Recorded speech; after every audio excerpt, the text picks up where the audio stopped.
72 robots will battle through a tournament filled with the top bots in the 2021 Norwalk Havoc Finals. Streamed live on NHRL.io. Who will come out on top? Oh my God! All right, welcome to the 2021 Norwalk Havoc Robot League Finals. We are in beautiful Norwalk, Connecticut. My name is Kyle. I'm joined by Luke and Chris here at the broadcast desk. We are here for the final competition of the year. We've had 6 qualifiers leading up to this. In each qualifier, the top 4 robots in every single competition were invited to this final event, and we're going to have 3 continuous double elimination tournaments in the 3-pound, 12-pound, and 30-pound divisions today. So excited to have all of these robots competing. Today's competition structure, double elimination. That means we're going to have a loser's bracket and we're going to have a winner's bracket. When you get brought down into the loser's bracket, you then have one chance. If you lose, you are out. You are gone. You go home. So the winner's bracket is where you want to stay today. We've got so many great competitors today. It's the best of the best. It is the best of the best, absolutely. And this is what we're competing for today. Luke, tell us about our friend. All right, this is the most gorgeous award I've ever seen in my entire life, Kyle. All right, this is the Golden Brett. All right, this is our first time seeing Golden Brett. Now, if you've watched Norwalk Havoc before, we have 3 house spots. So Brett was our original house spot. Now, typically we give out golden dumpsters in the qualifiers throughout the year. That's right. And our head referee, Jim Haney, has been working for months building 3 custom golden Bretts. Now, these light up. They're going to be inscribed with the winner's name.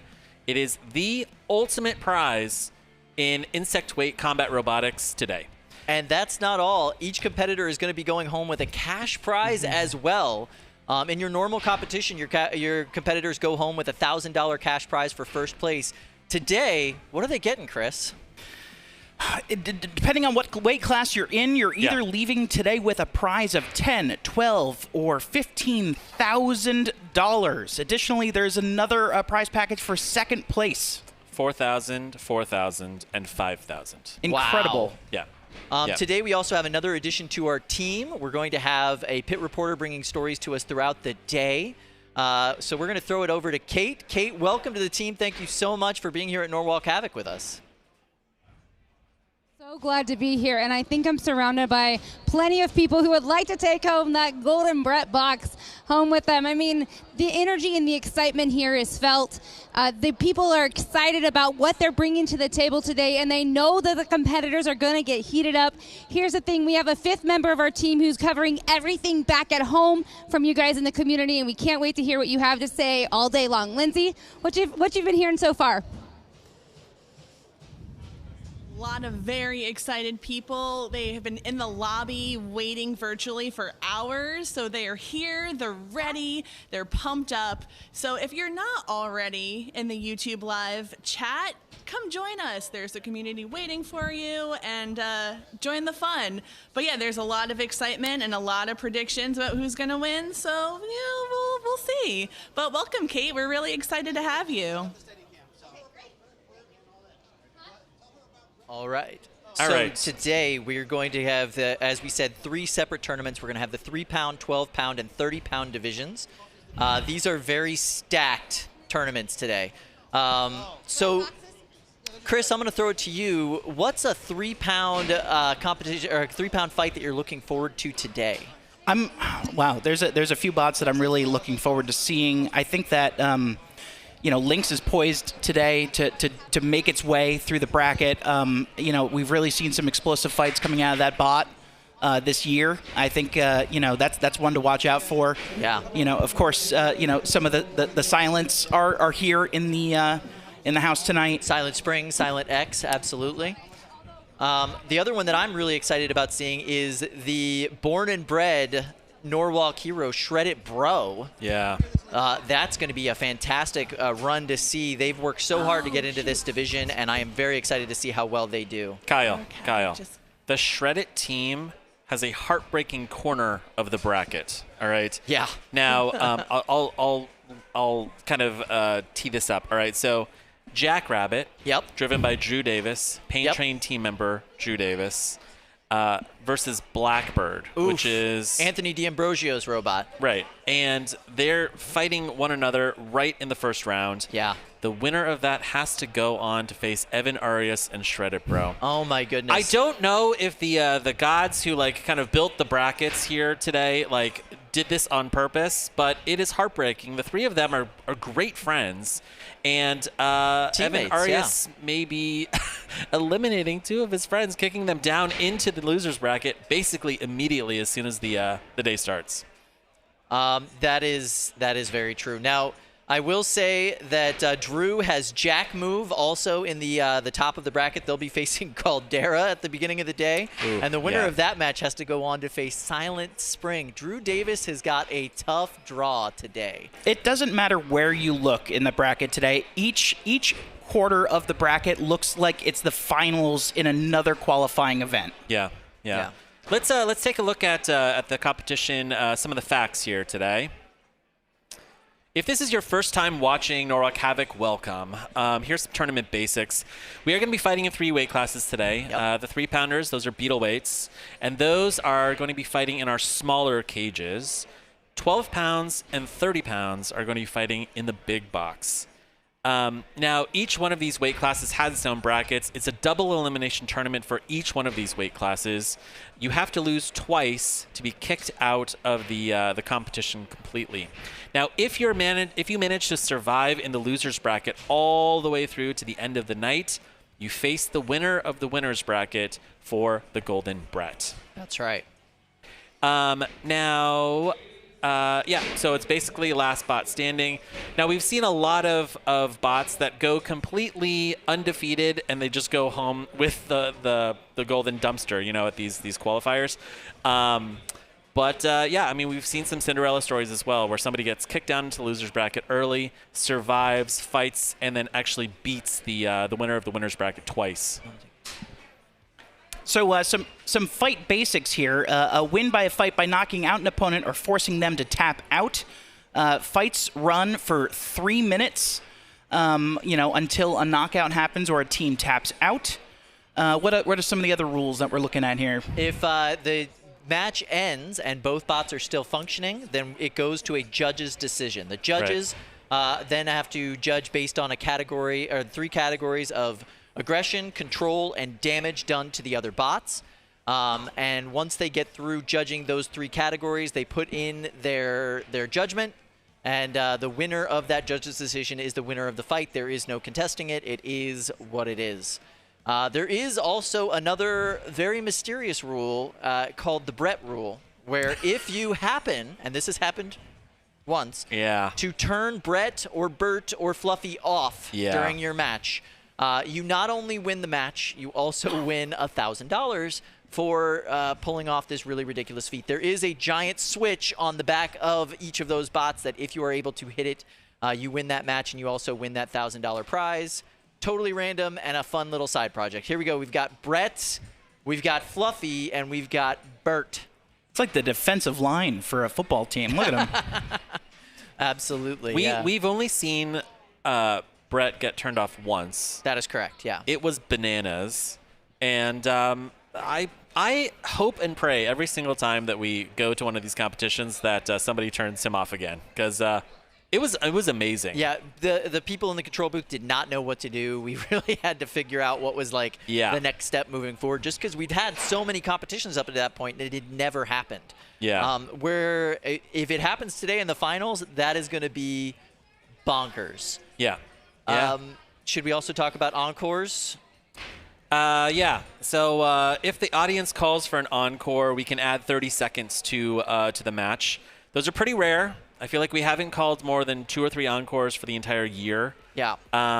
And those are for incredibly close matches where really you don't know 3 minutes in who is going to take it.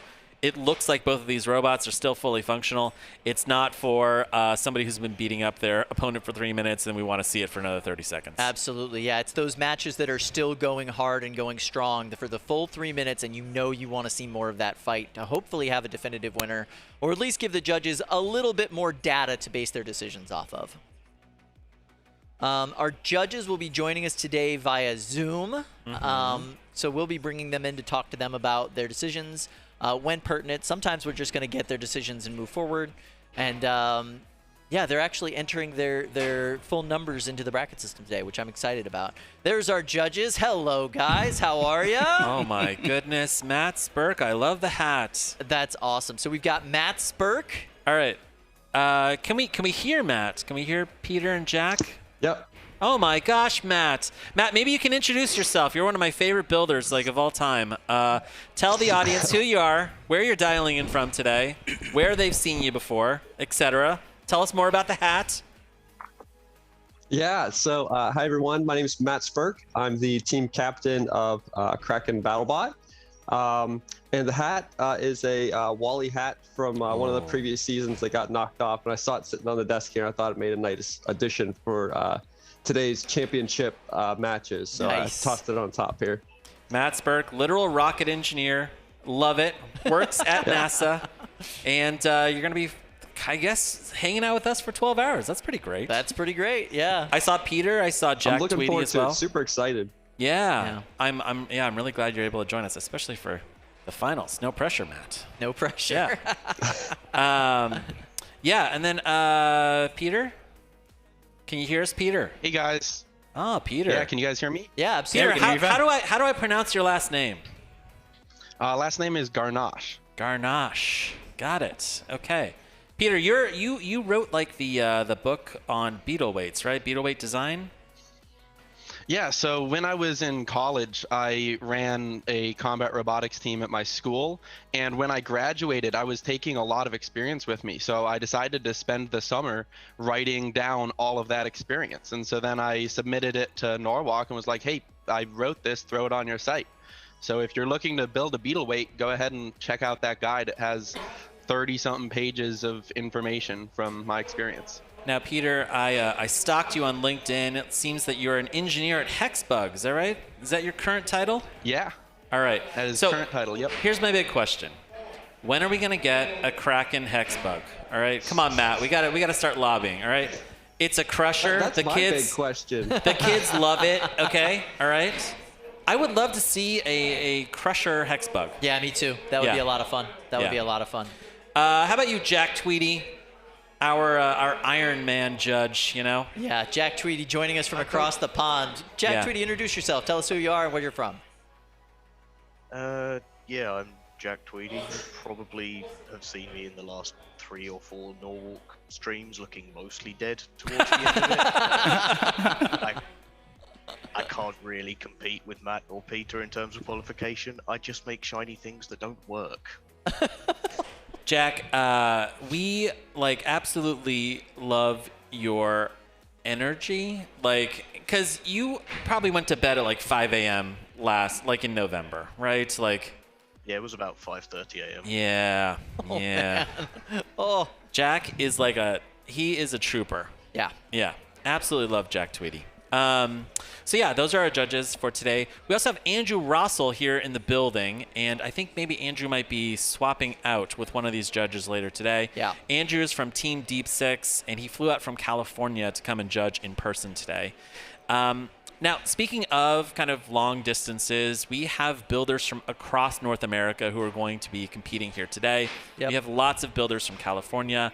We even have builders from Mexico. Mexico City, that's right. And yeah, they have traveled incredibly long distances here, most of them flying in to compete here today.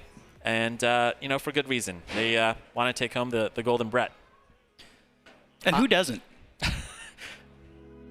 All right, so we want to thank our sponsors for sponsoring the finals.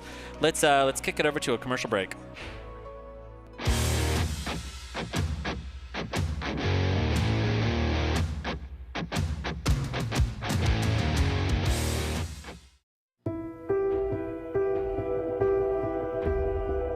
There's a calming whisper that accompanies the quiet whir of the creative spirit. It coaxes us to push on, to ignore that less noble voice, reminding us there's always tomorrow. The creative spirit lives to prove, to build, to transform that spark of inspiration with a single proclamation of faith.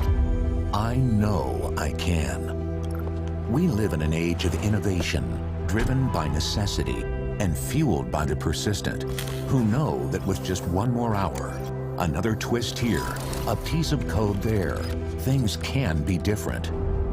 Things can really start to happen. We're all on a journey, and it's our decision alone whether to stay the course or grab the wheel and steer toward the unknown. We need only listen to recognize the spirit, that voice within, encouraging us to carry on and accept the challenge to create. Are you listening?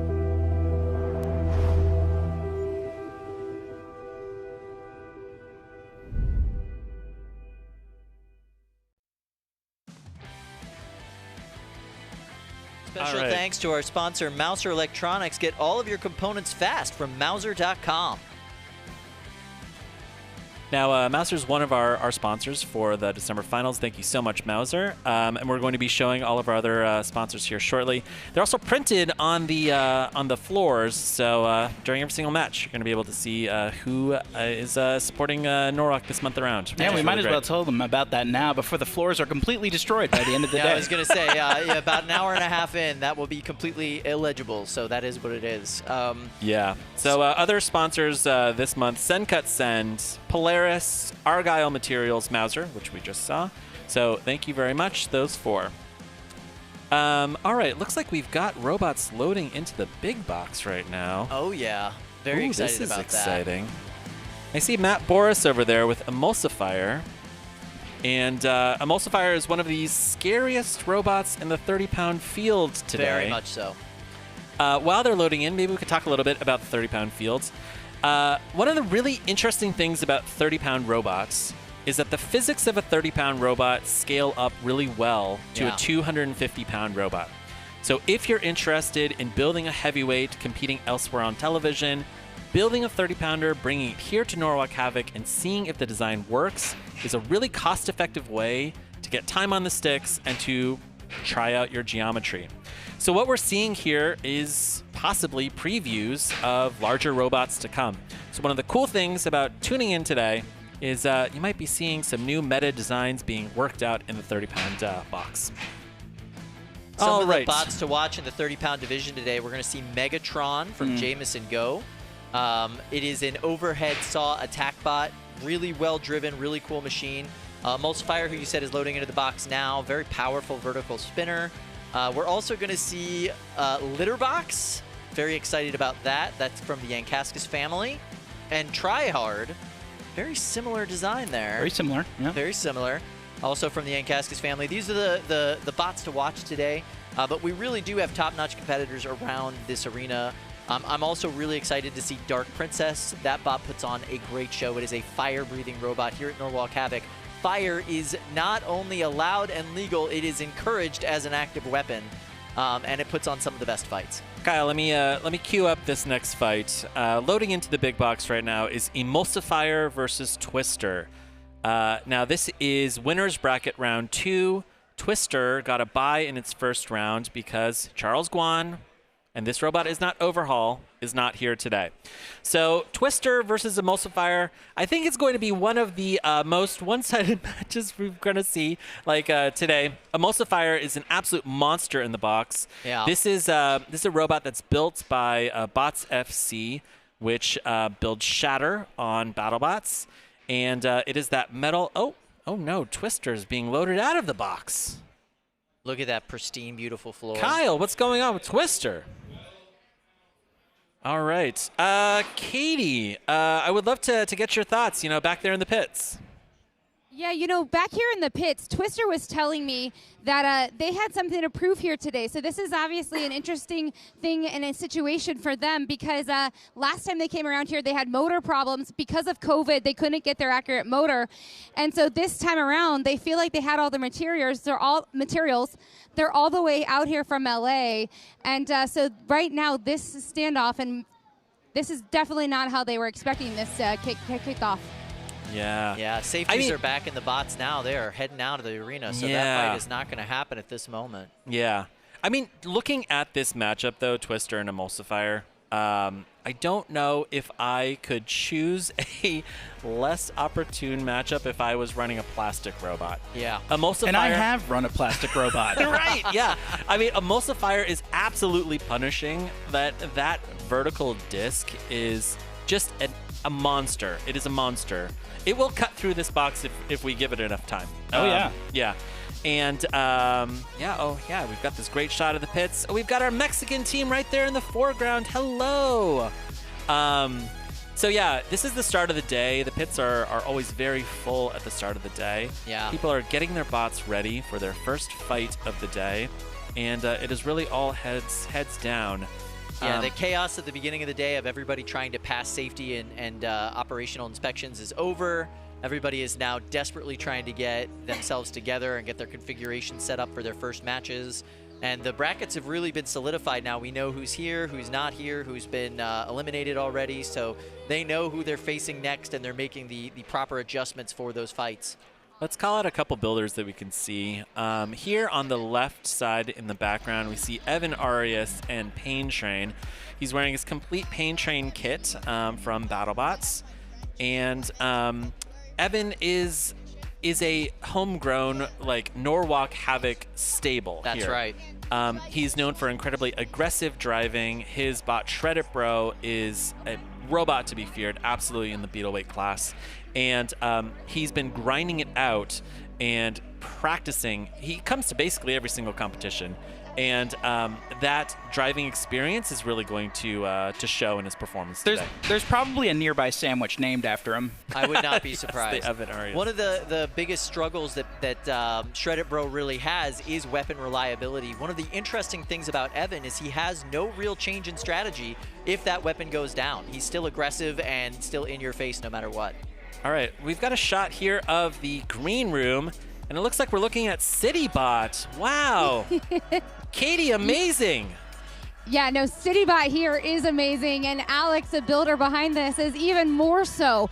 Just starting in February, you're all the way in the finals. Yeah. That's unbelievable, and you kind of have something to show off here. Come on, let's go take a look at this. What do you have? So first we have here CityBot, of course. It's a horizontal angle spinner, and I have my friend Jacob. I met him all the way my first competition, which was February this year, and he drives this robot right here. It's the mini bot, and all it is just a wedge, and it just drives around trying to wedge the other robot, and that could come in. How is this different than maybe some of the other robots you've had? Because when we first started, we made something really simple. It wasn't really effective. It was just a full body spinner. It just had like a chain, and then it would just spin around. It was in the 3 pounds. This is not in the 3 pounds. Yeah, it's in 30, so. It's a beast. And we were talking earlier, if you guys back in the booth, if you guys can figure out what skyline this is. Alex here is from Massachusetts. We're not sure it's quite Boston, but as it's out there competing, let us know what that might be. What do you think? Maybe like New York, because the building maybe looks like the Empire State Building, something like that, so maybe New York. Gents, what do you think about that? Yeah, it looks like New York. Yeah, very Art Deco. I like it. Now wait, is CityBot like tipped up? Like I can't really. Yeah, it looked like it was tipped up. Those were the two the wedge forks that were out in front, poking straight up. That gives you that skyline look, right? And that's the look they're going for. Got it. Yeah. Interesting. Yeah. Interesting. Yeah. I think one of the cool things about the sport that I really love is that there's no minimum age at all. There are kids who are competing against adults, and they are winning, and I think we're going to be seeing a lot of that today. All right, loading into the big box, we've got 12-pound action here. Warlock versus Litterbox. Litterbox is one of the top robots to watch here today in this weight class, driven by Dominic Yankaskis from Slapbox and Gemini on BattleBots. Now, Warlock is looking mean. Look at that. Oh my! Look at that I weapon. love that. Kyle, your thoughts on this matchup? So this does favor the vertical spinner in a lot of ways. Warlock is a vertical dual disc spinner. But, man, we have seen some fantastic driving from Dominic with this bot and similar style bots this year. It's going to be a fun match. It's going to be a destructive match. I love that we are starting off the finals with a 30-pound fight. I can't wait to see this thing get started. Yeah. Yeah, and Warlock is driven by Brandon Bennett Young, who competed on BattleBots with Mammoth and The Big Deal. Brandon's based in Maryland, and he competes all over the East Coast. And this is his college team's first 30-pound robot. That's right.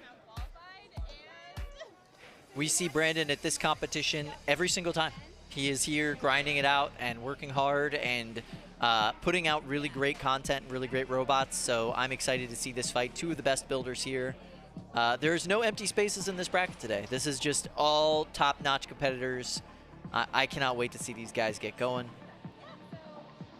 You could see Pink Square for Litterbox over there in that corner. Warlock over there in the blue corner. We had a good shot of that asymmetrical horizontal spinner on the front of Litterbox. That's right. That's to maximize the reach on that weapon. If you have a symmetrical bar, you're gonna end up losing some of that reach. Yeah, you want to get as much engagement as possible, get as much of that bar into the opponent. 5, 4, and here 3, we go, kicking 2, off Norwalk 1. Havoc. Fight, robots, fight.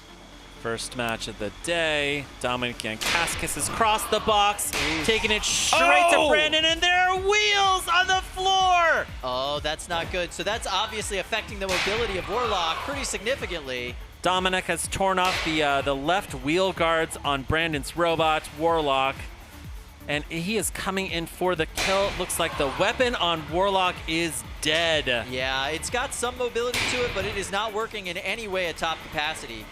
And is Warlock even moving now? Yes, it is. There is some mobility there, but it is greatly diminished. There goes the other wheel guard. He's down to Warlock. 2 wheels. Oh, it's a 2-wheeled robot against a 2-wheeled robot, Kyle. Yeah, that's one way of putting it. Warlock knockout. Okay, wow. that would be a Yeah, knockout. wow. Warlock is tapped out. Your winner is Litterbox. Wow. Not a bad way to start the day. Warlock, the Warlock has got a lot of work to do to get that bot repaired before they go into the loser's bracket. Litterbox, your winner of that match. The graphic needs to change there, but that'll be okay. We'll fix that. Here's an instant replay. That's what's so exciting about these high-energy weapon fights is it can end in a split second, and you see just how easily that horizontal spinner is able to tear off those wheel guards, loosen that wheel. And engagement is something you were talking about earlier, Chris. You saw that big head on that side panel, and that next hit came in and ripped that back wheel off, severely limiting the mobility of Warlock. Yeah, it looked like the weapon was struggling, the drive was struggling on Warlock. Clearly, it's a beautiful custom machine, but I would also say, okay, one of the things to really watch for in this match is the geometry of that robot. The body is so wide that if you start to tear off wheels, it starts to drag along the floor. Yeah. When you take a look at other 2-wheeled robots, like they are, the geometry is just different, Like, yes, I can't lose a wheel, but also I can put more weight into my weapon. I can run a 6-pound disc, I guess, in this case with Litterbox.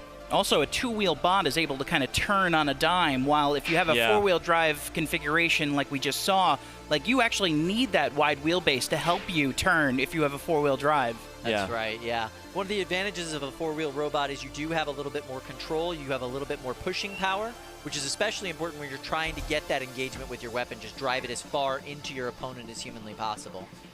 It's all about the give and take, it's all about the balance here, and the teams that do it the best are the ones that you see succeeding. That was a great first fight of the day. Yeah. Litterbox took home, what was it, Most Destructive at Motorama 2 years ago, I believe. Yep. And Dominic Yankaskis has brought back basically the same body.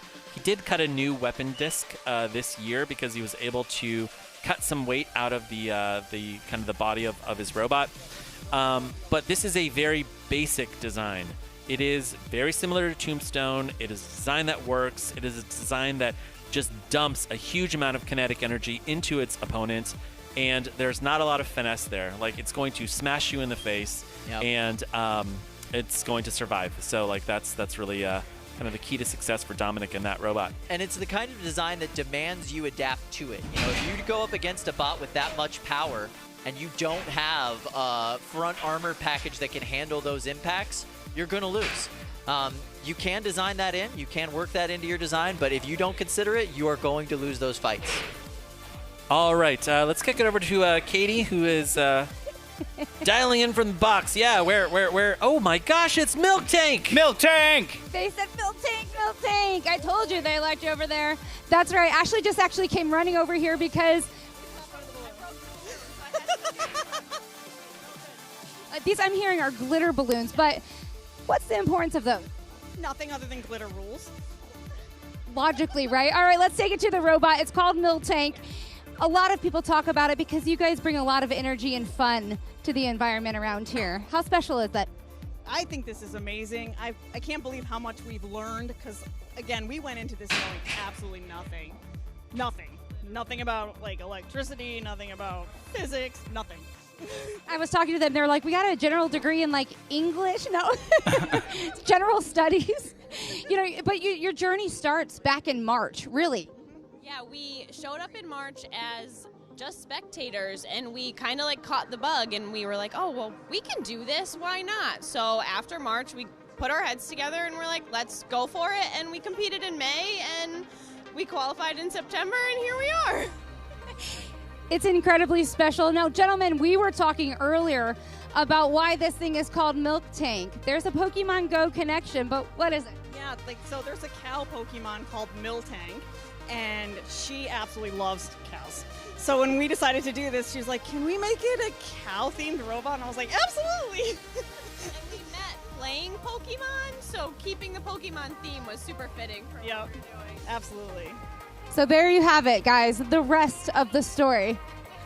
I love MilkTank. Absolutely. Yeah. No matter what, we only get 2% of the story.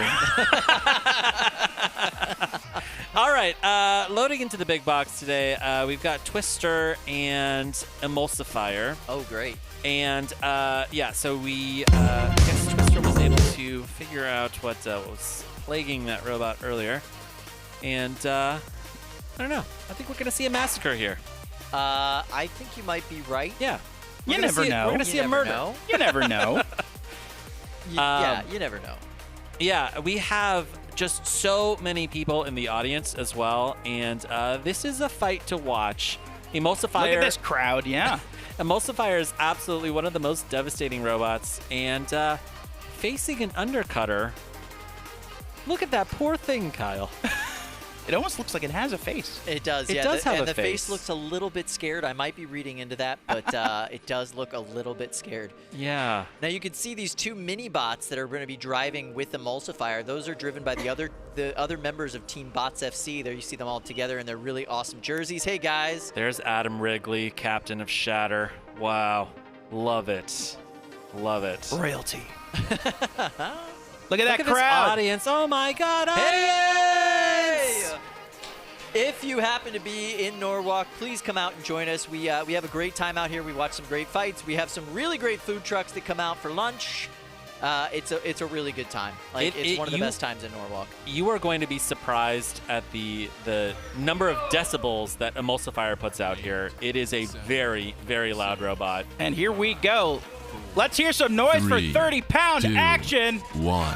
Fight, robots, fight. Oh! Oh my goodness!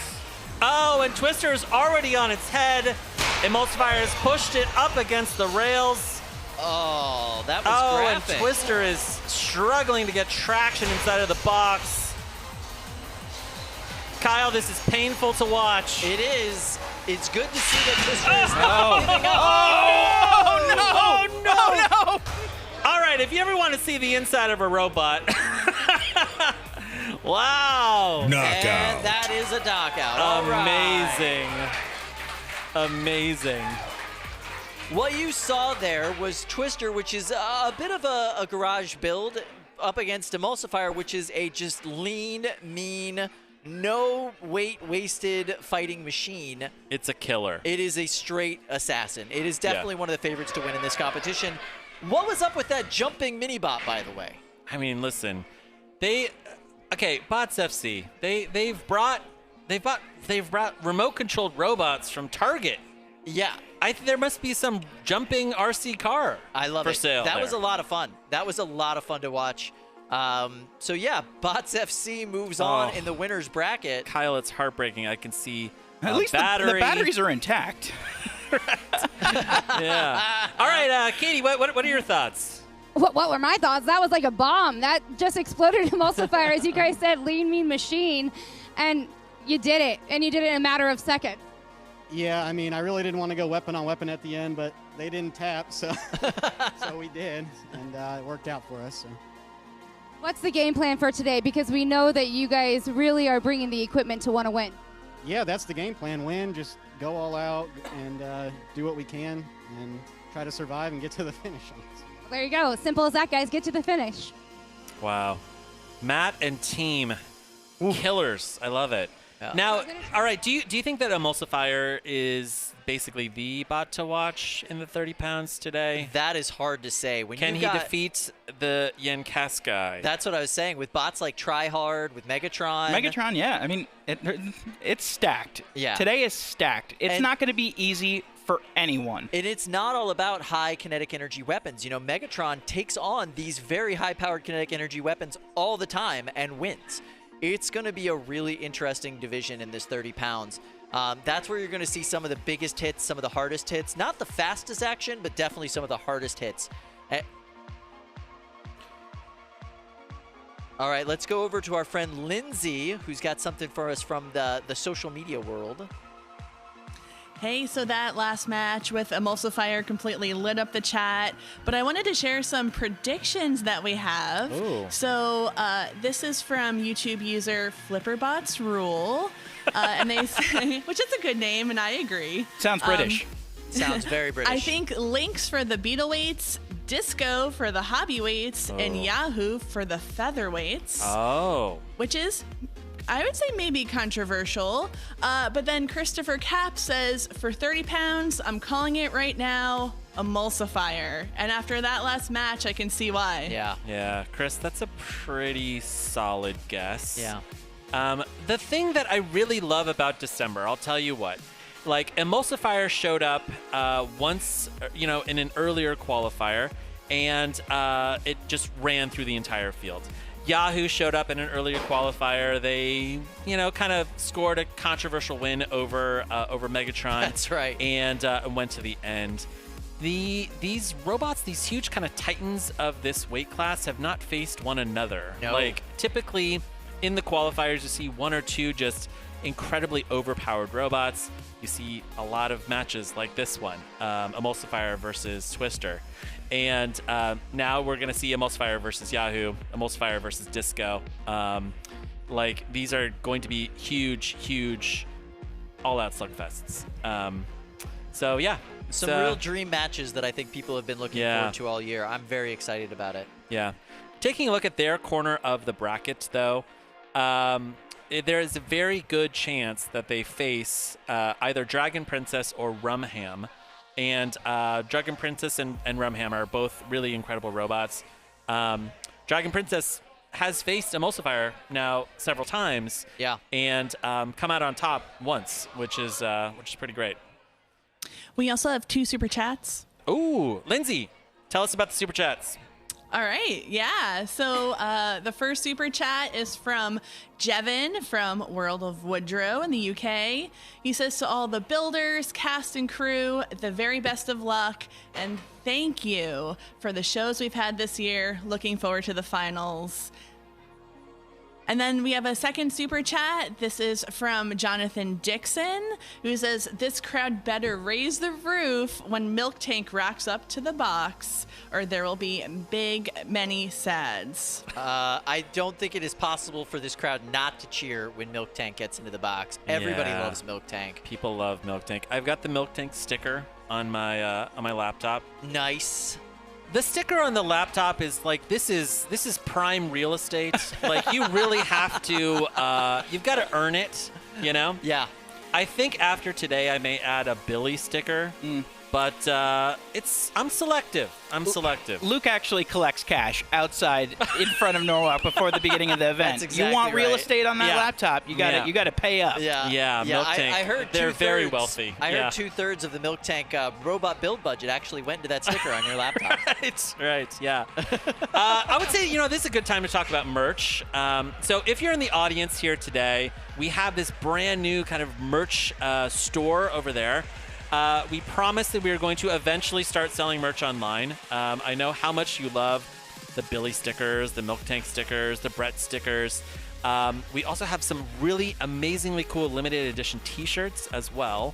And we have a t-shirt that is based off of us, Kyle. I heard about that. All right, Chris, did you see this? Do we have time? Control, do we have time? Oh, wait, no, we're loading in. We're loading in. Yeah, we got CityBot loading in. All right. We'll get there. We'll get in there. a little bit. I'll show you. It's pretty exciting. All right, loading into the big box right now. We've got CityBot versus Dragon Princess. Dragon Princess is driven by 9-year-old Annika Yankaskis. This is two kids facing one another here in the big box. I love the brand new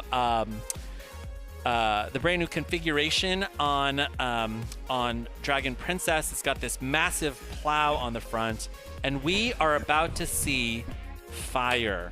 I love Dragon Princess. If this is your first time seeing it, you're going to love it too. 3, 2, 1. Fight robots, fight. Annika Yankaskis, undoubtedly one of the most aggressive drivers in this competition. CityBot looking very different than last time we saw it. And huge reaction from the crowd. You want to see the fire underneath the opponent. Things are heating up. Things are heating up. Annika's wedge is designed to get underneath its opponent as well as protect the front of her bot and allow her to deliver that flame on the big side of the bot. Oh, no! Oh, no! Oh, this is a beautiful shot from our in-camera cam right there. Look at the flames. Look at the singe. The singe marks on the back of CityBot. They're just beautiful. CityBot trying desperately to get out of the corner, but they are pinned. Oh, my by goodness. Dragon Princess. Now, CityBot's Minibot is doing some work here. It was able to get under Dragon Princess, but Dominic Yankaskis, Annika's father, was able to wedge the wedge bot out of the way. Yeah. We have a wedge under a wedge under a wedge. All right, listen. Look at CityBot the came smoke in coming off of CityBot right now. You can fry an egg on CityBot. CityBot came into the box white, and it is coming out a completely different color. It is like a marshmallow. Yeah. You can feel the heat through the box. The crowd is absolutely loving this fight. These pins are only allowed to go on for 10 seconds at a time. Listen. Right now, everybody's pinned everybody, though. If this goes on for oh my goodness! Is that fire from CityBot or is that fire might be from the Dragon Princess? It is very hard to tell at this point who is on fire. What Fluffy is attempting to separate these bots. Everybody is jammed together in this corner. I think they're welded at this point. Yeah, there might be. Oh, there we go. Dragon Princess able to get out. Oh, and CityBot is stuck. Not moving, stuck up on the corner. Let's see if Dragon Princess helps, or Fluffy, or... All right, and it looks 1 minute left on this clock. We'll see if this match continues. Show motion. Showing the motion. Oh my goodness, look at the underside of CityBot. Wow. Oh, that wheel does not look right, Chris. Oh my goodness. Are charred up. Show motion is almost done, and that there is a knockout. The winner of this fight is Dragon Princess. Knockout. Amazing. Awesome. I love the new paint job on Dragon Princess. It looks great. And obviously that flamethrower put in some really hard work for that fight. Oh, it's the match so good. We're going to watch it twice here. Instant replay. Annika Yankaskis just came out of the box, just absolutely aggressive, and crossed the arena and pushed CityBot back into its starting corner.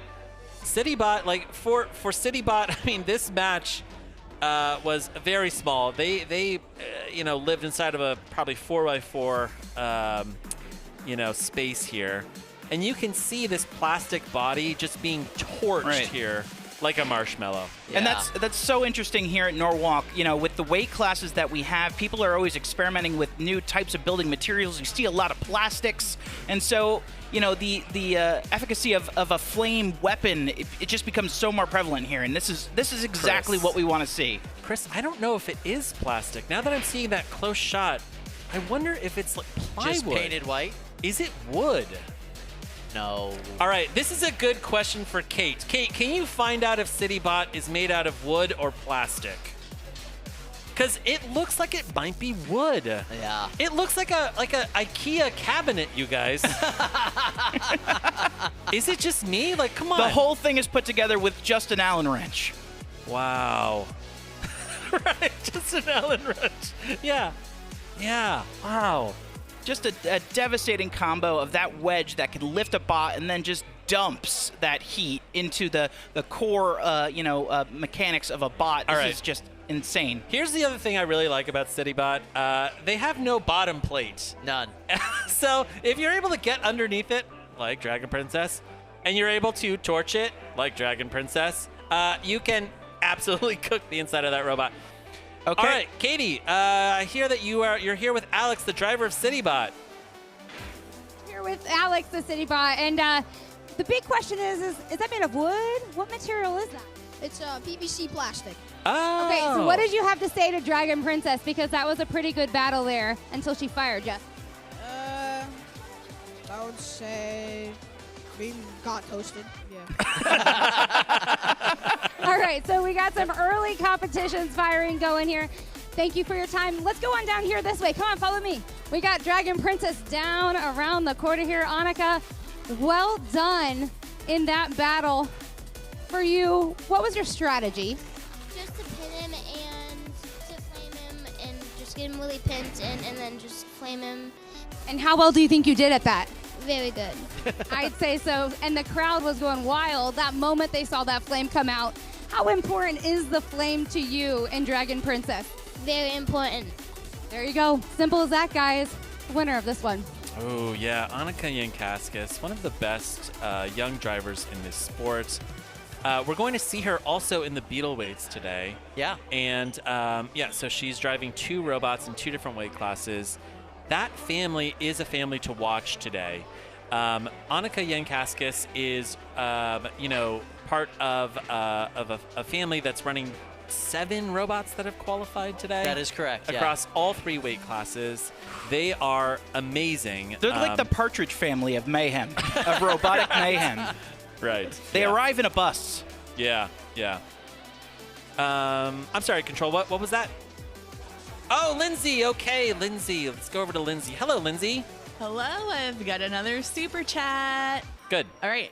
So this one is from username Bees Cheese, also known as Johnny from Spartan. And he says, "Hey guys, it's Johnny from Spartan. I want to thank all of the staff, announcers, event organizers, and competitors for making my year. NHRL totally changed my life, and the finals are going to be awesome. P.S. How's LukeBot?"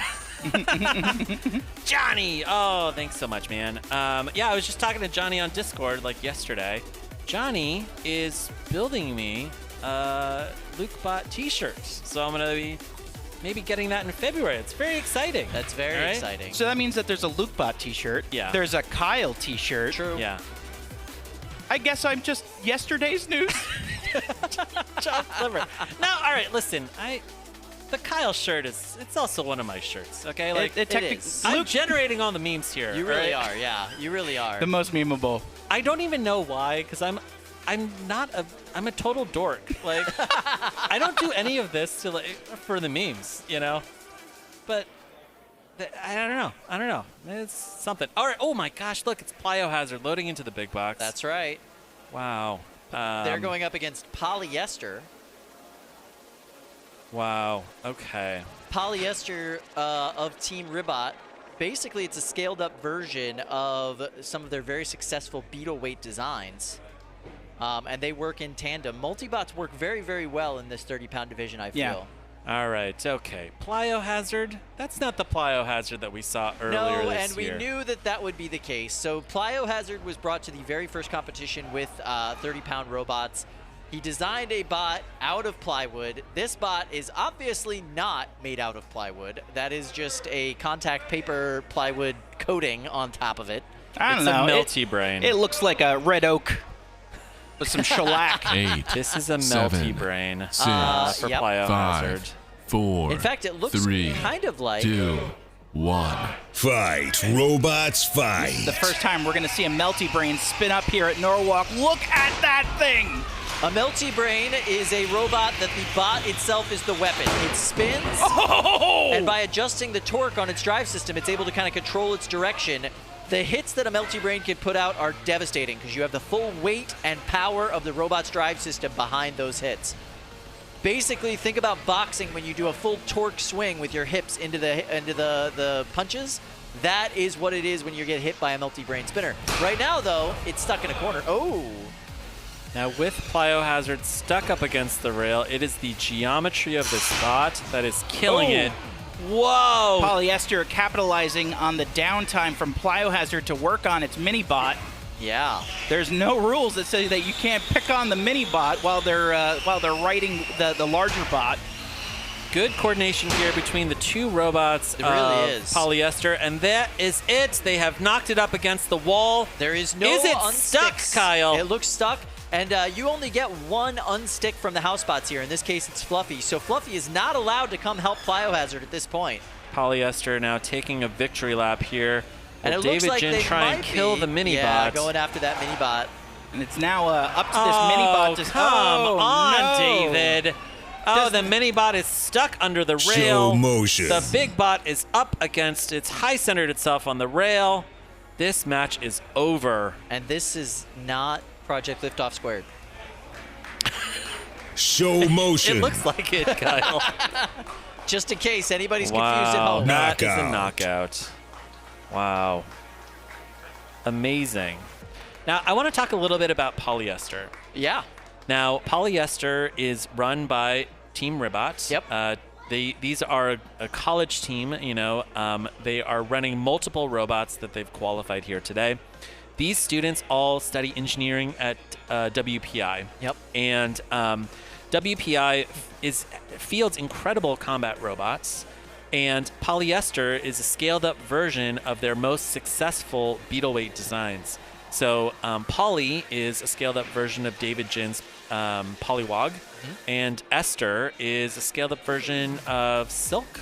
I believe so, yeah. Yeah, Silk. And so they're working great together. Here in Norwalk, we'll award a weight bonus to a multi-bot. And so Polly and Esther, they are very likely coming in at more than 15 pounds each. That's right. Now, we see here a good shot of Andrew Kasmer and Plyohazard. This is essentially a reskinned Project LiftOff Squared. Yeah. And we saw a lot of similar matches with Project LiftOff Squared back in November. That's correct. Where he got pushed up against the rail, and just the geometry of those right angles. He would get stuck in the corners too, which was very, very interesting. You know, normally with the Melty Brain design, you have a circular robot. Right. So the square probably gives you better engagement for those hits, but there are definite downsides to that design, especially in a square arena where you can get trapped up in those corners or up against that side edges. The geometry of your bot is so important to your design. Yeah. Now, all right, we're going to go over to Katie. Katie's got another story for us from the pits. Yeah, actually, I'm over here with Polly and Esther. It turns out the two behind the winning robot. First, for you, what was the takedown like? So we fought a robot very similar to that one before, called Project LiftOff Squared, I think. And we beat them in the exact same way because they don't have like an active weapon. The active weapon is the chassis. If you get the chassis beached on the arena wall, then they can't move. So how does a battle like that set you up for later in the day, whether it be a confidence, whether it's just getting your feet wet? It gives us a little knowledge on how our robots are driving around in the box, how wedgelets work, because we haven't been able to run them yet up until now. So that's a really critical time right here. Even though back there in the pits, it doesn't feel like there's a lot of thrashing and dashing, there is a lot of knowledge gained during this time. Of course, yeah, there's always something to learn. I've got a question for David Jin. David, so tell us, like, are you exploiting the weight bonus? Are these 19-pound robots or are they 15-pounders? No, these are both 19-pound robots. Nice. We weigh in just under 38 pounds. I know there's a couple other bots like that, so we definitely can't give ourselves a disadvantage by being 15 pounds. Yeah. I love the way this is set up that you guys can exploit. And anything else for these two before they go? No, David Jin is like one of the top drivers in this sport. Definitely a driver to watch today. We're going to be seeing a lot of David in all 3 weight classes. That's right. Yeah. Right on, gentlemen. Good luck the rest of the day. Man, that was a really impressive fight. And yeah, it did look a lot like some fights that we saw back in November. Very interesting. Very interesting. Yes. Yeah, like I qualify with one robot and I bring back my more successful design. How do you feel about that? I feel like the rules at Norwalk are meant to be exploited and pushed. That is the point, right? That is why we are here. Yeah. And that's part of the fun. You know what I mean? Yeah. Like if you can figure out how to fit within the rules, you're going to be successful. And we see that right there with David, like with Team Robot. They exploit the rules. They bring 38 pounds of robot into the 30-pound robot division. That's pretty impressive. Yeah. If you have a strong enough drivetrain on a 19-pound robot, you can shove around a 30-pounder if like the rock, paper, scissors kind of goes in your favor. Yeah. One of the challenges with running a 19-pound robot, though, is if you start, like if you hit like a really high kinetic energy robot, like Emulsifier, for example. Yeah.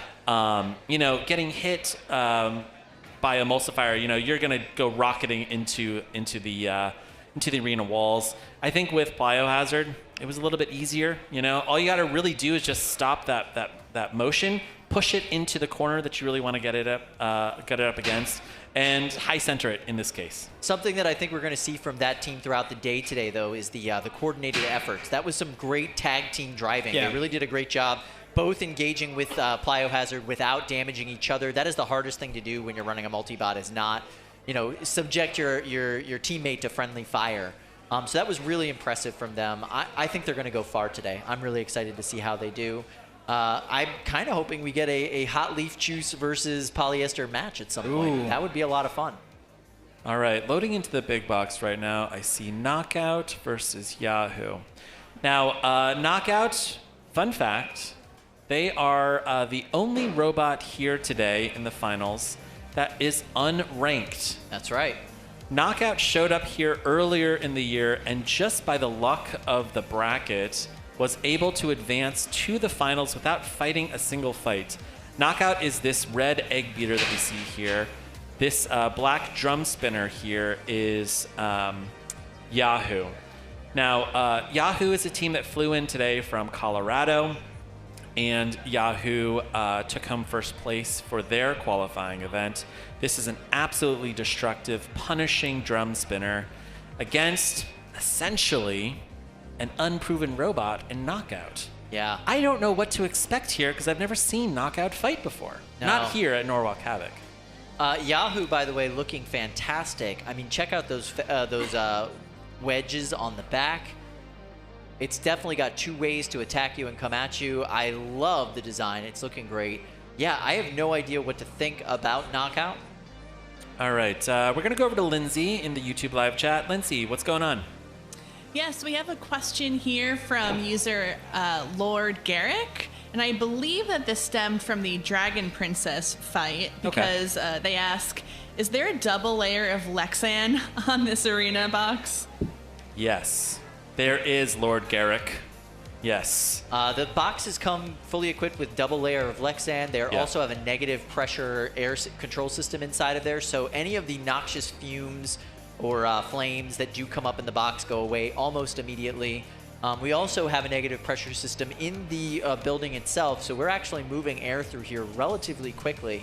It's a complete circulation changeover every 5 minutes from what we've been told. So Yeah. it's one of the safest places to fight these robots. You know, lipo fires can totally clear a room and end a competition in a lot of ways. It's not something we have to worry about here. All that stuff gets sucked out. Yep. Yeah. I mean, fire is something that we expect here. We want to see fire. We want to see robots on fire. We want to see lipo fires. We want to see weird explosives, you know? We want to see your ESCs completely melt. Right. If you could do that Right. for us, that would be great. Ooh, look at who is loading into this box right now. Right, Oh, boy. They loaded out Yahoo versus Knockout. I don't know what's going on there, but instead... We see Jameson go. We've got Sable's Captain Jameson go. He's there with his bot MegatRON. MegatRON. Now, if you're a fan of Sable's on BattleBots and you look at MegatRON, you're like, oh, that looks a little bit familiar. MegatRON is a test bed for Sawblaze, and Sawblaze is a test bed for MegatRON. Definitely the changes that you see to those bots, you'll see them on the other iteration later on. Now, this is Phenomenon. Yeah, this is driven by Brandon Bennett Young from Mammoth and the Big Dill on BattleBots. Look how the low that college wedge student is. from Maryland, and this is a very classic design. Kind of looks a little bit like Disco, looks a little bit like Emulsifier. Yep. And it's this just huge, punishing vertical disc.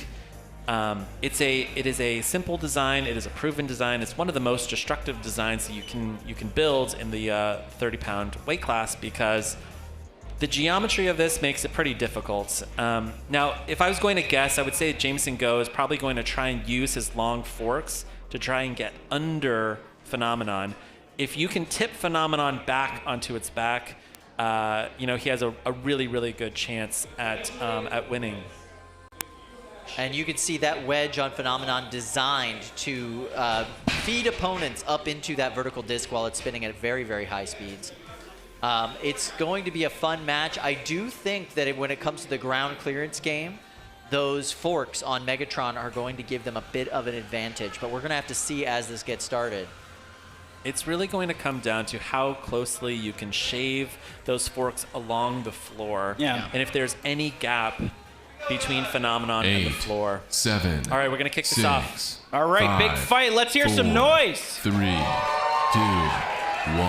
Fight, robots, fight. You can see the weapon spinning up on these two bots. MegatRON is a top attack bot. It spins up its weapon behind its chassis, so it's able to defend that weapon and let it get up to full speed before it makes an attack like that. That was a beautiful hit. You could see the damage on the top armor plate of Phenomenon there. That is what MegatRON is going to try to do throughout this competition. Wow. Katie, I hear you've got information about this fight. Oh, I do. Right before this fight, they said, yeah, of course we're friends here out of the box, but in the box it all turns it on. The first time they ever had a fight was actually in 2016. It was with a 1 pound. And I said, what do you each have on the other? And they said, well, we both have a good rivalry. Oh, boy. Set up for the attack. And that's oh my goodness! That was into the receiver on Phenomenon. Phenomenon's still moving. I don't know.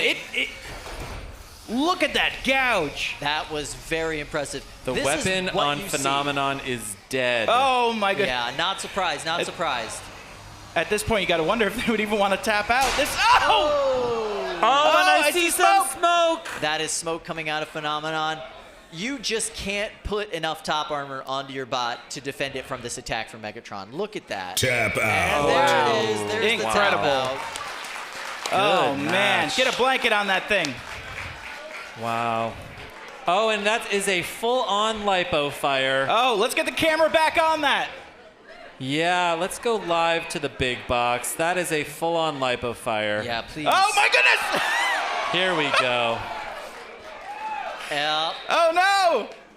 So that is what happens when batteries get penetrated. If you penetrate a lipo battery, the chemical reaction interacting with the air starts a full-on fire. Takes a very long time to go out by itself. And you can look at that smoke whipping around in there. That's actually that negative air filtration system just yanking all of that kind of nasty smoke up and out. So yeah, you could still see, even with the fire extinguisher on that battery is still smoking.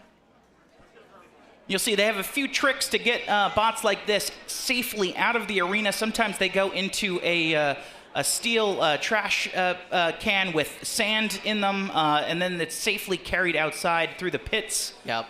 But right now, they're just letting this bad boy smoke out. Our team here has gotten quite good at dealing with lipo fires, but yeah, part of it is just letting it burn out. It does make your life a lot more interesting in the pits, trying to recover your bot after a lipo fire. So the losers bracket is going to be a much harder climb for Phenomenon. The winner of that match, by the way, was MegatRON. The graphic is incorrect right now. Just wanted to make sure that was clear to the live stream. We talk about this all the time. This is not just about, you know, how well you can build your bot. There's a war of attrition that's happening. You have 2 fights that you got to make it through. Now we know that Phenomenon has to go back. There's going to be major work that has to go back into this bot to get it ready for another fight in the losers bracket. And you know, when you have a lipo fire like this, it could lead to all sorts of problems. So it's just that much more pressure. Here we see Jim like loading up. He's about to make a spacewalk. There we go. Yeah, Jim is head of safety here. He is going to go in and safely put out this fire and then contain the robot. That way we're able to continue matches in this arena. And then he's going to fight some aliens. Oh yeah, for sure. Maybe a moonwalk later. We'll see. Now, a quick note for Control. It looks like in the bracket, we have Phenomenon as the winner, and it's advanced, so we should flip that. Yeah, it was definitely not Phenomenon winning that match. They did win our hearts, though, with that lipo fire. Now, I would say MegatRON surprisingly effective today. My goodness. You know, when I think of MegatRON, I typically think of it as a control bot. Yeah. You know, like, let me corral my opponent, let me kind of push it into the corner, and the overhead attack, you know, I don't think of it as like the primary weapon. I think of like the primary weapon as basically the drive ability, right, with Jameson Go. But that was incredibly destructive. Hammer saw. He broke through both parts of the top plate, came around to the other side, and you know, did it again. broke through, like, and obviously hit the battery. Yeah. Incredible. Jameson, that's his strategy. He executes it flawlessly. And, you know, he can deliver with just a couple of hits, even just a single hit. He can completely immobilize or destroy another bot. Yeah, that weapon spins up behind the chassis, protected from its opponent. And once it gets up to full speed, that's when he finally delivers it. And those hits can be absolutely devastating. The idea of a hammer saw is you're getting that high kinetic impact, and that is what's actually making the cut. Instead of a traditional saw where you're literally having hundreds of teeth or dozens of teeth cutting away at the material, this does one big, massive removal of material with that swipe. It's a very powerful bot, and now that he's got these kind of wedgelets locked in, he's able to really deliver whenever he wants to. He can get under his opponent, and he can just deliver those hits whenever he wants to. It's going to be impressive to watch him go through this competition today. He's got some tough ones to face, and you know, I can't wait to see what he does when he has to change up that configuration to go up against horizontal spinners. We're going to go over to Katie. She's going to get us an interview from that fight. Yeah, no, thank you. He's actually just keeping it, bringing us up to speed, actually, of what he feels. And you said you feel much better just after that one. Why? Yeah, I feel a lot relieved because the robot, I mean, people know the robot, but there's a lot of new things that went into it for December, and a lot of these things are not quite tested yet. So there's no better test than to put it right into the arena, and I think that was a pretty good example of everything working pretty well. What are some of those new changes? Curious minds. Well, one of them is to make sure the arm doesn't stop working. As was mentioned by the announcers, this is kind of like a test bed and vice versa for Sawblaze, the BattleBot robot on the TV. And the arm reliability is a big issue with the big robot. And no surprise, it's a big issue for the small robot as well. So various ways of keeping the arm safe so I can deliver those big hits repeatedly without it breaking when it gets hit itself. So I have a new sort of a cushion drive on the arm so it absorbs some of the shock when it initially accelerates and hits the opponent. Very interesting and a very great tool, of course. But what are some of the takeaways that you now need to work on here later today? Well, we have a lot of different opponents, and we have a lot of different setups for them. We'll have to see if our other setups are well-tuned to the opponent. So, a lot of strategy, guys. As you well know there in the booth, but really, what's behind happening in the pits? It's a whole lot of excitement. Yeah, just another note for Control. The challenge brackets have not been fixed yet. Yeah, we definitely need to get that fixed. All right, we're going to kick it over to a commercial and another message from our sponsors. Thank you.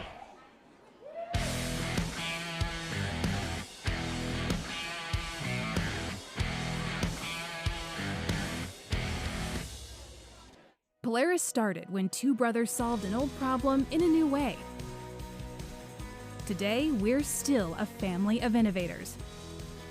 So if you want to work somewhere that rewards creative thinking, where the most precious resource is resourceful people, and your only limit is your imagination, make an impact inside the company that thinks outside. Polaris. Think outside. Polaris is an American manufacturer of motorcycles, snowmobiles, ATVs, and neighborhood electric vehicles. Visit Polaris.com for more information. Thank you so much, Polaris, for sponsoring Norwalk Havoc Robot League's finals this year. Look at that beautiful shot of Norwalk, Connecticut. Come on by. We've got a great aquarium. We've got great food. And we've got some of the best robot fights you are ever going to see in your entire life right here. There's a good Dunkin' Donuts near this intersection. Oh, really? Yeah. Come on, Luke. Yeah. Listen, I am a fan of a good Dunkin' Donuts, okay? Kyle, you're so East Coast. Come on. There's a place around the corner that just has the best quiche. Yeah. Yeah, I do like a good quiche. Yeah. Yeah. All right. Loading into the big box, I see Marathon. What is happening?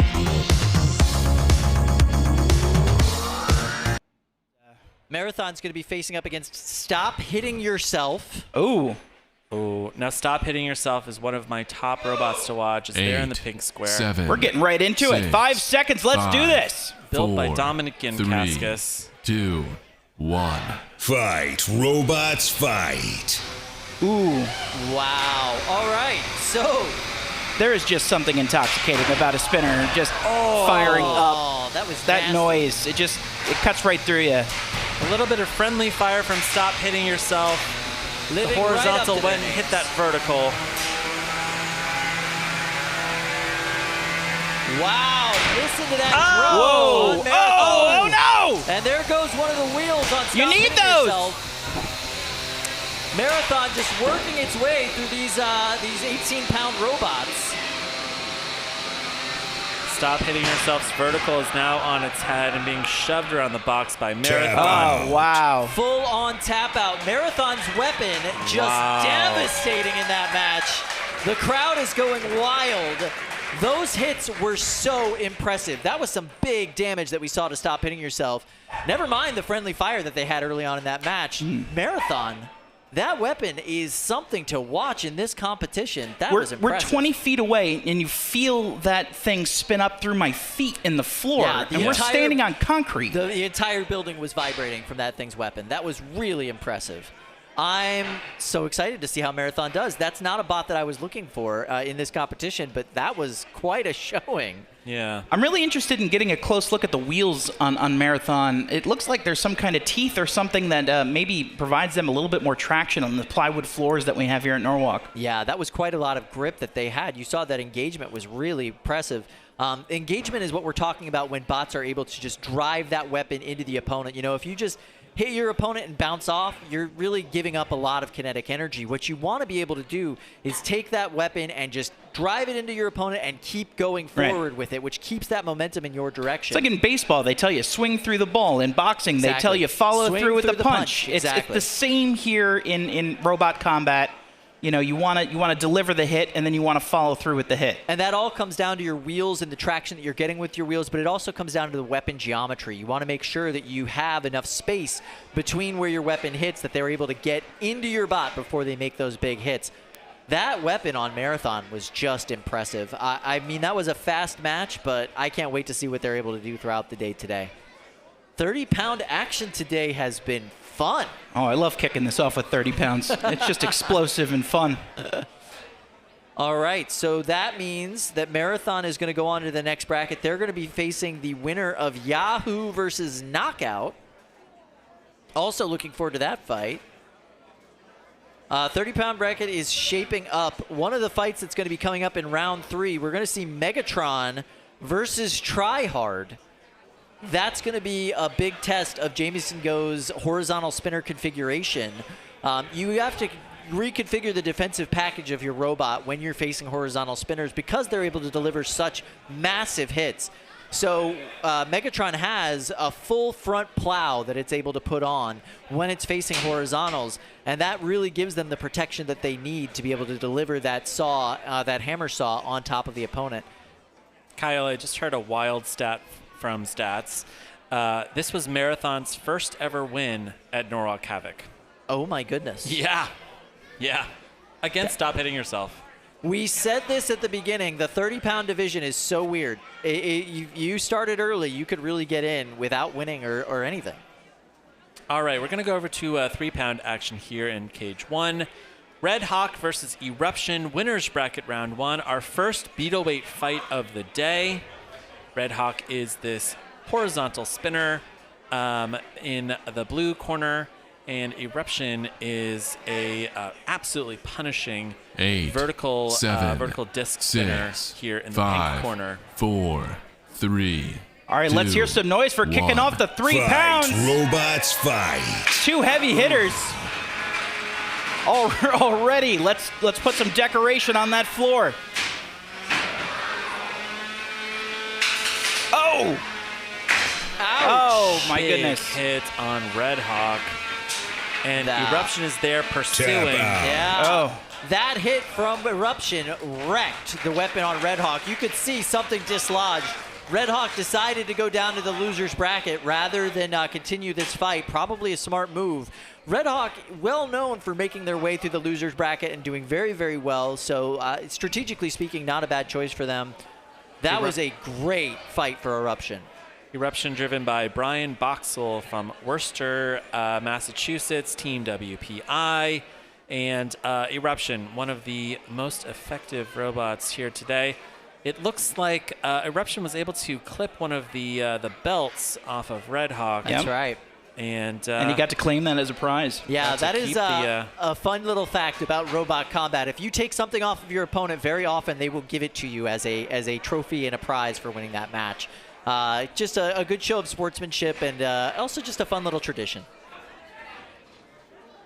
Also, like throughout the year, as you win the giant dumpster for winning each of the tournaments, the qualifying tournaments, generally the entrails of all of your opponent's bots come inside of that dumpster. I love that. All right, on over to Cage 2. Loading in, we've got Mouser versus Malice. This is a kind of funny matchup because Mouser is driven by Malice Captain Bunny Sariel on BattleBots, and Malice is the 3-pound version of a robot that looks nothing like Malice on BattleBots. Bunny is waving to the crowd. She's got a lot of fans here today. 5, 4, 3, 2, 1. Fight, robots now, Mouser fight. is this pink control bot with this long tail. It is designed to break spinners and start shoving them into the corner. It is a robot that relies on good drive. All right, on over to you, Katie. With Bunny earlier before this fight, she said her goal is to ram him repeatedly. She said this is actually quite the battle because she's used to heavyweights at 250 pounds, also named Malice, when she's out controlling her 250-pound weight. So this is a battle she knew going into. Malice is driven by Dan Barada, and we saw Dan driving War Machine at the November qualifiers, and he went incredibly deep with a design that looks very similar to Malice. This is a tried-and-true design, and we are really seeing that reliability here on display inside of the box. As soon as I said it, Kyle, looks like Malice's weapon went down momentarily, and is back up. It is back. Yeah. The reliability of Mouser is just so impressive. Every single fight that we see it in, it's able to take these massive hits and keep on coming at you. The front forks on Mouser really able to handle these vertical egg beater spinners. It's what they're specifically designed for, to hopefully get inside of them and jam them up. Oh, we see Mouser just stuck the poke of death. Yeah, danger tail. The danger tail. Danger tail. I love it. They do have a version of the danger tail that has a spinner on it. But this is just the grappling tail on the Mauser design. Huge hit there on the. Oh, we see a little smoke. Yeah. Could it be a motor? It looks like a little bit of a motor. Oh, but it's coming out both sides. Oh, we've got and there a little you see bit of aggressive tapping. Oh no! Oh Aggressive no! tapping. Oh, look away! Look away! Look away! Oh God! Aggressive tapping, showing the judges that they're being aggressive, trying to rack up those aggression points, assuming that this match will go to the judges. But at this point, we're seeing no movement from Malice. There's going to be a count out here in the last 40 seconds. Never mind, there was a tap out. Your winner, Mauser, built by Bunny Sariel. That was excellent fight. I promise, somewhere out there we do have judges. Yeah, maybe we'll need them at some point. They're all asleep by now. I hope not. Boy, that would be great though. We'd go to the judges. They're all just got a good shot here of having a Dan nap. Barada, trying to figure out what happened in that match. I think that's the kind of interesting thing about Mauser. You know, you look at Mauser and you go, oh, it's not that intimidating. It's kind of a circular robot. It's got this weird tail on it. Mostly plastic on the armor package. Yeah. There is a reason why Bunny is here today, because Mauser knocks out its opponents. All right, on over to Katie. Katie, your thoughts? I expected him to come straight at me, and he didn't. So I was like, all right, well, I'll just hang back and keep pointed at him. And so I saw he was just having issues driving, and I was like, well, I'm going to let him come to me and just ram him when I can, and it was great. How much fun is it, too, to know that there are people out here cheering you on, yelling Bunny? You give them a wave at the end of it. Yeah, Mary, she's lovely. I love her. She's everyone's biggest fan, so it's really fun. I like seeing everyone and making the community better and bigger, so that's what I'm here for. And the differences between a 250 and a 3, obviously. Yeah, the weight. No, there's just so many nuances in the smaller robots that are different in the larger robots. It's great. I love doing both. They're totally separate things, though. All right, best of luck out there today. You know, guys, what I love is that they're constantly adapting. They're constantly changing, regardless of the weight. And listen to that crowd cheering her. Wow. Oh, my all goodness. right. All right, On so over to winners bracket round 1, we've got ACRC versus Huge. ACRC, known here at Norwalk Havoc for having one of the most brutal just eviscerations that we've ever had on tape. And Huge, obviously, driven here by Don Dorfler from Team Huge on BattleBots. And this is their 12-pound version of Huge. 5, Yeah, it's pretty big. 4, 3, 2, 1. Fight, robots, fight. All right. Oh, good speed right out of the box from Huge. And we've got these flails here on ACRC that Huge has to make sure that they don't get entangled They're just in. wrenches. Are they wrenches? I think they're wrenches. They're really trying to throw a wrench. Oh, and look, it happened! Oh my goodness! Oh my yeah, God, there we go. that's the thing you have to watch out for. You don't want your weapon to get stuck inside of one of those flails. But it looks like both of the wheels are gone from one of the robots from ACRC, and Huge is coming in to kill the other one. Oh no, there goes a wheel. We have 1/4 of a functional bot left. Wow. Referee, are we gonna call it? Looks like neither of the AC or RC are currently functional. One wheel on each, unless they can figure out how to fuse together and go Super Slow Saiyan. I don't think motion. that they're going to come back from this. We are getting the voice of God asking for motion. And I don't think we're going to see motion from ACRC. This could be a knockout for Show Huge. motion. Show motion. Yeah, already Fluffy sending ACRC to the door in anticipation of the end of this fight. Knockout. And that there is a knockout. Your winner, All right. Huge, and Don Dorfler. Huge, well known for testing out their design in the smaller weight classes. A lot of the original Huge's fights were here at Norwalk Havoc with their 3-pound version. It's always fun to see these big-wheeled robots compete, and they're so interesting and strange. ACRC, just your your best iteration of a garage build. You know, unique materials, unique design, and just a team that's having a lot of fun. Yeah, absolutely. Now we see Alex from CityBot. He was also one of the drivers on ACRC. And yeah, this team is making its way through the brackets. Pretty decisive win, though, for Ugee. Yeah, so, you know, with Ugee, you know, you take a look at its design. You know, it is tough to you know, to come up with a winning design, especially when your robot is so close to the ground. All right, we're cutting over to Cage 1. We have Jack Move versus Caldera. Jack Move, of course, driven by Drew Davis, 8, Pain Train 7, team member Drew Davis. 6, 5, and 4, Caldera is another robot 3, from the Voxels. 2, 1. Fight, robots, fight. Ooh. Good speed right out of the box from Caldera. And he has successfully torn off part of the wedge on Jack Move. Oh. Drew Davis is on his head. This is not where he wants to be. And Caldera is right there in its face. Looks like we've lost some of the armor wedge package on Jack Move. Yeah, that wedge on Jack Move is 100% gone. Oh, we've got to tap that was out. smart. Oh, my goodness. Smart move on Drew Davis's part. Once you have no more wedge on the front of your robot, going up against a spinner as powerful as Caldera is just a death sentence. Save your robot for the loser's bracket. Hopefully he can move through that and succeed. But yeah, this fight over for Drew Davis. Whenever you're going up against a horizontal weapon like that, you know, you got a shot with a wedge. You always have that shot with a wedge because you can discombobulate your opponent. You can send them kind of flying off on a gyroscopic, havoc spree. And, you know, sometimes you'll even see a bot like that self-destruct. But Caldera is just built so well. It's just a devastating bot. Let's go over to Lindsay with social media.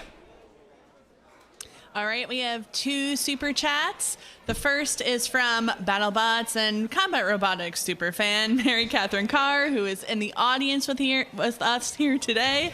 And she says, Fire Extinguisher Fund. Good job, Jim. Which I imagine will be the first of many happenings of that today. And then our second super chat is from Chris Caps, who was actually here competing with us an event or 2 ago. And he says, hey, Chris from Blackout wanted to say to everyone who had a part in this competition, been life-changing, stoked to be back with my 3-pound robot, Quasar. Also, can I get a happy birthday from my teammate and little brother, Matt? Oh my gosh. Happy birthday. Absolutely. Happy birthday. Happy birthday. That's so great. Are we going to sing? I would. I don't know. Are we we need more donations for that. I'm for Chris. that, yeah. Chris Caps is like a high schooler, all right? He gave us $10 for that. Yeah, like, that's so probably nice. all of his money, you know? Yeah, that is so awesome. Thank you. Thank you so much, Chris. We really appreciate that. All right, so we're going over to box 2 where we're going to have Dark Princess versus Vespula. Wow. This is going to be a great match. Dark 8, Princess, 7, Annika Yankowski's 6, 3-pound robot. 5, 4, Vespula 3, from Team 2, Ribot. 1. Fight, robots, fight. Wow. Ooh. You can hear that drum spinning up on Vespula. Dark Already, Princess is an undercutter spinner. Part of that wheel from Vespula got torn out from underneath. You see it kind of bobbling around now on one side. Now you see Dark Princess flying around the arena here.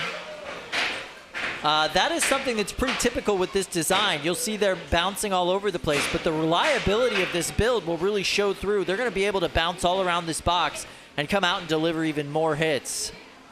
Now, one of the things to watch for with Dragon Princess today is improved weapon reliability. I talked to Dominic Jankaskis, and he said that for this competition, he put in a slip drive for that weapon, so it should be running the full 3 minutes. Now, you can see that, you know, it spins down, but it's able to spin right back up. Vespula is stuck up on the rail. Let's see. There we go. Vespula got its one unstick from Bert the Brick. If Vespula gets stuck up against the wall again, they are on their own as far as getting down. Dark Princess just as deadly as an overcutter versus an undercutter configuration. Absolutely, but the undercutter is definitely the preferred configuration. That way they're able to take out the tires of their opponents. And that gyro force is just a little bit more contained when it's underneath. Yeah. Yeah, a little bit more controllable. Ooh. Vespula, just a very well-driven, very athletic bot. You can just see the force of that weapon as it clears out all that debris from around it like a Huey taking off. These two bots very well suited to go up against each other. This is an explosive match that we've seen so far. Vespula's not going to let that damaged wheel slow them down at all. They're certainly coming back in this fight. Yeah. 45 seconds left on the clock. Are we going to have our first judge's decision? It'd be nice if they actually put in some work today, you know? Matt Bert just sitting around eating all the Christmas cookies that his family's making. 30 seconds left on the clock. With Dark Princess kind of bouncing around here inside of the box, you've got to wonder if this is a drive issue or if it's a weapon issue.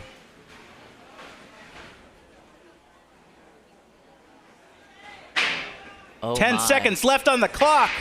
8, 7, 6, 5, 4, 3, 2, 1. That's the end of this fight. Please turn off your weapons and drive to the door. This one will go to the judges. Wow, this is going to be an interesting one. Yeah, I'm not sure how I would score this one, so I'm excited to see what our judges come up with.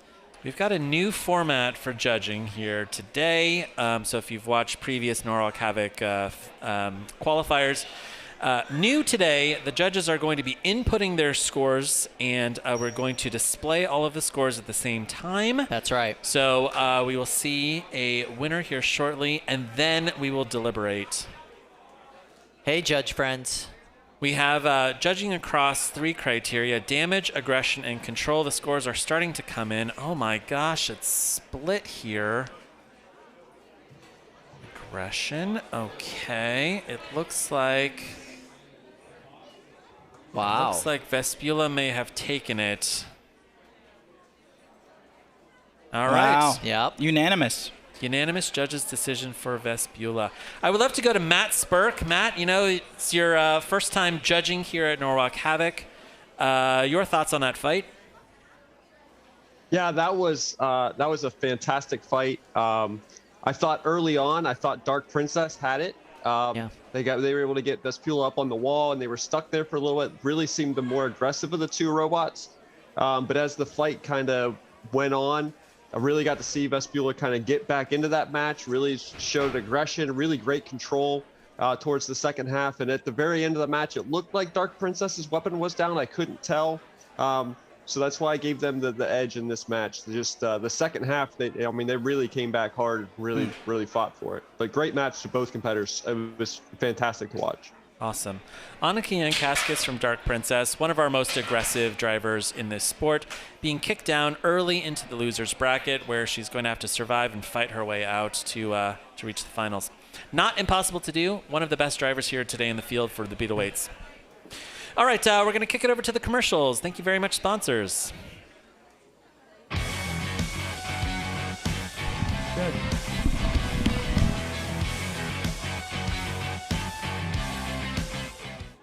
Working at Polaris means putting customers at the center of everything you do and turning on a dime to meet their changing needs. If you're a bold thinker, if you're passionate about delivering comfort, safety, and memorable experiences, and if you understand that sometimes a perfectly made machine is the best way to celebrate the human spirit, make an impact inside the company that thinks outside. Polaris is an American manufacturer of motorcycles, snowmobiles, ATVs, and neighborhood electric vehicles. Visit Polaris.com for more information. Polaris, think outside. All right, welcome back to Norwalk Havoc Robot League Finals for 2021. Looks like we're going to be getting more 3-pound action for you here shortly. Chris, what do you think about the action so far today? We've seen fire, we've seen fury, we've seen some great weapon-on-weapon matches. It's been, well, it's living up to the finals. Amen to that. Now we're heading over into 12-pound fights. My goodness. Let's hear some favorites. noise! 4, 3, Kitten, Mittens versus MilkTank. Do not let the cute names of these robots fool you. These are two destructive powerhouses in this division. Kitten Mittens is an unconventional walker, kinetic walker-style robot. And MilkTank is just memes and magic in a fighting robot. It is awesome. So Kitten Mittens, as you can see, it tilts its head and it's able to use the gyroscopic force of its weapon to walk across the bot. It looks silly. You don't want to be on the business end of that thing. But that weapon, I mean, it's powerful enough to move that whole bot. Oh, no! Oh, my God! We got a fire. Oh, no! And that is how MilkTank fights should go. Glitter and fire everywhere in the box. Someone put it out before it curdles! They're laughing too hard to tap out. They're not even tapping out, they're laughing too hard. Oh, my goodness. That's why I love this team. They're here to have a good time. MilkTank is now creme brulee. Oh, that was beautiful. Show motion. Yeah. Wow. Okay. All right, God. That is insult to injury there, show motion. Yeah, that cow is cooked. Look at this thing. Who likes their steaks well done? Thank you, Kyle. I was going in for the kill.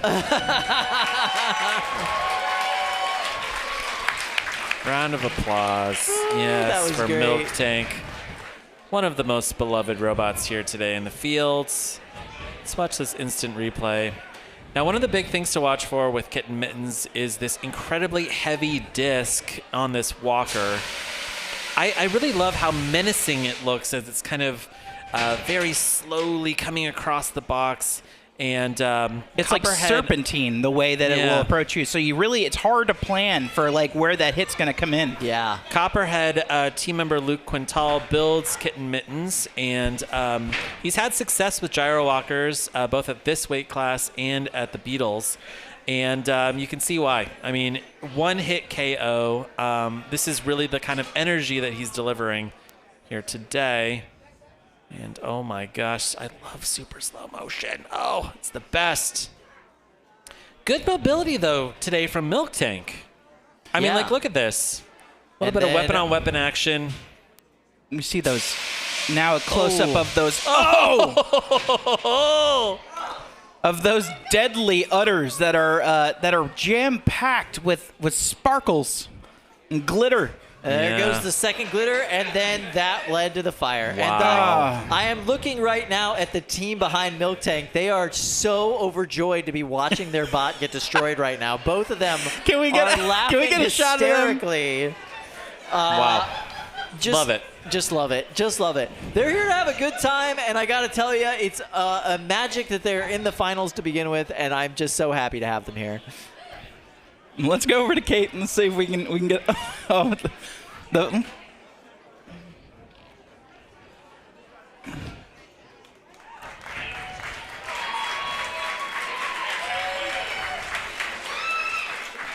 Look at that. Everybody in this audience is absolutely loving this. Oh, that bot is just burning right out. So we'll see how they do. All right, let's go over to Katie and talk to this team. Yeah, ladies, this is a whole lot of fun. I think we're having a great time watching what's happening in the cage, but more watching your two reactions. Well, I mean, you know, we're not always real competitive, so we try and make up for it by at least being entertaining. I mean, I have to say, going out with the glitter bomb right before the fire, we couldn't ask for anything better. So we're just going for it. And what do you think of the name Creme Brulee? Oh, yeah. A lot of the judges. We've heard all, like, last time we were on fire, they're like steaks on the grill, you know, well done, you know, all of it. Like a boot, like a boot. I don't know how you guys like your steak, your milk, or anything like that, gentlemen, but we got some suggestions over here for you. Yeah, we're the people to talk to. Yeah. I'm a huge fan of the glitter udders. Yeah. You saw that the first one popped, but they have a They're talking backup. about They the have another glitter udder. udders. I don't know. Yeah, That's our favorite part. We can't exploded a good time, yeah. Well, thank you so much for bringing a lot of joy to us today, not only in the cage, but of course the enthusiasm that you are bringing here to the entire experience. MilkTank, everybody! Yeah. Buy yourself some MilkTank merch. Please do. Please do. Yeah. All right, we've got both boxes loaded up, box 1 and box 2. Which one are we going to go to first? Looks like this is going to be cage 1. Starchild versus Tothik. Starchild driven by Brandon Zielinski, the captain of P1 on BattleBots. And Tothik driven by one of the Team Ribot team members here. 4, 3, 2, 1. Christian Fight, Cooper robots, fight. Starchild is this large-wheeled, white overhead attack robot.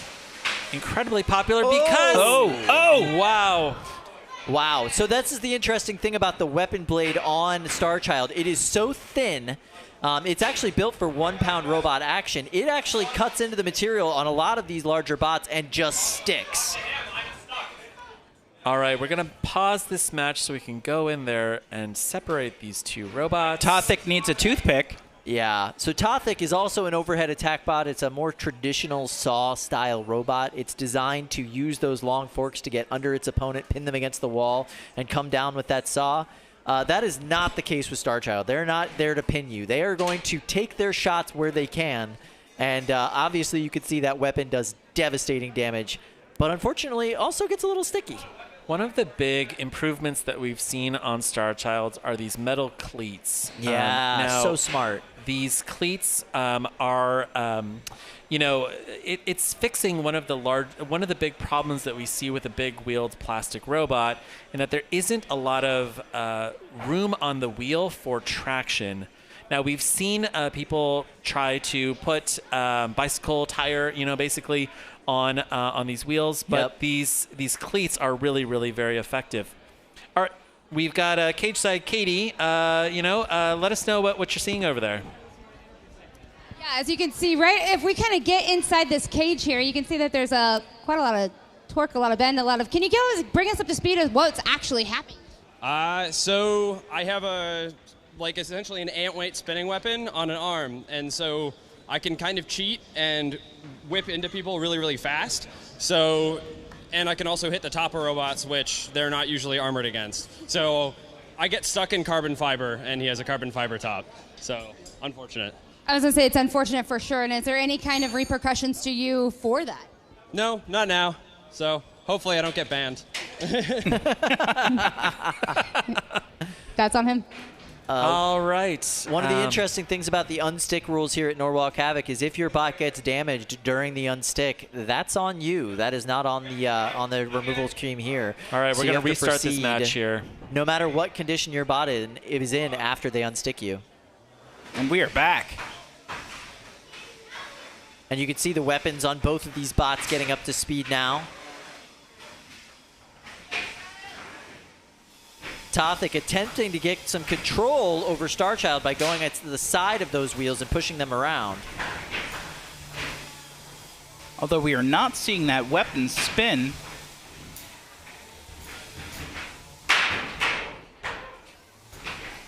Yeah, that's true. Tothik's weapon is pretty stationary there. I wonder if that got damaged in that last hit. Ooh.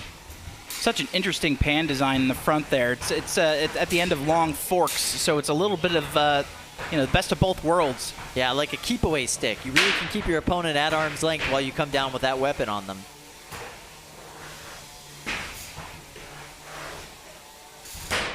Oof. Tothik's really adjusted their strategy to make sure that that weapon from Starchild can't come down on top of them as easily. You can see they're kind of doing this S-pattern drive.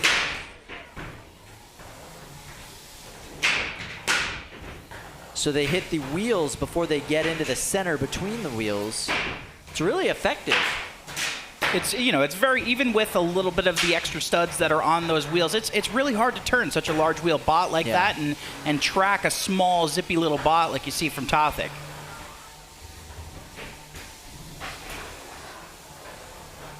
One minute left on the clock. Nice hit there from Starchild. And now you see Tothik attempting to get some aggressive tapping in with that weapon, but the actual weapon itself is not functioning on Tothik.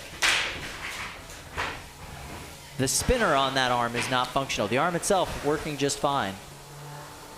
You know, when you're in a position like this, like Tothik, and your weapon's not working, you need to work as hard as you can to build up those aggression points, build up, you know, those control points, and it's just difficult to do. It's like, you know, around a bot like Starchild, it's so hard to corral. It's so hard to push around. It's just, it moves and envelops around you. Starchild's really the first ever of this kind of design. 10 seconds left. It's a thwack bot design with a spinner on the end of the thwack. 4, 3, 2, 1. That's the end of this fight. Wow, good match. You can see Brandon clearly happy with his performance here. Yeah, this one will go to the judges. All right. Now, as the judges are deliberating, they're going to be putting their scores into their judging criteria. We're going to very shortly see here. That was a close match. Yeah, Luke, I was going to say, what were your thoughts on that match? I mean, you know, when you take a look at Starchild, it is damage. Like, it is a very aggressive robot. It's difficult to plan for. It's hard to, like, really hit anything substantial on that robot. And it's hard to, you know, continue to survive so many of these hits. All right. Well, it looks like we got Vespula. No, that's... Oh, no, it'll update as they're updating the... Oh, I see. Yeah. Interesting. Okay. Yeah. All right, Peter. This is a brand new graphic. We got to give him a little bit of space. I think Peter's still thinking about it. Peter's still thinking about it. He's still deliberating. Ooh, unanimous judges decision for Starchild and Brandon Zielinski. Yeah. And you can see damage is what won that for them there. On over to Katie, who's here cage side with the winner, Brandon. Yeah, Brandon, that looks like a little bit of a celebration dance in the cage there at the end. How satisfied were you with that? I mean, it's always tough coming in, and the first fight, you're always really nervous and scared and everything. So it was really good to primarily have the weapon work the whole time. When this robot loses, it's typically because the weapon stops. So if I can keep the weapon running, I'm really confident about my chances. So it felt good to get a real nice 3-minute match in. Robot worked, everything worked, so I'm really happy about that. How do you quickly change back into go mode when you have to kind of stop and reset? You're talking about like when I kind of hit somebody or miss or something? It's a little funky. You have a robot to drive, so you kind of have to just point it where you want to go and hack when they kind of come under you. It's hard to describe, but it's a real fun robot to drive. Last but not least, I think if anybody else saw your face on there, you have a go mode across your face. Is that the focus? I mean, people tell me that. It's just when you're fighting, there's nothing but you and the other robot. So I'm just focusing on my robot, the other robot, and I guess whatever else just kind of happens. That's as simple as that, guys. All right, thank you so much, Katie. We're going to be going over to box 2 for our next match. We're going to have Narsil versus SawMurai. Narsil is a horizontal spinner. SawMurai, an overhead attack saw bot.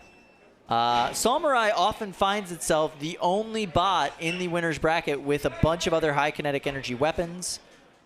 They are very used to these kinds of matchups, and I'm very excited to see this fight right here. I got a close look yesterday at SawMurai's mini bot. It is adorable. 5, 4, 3, 2, I love the new sticker on the back of Narsil. Robots fight. Oh, wow. So SawMurai doing exactly what it wants to do, trying to pin them into the corner, get as much damage as they possibly can, but also rack up those control points. And you can see SawMurai does have a traditional saw blade on that arm as opposed to the hammer saw that you might see from some other designs. The point of that is to really pin them, use the full advantage of that 10-second pin, and cut into the top material of the bot. Some interesting wires sticking out of the top of SawMurai. I don't know if that's intentional. Oh, my goodness. Well, that's not supposed to come off. So that was the front wedge on SawMurai. That's supposed to protect the body of the bot from the horizontal spinners. That's not supposed to come off. clearly, Narsil, once they're able to kind of get control of themselves again, might be able to take advantage of this open and exposed front area on SawMurai. But right now, SawMurai doing a great job controlling the pace of this fight and really controlling where Narsil goes. See so much debris already in this match. Look at this. Look at this. Look at this box.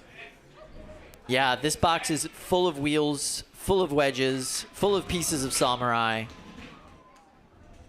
Narsil's now stuck up on the rail. They get their one unstick from Bert the Brick. It is the only unstick from Bert the Brick. 80 seconds left in this match.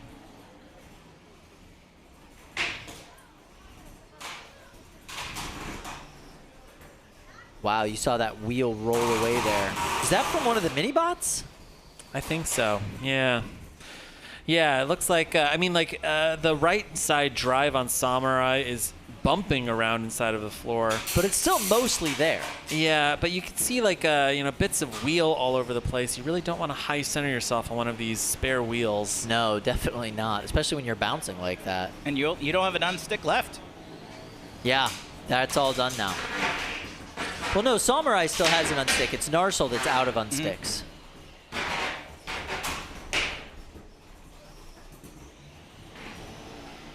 30 seconds left in the match.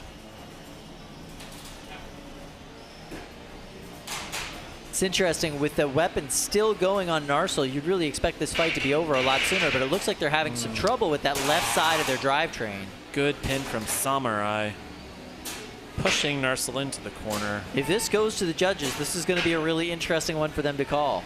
This one will definitely go to the judges. Sick. 5, 4, 3, 2, 1. That's the match. Turn off your weapon and drive to the door if you can. This one will go to the judges. SawMurai versus Narsil.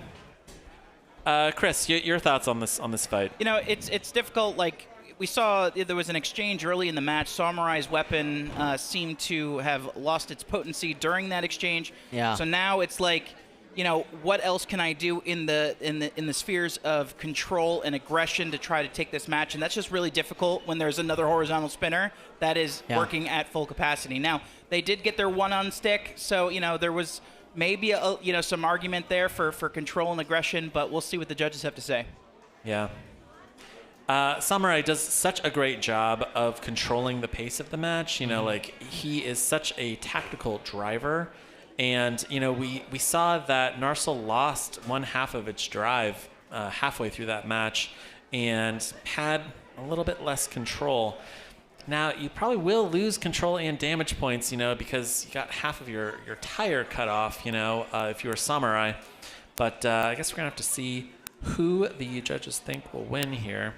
One of the cool things about YouTube is that we are now running these instant polls instead of YouTube Live. Oh, yeah. And right now, it is a 50-50 split,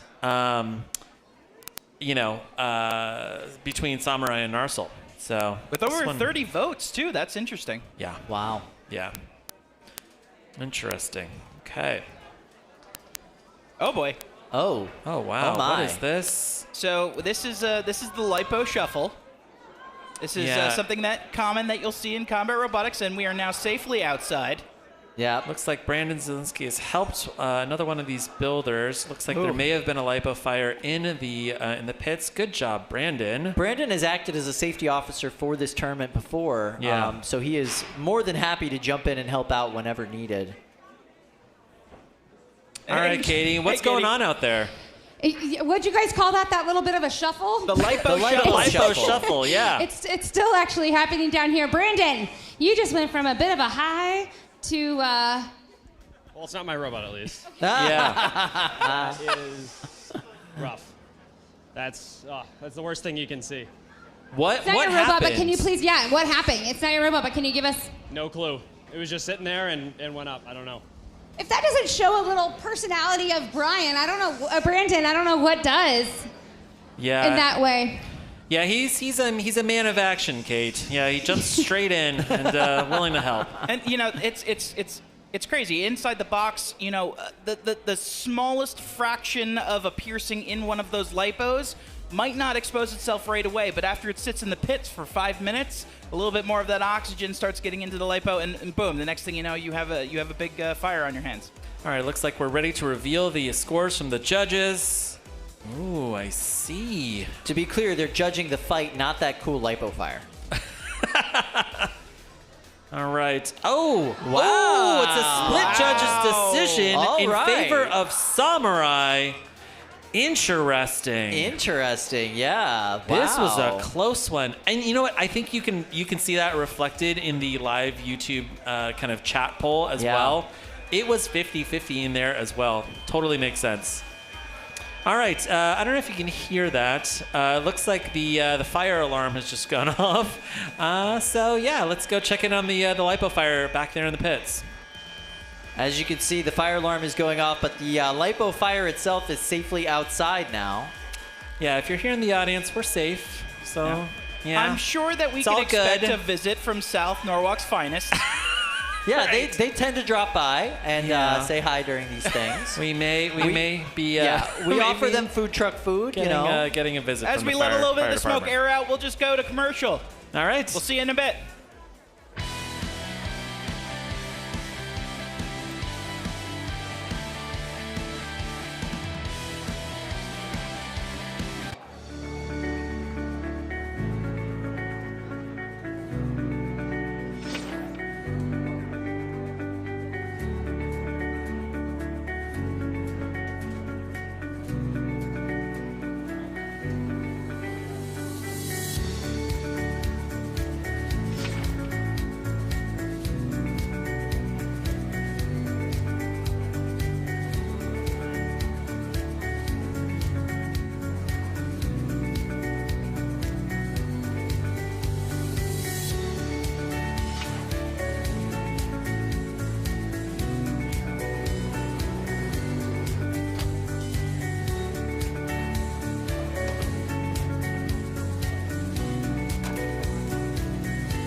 Let's give a big shout out to our sponsor, Mouser Electronics. Visit Mouser.com for great technical content and the newest electronic components from leading manufacturers. Thank you, Mouser, for sponsoring Norwalk Havoc Robot League's finals. All right. Now, if this is a live shot, maybe we'll see the fire trucks coming to help us out. You know? All right, let's go over to our friend Katie, who's got something for us from back in the pits. Back actually here with Jameson Go, and we don't have any fire trucks here yet, but there is a whole lot of distraction. How challenging is that in the mode to kind of figure out your setups? It's pretty challenging. I mean, you got to keep track of all your opponents. You got to keep track of all the action. I mean, especially with like a safety thing like that, I need to know if I need to boogie out of here too. Luckily, it looks like Brandon took care of it pretty quickly, so thankful for him. And yeah, you just got to keep yourself focused. Yeah, you absolutely. Brandon really had some quick moves with that one. I'm thinking about that in the cage, but more importantly, let's go ahead and focus on what you're doing here with MegatRON. What are you actually working on? Well, it looks like we have our next opponent selected in the bracket. So we are preparing our different defensive attachments versus that type of robot. All right, and what are the expectations at this point? You feeling good about getting everything pulled together? Functionality-wise, I think it's doing pretty well. What's going to be concerning for us is that he hits really hard, so we're going to have to mitigate those attacks, and if we can get in close enough, then we can have a chance to deliver our own weapon. All right, we'll let you get back to it. Wishing you the best. And Lindsay, what's the community actually saying about all this fire stuff? I mean, you know, our community, they love to see fire. It's always something that, you know, they get really excited by. A little bit of pyros in our community here. But I actually have 3 super chats that we have queued up. So the first one is from Send It Robotics. Where is Caulk? We haven't had Caulk in months. So, I don't know, Luke, Kyle, Chris, do you have an answer to this? Because this is something a lot of people in the chats have been wondering. Caulk, aka Waterproof Sealant, is a very popular 12-pounder, and Joe Fabiani is on vacation this week. So he qualified a bunch of robots, but he instead went to Central America, you know? So that is where, you know, if you're angry, send notes to Joe. All right, we have a second super chat. Is that right, Lindsay?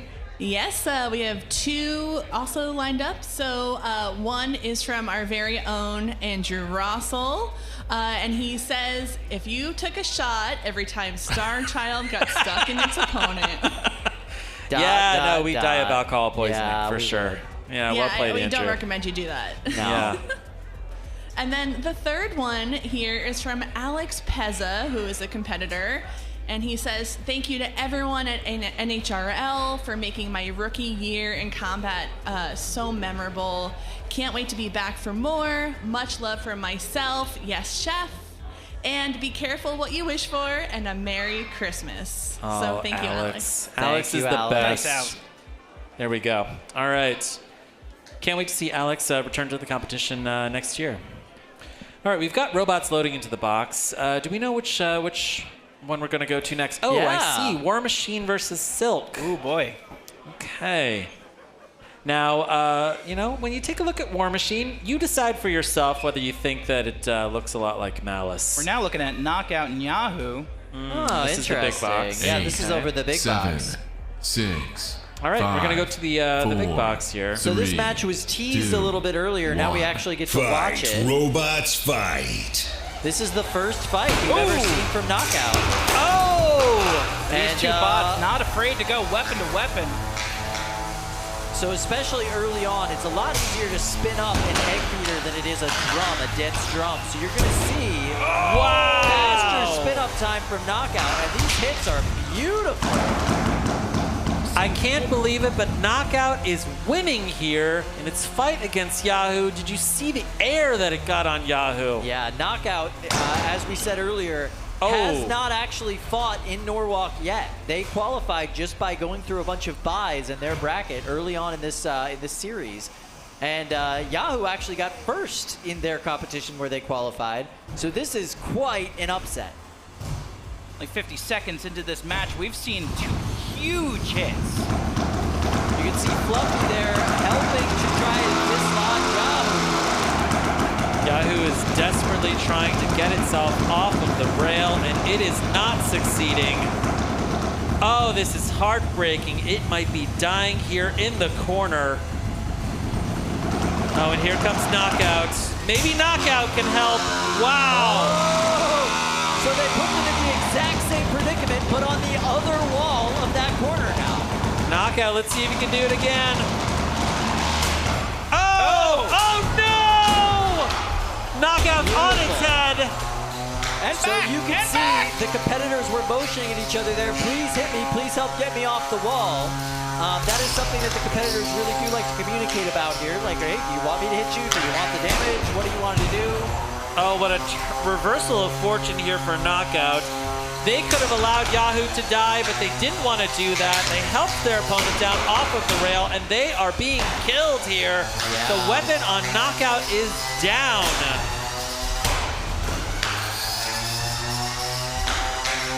Yeah, that movement you see on that weapon. Huge hits.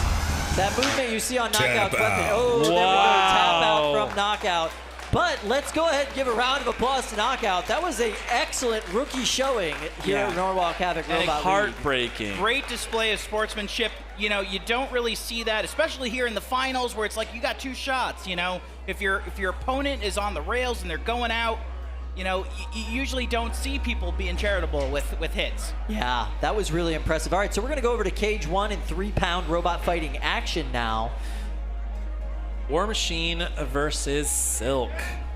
Both War Machine driven by Dan by. Barada, and Silk driven by Team Ribot, 7, Team WPI. 6, 5. Yet 4, another Team WPI 3, robot here. 2, 1. Fight, robots, fight. Some good speed right out of the box from War Machine, but didn't pick their angle great. Went straight into the rail. And Silk is making them pay for it right now. Already you see that front wedge on War Machine is bent. Yeah, War Machine now finds itself on its head. Silk is in its overcutter configuration. Oh, big weapon-on-weapon hit. Oh, and again, sending War Machine into the corner. And you can see that wedge on War Machine is now gone. They have no protection from that horizontal spinner on Silk.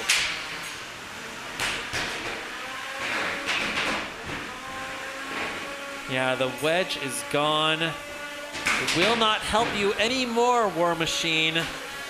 Really, we're going to be seeing some huge weapon-on-weapon hits. But Silk has found itself up against the rail, hoping that Brett can help them down. There we go. Oh, and the weapon is coming back on Silk. Incredible. Now, they'll need to be careful. You just lost that one assist from Brett. So all it takes to lose this match is, again, getting high centered or up on the wall. Yeah, and when your spinner is in that overcutter position, it is so easy to get knocked up and back onto the wall. They want to do their best to keep that spinner down on the ground if they can. Yeah, it looks like both of the weapons are still running on these robots, but yeah, the weapon on War Machine is spinning down. And War Machine not moving over there, stuck up against the wall. They're getting their one unstick from Brett the Brick, but I'm not sure they're functioning at all at this point. I don't think there's any motion. You can see that left wheel is twitching, that right wheel is not moving. Most of that left wheel is gone, though, been taken away by the undercutter on Show motion. And the referee just hit the show motion button. That robot is dead, Kyle. Yeah, it's not coming back. Tap out. And they've tapped out. All right. The winner of that match is Silk. They will be moving on in the winner's bracket. Next match is a good one. We're going to see Quarantine versus Judge's Dream. Ooh, that even sounds nice together. I'm so excited for this fight. Judge's Dream, you can see them over there in the orange. This is Hunter Yankaskis' robot.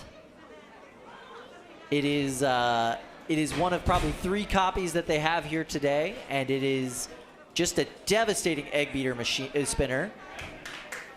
Quarantine, smaller egg beater spinner on them. They did very well in their last competition. Excited to see how they do today. Quarantine had gone like something like 0-5. That's right. Yeah. Yeah. 6, 5, really, it was a breakout 4, qualifying round 3, for them in November. 2, 1. Fight, robots, fight. Oh, and that spin-up time on Judge's Dream is just devastating. They are ready to take you out within a picosecond of the match starting. And you can see this aggressive driving style of Hunter Yankaskis. He is just keeping the front of his bot facing towards you at all times. You have no time to recover. Look, right there, Quarantine trying to self-right. Judge's Dream just on top of him the entire fight. Boom, boom, boom.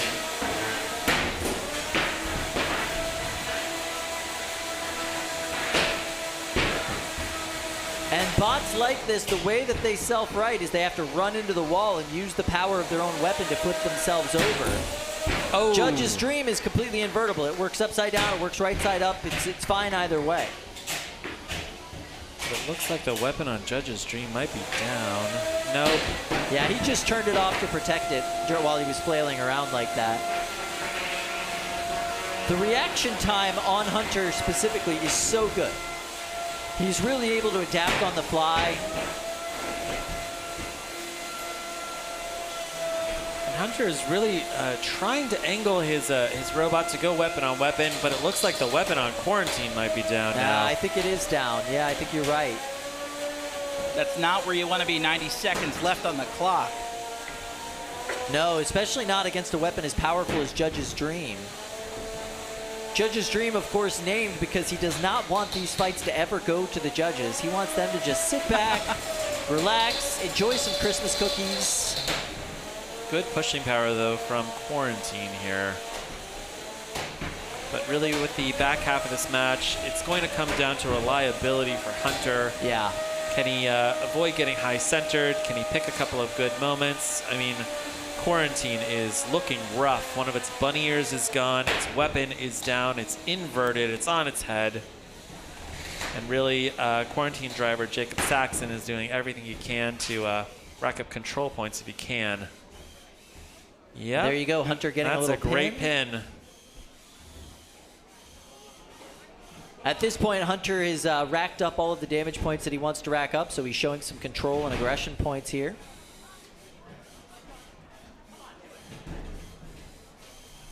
And it looks like Quarantine might be very low on their mobility. They're not able to get out of that corner. Maybe one side of their drive. Yeah, it looks like the right side of their drive is down. Oh, no, it's still spinning, but that bent bunny ear has meant only one of their wheels is engaging with the floor at all, and that got them jammed up in the corner. We're down to 7, 6, 5, 4, 3, 2, 1. That's the end of this fight. Drive to the doors. Turn off your weapons if you can. This one goes to the judges, and that is not how you want to end a fight that goes to the judges. Stuck up against the wall, unable to move. All right, we're going to go back to the pits with Katie Cooper as the judges deliberate. She's there with Christian Cooper, who has more information about the fire. More information is right. Actually, he just got his hands on the robot for the first time. As you're taking a glance at it, what's your take? There are no salvageable electronics in this. Wow. It's pretty much all dead, aside from maybe the motors. Wow. As to what happened, I don't know. It was charging at a normal charging rate for the batteries, 1C, which nothing should have happened wrong with it. I was over by the arenas, in some matches, and apparently mine was the one that caught fire, so that's cool. Wow. So this is How does this change a day for you? I have to rewire the entire robot now from scratch, so it's a lot busier. A lot busier. Gentlemen, you have anything for him? Otherwise, it looks like he has to get some things moving here. We got to let you get back to it. Yeah, get to it, man. You got a lot of work. Good luck. All right, let's go over to the judges. All right. This calls for a judge's decision. This is a pretty easy one for you fellas. Was this a judge's dream for you? Oh, look at these. Ooh, it's one-sided, Kyle. Wow. Wow. Yeah, fair enough. Fair enough. I feel like I have to do like arithmetic now. You know what I mean? Listen, I'm not that smart, okay? That's really funny. It's like an abacus. Luckily, the graphic fills it in for you right yeah, at the end. that's good. That's All right, nice. on over to the big box. We've got 12-pound action here. We've got the Necromancer versus Grudge Frog. Ooh. 8, 7, 6. Grudge Frog, 5, driven by Bunny Sariel. 4, Malice Captain 3, Bunny Sariel on 2, BattleBots. 1. Fight, robots, fight. Necromancers from Zach Granby. Grudge Frog, very similar to Malice in its design. It is an interesting robot. Ooh. They do use a lot of the design components from Malice in Grudge Frog and vice versa. Oh, no. You see that drum? It's definitely out of socket. Yeah, that drum's supposed to be in the bracket. Wow, 30 seconds down. Necromancer has no weapon. Grudge Frog is just picking its moments. This is graphic. So Grudge Frog now has the opportunity of just attacking where they want on the robot, and the idea is to do as little damage to themselves as possible to save themselves for the rest of the tournament, hopefully do a little bit less work going into their next match. Looks like they're having a little bit of mobility issue out of the left side as well, so now down a weapon, down your ability to win those. Oh no. My goodness. Yeah, there Tap it goes. out. And that was a tap out for sure. Wow. And you can see the shaft on that drum just completely dislodged from the center of it there. I wonder what happened there. Yeah, so I was able to talk to Zach Granby before this match, and he was saying, yeah, you know, we got into the finals through a lucky bracket, and we are definitely an underdog here today. So yeah, I think he's going to face a pretty tough road to climb. All right, on over to Cage 1, Beetleweight action here. We've got Project LiftOff versus Voxel. Whoa. Project LiftOff is the best robots. Yeah, Project LiftOff is the most successful multi-brain spinner that we have seen here in this competition. Multi-brain spinner is your drivetrain, is your weapon. You spin your entire bot around and you change the torque on your two wheels in order to adjust yourself and drive around the box. 8, Voxel, just 7, the epitome 6, of a big, 5, wide 4, egg beater drum. 3, It is so 2, powerful, so well 1. driven. Fight, robots, fight. Oh, man.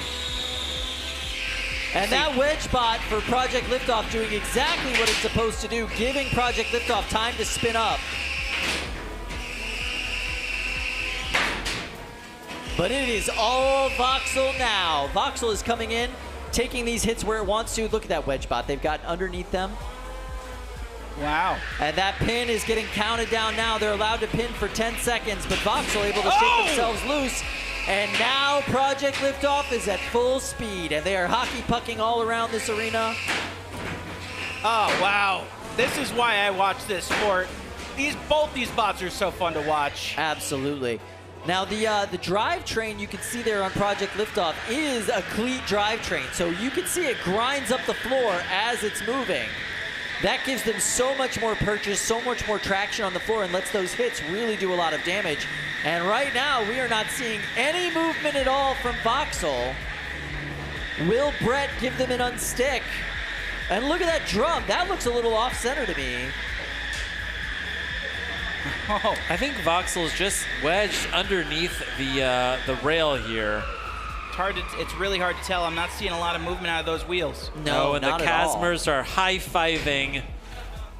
Looks Tap like out. Wow. It's a tap out. There's a tap out. Unbelievable. Wow, Voxel going down to the losers bracket right here at the beginning of this tournament. Not what anybody was expecting, but Project LiftOff just dominated in the last go-around, so it's very interesting to see them move forward here. We've seen Voxel just get like chewed up over 3 minutes in fights before, and it's still it's still going. So that really is a testament to how hard a multi-brain like Project LiftOff can hit. Yeah, absolutely.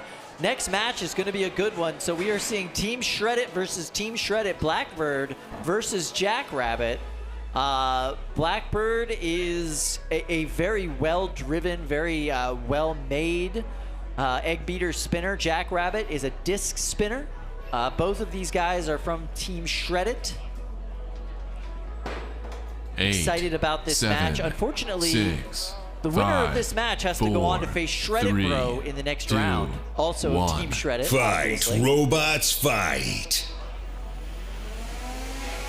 Both bots allowing each other to spin up. Oof. And you can see that weapon on Blackbird gets up to a speed faster. Whoa. And that was a tap out. Oh no! Was that a tap out from Jackrabbit? It was Knockout. Yeah. Wow. Blackbird is your winner. That was a tap out from Jackrabbit. Drew Davis does not look happy with that performance. All right, we're going to go over to Lindsay to see what our audience at home thought about that fight. Yes, we have another super chat from someone in the audience. This is from Jackie DeSico from New York. She says, we're having the best time here at the finals. Fire, weapons, smells, it's all here. We especially love the announcers and Lindsay. And this is from Jackie and Deb in the stands. Wow. Thanks, guys. I think we know them. Chris, do you know Jackie and Deb? Yes, so Jacqueline is my sister and Deb is my mom. Hi, Mom. You said I had a face for radio, but look at me now. All right, so we're going to go over to 12-pound action. Raptor X22 versus Kemonote. That's going to be a fun fight. Raptor X22 put in some really good work at its last competition here. And Kemonote is one of the bots to watch in the 12-pound division. A lot of folks are expecting them to go far. Kemonote is our first Mexican bot of the day, driven by Carlos Callejas from Mexico City. And the name Kemonote 8, is inspired 7, by a Mexican wrestler. 6, Awesome. 5, 4, Luchador. 3, 2, 1. Fight, robots, fight.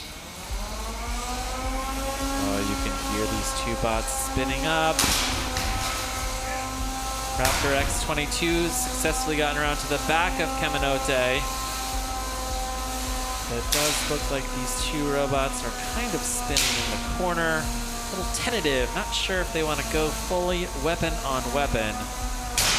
Oh, big hits! And that was a belt, I think, that we just saw come off Kemonote. That's right. There goes that belt. Yeah, so Kemonote down the weapon now. They are just a push bot. And are they still mobile? Yeah, can Raptor X22 move? If they can. Looks like, that's a wheel missing for and the Kemonote motor. as well. Yeah, and there's the motor. The little mini bot comes over and they try and fix the robots, you know, with those long forks. That's what that is. Yeah, they're little tiny repair robots.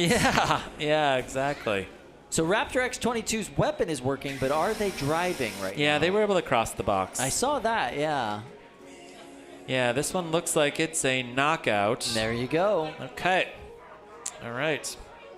Okay, so the winner of that fight, Raptor X22. Kemonote's got a bit of work to do in the pits to get that bot up and running again. Raptor X22 run by Patrick Murphy from Derry, Pennsylvania.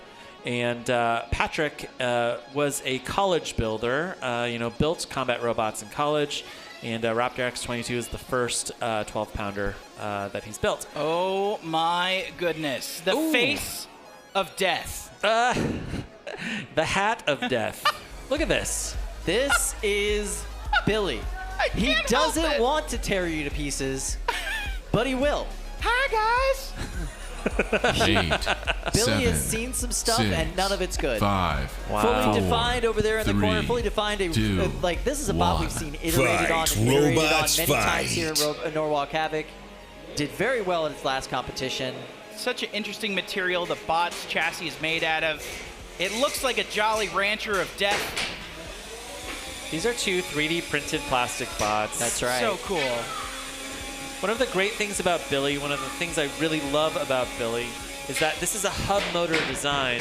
There are no belts to lose inside of Billy, so that weapon is incredibly, incredibly tough. And really fully defined, this is a tough matchup for Billy because fully defined has that huge plow on the front, intent on breaking Billy. We see Billy's hat on the floor of the arena. Billy does not like to lose his hat. Billy is a large wheel design robot, but unlike most large wheel designs that run on plastic wheels, Billy has this large foam wheels. They take a lot of damage. You can consider them a blade of armor for the bot. The interesting thing about Billy is it's a flexible design. So even if it takes massive hits, it's not absorbing those hits into its motors or any of its weapons. It's really just distributing that force throughout the entire bot and through those foam wheels. Oh, and bits of blue wheel are being sprayed around inside of the box. That is not what you want to see if you are Billy driver Jonathan Clark. Or the arena crew. It's like it's unfazed. There's just so much debris that's already been shed off of those wheels, but it's still totally mobile. Yeah. No problem at all there. It takes a lot to take Billy out just by going after those wheels. And look at how hard Billy hits. Wow. I'm always just so blown away by that. Fully defined on its head. On its head, that weapon stuck right into the floor there. Billy not giving him a chance to get back on his feet. No, Billy is aggressive. Oh, it looks like one wheel's down now. Oh, no. Billy claims a victim. Wow. Billy is just such a scary bot in this 3-pound division. You can see it in his eyes. And, of course, now the arena crew close its You can eye. see it in his eye. It's one eye. Yeah. You don't like me when I lose my hat. Oh, good little fact here. Billy won the September 2020 3-pound tournament and finished second in July 2021. That's Jonathan exactly Clark right. is here to play. This is absolutely one of the top bots to watch in this bracket. Jonathan flew in last night from Colorado. This is a Colorado robot, and Billy is one of the most beloved robots in the Beatles. If you love Billy, they're selling Billy stickers out there in the merch store. Many different versions of them. Yeah, go check that out. I'm sure you could support the robot by putting a Billy sticker on your laptop. I think that's what I'm going to do. So here we go over into the big box. We're going to see 8, Pramheda versus 7, Busy Bee. 6, 5, 12-pound 4, fighting action. 3, 2, Wow, Busy Bee Fight, looking a little bit robots, different, a little bit fight. improved from last time we saw her. And Pramheda, we've seen just tear through this competition in the 12-pound division before. Oh, no. Little help from the Minibot. Nice. Yes, That's nice great work. teamwork. So Pramheda's got this beautiful kind of pink vertical disc spinner, and Busy Bee has a stacked, what we would call a stacked drum configuration. Ooh, big hit. Nasty. Oh, and Pramheda is attacking those wheels on Busy Bee. Tap out. Wow. Yeah, it makes sense that that was a tap out.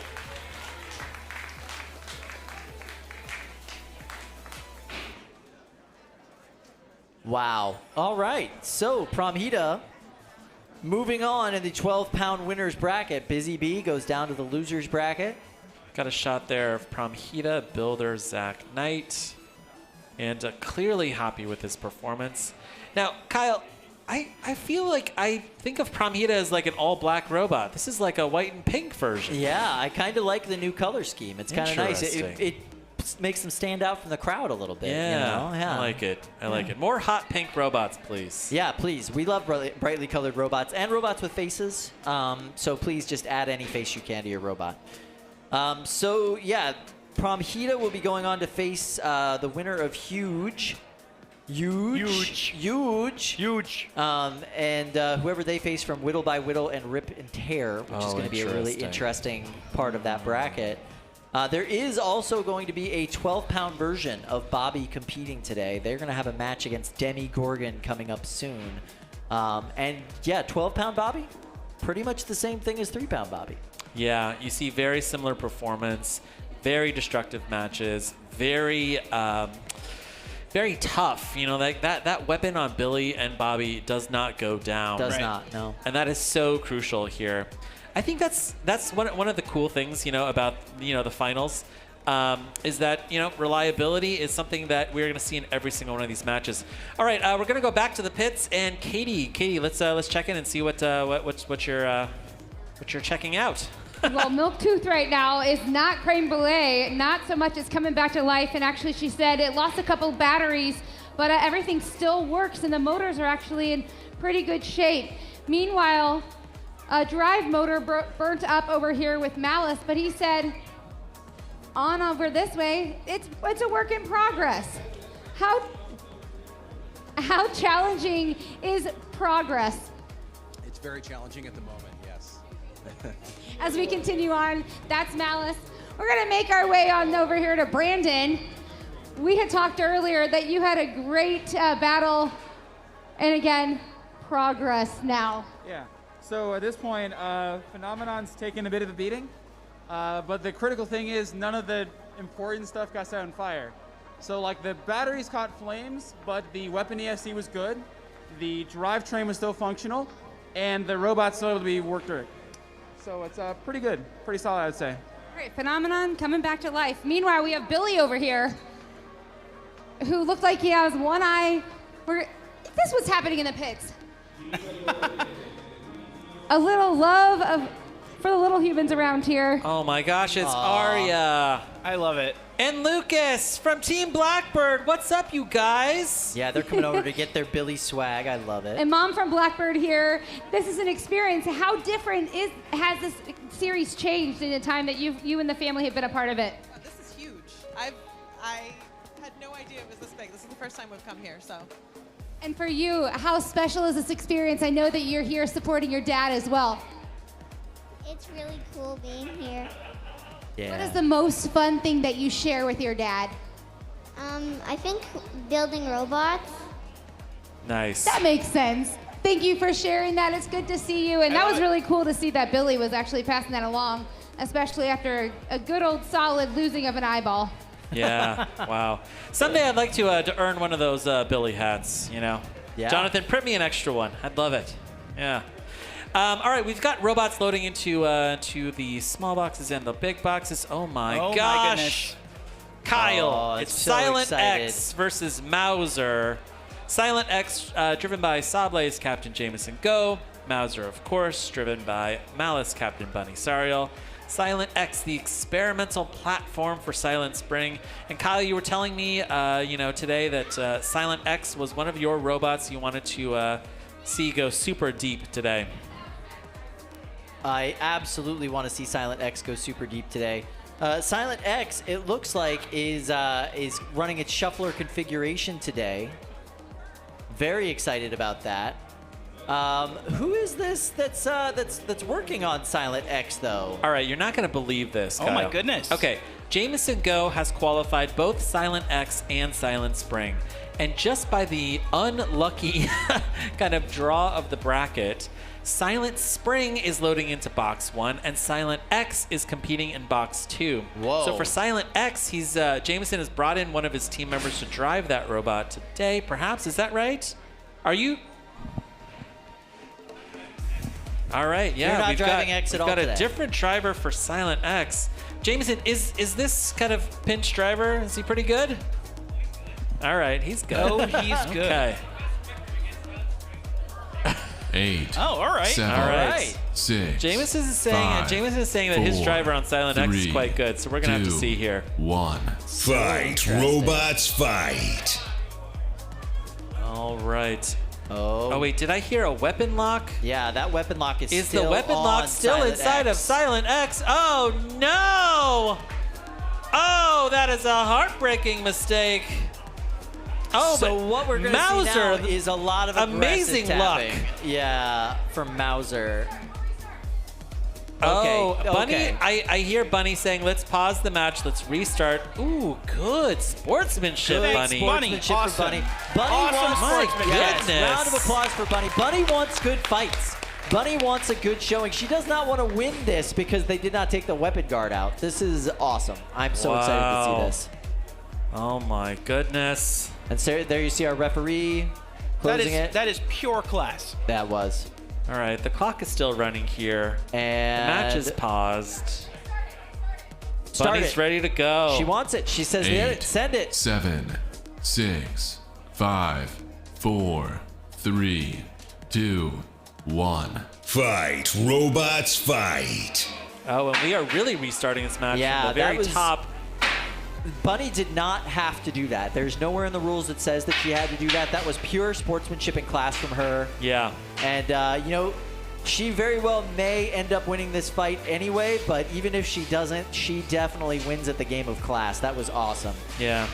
Now, one of the big things to see here with Silent X and with Silent Spring is that they have shuffle drive. These are not wheels on Silent X. Now, because of that, Jameson Go gets a weight bonus. So this is a 5-pound robot here in Silent X versus a 3-pound robot here in Mauser. Sorry, 4 pounds? 4 pounds. Is yeah. it 4 pounds, Jameson? 4 pounds. All right. One additional pound for the drive, which is important because one of the big issues with the Silent line of robots when they were wheeled robots is that they would make a hit and big bounce hits. across the arena because they just didn't have enough weight to keep themselves down on the ground. That extra pound of weight from this shuffler drive actually helps keep them on the ground and keeps their weapon pointed at their opponent when they make these big hits. There you get a close look at exactly how those shufflers work. It's like a series of nubs that, progressively take steps, and it goes so fast, it's almost hard to tell that it's not a wheel. Oh, and it looks Yeah, like there's so a well big piece of designed. plastic gone. That is definitely gone from Mauser. Yeah. Wow. Now, Mauser's got some good pushing power. You can see Mauser really corralling her opponent there up against the rails. Oof. Using that danger tail to try and wedge itself into that drum. Ooh, good tapping there, Bunny.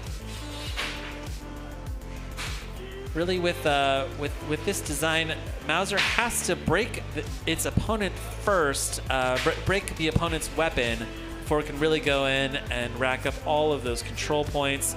Oh, it looks like Bunny has wedged one of her wedgelets right underneath of Silent X. And she has full control of Silent X now as she's moving him around the arena. Bouncing him off of the wall. That's nice pin nice there. pin there. Oh, very good. But you can hear inside of the box that drum spinning up and spinning down. And And I guess the big question is, how 30 reliable seconds. is Silent X? Can its weapon be broken, Kyle? Typically speaking, I would say no. The forks Another on pin. Silent X do keep getting stuck on this plywood floor. Oh, aggressive tapping! Good Excuse me. taps. Excuse me. She's allowed Excuse to me. hold this pin for 10 seconds. She wants to get as many aggressive taps in during that time period as she can. 8, Excuse 7, me. 6, 5, 4, 3, 2, 1. That's the end of this fight. Please turn off your weapons. Wow. Cease your aggressive tapping and go towards the door if you do not mind. Wow. What a great showing from Mauser there. Fantastic. So this one will go to the judges. Now, as the judges deliberate, I loved this match. We saw some incredible sportsmanship from Bunny Sariel. She didn't have to do that. Yeah. And by doing it, she said, "Hey, let's have a fully functional weapon. See if I'll survive here." All right, we've got cage side. Katie is here with Bunny. Yeah, and you know what the guys are saying? They loved that battle. Why do you think? I think it's always great to have two experienced drivers go against each other because you get a lot of control and you get a lot of everything that you want. Yeah. How would you work us through that? What happened from your perspective? At first I thought something was wrong with his weapon, and then because you get in this mindset, so you don't really see what's going on. And David was like, his weapon lock is in, and they're like, "Do you want to restart?" I was like, "Yeah, what? Yes." And so then I just kept pointed at him, and they're such great drivers. It's so hard. So you do your best. All I did was I lost a little front thing, but it's not important. It's just cosmetic. And Lindsay, who's over there with most of the community, you guys have any thoughts towards Bunny? Oh, well, so I'm running a poll right now to get a sense of what the audience thinks. And right now, Mauser is in the lead with about 68% of the votes. Wow. So we'll see how that goes. But I do have some questions from the chat as well while we are waiting for the judges to deliberate. And so the first one is from Chris Caps, and I'll throw this over to the announcers. How would you rate all of the bots with hub motors from top to bottom, like Billy, Eruption, Silent Spring, etc.? So a little something to gnaw on while we wait for the judges. Interesting. Gosh, that's a good question, Chris. I think Dark Side might be at the very top. Dark Side. Yes, yes. I buy that. Dark Side, yeah.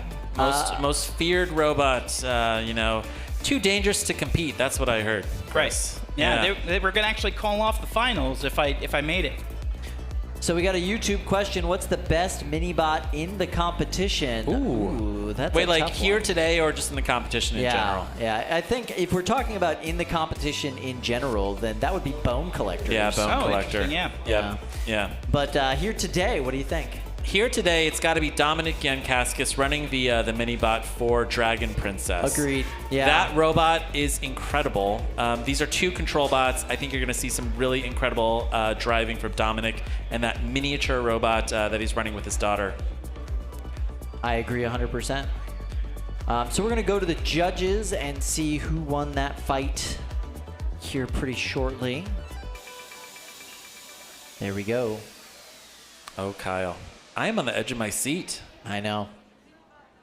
Now, This I will one was say, close. This one was Mauser close. did defeat Silent X back in February, so we'll see if they had a repeat The performance numbers here. are filtering in. Oh, boy. Oh, boy. Damage goes to Silent X. Yeah. Aggression goes to Mauser. Control goes all Whoa! the way to Mauser. Wow. And Mauser! Control wins it. Unanimous decision. Yeah. Not surprised by that one at all. Thank you, fellas. That was well done. Yeah, Control won that fight. Yeah. A lot of competitions you don't see that, but in this one, yeah. Control won that fight. That's I think that was the right call. We're gonna go over to 12-pound action for you right here. Oh, this is going to be a good one. It is Whittle by Whittle and Rip and Tear. Rip and Tear. The Casey's. Yeah, so Luke, tell us what you love about 8, Rip and Tear, please. 7. It's made out of 6, foam, y'all. All right, this is one of my favorite 4, robots, and they have a 3, surprise, which 2, we may or may not 1. see. Fight, robots, fight. So having an entire body made out of foam makes it very hard to do any real damage. Oh my goodness! Good hit from Rip and Tear on the top of Whittle by Whittle. Wow, yeah. Oh, this is chaos. Such a difficult bot to fight. How do you fight a living room sofa? Yeah, no, it's impossible. And Rip and Tear is just, they are aggressive. The weapon is powerful. But what are you gonna do with that overhead saw? You're gonna saw into just that foam. I don't even think you can get to the body with that thing. Now, Whittle by Whittle driver Bryce Yankaskis was the captain on Slapbox on BattleBots. He's an incredibly good driver. Yeah. And you can see that he has switched up his strategy on the fly. He's now driving backwards into Rip and Tear, effectively turning his robot into a vertical spinner. Interesting. We can see bits and pieces of the foam. Oh my goodness! Oh, that's so smart. In that backwards configuration, the weapon's actually spinning up, so he's actually able to get underneath them and throw them into the air. Really good strategy change from Whittle by Whittle. Oh, good hit on the top of Whittle by Whittle from Rip and Tear. But it looks like Rip and Tear might be having some mobility issues. For sure. Oh no, is Whittle by Whittle gonna cut Rip and Tear in half? Yeah, look that at would that be giant incredible. gouge in the side of Rip and Tear there. Now Rip and Tear is now stuck up against the rail. Got its one unstick from Fluffy. Whittle by Whittle is holding its own. Look at the size difference between these two robots. Every single time that Whittle by Whittle gets underneath Rip and Tear, it is able to basically change the shape of that robot from below. Wow. And every time that it does take a bite out of Rip and Tear, there's so much debris that could get caught in vital weapon systems. So it's tricky. It's a tricky bot to fight. Now, Rip and Tear is landing some very good hits on the top of Whittle by Whittle. They really are, but the damage to Rip and Tear is pretty undeniable. I think this is the most, actually functionally effective damage we've seen on Rip and Tear in these competitions. That's, the foam that's kind of getting under Rip and Tear's drive is really effective. You can see the rock back and forth. Yeah, I wonder where that's coming from. Now, the interesting thing about Rip and Tear is that the foam is part of the body. It is coming apart! Yeah, oh my apart. goodness! If this goes for another 2 minutes, I think we're going to see Rip and Tear being in two pieces! Oh no! Oh no! Oh, no! Wow! Wow!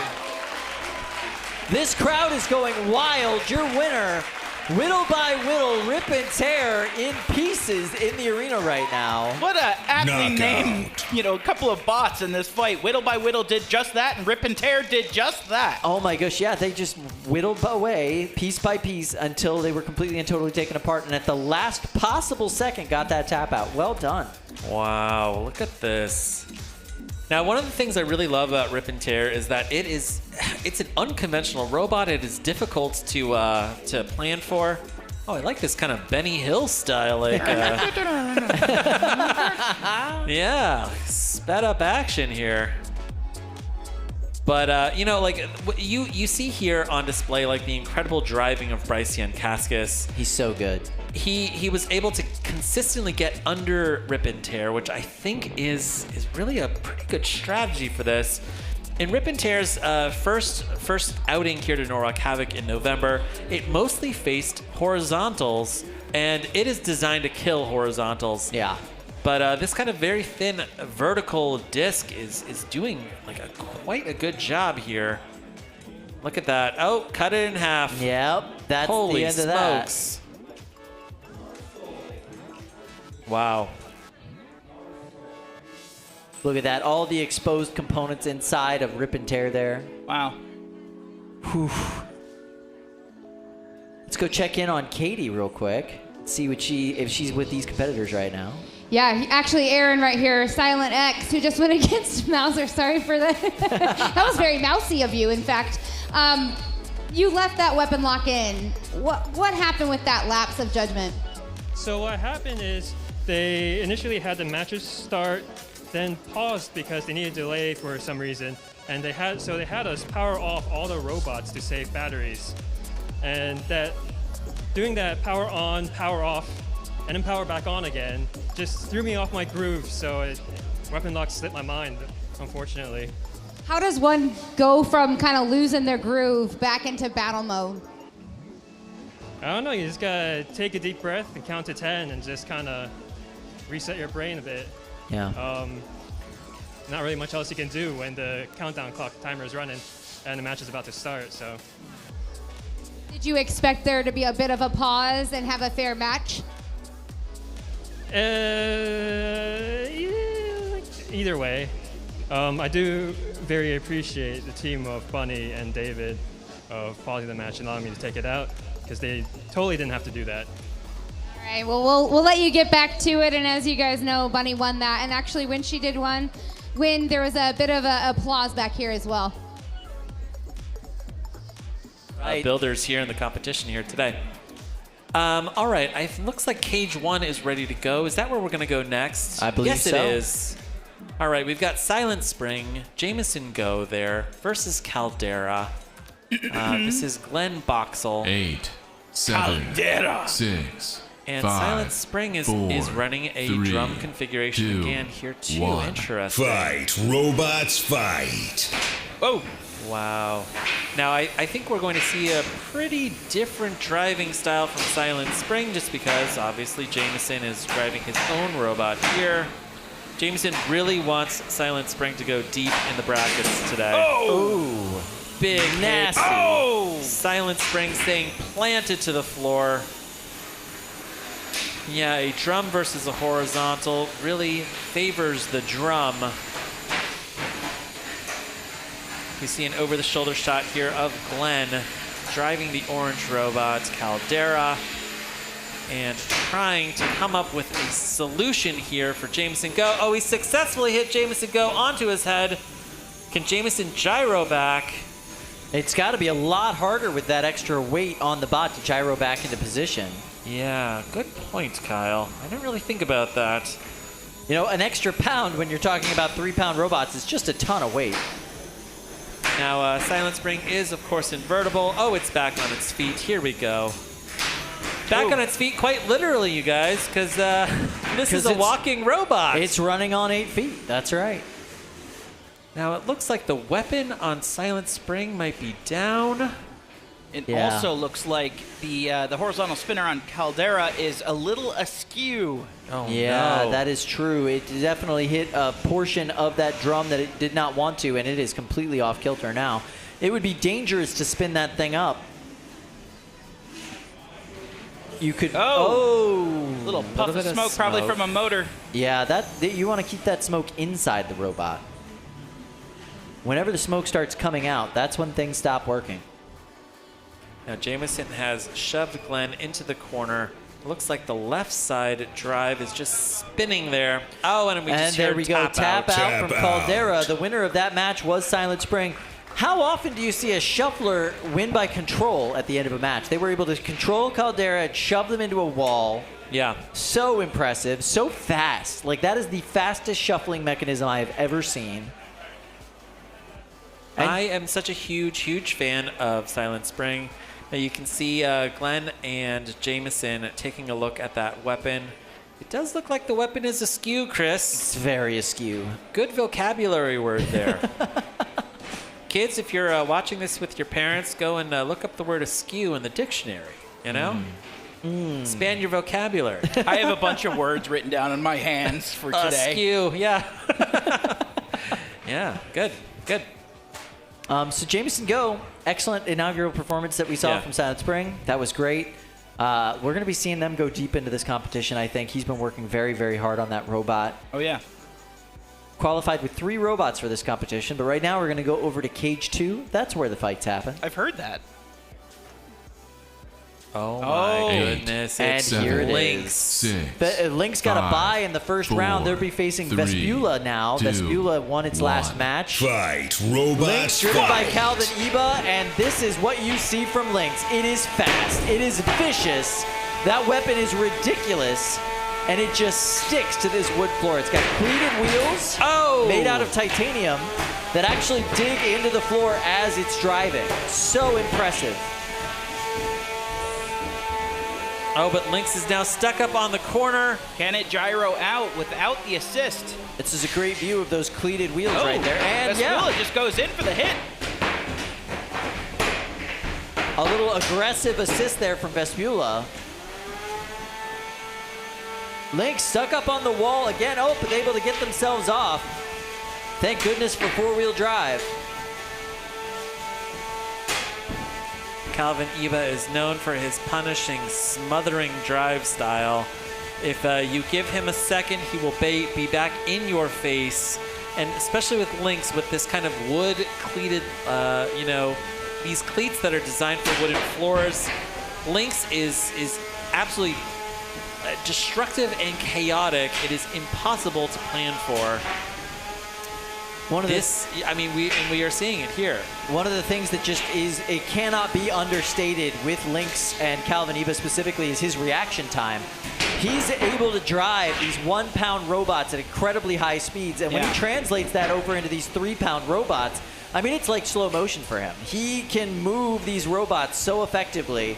He makes these micro adjustments in just seconds. It's so hard to stay on top of it. You really need to be a top-level, top-notch driver to even hang with this guy.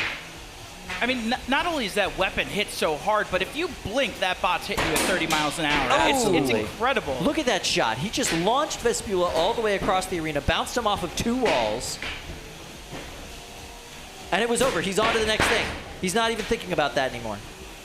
I feel like we're talking a lot about Lynx, but not that much about Vespula. Vespula's drive is quite good in this match. Yes, absolutely. They are also able to pick their moments. I think it's difficult just given the chaotic nature of Lynx. If I was a judge here, I don't know how I would call this. It's been pretty even. This is an elite level match. Absolutely. This is one of those types of matches that you typically see in Winners Bracket Round 6, but we're seeing here Winners Bracket Round 2. It's exciting. 20 seconds left here in this fight. Look at those tight turn radiuses right there. Both these bots able to just really get on top of each other. Oh, and Vespula kind of stuck up in the corner. Lynx did not capitalize. 6, 5, 4, 3, 2, 1. That's the end of this fight. Oh, both of these drivers got really good hits right there at the end. Wow, there's so much wood inside of this box. That's those wheels on Lynx, those cleated wheels just ripping up the floor as it drives along. Look, you can see even the ref is smiling ear to ear after that match. And this one will go to the judges. There you see those little titanium teeth. Yeah, cleated wheels. I love that design. It's so smart. Calvin is used to driving in the West Coast, and in the West Coast, they typically have metal floor arenas there. So he's designed Lynx to have a lot more grip to the floor. Usually they use magnets there to keep that bot kind of sunk in and really like gripping to the floor. To adapt to that in a wood floor arena, he came up with this design for these cleated wheels. They've been so effective. The first version of them was a little bit less effective, but as he's been moving on and reiterating them, they're so smart and they're so well done. It really helps him just dig in as he makes those big engaged hits. I can't wait to see how the judges call this fight. Yeah, one of the big things that you want to see with Lynx, you know, is balance. You know, it's got aggression, it's got drive, it's got control. All right, let's go over to Katie. I think Katie is cage side with Calvin Eba. Yeah, actually, both of them here. Nice. Big surprise, guys. First and foremost, a lot of smiles coming out of you. Not even knowing the results, how successful were you at what you were trying to do? Driving is a little tough on wood floors. I'm used to having magnets and giving like 20 pounds of traction. Yeah, Nick just did a great drive driving. But I think I got some really, really nice hits. There were some loud ones in there. All right, nice hits from him. What do you think you did well? I think I took the hits well. Like, I hit the ceiling a couple times, and I tried to get a really quick recovery. And this is something you actually had to do some wheel changes. You had some changes to be made there between the last two. How well do you think it performed? I think it went really well. It's a new drive system. It's a brushless drive system. And I, you know, in the first match, just trying to get a hang of it. All right, let's go to the judges and see really what they thought. All right, we're gonna see how these numbers come in here. This one's gonna be tough to call.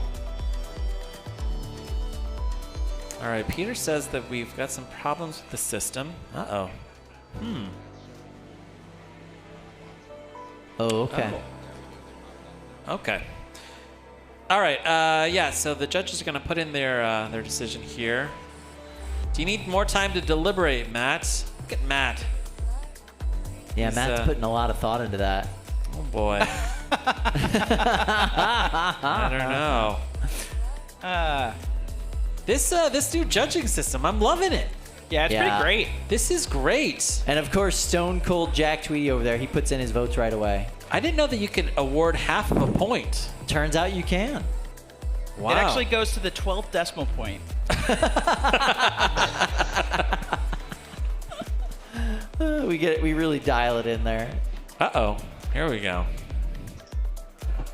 Oh boy. All right. Okay. Wow. What? So Wait, close. What? The winner of that match by barely a unanimous judge's decision. It's Lynx. those half points, Kyle. I know. It really is those half points. Wow. Amazing. Oh, wow. That was impressive. All right. So we'll be moving on to 12-pound 12-pound match 4. Nightcrawler versus Mojave. This is going to be a really interesting bout between these two. So Nightcrawler is a egg beater drum spinner, and they've got a Kitbot Minibot with them. 4, 3, 2, known as a D2 1. kit. Fight, robots, fight. D2s are super powerful wedgie little bots. You see them in a lot of 3-pound competitions. Not allowed at this competition because they do not have an active weapon, but great to use in a mini bot in this 12-pound division. Now the green robot is run by Corey Nason.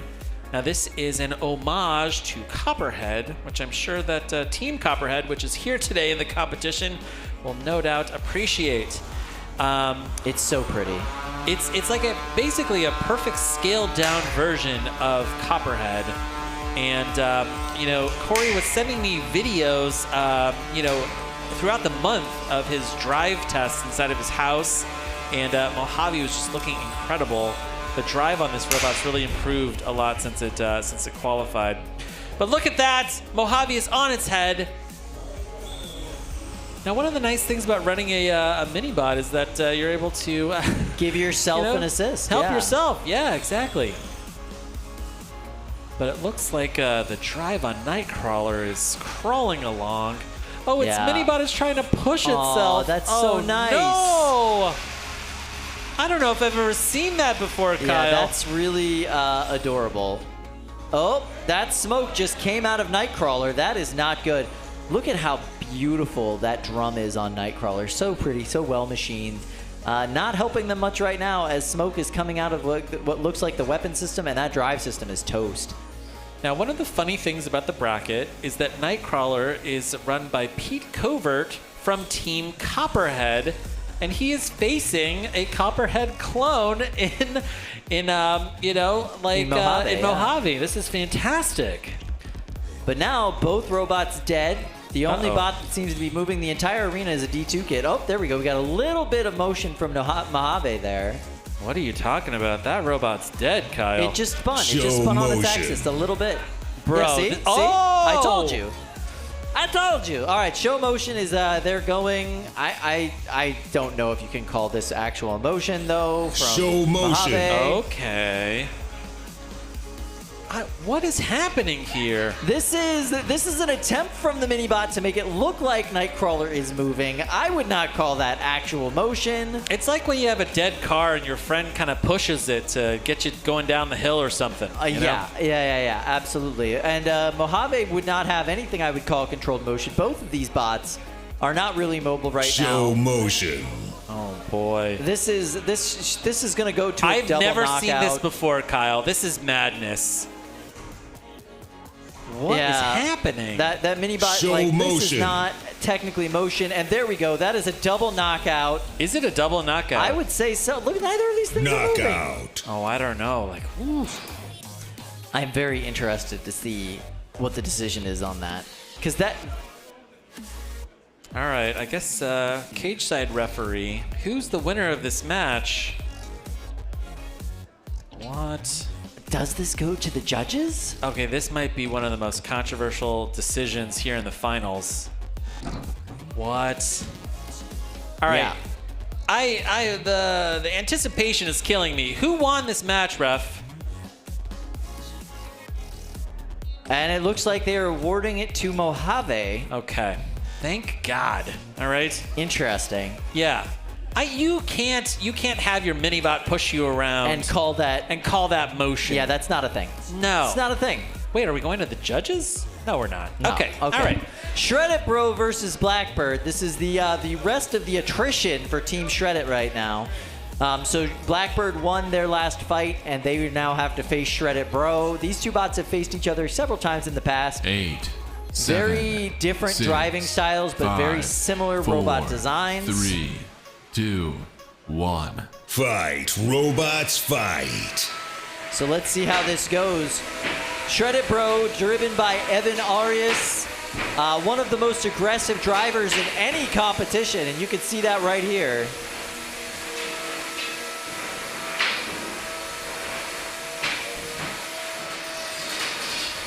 Wow. Oh, no. Evan Arias has successfully got around to the back of Blackbird and is peeling pieces away from his friend's robot. Now, these two robots, they have pretty similar geometries, wouldn't you say, Kyle? Oh, very similar geometries, yes. And being teammates, you know, you would almost expect to see more reserve fighting because they're going to have to help each other fix their bots at the end of this. Good point. Yeah, that's true. Shreddit Bro looks like it's having some trouble with that right side drivetrain. Everything on Blackbird is working fine.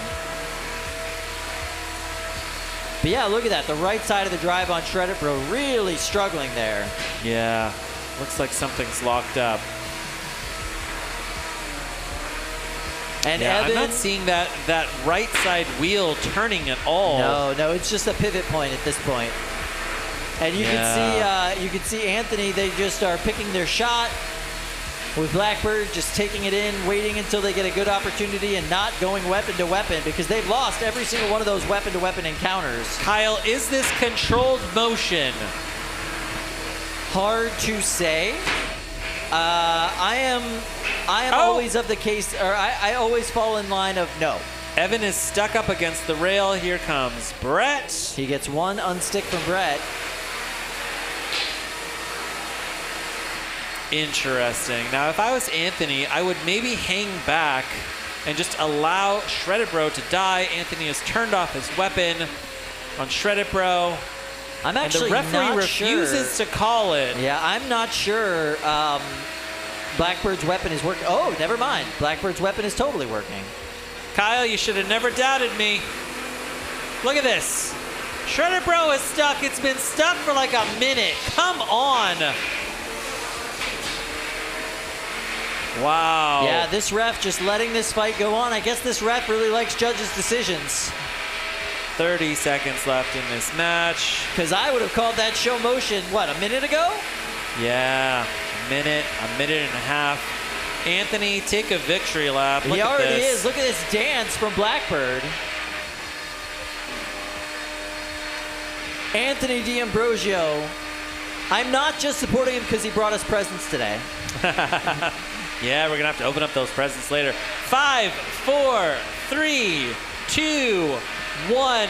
That's the match. Turn off your weapon, Evan, and hopefully you can get pushed to the door. Oh, and they're hugging after the match. I love that. Hug. That's some good teamsmanship there. This one goes to the judges because the ref just didn't want to push a button. So we're going to go to our judge friends. Yeah. Yeah, I would say that's a pretty one-sided match. Yeah, I agree. Not a lot of kind of suspense here. No, not a whole lot. We'll just push the button instead. That's perfectly fine. Oh wow, look at this. I gotta say that Shreddit had that for the beginning of it, and then they lost that side of drive and really couldn't come back. Yeah. And it should have been a knockout. I agree. I agree.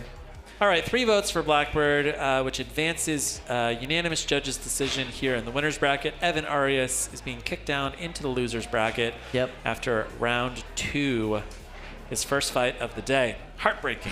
Yeah, that was heartbreaking.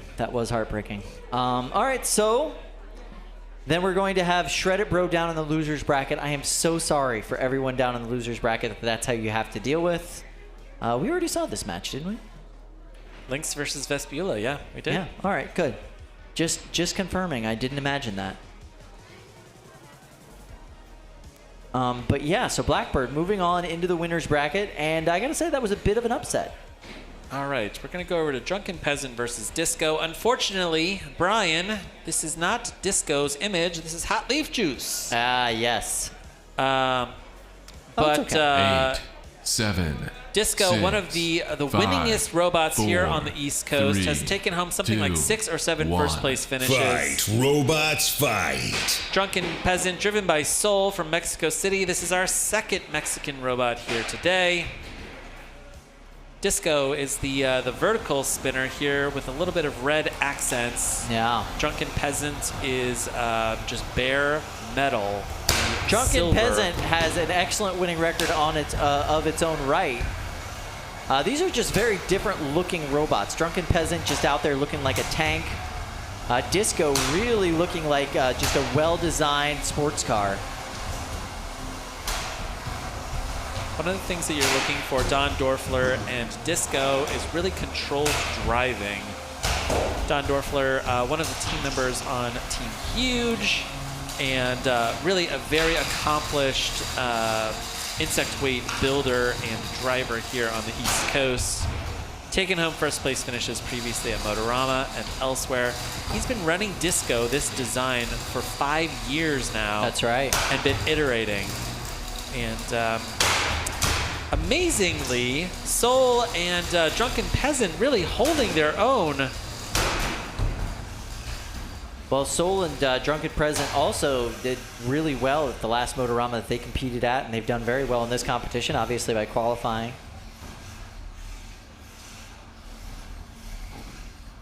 So we're about halfway through this match, and I gotta say, it's pretty even at this point. Sounding very quiet inside of the big box. It's Looks very like true. Both of these weapons are down. Very, very true. If your weapon is working, now's the time to capitalize. It looks like the disc on Disco is, to quote our friend Chris, a little askew. Really? Yeah. Huh. See, it's got a little lean to it. Are we seeing the same thing? I'm not seeing the lean, Kyle. It's got a little bit of a lean to the right. You know what I am seeing? I'm seeing a belt on the floor. Yeah. Somebody's weapon is absolutely down. I think both of these weapons Yeah, they are down. And it looks like that was the weapon for Drunken Peasant, the weapon belt for Drunken Peasant. With 50 seconds left here in this match, it's really going to come down to driving skill. You know, can you outdrive your opponent? Can you rack up control?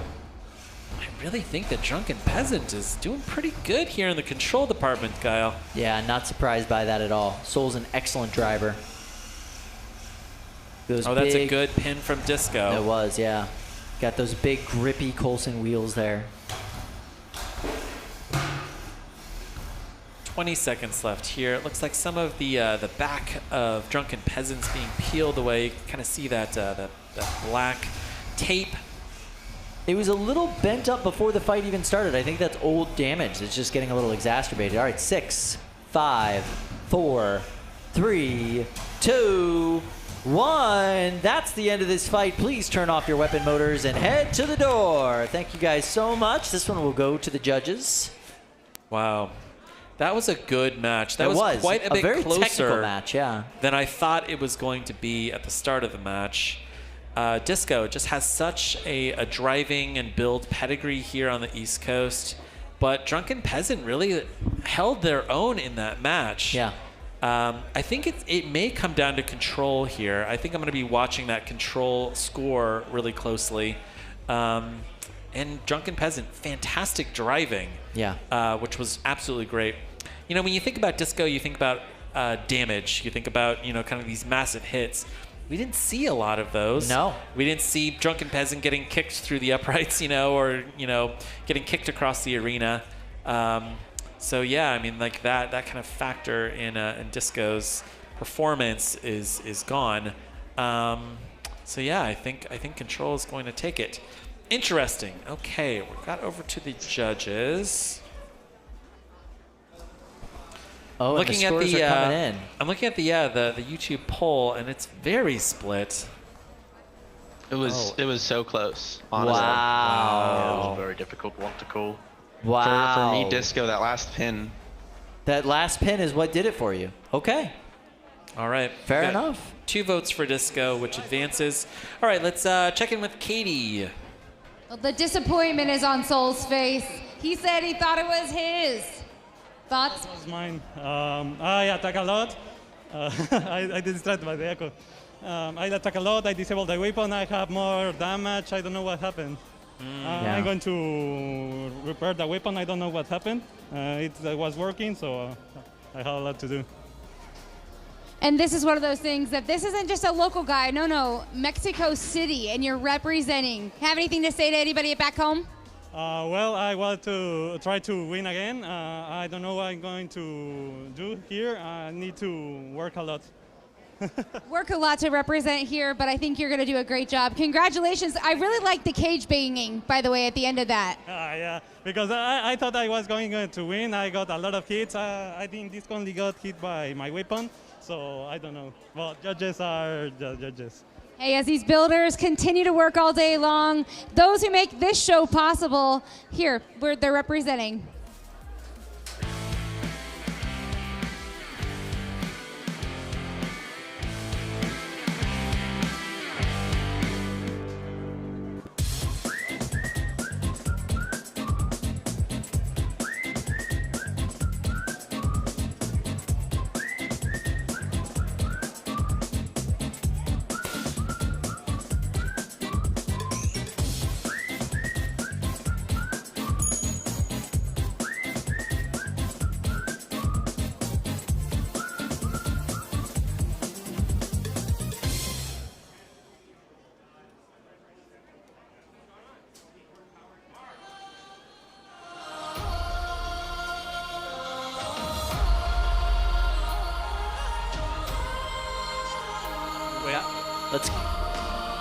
Let's give a big shout out to our sponsor, Mouser Electronics. Visit Mouser.com for great technical content and the newest electronic components from leading manufacturers. Thank you so much, Mouser Electronics, for sponsoring this Norwalk Havoc Robot League final for 2021.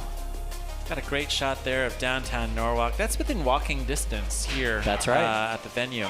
If you're anywhere on the East Coast and you want to see one of these live, listen, we're going to be here all day. Yeah. Drive on down. This is great. Or check NHRL.io for our schedule of events next year. Next year, we are going to have another 6 qualifying events and another finals next December. So get your travel plans in now, and we'd love to see you live. And now we're going to the 12-pound division again for 2 of the best robots in that division. We've got Demigorgon, the undercutter spinner, and we've got Billy's little/bigger brother, Bobby.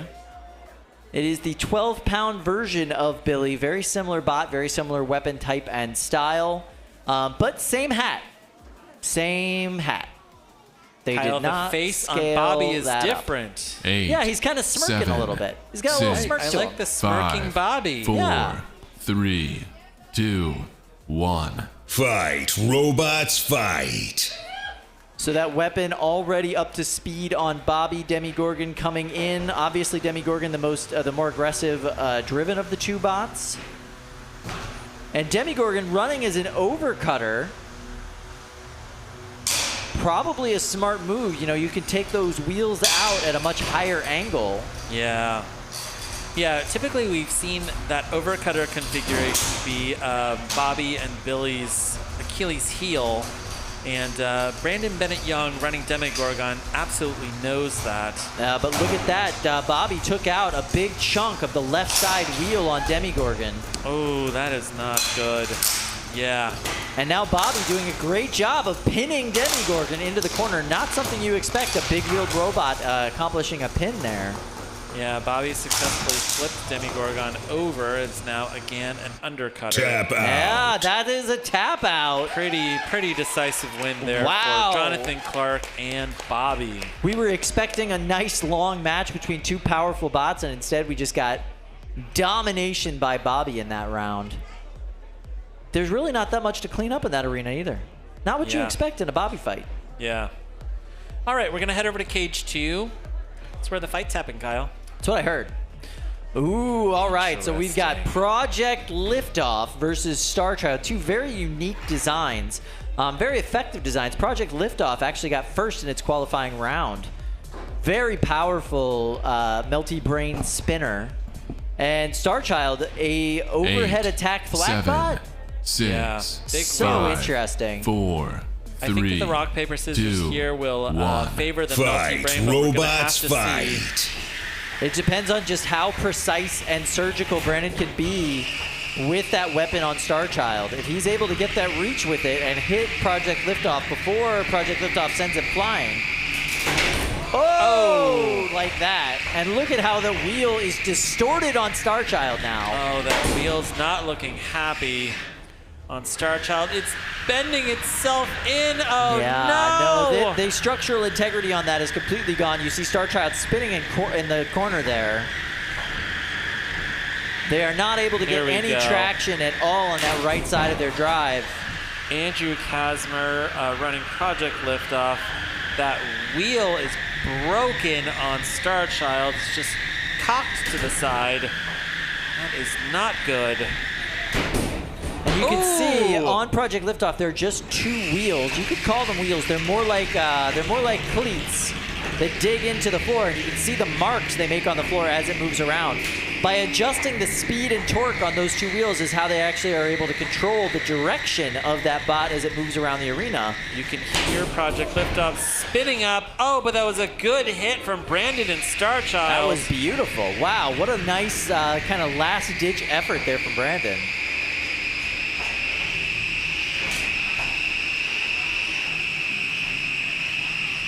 $90 seconds left in this match. I have never seen Starchild this low to the ground before. No, it's completely damaged. You can see the brakes in that wheel. It's just not moving. And I have not seen the weapon spin up on Starchild since that last impact. This is incredibly destructive. Project LiftOff. Oh, no! One of the wheels on Starchild is gone. Will Brandon tap out? Yeah, I would hope so. Look at that. Just completely removed from the hub. Hub is still spinning. Kyle, listen, according to the referees, that's controlled motion still, all right? You know, we got to talk to these referees about controlled motion. What is that? That's not, he's just spinning in a circle. Okay, all right. I was joking, ref. What is happening here? The show motion's got to go on, right? Right? Let's start a poll on whether or not that's controlled motion, huh? Show motion.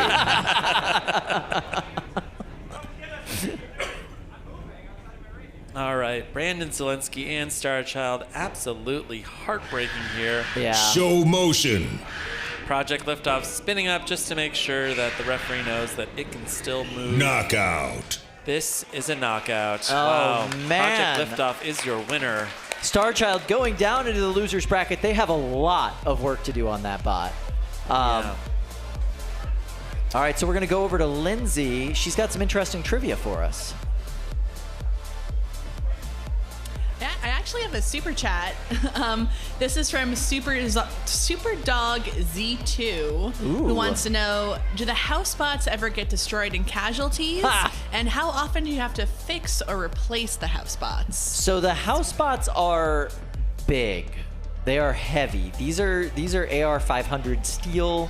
They are just solid blocks of robot carnage. They do not get damaged. No. We've never seen that happen before. We've even had fights where just, you know, like dozens of 3-pound robots will go up against them and they don't really get damaged. So no, they don't. And repairs, we got to change out the batteries. Yeah. Pretty regularly. Sometimes the camera in them goes down and we need to get in there and fix that. Yeah. That's about it. Yeah. Yeah.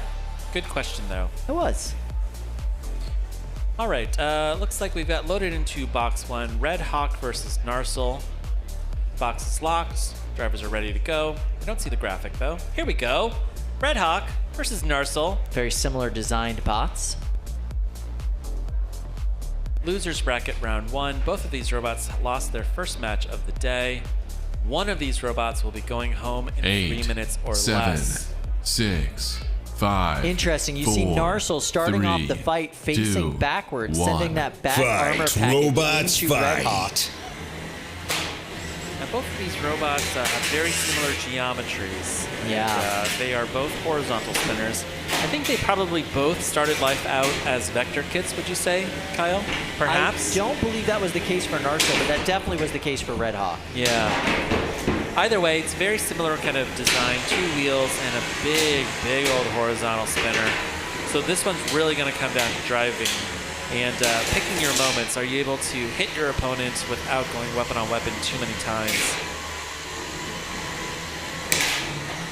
Wow, look at that back plastic armor on Narsil just ripped to shreds by that sharp weapon on Red Hawk.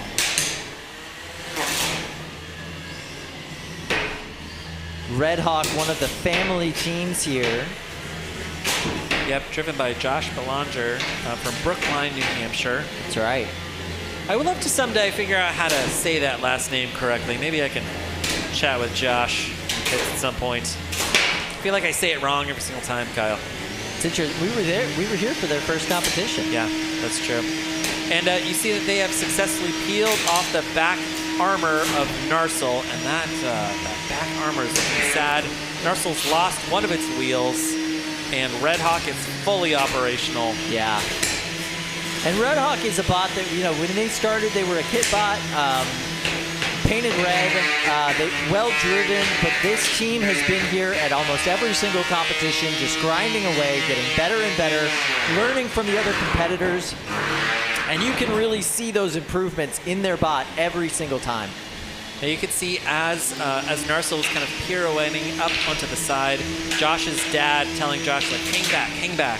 Like, let's wait for our moment. Like, this is a team that comes to every single Norwalk Havoc. They know what they're doing in the box. Yeah. And in the pits. I mean, they took so much damage in their last fight, and this is a beautifully, fully functional Red Hawk that we're seeing right now. Arguably more resilient and reliable than the first time we saw it today. Yeah. 40 seconds left here in this match. Oh, big hit on the top of Red Hawk from Narsil. With one wheel down, Narsil is doing everything he can to stay alive.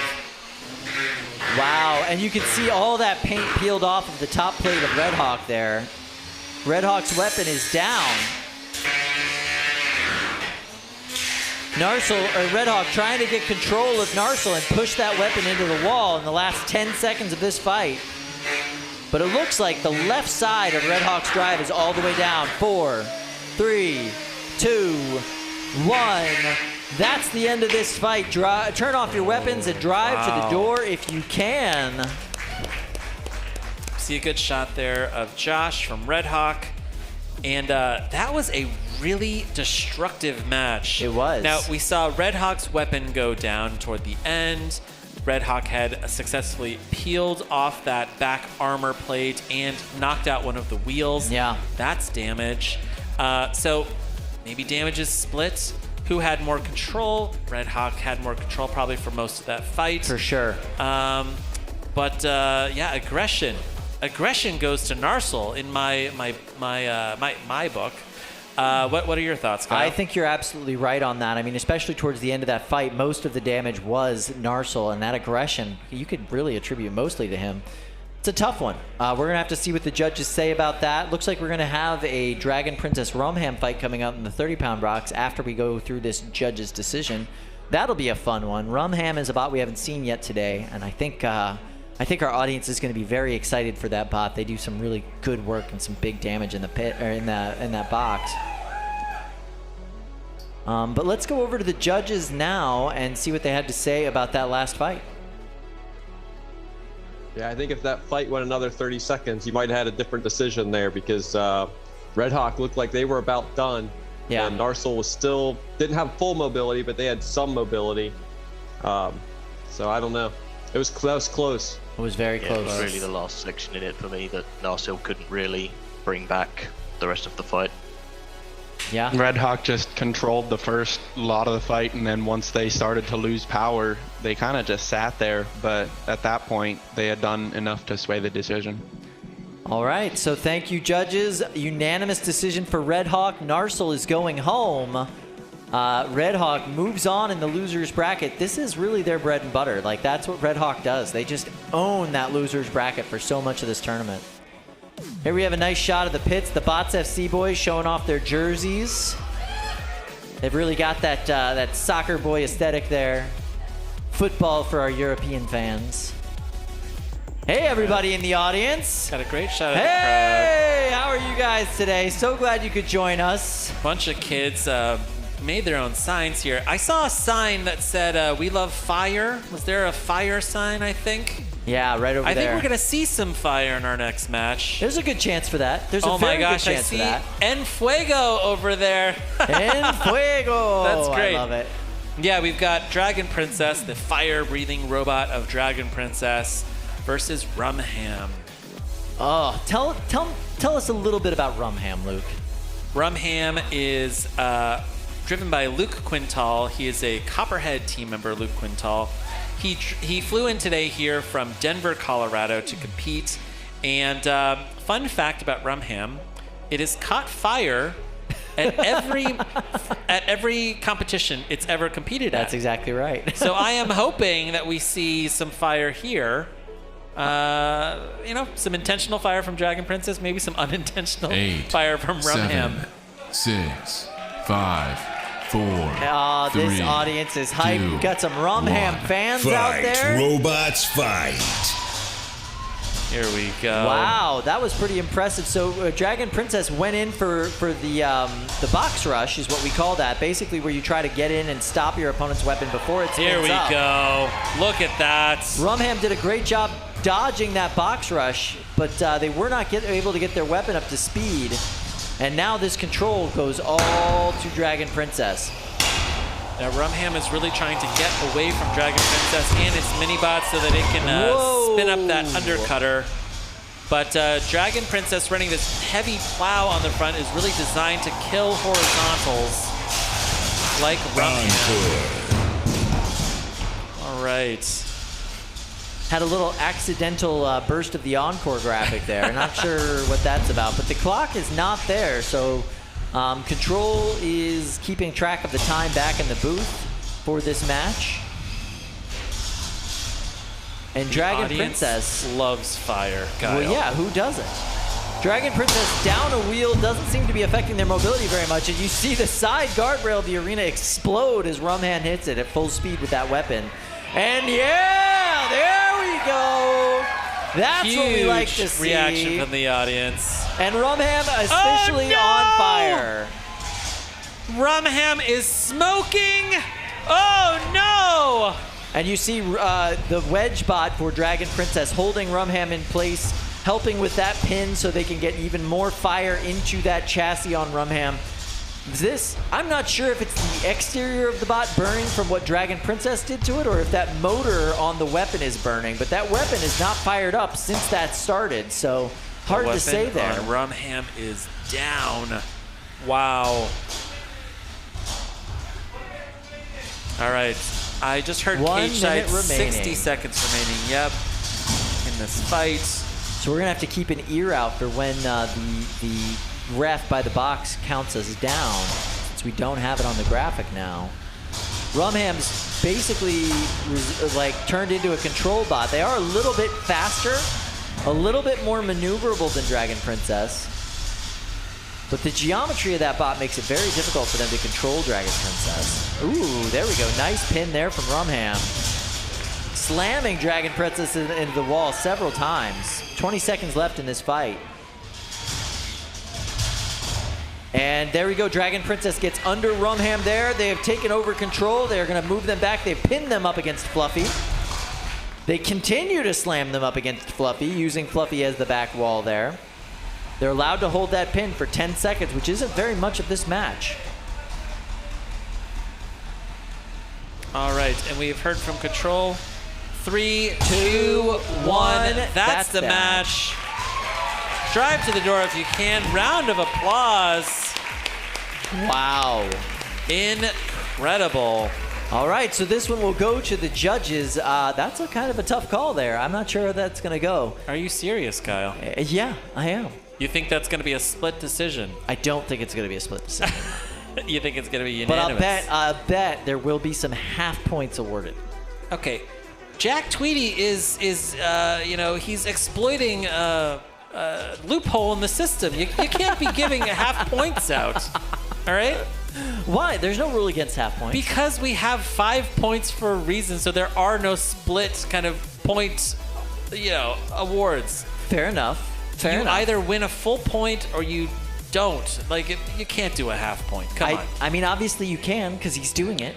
No, just because you can't. Well, I guess that's a very Norwalk way of looking at things, right? Oh my gosh, you guys! I'm going to have to make a point to give just half points. Thank you, Jack. Well, I appreciate that. All right, we're having a little bit of trouble with the scorecard again. We're seeing Eruption and SawMurai. I think we already scored that one.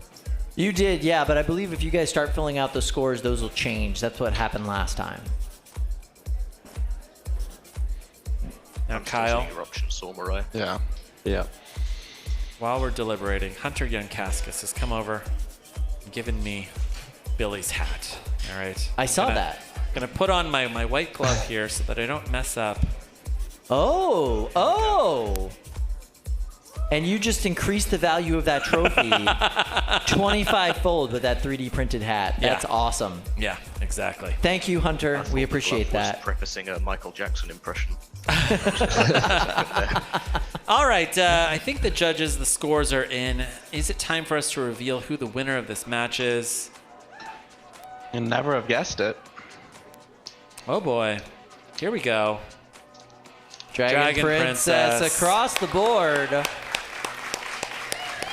Yeah. Fair enough. Not surprising at all. It was still close. I mean, had control, had damage, had knocked out its opponent a weapon. I mean, Dragon Princess is absolutely the 30-pounder to watch this competition. Agreed. All right, on over to 3-pound action. We've got SawMurai versus Eruption. This is going to be an interesting fight. Eruption, known for big hits, really, really powerful weapon on that bot. Ranked number 2. This is winner's bracket round 2. 8, 7, 6, 5, 4. SawMurai 3, well suited for 2, handling those big 1. hits. Fight, robots, fight. Nice pin by SawMurai right off the bat.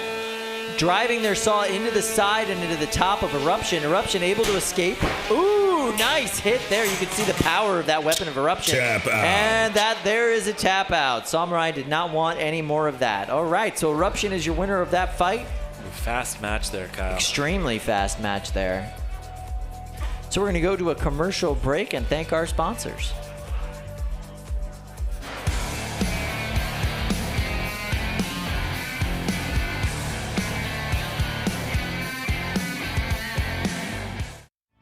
At Polaris, we build winning teams, where everybody plays a part and moves the ball forward.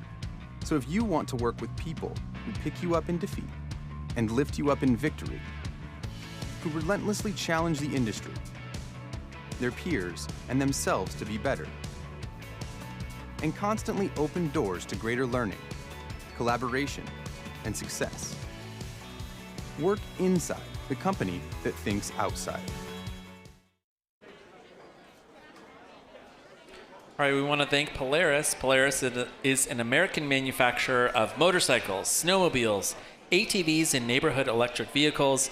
Visit Polaris.com for more information. Polaris, think outside. All right, so we have a special treat that got delivered to our broadcast desk just mere seconds ago. We're excited to share that with you. Yeah, let's get a tight shot here. Is it okay if we switch over to go to a tight shot of this tasty beverage that got delivered to us? Wow. This is a Billy coffee brought to us beautifully, I'd say. Yeah. By Mr. Clark. So thank you so much for that. I'm excited to get all foamy and drink that today. Yeah. Interesting competition that we've had so far today. Yeah, yeah. Billy obviously has a lot of fans. And yeah, if you love Billy, go out and get yourself a Billy sticker at the merch table over here. Please do. I swear we're gonna start selling Billy stickers at some point online. I think, Jonathan, you can buy them online, right? Through your website? Not yet? You got to get on that, bro. All right. Yeah, so Billy coffees, and I guess now we're going to be printing Billy hats, you know? I'm into it. Yeah. That's what I want. All the Billy merch. Give me more stuff to put on my computer. I'll put it all there. I am a big fan, and I will continue to be. So thank you very much so, Jonathan. So we're going to have Billy versus Polywog next. Now, Polywog is a multi-time champion in this competition. They obviously qualified in number 1 this time around. They're going up against 14 seed Billy. This is going to be a match to watch right here. This is going to decide a lot of things in the winner's bracket. 2 very devastating bots. Polywog from Team Ribot, driven by David Jin, just devastating robot. Powerful drum spinner and really grippy, powerful wheels and drivetrain on that bot. Luke's going to go take a break, so I'm joined here at the broadcast desk with Chris. He's going to help me call these next couple of fights. Thank you, Chris. Good to see you. Yeah, I'm back. I'm all pizzaed up. Yes, pizza is what you want. Check out those food trucks outside, guys. Did you get it at the food truck? So what else do they have out there? So I think it looked like there was a burger and hot dogs kind of truck and a pizza truck, but 6, let's jump back into it. 4, 3, 2, 1. Fight, robots, fight. Ooh, right off the bat, massive hit from Polywog into the weapon of Billy. That weapon on Billy just spins up so fast. It's one of the advantages to having that, hub motor built right into that chassis. Now, something interesting about this fight is that the weapon type on Polywog is not really suited for these wheels on Billy. It can't get to the body of Billy. All it can do is just impact with that powerful weapon over and over again and maybe grind away at those foam wheels. But it's not going to be able to take the big chunks out of them that you really need to immobilize Billy in these fights. It's got a good start for 40 seconds in this match, but there's a lot of time left. Yeah, there's a lot of time left, and there's a lot of grinding that has to be done. And you can see those wheels are deformed, but it's not affecting Billy's mobility at all. Billy he has that weapon dialed in, that exact height that goes in over Polywog. You see that Polywog might have already lost part of the tops of one of their wheels. Yeah, not surprised by that at all. Polywog's a very low bot, very low slung bot, but those wheels do stick out the top of the bot just enough to contact with Billy's weapon. And as Billy kind of loses height throughout the match, as its tires get ground away, that weapon's just going to get further and further into Polywog's face. Polywog doing a great job keeping Billy jammed up against the wall and keeping that weapon from spinning up right away. Nice work there from Polywog. Great maneuvering from Polywog. Yeah, just a masterclass in driving from David Jin. He's so talented on the sticks. And if you don't want that weapon to spin up, just stay right under it. So smart. 1 minute left in the match. I'm gonna have a sip of my Billy coffee here. Oh my goodness, it's a Billy hat. It's a Billy hat. Billy's lost his hat, but has become a hat. It's impressive.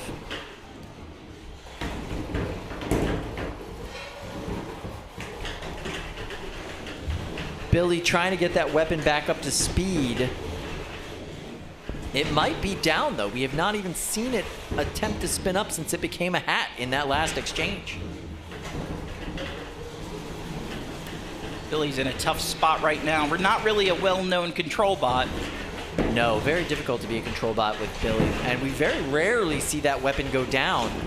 Sounds like the weapon on Polywog isn't working either, but if we're talking about a control match, the tight four-wheel drive configuration on Polywog is what you want. 9, 8, 7, 6, 5, 4, 3, 2, 1. That's the end of this fight, and it ends with Billy pinned up against the wall. This goes to the judges. Ended the match as a hat, too. Ended the match as a hat. That's absolutely right. David looking very pleased with that performance.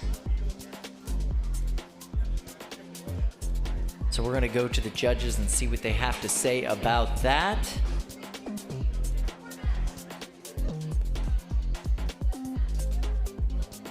There you see Jonathan with Billy. Have you had a sip of your Billy Chino yet? No, not yet. I'm going to try it right now that the match is over. Hold on, let's see how this is. Yeah, another really close match between two well-driven competitors, very reliable machines. I guess that's what we should expect in the championship is the best of the best, and this one didn't disappoint. I really enjoyed this match. Yeah, it looked like Billy was ruining it at the beginning, and then Polywog just came back, and once the weapons stopped, Billy was kind of stuck out there. Yeah. Yeah, towards the end, it really just did become Polywog's fight. And could you please find Luke and make him aware that I have given a half point in my attempts to continue my Oh, don't worry. It's the first thing I'm going to tell him when he comes back. All right, so unanimous judges' decision for Polywog there. Not surprised at all. And I got to tell you, this is delicious. Thank you so much to Team Billy. I really appreciate that. A Billy Chino. I'm surprised it's not a cold brew because he's a cold-blooded killer. So yeah, that makes things pretty interesting in the 3-pound bracket. All right, we're seeing some movement over here in the 12-pound, 30-pound box. 4, yeah, Grudge 3, Frog versus 2, Grudge Frog. 1. Fight, robots, fight. So, Son of Cram, this is our first time seeing them today. You can see the drum spinner on them. Really dense side armor package. Beautifully built bot, beautifully designed bot. Grudge Frog, undercutter spinner usually, but right now it doesn't look like that weapon is spinning at all. I didn't see a belt or anything come loose, so I'm curious what is going on. Yeah, I'm not even sure if it fired up at the beginning there. Grudge Frog, driven by Funny Sorial of Team Malice. And look at that. Son of Cram's weapon just humming right along, trying to get a good shot. But man, Grudge Frog finished second in the February tournament, 12-pound division. They are really doing well here in this match. Picking their shots, making sure that they get as much damage as possible. See, part of that wheel armor has already been stripped away. Ooh, yeah. Yeah, you're right. That left side wheel armor on Grudge Frog is being peeled off as we speak. Sounds like the weapon just powered down on Son of Cram.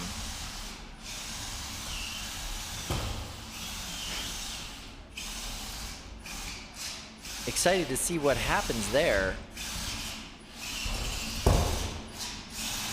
Got about 80 seconds left in this match. Both bots seem to be having some control issues, which is going to make the aggression and control points that much harder to judge for the end of this match. Yeah, way harder to judge in this match. So we're down to, what, the last minute here in this fight?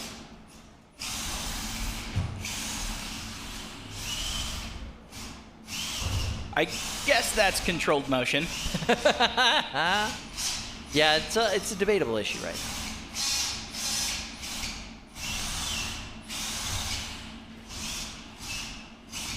The following fight is brought to you by Molasses. Molasses, yeah, don't eat it out of the bottle. Don't eat it out of the bowl. That's good life advice. I really appreciate that. That's what I'm here for. Son of Cram not firing up that weapon at all. It is able to move a little bit. Looks like Grudge Frog getting every last bit of the control and aggression points in this 6, 5, 4, 3, 2, 1. There's the end of this fight. Please power down your weapons and drive to the door. This one will go to the judges. We'll see what they have to say.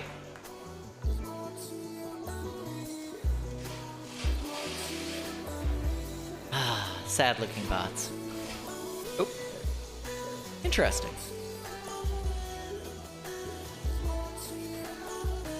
I've heard of throwing a wrench into the gears, but never a ratchet. Yeah, it's a ratchet safety. You know, ratcheting safety mechanism. Really tightens down the safety on that bot. So I'm sure our judges right now are trying to deliberate, exactly what happened there at the end of the match between, control and aggression. How do you even count that for, one bot that's unable to really kind of control its direction, another one that is in slow motion. Yeah, David peeling the Gorilla Tape off of his bot there. He did not look too happy with his performance. So excited to see what the judges had to say about that one. That is the 12-pound division that we just saw. So the winner of this match will have to go on to face the winner of Hot Leaf Juice versus Cannibal Mini, which I'm really excited about that match. Hot Leaf Juice has won multiple tournaments in the 12-pound division at this point. They are definitely favored to win the whole thing today. And Cannibal Mini is a bot that I am so glad qualified. It's just such a neat design. It is a angled horizontal spinner, and it's just so pretty. It's just so pretty. And it's able to kind of float around the arena just by the power of its own weapon. So I'm really excited about that match. But meanwhile, let's go talk to our judges about the match we just saw. Guys, who won that? Yeah, it was definitely Grudge Frog for me. There's not really much that Son of Cram was doing towards the end. They weren't making any aggressive moves ultimately, because I don't think they really could. And as a result, it looked like they took a lot more damage. They really lost any and all semblance of drive. Yep. Charge your batteries. Yeah, that's some good advice from Matt Bert. You should listen to him. He used to be an Imagineer. All right, so in that match, Grudge Frog moves on. He will face the winner of Hot Leaf Juice versus Cannibal Mini. I'm excited for both of those matches. 12-pound division's turning out to be a lot of fun. 7, 6. It looks 5, like we're ready to go 4, here in the 3, losers 2, bracket round 1. War Machine versus Fight, Quarantine. robots, fight. Quarantine seems to be having some trouble getting that weapon up to speed. It's twitching, it's trying to move, but it is not currently functional. War Machine up to full speed, but man, they're just not able to connect with Quarantine at all. Looks like we got a little bit of spin up now. Just a little bit, yeah, something shook loose there. There we go.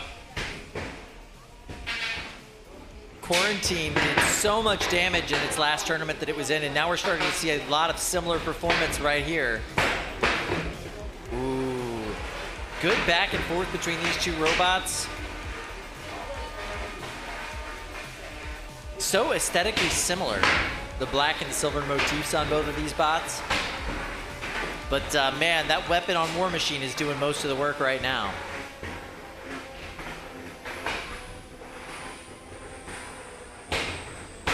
Whoa! Oh, man.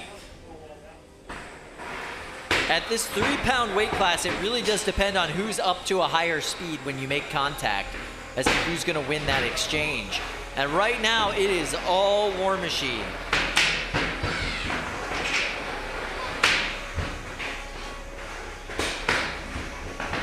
Wow.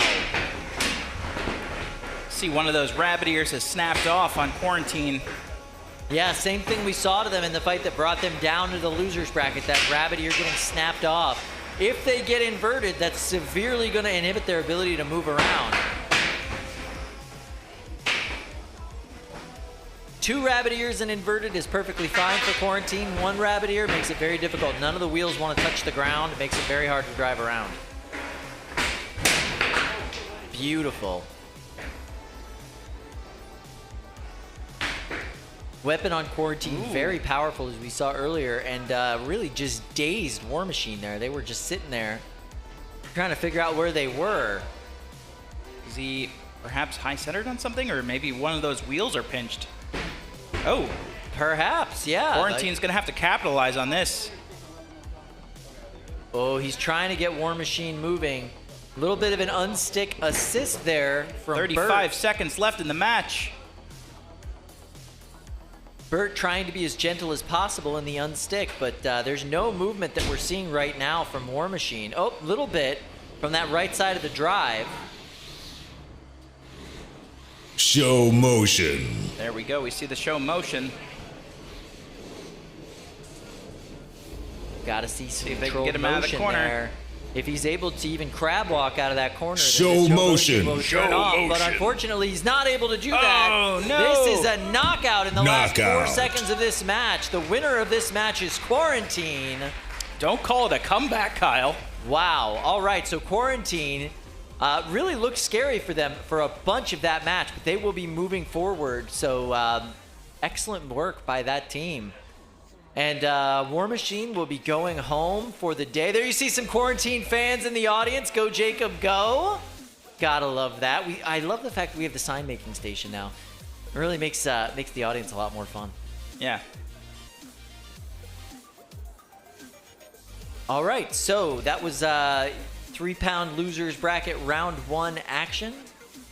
Let's go ahead and have a look back at the pits. And this is the part of the competition where things slow down. Everybody's eating their lunch. It's the pizza wall. Everybody's waiting for their next fight. Hopefully you're already ready to go. Everyone's down their pizza because they know that Kyle's on the prowl soon for his lunch break and is going to just steal whatever he can get his hands on. Wow, bringing back the old memes right there. Gotta love that. Speaking of which, I am going to trade out with Luke and go grab some lunch. So please enjoy the rest of the day. Well, the rest of the lunch break. Hi, guys in the pits. How's it going back there? My question is, what's that yellow ladder in the back for? It's for the new drone fighting box. Oh, yeah. Yes, that's coming next year, right? I would love to see that, actually. So yeah, losers bracket round 1 action. We're going to be moving over to winners bracket round 2 next in the 7, division. 6, 5, 4, 3, 2, 1. Fight, robots, fight. All right, we've got Silk versus Judge's Dream. Hunter Yankaskis driving the orange robot here against Silk. It's a Team WPI, Team Ribot robot. And it looks like Hunter may have lost his weapon in the first 20 seconds of this fight. Ooh. Silk is on its head, intent on cutting a hole through the floor and escaping Chris. It's like Andy Dufresne. It's just going to slowly whittle its way out of the box. Now it looks like the weapon on Judge's Dream is back. Oh, and Silk is again on its head.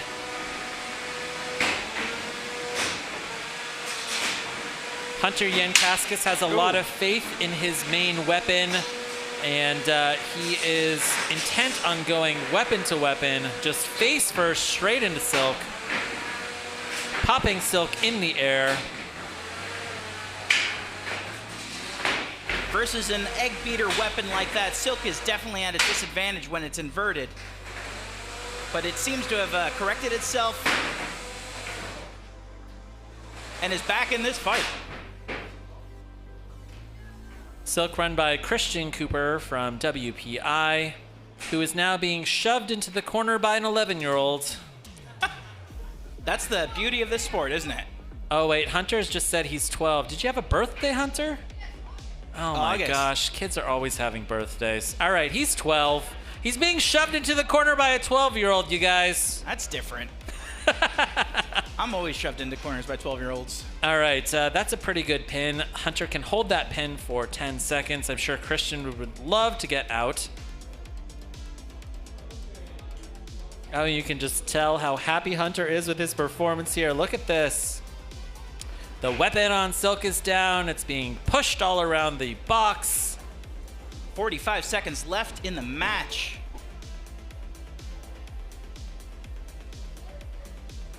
But it sounds very quiet in Cage 1 right now. Both of these weapons seem to be down. Yeah, we just got a pushing match now. It's now like the checkout line at Target on Black Friday. You really don't want to be in a pushing match with Hunter. He's an excellent driver. And look at this. He keeps getting around to the side of Silk and showing off that superior pushing power. Incredible. Oh, but it looks like the weapon on Silk is coming back. 6, 5, 4, 3, 2, 1. That's the match. Turn off your weapon, Silk. Drive to the door, Hunter. This one goes to the judges. our 12-year-old driver. Birthday in August. Happy birthday, Hunter. Katie, I can see a cage side. Do you want to run over there and talk with one of these drivers?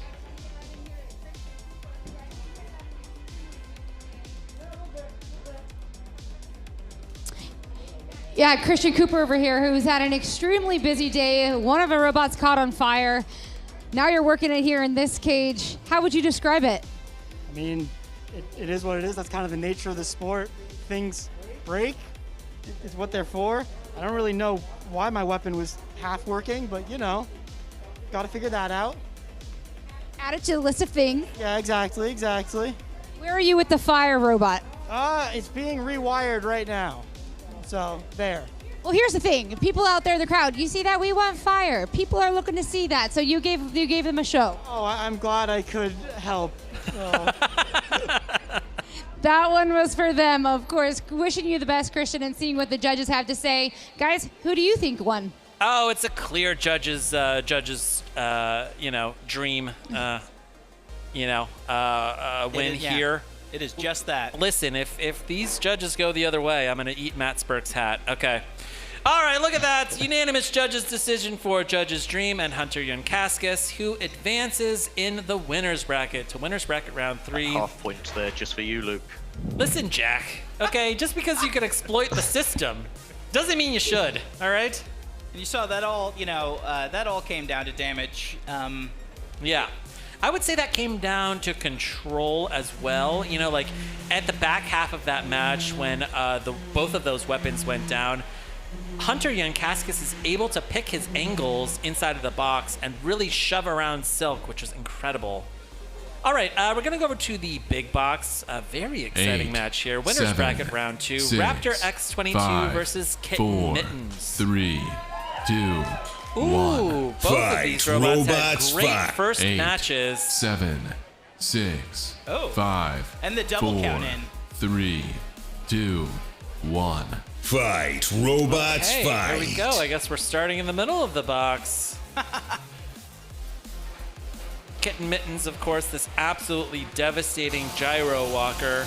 And what Raptor X22 has to do is try and get around to the back of Kitten Mittens without Kitten Mittens just pivoting on one of those axes and going in for a huge weapon-on-weapon hit. Oh, good job. Raptor X22 has found that angle, kicking Kitten Mittens into the corner. Kitten Mittens such just a like difficult bot to get around because what is its backside 1 second immediately changes into a very powerful vertical spinner the next. Yeah. And with such a heavy weapon on Kitten Mittens as well, you know, it is really designed for one-hit knockouts. You do not want to, see yourself on the business end of Kitten Mittens. Raptor X22 does not seem like it's as mobile as... Oh, here we go. Almost got around to the back there. Raptor X22 really being judicious here with its angles, kicking Kitten Mittens yet again. But the weapon on Raptor X22 looks like it could be spinning down. It's hard to tell if Kitten Mittens is even also firing at full speed. It does seem very quiet in the box here. Kitten Mittens driver Luke Quintal, knows this robot very well. And I think that that the speed of the weapon kind of determines how the robot moves as well. Right. Minute 10 seconds left in this match. I love this like menacing, just crawling toward its opponent. Raptor X22's weapon is down. Seeing some smoke.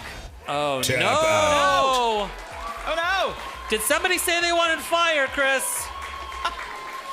Yeah, Wow. I'm gonna guess that that's not a motor. Oh, I see flame. I see fire inside of Raptor X22. Oh, let's see how quick we can get hands on this thing. Okay. Buffy's Yeah, just like, Luke knows that the match is over, right? Referee. Wow. Wow.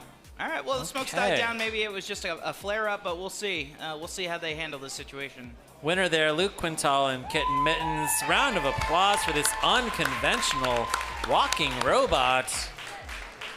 Kind of like getting Rex vibes, wouldn't you say? Oh, yeah. Rex from BattleBots. Definitely channeling Rex. This is the thing that I love the most about combat robots. You have the same amount of weight as your opponent, and one of you will build an egg beater, the other will say, maybe I can build something that's kind of like this kinetic walker, Maybe that's what I'm gonna do. Yeah, it shuffles like I do out of bed after a long night out. Yeah. It's one of the best things, too, about this sport, because you see so much creativity. It is not the exact same robot kind of, fighting one another all the time. It's not like, oh, everybody gets the same kit for the year. You really see some incredibly interesting and innovative designs every single competition. Yeah. And, you see people that just, they try to improve upon the meta, but then there's also those people that think outside the box. That's what makes the sport so great, is that, people try to solve the challenge of building and design from all walks of life in all different ways. Yeah.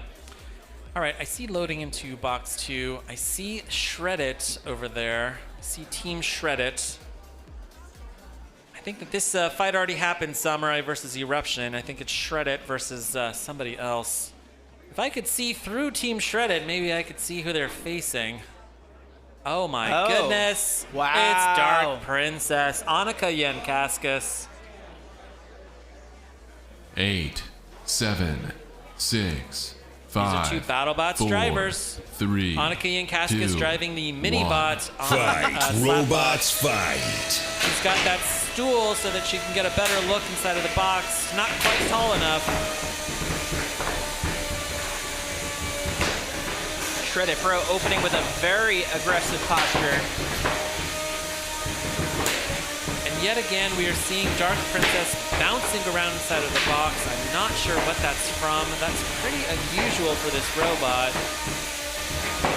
We've seen much more control in previous matches. It seems like every time that asymmetrical horizontal spinner fires up on Dark Princess, it seems to gyro in all sorts of ways. That's one of the struggles of having an asymmetrical bar like that, is even the smallest of bends or twists or misplacement will cause this thing to fire off in all sorts of directions. Yeah, I think that you've got it, Chris. I think that maybe that bar is a little off kilter. Maybe the weight isn't evenly distributed. And Shreddit Bro is really taking advantage here and picking his moments and really kicking Dark Princess all around this box. Yeah, and Shreddit's just showing us what it does, right? It's displaying control, it's aggressive, and it's just death by 1,000 cuts with that weapon. Tap out. That is a tap out. This is losers bracket round 2. This is a tap out for the day for Dark Princess.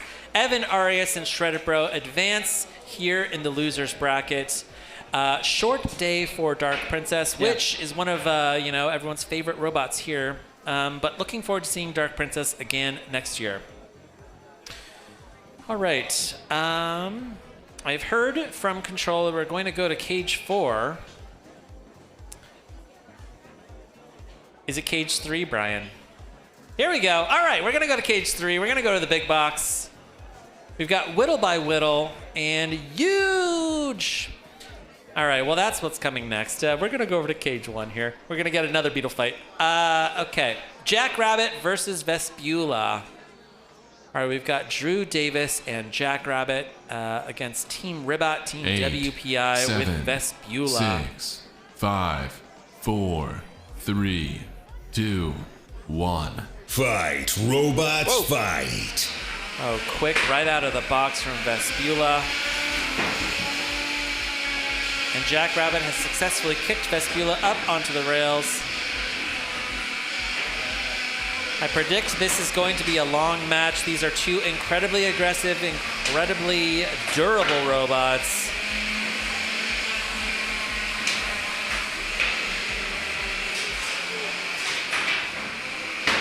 Ooh, good pop in the air from Vespula, and they returned it immediately with Jackrabbit.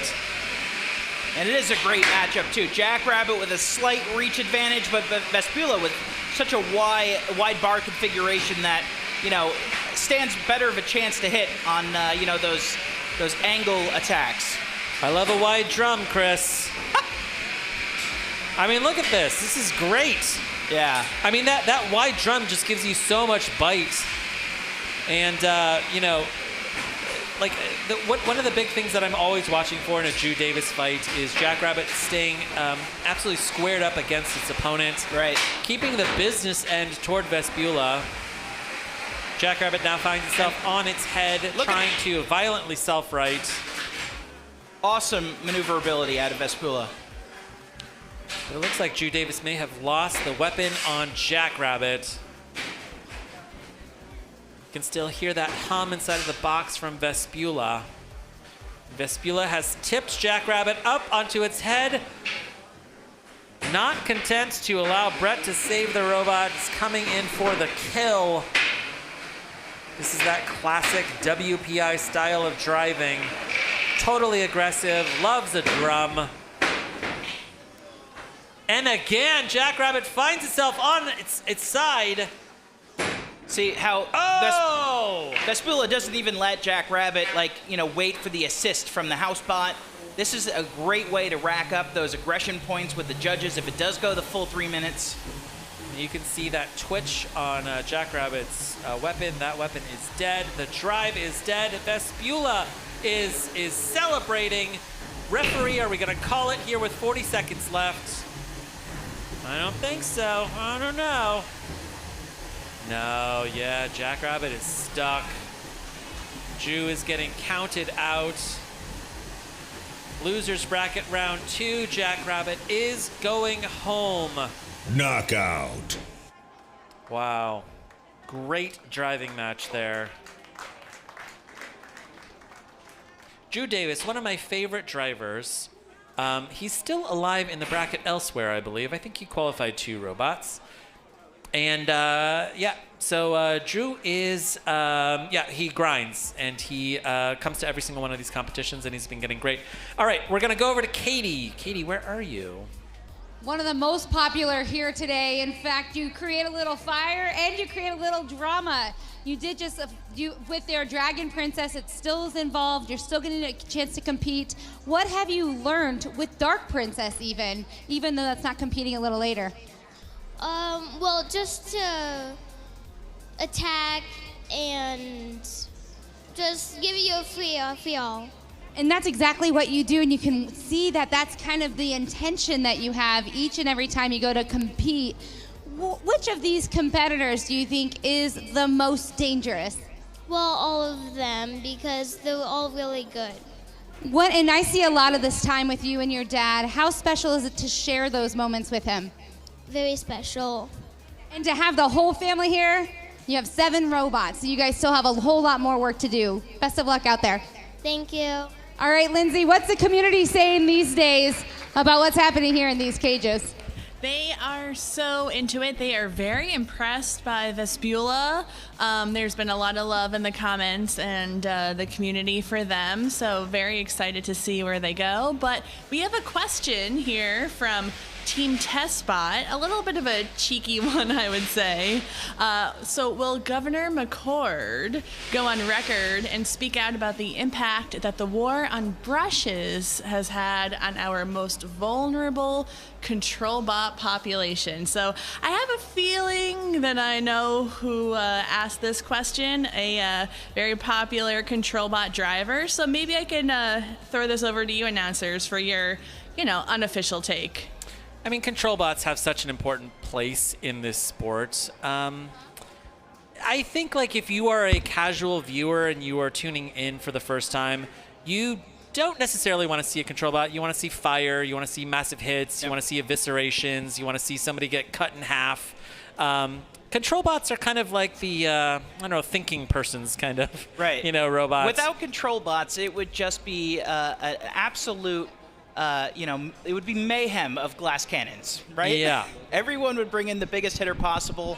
But, when you have a really resilient bot that you're putting in there, that you're entering the competition, you change the competition. Control is 1/3 of all of the points that you can rack up, and control is it is essentially driving skill. You know, can I control the pace of this match? Can I put you where I want you to be inside of the box? Can I get you into a corner that you don't want to be in? That is control. It is not perhaps as like exciting if it's the first time you've ever seen, you know, a match, but it is an incredibly important component to success. You cannot win without control across, you know, any of these robots, including the most destructive ones. Absolutely. All right, good question there, Team Testbot. You have Governor. Oh McCord no! It's has been oh my summoned. goodness! Wait, what happened? My fiance, I left Lindsay, my where did Death she Star go? Zoom background at home, so you have to deal with this instead. All right, Austin. But yeah, you were talking. The question was about control robots, Yeah. and you were like, "Hey, I think actually a lot of people who are tuning in might want to see if it's their first time robots that are cut on half, robots that are set on fire, robots that explode." I want to see those things, and I've seen a lot of robot fights by now. Yeah. So while control robots are interesting, and there's a lot of art there, like figuring out the problem of how to put the maximum amount of kinetic energy into someone else is such a cool engineering challenge.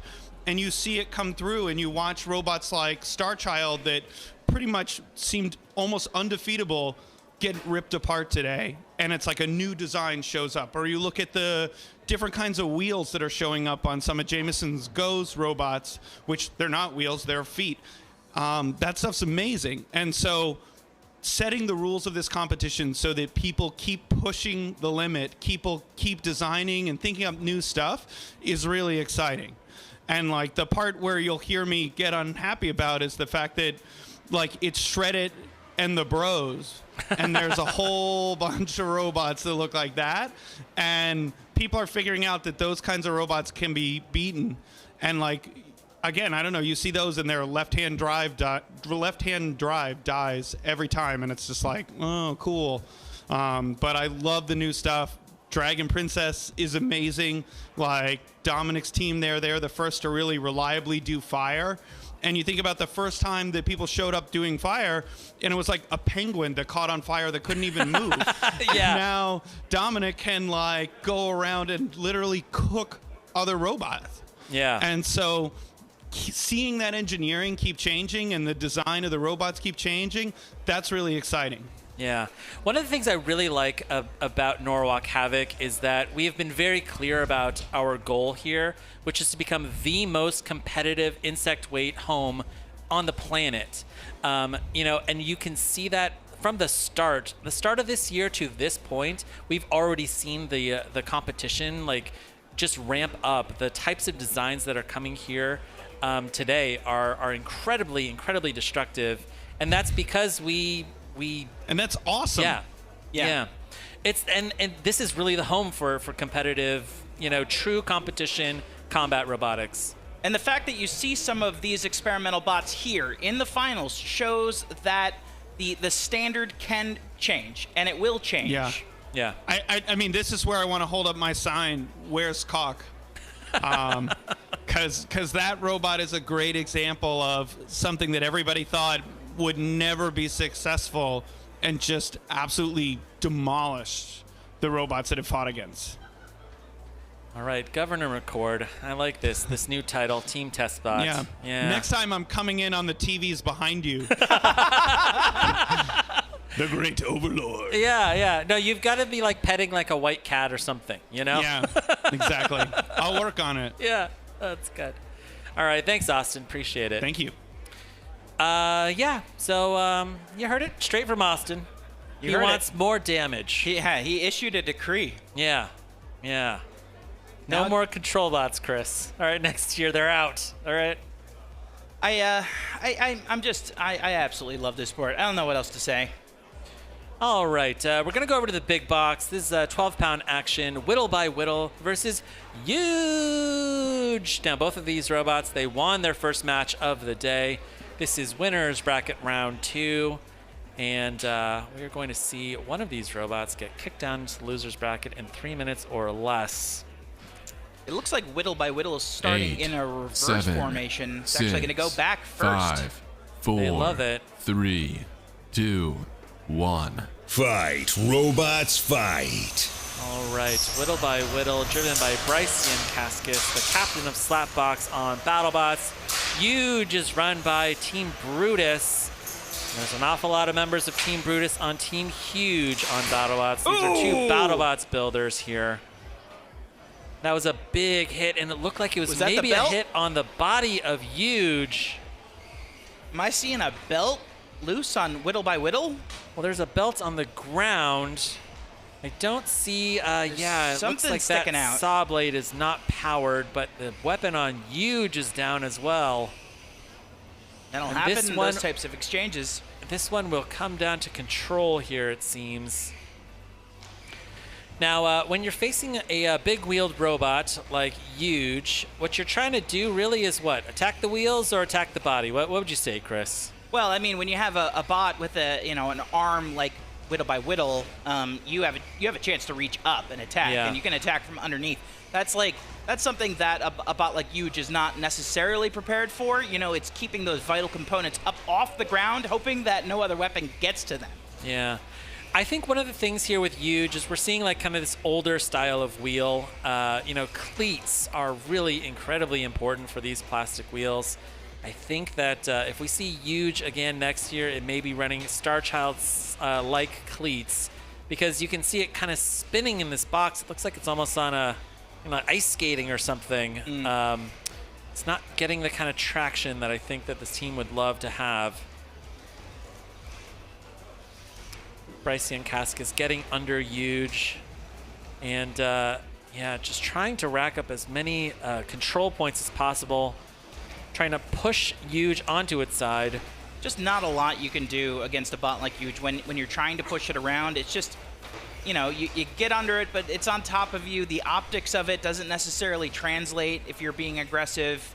So, it's a lot of things to consider if you're a judge right now.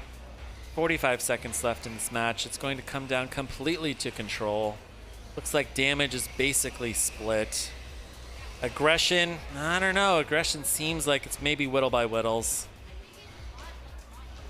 I bet you both of these drivers would pay almost any amount of money to have a working weapon right now, Chris. Yeah, winner's bracket round 2. This is where you got to start strutting your stuff. 20 seconds left here in this match. This one will absolutely go to the judges. Barring a catastrophic fire or something very exciting. Something that Governor McCord, I'm sure, would like to see. 10 seconds left. 8, 7, 6, 5, 4, 3, 2, 1. That's the match. Drive to the door if you can. This one goes to the judges. Little round of applause. Yeah, right? yeah, definitely. I don't know. 20 seconds of action and 2 minutes and 40 seconds of pushing. It happens, Chris. Yeah, sometimes. I mean, like they both lost their weapons basically simultaneously. Looking over at the box now, I think I can definitely see that belt there. Yeah, yeah. Off of Whittle by Whittle. I mean, I'm not a judge, but I feel like all of the aggression. Oh my! Listen here. Okay, Matthew, Peter, and Jack. This is not okay. Look at you. You gave us the option to split damage. Why shouldn't we? Little by little. You've said multiple times, congratulating the competitors for pushing the rules and everything. And we're just following in the spirit of Norwalk Havoc here. We're creating havoc. There is decimal, Luke. All right, can you do like a 2.7, or you got to cut it right in half? No, Is that right? I don't think so. The only option is 2.5. You can't do 3.5. Interesting. That's illegal. Wow. Yeah. Okay.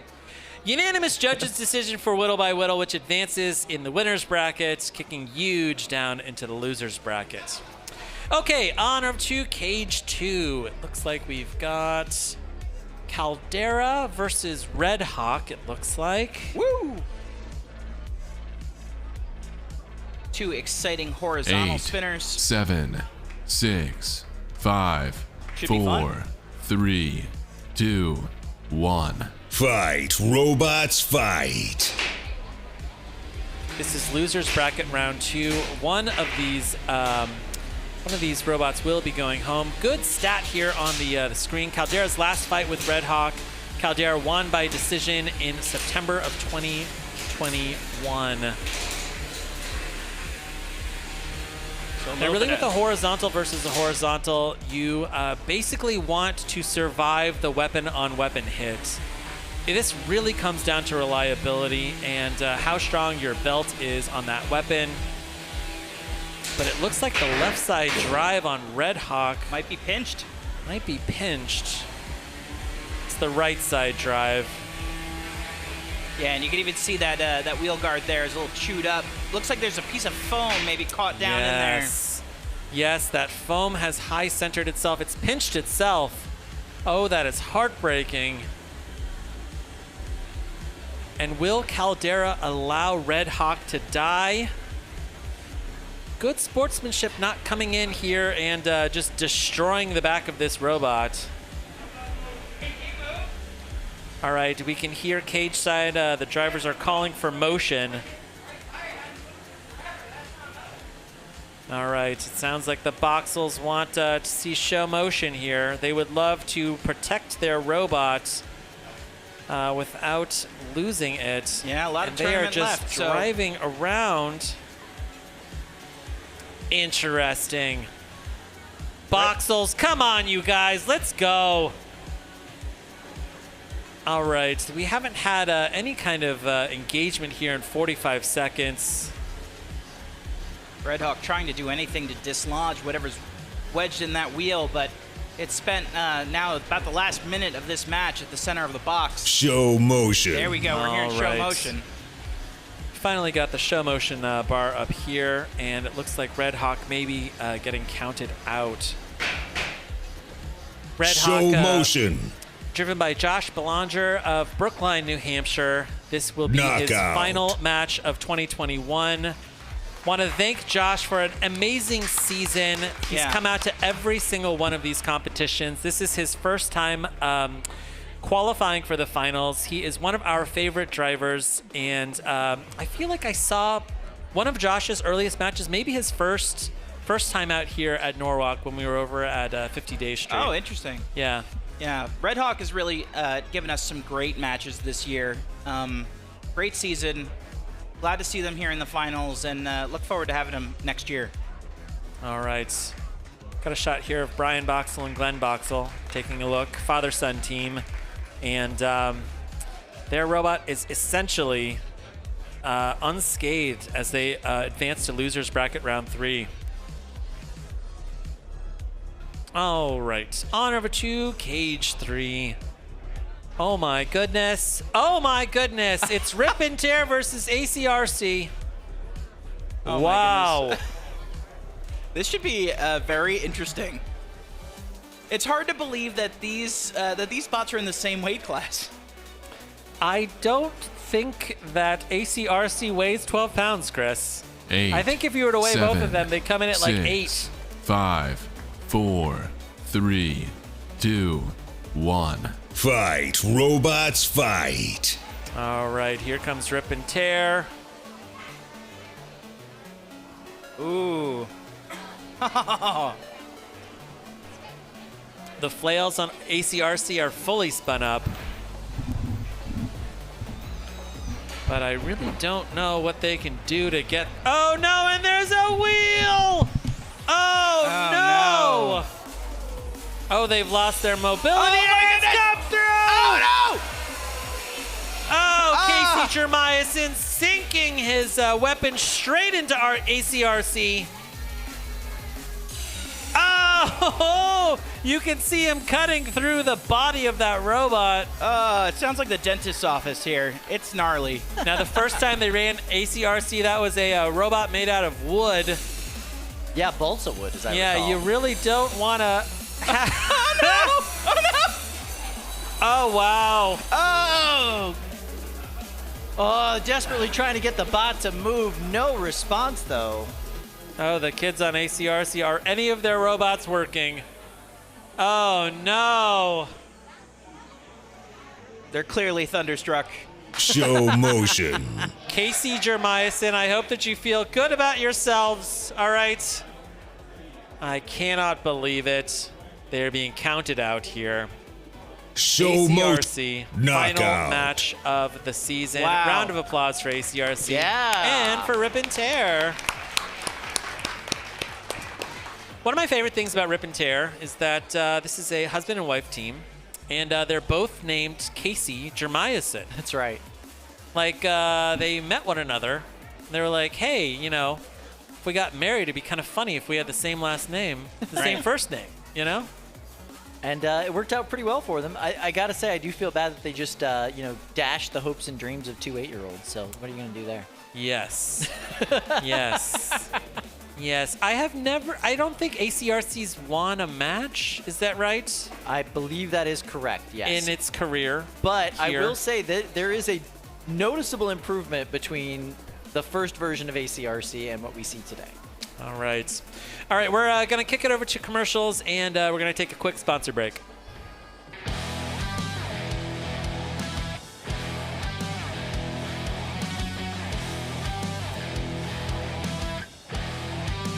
Every Polaris product has a driver's seat. And every Polaris position puts you in one. No matter who you are, where you come from, or what title comes after your name. Here, you're a leader from day one. Responsible, accountable, self-starting, driven. We're not looking for passengers. Make an impact inside the company that thinks outside.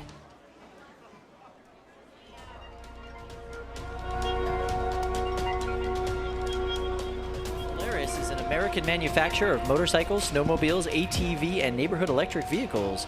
Visit Polaris.com for more information. Polaris, thank you so much for sponsoring Norwalk Havoc Robot League Finals here in December of 2021. Kyle, very exciting. Andrew Russell came over here. He is on Team Deep 6 on BattleBots, and he gave me a team shirt, Kyle. Nice. Look at that. Beautiful. Is that an invitation? Are you joining the team next year? I would love to join Team Deep 6. Yeah, that would be pretty sweet. I think you have to have a scuba license. Listen, I'll get licensed if I have to. All right. I'll get certified. Yeah, plenty of time to get scuba certified between now and then. Yeah. Lots of scuba diving out there in the desert in Nevada, for sure. Yeah. So, did anything fun happen while I was gone? Yeah. There were some really, really good matches. Yeah. Yeah. We saw some robots get eliminated, sadly. I saw that, yeah. Last match of the season for them. But, yeah, I don't know. They get to go home, like, relatively early, get to kind of beat the traffic, right? Yeah, that's always nice. Yeah. That is How always late nice. do these typically go, Kyle? Oh, there's no typical there. We've had them go as late as, 2 in the morning one time? 2:30. Yeah. Yes. 10 o'clock, we always are like, oh, wow, we're getting out at 10. This is great. No. Yeah. So that's been known to happen. I think the earliest we've ever gotten out of here is like 9:30. Yeah. Yeah. Are there food trucks still here? Yes. If you're in the audience and you haven't eaten yet, fantastic food trucks outside. Yeah. Nice. I just had a burger and fries. It was delicious. Highly recommend it. Now, this audience was here at 10 a.m. and they're sticking through. I mean, this has been 4.5 hours here. Yep. Incredible. I feel like maybe we should award a prize to the last audience member. Oh, yeah, definitely. What do you think? I also have to say, this is probably the most attractive audience we've ever had. Yeah, give This yourselves a audience. round of applause, audience. Oh, sheer attractiveness, for sure. All right, we've got a shot here of the pits. Everyone is frantically working. They have all fought once, perhaps twice. For some of them, a small group of them, they are packing up and going home. But for the rest, they are trying to figure out how they can cobble together a winning strategy with the parts that they brought. Now, one of the challenges is that a lot of these builders have traveled really far distances to get here. Yeah. And you need to pack up everything that you anticipate you're going to need inside of a suitcase, perhaps, and fly here on Spirit Airlines and, fight with TSA, I guess, for getting weapons onto an airplane, I competed my very first time back here in November, and my commute was only about 90 minutes to get here. And we had an entire car full of stuff, and it was nothing that I needed. Oh my yeah. goodness, look at this. It is our first look today at Hot Leaf 8, Juice. 7, Driven 6, by Ribot 5, Captain David 4, Jin, designed 3, by Sable's 2, team member 1. Lucy Fight, Dew. robots, Up against fight. Luke Bulkingham and Cannibal Mini. Cannibal Whoa. Mini is such a beautiful bot. Look at that weapon up at full speed. This is based off of a 1 pound version of this bot, which actually floats around the arena with that weapon as at full speed. Huge, powerful exchanges happening. But it looks like the weapon on Cannibal Mini, that angled spinner, is down. Yeah. It appears to even be teeter-tottering a bit on there, so it's probably broken free of the motor. Hot Leaf Juice has won more prize money from Austin McCord this season than any other robot. Yeah. They have an absolute pile of golden dumpsters at home, and they are the 12-pounder to watch in this competition today. They might be the first team to answer the question, does Golden Bert fit inside a golden dumpster? Yeah, that's true. All right, yeah, they're in green, Lucy Dew and David Jin. They do drink Hot Leaf Juice, not dirty bean water. Hot Leaf Juice. This is an Avatar: The Last Airbender reference, is that correct? I believe that is accurate, yes. Okay, and Hot Leaf Juice is tea, Tea. is that right? That is correct, yeah. Tea. Yeah. Why would you name your robot Tea? I mean, I have no idea. Maybe the sweet tea, you know, the tea is around how good their robot is. Oh, the tea is around how good their robot is. That's what I'm saying. All right, that makes sense. I think they were going to call it Earl Grey, but that name was Oolong. Yes! Oh, that's good. Well done, well done. Yes, all right. right. That's good. We'll take it. All right, so we're going to go to Lindsay next. Lindsay, how are you doing over there? Hey, I'm doing pretty good. How are you? I'm good. You look a lot less like Austin McCord than last time we saw this desk. Yeah, I morphed. I became Austin, and now I'm back to me. The wedding is off. What's the latest, Lindsay? Well, it's funny you ask because there's actually a number of people in the chat throughout the day who have been asking, where's Darkseid? Oh. Can you tell us a little bit about what Darkseid is and where it might be? I'll take this one. No, I'm kidding. No, actually, Luke, I invite you to take this one. All right. Okay. Darkseid was a dream of Chris's for years. I have been hearing about Darkseid for like 2 years. Yep. And finally, in November, he built it with the help of his cousins. Brought it here. It was like weaponized scaffolding. It looked like one of those kind of like A-frame kind of, you know, like a sawhorse. A sawhorse of death. It was a sawhorse of death. Sawhorse of death. There you go. Yeah. Yeah. It ran 8 wheels. It was lit up from the inside, all red. Listen, if you haven't seen this, it sounds like it's insane. And it won a ton of matches, and you barely managed to not qualify for the I might not be December sitting finals. here right now if we took one more match, but you know, we actually have torn Darkseid completely apart, and we are reconfiguring it for the 2022 season. Yeah. We have nominated Jackson Catrone, my cousin. He is going to be the new captain of Darkseid. Teenage cousin. What is he? 13, 14? Yeah, he's now in high school. Yeah. He actually, I think, leads his robotics team there. Yeah. You know, really bright kid. Yeah. Yeah. That's awesome. Are you ready to reveal what the new design is going to be, Chris? Well, we had to go from an 8-wheel design, and we've dropped it all the way down to a 2-wheel design. There's not too much more I can share about it, but it does borrow a few elements from some very successful bots here and puts it all under one happy roof.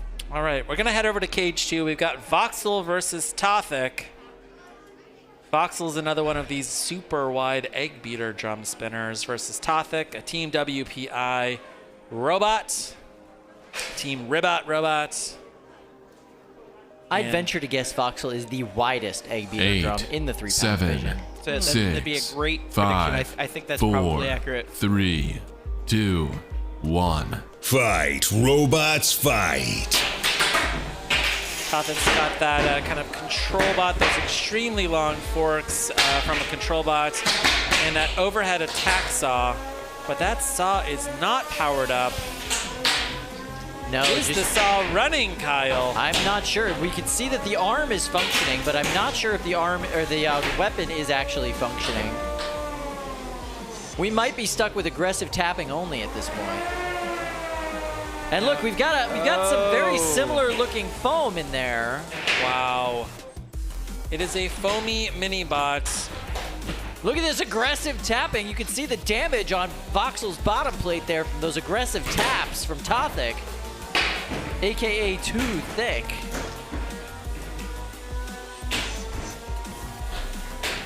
Yeah, and the weapon on Tothik hasn't been running at all. No, just the arm. They can deliver the hits. There's just no actual damage being done by them.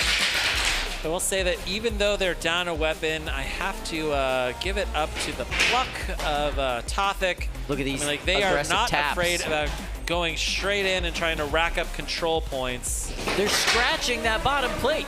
Just scratching it all up with those aggressive taps. And Voxel taking out some aggression on that mini-bot.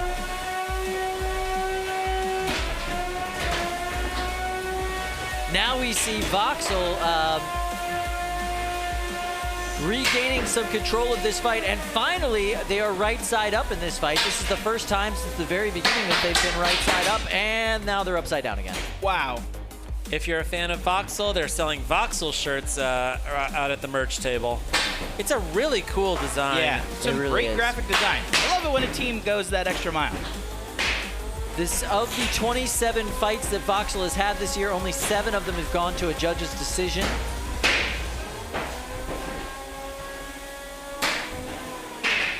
Man, those forks are so long on Tothik. Now Tothik trying to get a good angle for yet more aggressive tap. Ooh, they missed with that aggressive tap right there. That's another good pin from Tothik on Voxel. Now they're allowed to hold those pins for 10 seconds at a time, and then they have to let go or they get disqualified. But pinning is good on multiple levels. You get control points and aggression points from the judges, and you also just immobilize your opponent and don't allow them to do any damage to you for that portion of the fight.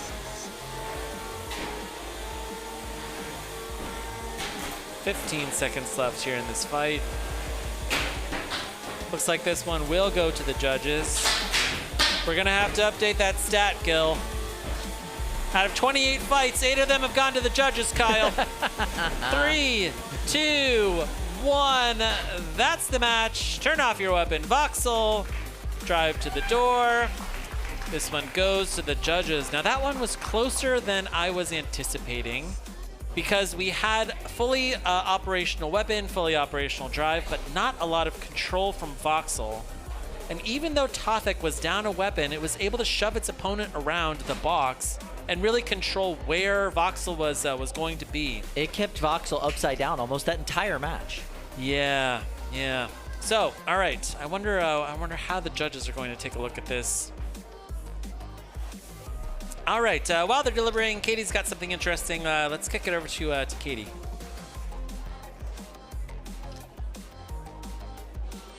And that is because this is Shreddit Bro. They look a little cool, calm, and collected there.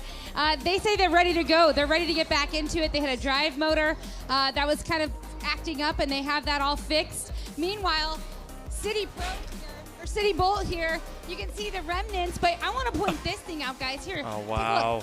That is the original after the Dragon Princess Fire. No. But don't worry. They have City Bolt back out there as a rebuilt bot. That's going to be really excited to see them. They thrashed and dashed to get that thing together. Meanwhile, over here with Brandon, and he has a 12-pound and a 30-pound, you can see that Phenomenon is good. They changed the battery, and it should be good to go. But he's working on Demogorgon, and it's a 12-pounder. And those wheels got eaten by his neighbor, Billy. There it is. Yeah, like a little bit of... Oh, my goodness. Yeah, chunk that right up. Friends and enemies here, sharing some things. And Billy, as we can see, a little close-up. Jonathan's eating some pizza. But as you kind of look in there, he has an eye patch. He has a hat. Yeah. Oh, it's Pirate Billy. Are you looking forward to your next match? We're fueling up. It's all about pizza and robots over here. Thank you so much. Wow. Awesome. Just described my childhood. It's all about pizza and robots. And eye patches. Yeah, pirates, ninjas. You get it all. All right, we're going to go over to the judges. I'm sure Matt Spurk likes the eye patch on Oh yeah, Billy. I was just gonna say Billy wins his next match. I don't know who he's fighting, but he automatically wins. Yeah. There might be some disqualifying there for this judge for the next match. Just saying. All right, that's a pretty decisive win for Tothik, which advances. There's no and decimal there, Luke. Really, Take like based on control. All right, very good. Thank you very much, judges. Okay, we're gonna go over to Cage 1. We've got Bunny Sariel here and Mouser versus Eruption. Winners bracket round 3. Both of these robots have won every single match that they've faced so far today. 8, 7, One of them 6 is going to get kicked down into the loser's bracket. 4. This is another case of Mouser facing an 2, extremely high 1. kinetic energy weapon Fight, today. robots, fight. Mouser is perfectly suited for that usually, but Eruption hits pretty hard. Wow. Oh.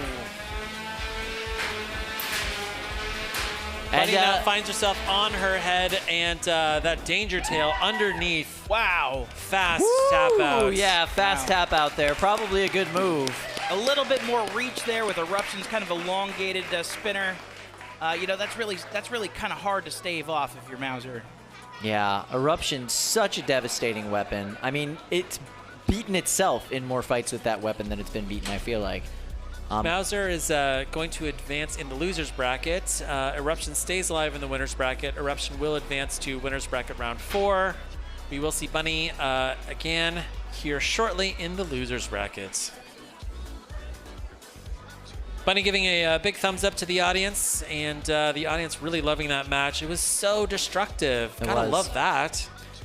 So Eruption in the next round, they're going to go and face the winner of Lynx versus Project LiftOff. Those are all going to be really explosive matches. Let's take it over to our friend Lindsay. She's got some news from the chat and the audience that's outside. Hello. I have a question here from Mario Castanares. And from Texas, and basically he wants to know what's the top tip speed allowed in the weapons in each cage, and I think that it's unlimited, but what do you guys think? That's a good question, Mario. I don't know, I think that there is a threshold. Yeah, well, I mean, the problem is that you can't, they don't ask you to test it, right? No. Yeah. Interesting. I think it would have a lot to do with the span of the weapon and what those RPMs would be. But I don't know. That's a great question. Perhaps if the governor can join us for another point at some point this evening, maybe that's a great question for him. Yeah. We're going to take it over to Kate. She's hanging out with Brandon from Starchild. Yeah, and Starchild, who was missing one of these cleats last time we saw him, it looks pretty shining now.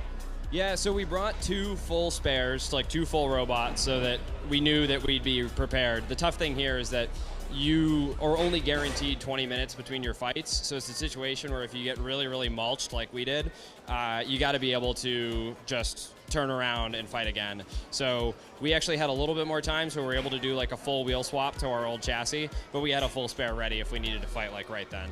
What's the strategy now, knowing what job you have to get done in order to keep going throughout today? Well, the nice thing about this robot, the thing that I really like, is that there's no games before the fight. There's no, are you going to run this attachment? Are you going to run this attachment? It's just, it is what it is. I put it in the arena, and I try to put the weapon through the opponent's top plate. So. And you do a pretty good job at that usually. Thank you very much. Guys, anything else to say about Brandon before he goes out? Awesome t-shirt. Where can I buy one? You can buy him out front. Designed by the wonderful Tony D'Ambrosio from Team P1. He has some incredible merch stuff all out front. Definitely check it out. Yeah. I think these boys here at the desk are going to be all working that later. Oh, yeah. We've got our own shirt from Anthony. We'll show it to you later. It's pretty great. Okay, we're going to go over to Cage 2. We've got Quarantine versus Silent X. Looks like we got some Quarantine fans in the audience. They're chanting for Quarantine for this loser's bracket match 29 for the day, round 2. There we go. See some signage. Very, very cool. Quarantine is definitely a bot that we've seen come up over the past 2 years. They've put in a lot of hard work here. They've had a great season thus far. 4, 3, 2, 1. Fight, robots, fight. Silent X running its undercutter configuration.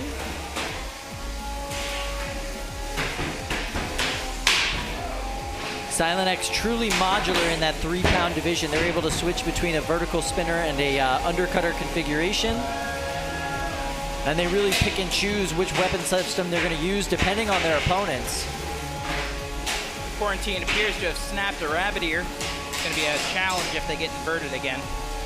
Yeah, those rabbit ears really do have some structural issues. This is the 3rd time we've seen one snap today. And look at that front wedgelet. Completely torn off.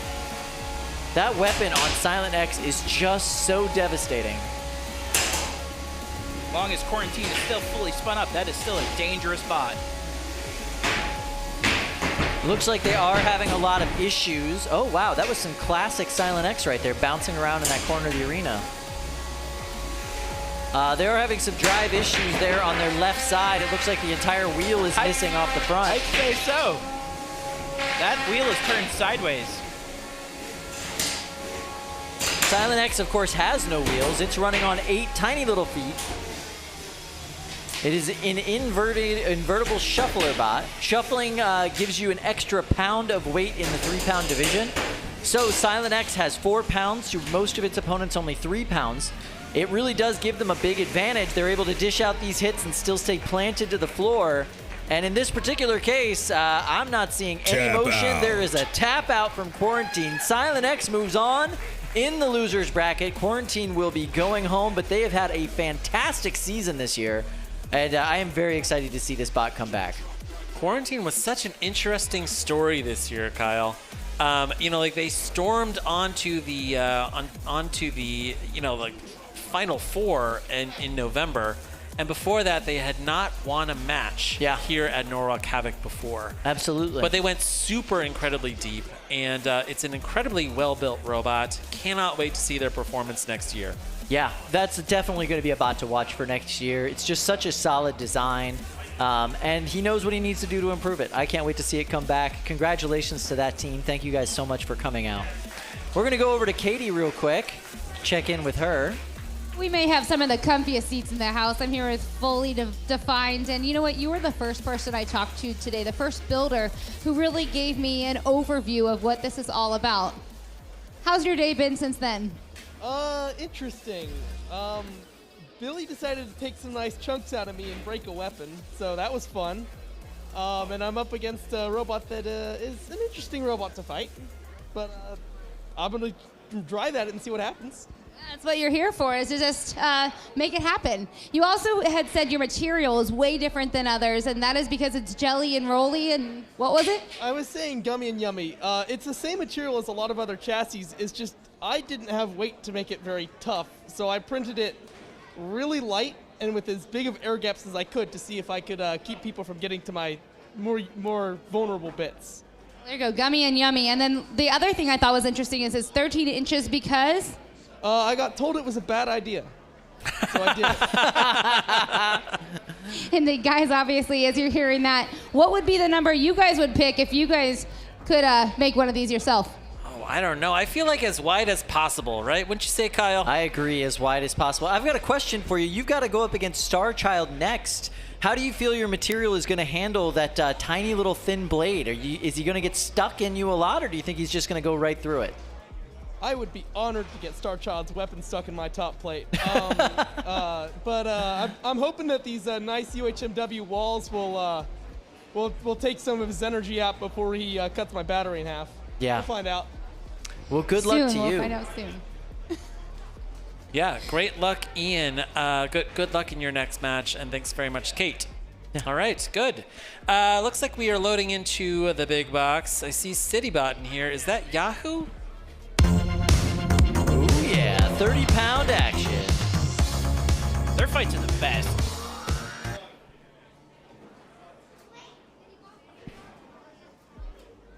CityBot squared up against Polyester. 6, oh, it's only one half of Polyester. Right, because Esther got set on fire, as you'll recall. Wow. So these are two bots that have suffered massive flame damage in this competition today, and they are both limping into this fight. We only have half of Polyester. This is the... Oh, there we go. This is the drum spinner half of Polyester. Poly wants a cracker. Ah, there you go. Oh, no! Oh, my God! Wow! Yep, that's PVC plastic just thrown all over the place right there. Holy cow. Dude, that's wood. It's wood. Look at that. The way it's splintered. Yeah, like PVC. That is an IKEA shelf, Kyle. Wow. Losers bracket round 1. 2 losses in a row for CityBot and Alex. I want to give a round of applause for Alex for showing up here today and fighting. Yeah, absolutely. Really, this will be the end of his 2021 Norwalk Havoc season, but I hope to see him again in 2022. Kyle, are you Googling, what is this, PVC? I wanted to show you, yes, because we use this a lot in Event World, right? So it is similar to wood in the way that it splits apart. It's a plastic? But it is a PVC plastic. Same stuff you make PVC piping out of and tubing out of, and it does shatter quite well when you hit it with stuff. But it's a nice smooth thing to attach graphics to, which is why we use it in the Event World, so. That thing was made out of an IKEA bookshelf, Kyle. All right. You definitely don't want to make an IKEA bookshelf out of it. Now, I'm really curious to Look see at it if, closely. You can see the wood coming off of it. All right. I'm really curious to know if Esther's going to be making a return today or if Poly's got an uphill battle against other 30-pounders at half the weight. Wow. Yeah, okay, if I had to bet, absolutely Esther will be coming back. Well, remember, guys, this was actually a rebuilt bot. CityBot that made his appearance there. That's right. Actually was birthed within the last hour and a half or Whoa. so. Right? So if you take a closer look here, though, this is kind of what that materials that ended up all over the arena, which is pretty incredible. And if it feels like a little like drywall, if that helps you guys understand that feeling that you're trying to describe right there. And obviously gets charred the heck out of. So that's CityBot number 1. That was CityBot number 2. And of course, a disappointing day for the whole group altogether. Why would you make a robot out of drywall, Kyle?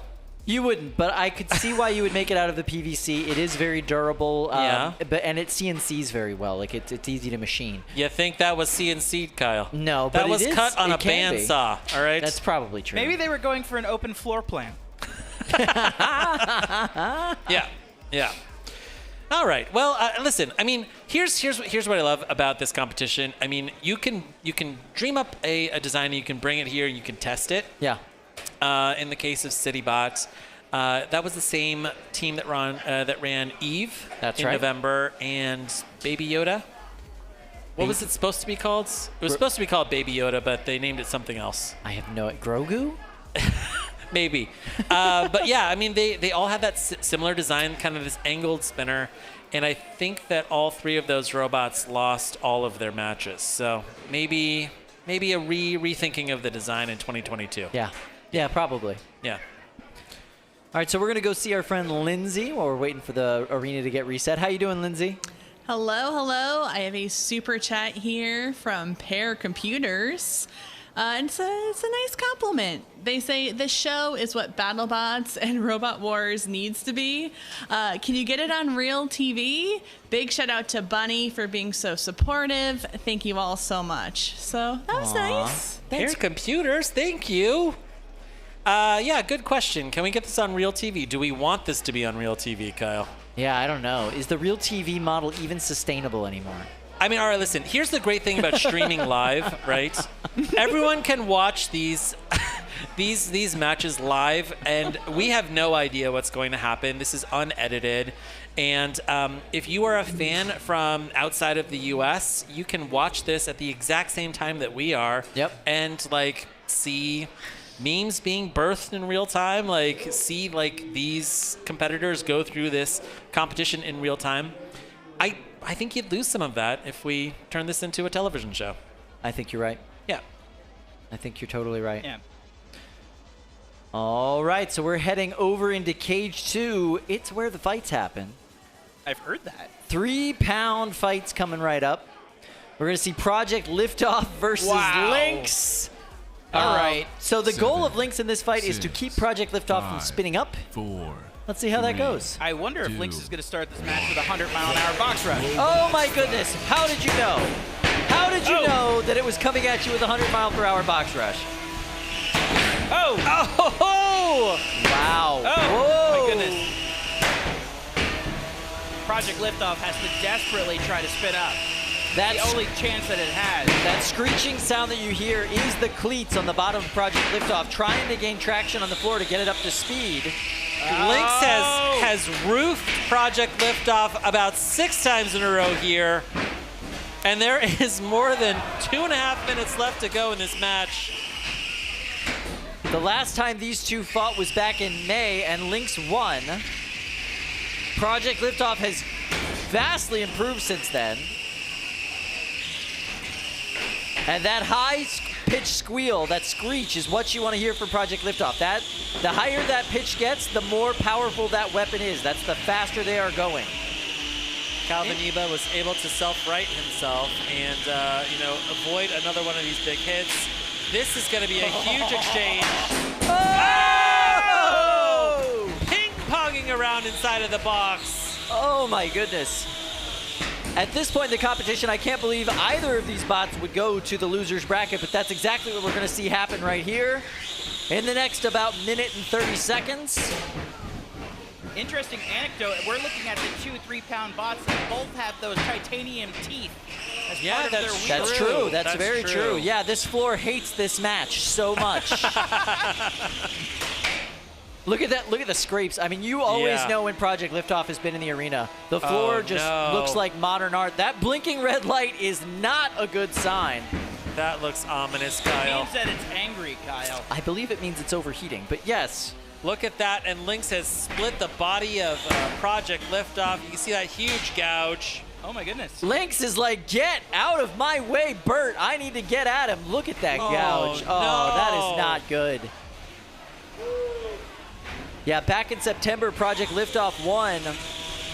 Yeah, but in November, Lynx won, Absolutely, Kyle. They did. This is one of the best matches of the day thus far. Oh, I love it, Chris. 30 seconds left in this fight. Whoa. There goes the camera. This has been the most one-sided fight I've seen since ACRC. Oh, wow. Nice hit there from Project LiftOff. They actually used Bert to bounce into Lynx. 10 seconds left in this fight. Incredibly destructive here. 5, 4, 3, 2, 1. That's the end of this fight. Oh, wow. A round of applause. Look at the dust. Ooh. Incredible. Wow. The smiles on Calvin's face after that fight tells you how he thought that went. This one's going to go to the judges, and the arena crew is going to have a lot of cleanup to do in there. I'm betting we're going to hear the shop vacs come out for that one. Now, Kyle, that was a pretty one-sided match, I'd say. Yeah, I agree. That was a pretty one-sided match. Yeah. If, I don't know. I mean, well, I guess Project LiftOff could rack up some damage points. Project LiftOff gets into the cage, never expecting to win the push and pull. It can be aggressive, but it's not really directional with that damage. So is the damage enough? And up against a bot like Lynx, that's a tough call. All right, let's go over to Kate while the judges deliberate. And if we take it back just a couple of years, perhaps this may have been you guys if you were building bots together. Alex headed up City Bots, and he's one who just started in February. Yeah. He met Jake that time. They were building 3-pounders. Well, it turns out these two are also cousins. So Richie and Alex get a chance to hang out together, build these bots, share that bond, which is really cool. And here Alex shows up with a 30-pound with his buddy Jake. So that's so cool. Isn't that so cool? And Super cool. this is where the relationships start. Alex, you just finished up with CityBots. How special was today for you? Oh, it was great. I really loved the experience. And you, Jake, you're here supporting your buddy. Where you have been in competitions before. How cool is it to show him a little nudge and give him some insights? I think it's really good that we have to like battle together. I like it. And then you, Richie, you have RC, AC. You've had a day of your own. How would you describe it? I'm really good. I'm glad to be here.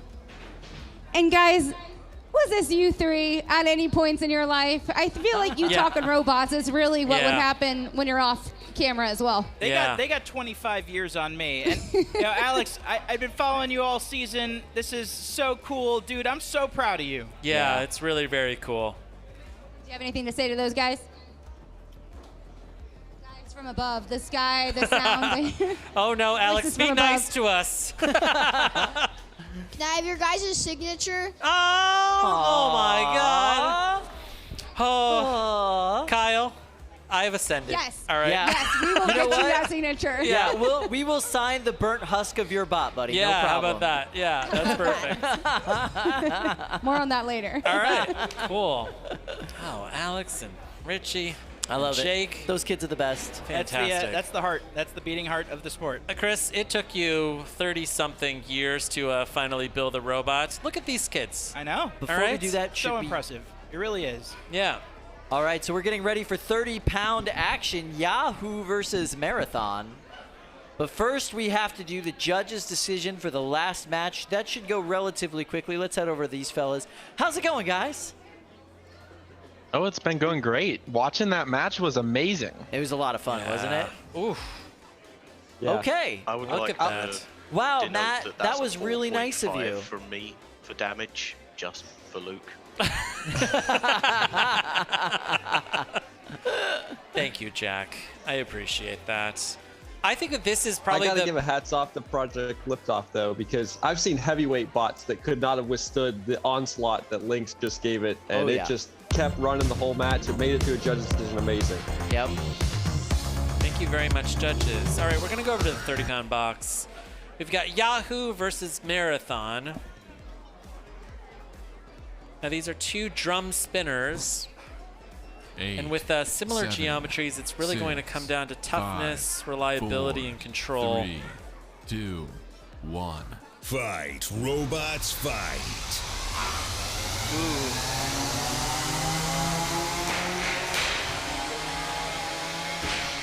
Yahoo, driven by Pete Covert from Team Copperhead on BattleBots, flew in here today from Denver, Colorado. Marathon. I felt that originally in my from bones. Is it a motor? It's probably a motor. Yeah, that drum doesn't appear to be spinning anymore on Yahoo. Marathon upside down, not where you want to be. Sounds very quiet now, and you can see that Yahoo has pushed Marathon into the rail. That hit was so concussive. I felt that all the way through my skeleton. Marathon built by Fred Moore from Team Valkyrie. So these are two BattleBots builders here. Yahoo, of course, won the 30-pound tournament in July, and it is really kind of showing off its pedigree here. The Copperhead team, Pete has been building robots and fighting them all across the planet. He even fought in China with, I believe, the exact same robot here. I am so impressed with these forks on the back of Yahoo. So smart. If your weapon goes down, even if you're inverted, you can use those to win the fight. Just a clever design.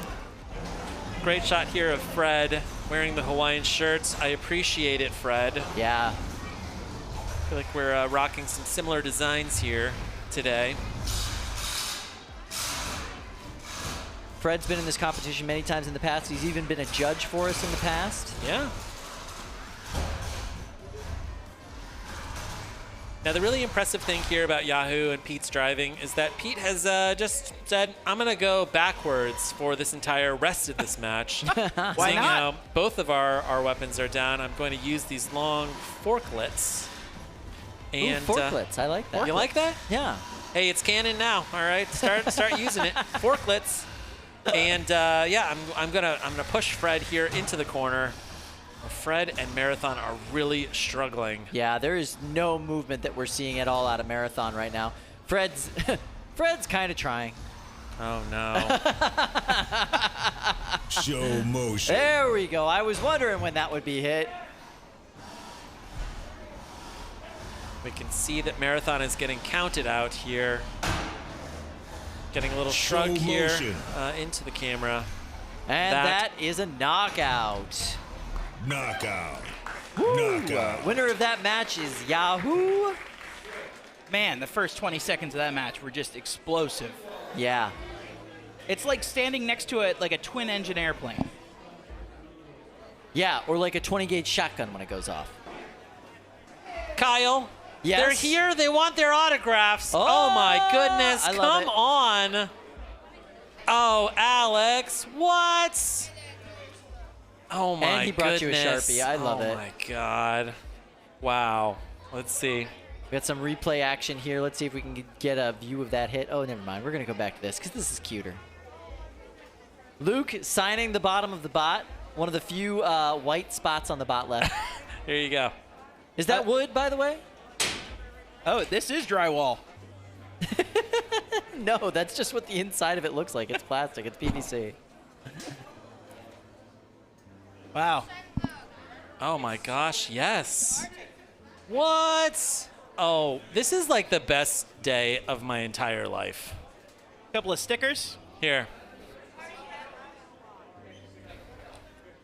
This is awesome. Again, I love Alex, it. this is so cool. Thank What you do you guys got? so You got much. We'll do the whole lineup. I love it. All right, why not? Let's do it.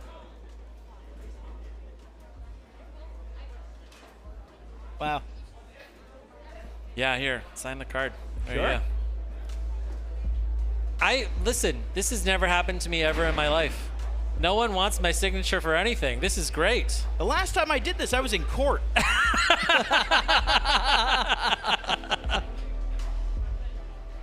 All right, guys, thank you so much. We really appreciate it. We're going to go over to our friend Lindsay now and check in with her. Lindsay, how's it going over there? I have to admit, I'm getting a little teary-eyed. That Aw. is maybe the cutest thing I've ever seen, and way to go to the team of CityBot because, wow, like how incredible were they today? So way to go. That being said, I have a super chat, and this is also from Send It Robotics. So yeah, you know how this one's gonna go. All right. Billy face with the hat, please. All right. I feel like Send It Robotics didn't send us nearly enough money to like get me to start doing things on the stream. All right. Luke, you're a meme now, so you gotta give the people what they want. All right. This is it, Luke. Okay. Oh, all you're right. going with the gloves. We'll do this really quickly, okay? All right. All right. I've got to wear the glove because, you know, I don't want to you get. gotta wear the glove. I can't get fingerprints on the trophy. Yeah. trophy. We've been instructed you have to wear the gloves when you touch the trophy. Oh my gosh. Uh-oh. Don't break the hat. I don't know. My head's pretty flat. Okay, you ready? The Billy face? Are we Yeah, gonna do the it. Do Billy it. Do it. Do it. You gotta move down a little bit. Get the hat in. Yes! Round of applause from the audience on that one. We're not even gonna try. Oh, your face might stick like that, Luke. The hot poke is kicked in. We broke him. Love Thanks, Send It Robotics. Here's one more. Got one more John Hancock. Okay, all right. Okay. All right. Here we go. Weirdest day of my life. Okay, great. Thank you guys so much. Thanks, guys. Thank you guys. Have a good one. Take it easy. Those kids living their best lives right now. Oh man, that's pretty cool. Hold Love on. it. Yeah. All right, here we Put the go. glove back on, then put the hat back on. Gotta put the glove back on. All right. All right. It's really funny because they gave us the gloves and they were like, "Listen, if you're gonna touch the golden Brett, Could you please use these gloves, you know? All right, here we go. Oh, there we go. Okay. Perfect. All right, so we're going to see Fully Defined versus Starchild. Fully Defined running that new front, that front UHMW plate to hopefully stop Starchild's arm from going through their top plate. We'll see how that strategy works out. 2, 1. Fight, robots, fight. So there you saw an attempted box rush from Starchild, and no! Oh no! Well, that wheel is supposed to be on the robot. Wow. You almost wheel didn't even is- see that happen. No, that was really impressive. It kind of ran into the weapon on Starchild, and now it's gone. And that's a full tap out. Wow. Full on tap out. Now that is a classic Starchild match. You know, like in the last match where we saw it kind of bending in on itself, I had never seen that before with the robot. This is what I come to expect from Brandon Zielinski in this design. You know, just absolutely dominant and looking impenetrable, knocking off this wheel and advancing in the losers bracket. Well done, Brandon. Yeah, there's so much damage that Starchild does that you don't even notice. It happens so quickly. It's interesting, you know, that whip-like tail. It's a thwacker. It's a vertical spinner. You know, that weapon is safely tucked away behind it, and the next thing you know, it's on top of your bot, and it just, man, it'll dissect you within the blink of an eye. Absolutely, and I love that cotter pin weapon lock that Brandon designed into the system. It just shows that he is such a safety-conscious guy. We really appreciate that about him. We're going to head over into Cage 3 next, where we're going to have, I believe, some 12-pound action? Yeah, over in Cage 3, we've got the Necromancer versus Demigorgon. This is straight-up D&D stuff right here. I'm excited. That's true. That's true. We're going to have to roll for initiative. Yeah, now both of these bots struggled in their earlier matches. Necromancer getting its drum ripped off of its face earlier in this competition. And Demigorgon, run by Brandon Bennett Young, also had some teething issues in its first match. Now they're closing the cage here. They're going to lock it. The drivers are going to go over to their respective squares. And we are going to see this match start here in a second. Any predictions here, Kyle? Hard one to call. I think Demigorgon might have a slight advantage, assuming that it's fully up and running. I do feel bad for the winner of this match. They have to go up against Raptor X22, who had a bye in the last round. Yeah. They've had plenty of time to get that bot up and working and functional. It's going to be tough to beat them with that 20-minute turnaround that we give everybody here. Necromancer over there in the blue corner, Demigorgon over there in the pink corner. 8, 7, 6, 5, 4. Brandon Bennett 3, Young competes 2, on BattleBots with 1. Team Mammoth Fight, and Team Big robots, Dill. fight. He is a prolific college student. Oh no! Oh no! Oh my! Oh, ripping off that right side wheel guard on the Necromancer. Doesn't appear to be spinning up. Oh my! Yeah, that is. Oh, there we go. There we go. Ooh, the Necromancer shook something loose there. Listen to that drum go on the Necromancer. Oh, this is going to be a big hit. Yeah, both these bots somewhat tepid about making contact here. They are not interested in seeing what the other bot can do to them. Necromancer does not look like it can turn.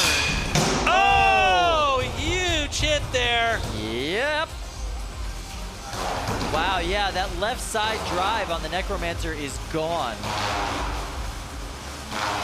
Yeah, and it looks like that that right side bunny ear, that whole kind of weapon housing assembly is gone. Yeah, that weapon is not coming back on the Necromancer. That is a tap out. Demigorgon is your winner. They will advance in the loser's bracket and face Raptor X22 in the next round. Brandon Bennett Young, they're clearly happy with his performance. There's a piece of armor from the Necromancer there. And Demigorgon really did exactly what Brandon was hoping it would do. Dangerous both as an undercutter and as an overhead cutter. Yeah, absolutely. All right. Necromancer, that is the loser's bracket. They are going to be going home early, and Brandon will advance to face Raptor X22. They've got a pretty good chance as far as that bracket is concerned. I bet they could go far in the loser's bracket if things go their way. We're going to go over to Lindsay and check in on her. Lindsay, how's it going over there? Pretty good, pretty good. We have another super chat here from Razor259. Will NHRL consider holding 1 pound and 150 gram tournaments in the future? Whoa. Good question, Razor259. I would say, okay, I'm going to give you a diplomatic answer, all right? Sure, yeah. The diplomatic answer is that Norwalk Havoc is a facility that, wants to host other types of competitions. So if you have, a school group or something like that who wants to come and rent the space, fight inside of our boxes, reach out to the organization, and it's something that we will talk about. In terms of us running 1 pound and 150 gram, it doesn't look like that's in the cards for 2022. Yeah. It is a constant question that Austin McCord gets. Oh, there's Ed. Oh, here we go. Our first shot of Ed, the Ed cam. And Austin said, 1 pound is not something that he's interested in running. Yep. But you never know. Right now, what we're really focused on is developing that 12-pound and 30-pound bracket and bringing those up to the same speed as the 3-pound division, which is just stacked in this We competition. are building a second 30-pound box. Ooh, that's is that gonna be official? fun. Yeah, you can see it back They're there. building it back there, yeah. Yeah. I mean, is that official? Oh, was I not supposed to say that? Internet, yeah, we're building a second 30-pound box here. Yeah. Doubles down. This I love is it. Jameson in his typical pre-fight anime stance. Like he looks like he's about ready to jump across 2 buildings and do a superhero landing. Winners bracket round 3, Judge's Dream versus Silent Spring. Fight, robots, fight. Oh! Big hits. These are 2 titans in the sport, 2 incredibly good drivers. Jameson Go, the robotics researcher from MIT versus a 12-year-old. And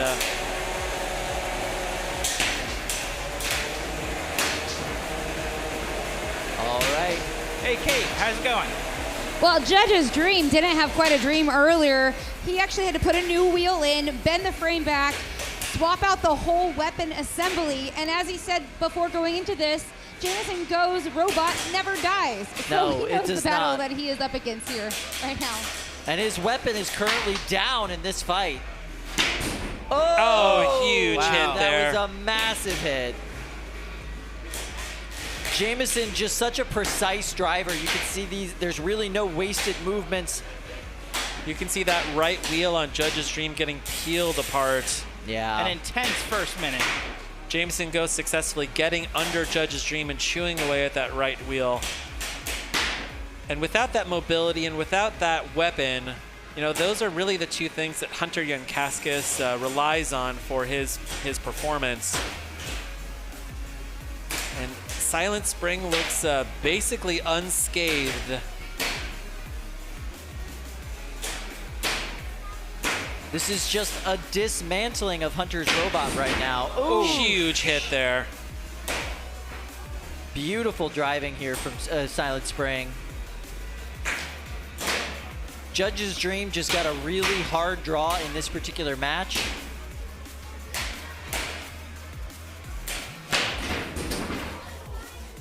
Oh, that was...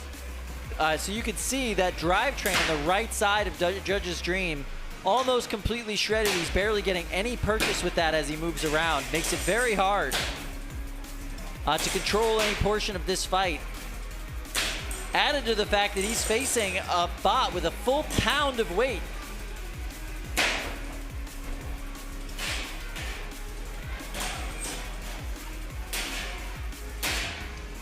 Wow, the drive on Judge's Dream is looking sad. These wheels are just being eaten away. 30 seconds left. Hunter refuses to tap out. Anything can happen in a combat robot match. But some of those gremlins that we saw from Jameson Go and Silent Spring in November are not present here. This is Bulletproof Silent Spring, Peak Silent Spring. Yeah, exactly what you want in the finals here in December at Norwalk Havoc. 5, 4, 3, 2, 1. That's the match. Turn off your weapon and drive to the door. Huge round of applause from the audience. They loved that fight. Hunter will be going down into the losers bracket. I feel very bad for everyone down there. Well, technically, it went all 3 minutes, Kyle. All right? You're right. Listen, we're not judges. Who knows? Maybe they'll start awarding half points, Kyle. I mean, inevitably they will, but only to spite you, not actually to, like, determine anything. Yeah. All right, we're going to go to the judges. I think this one should be pretty quick. Let's put in our scores. Matt's wearing a turtle now. All right. Yeah, it happens. The hat changes sometimes. I like it. Matt, your thoughts on this fight? That was, essential Jameson Go. I mean, just dominant, super aggressive.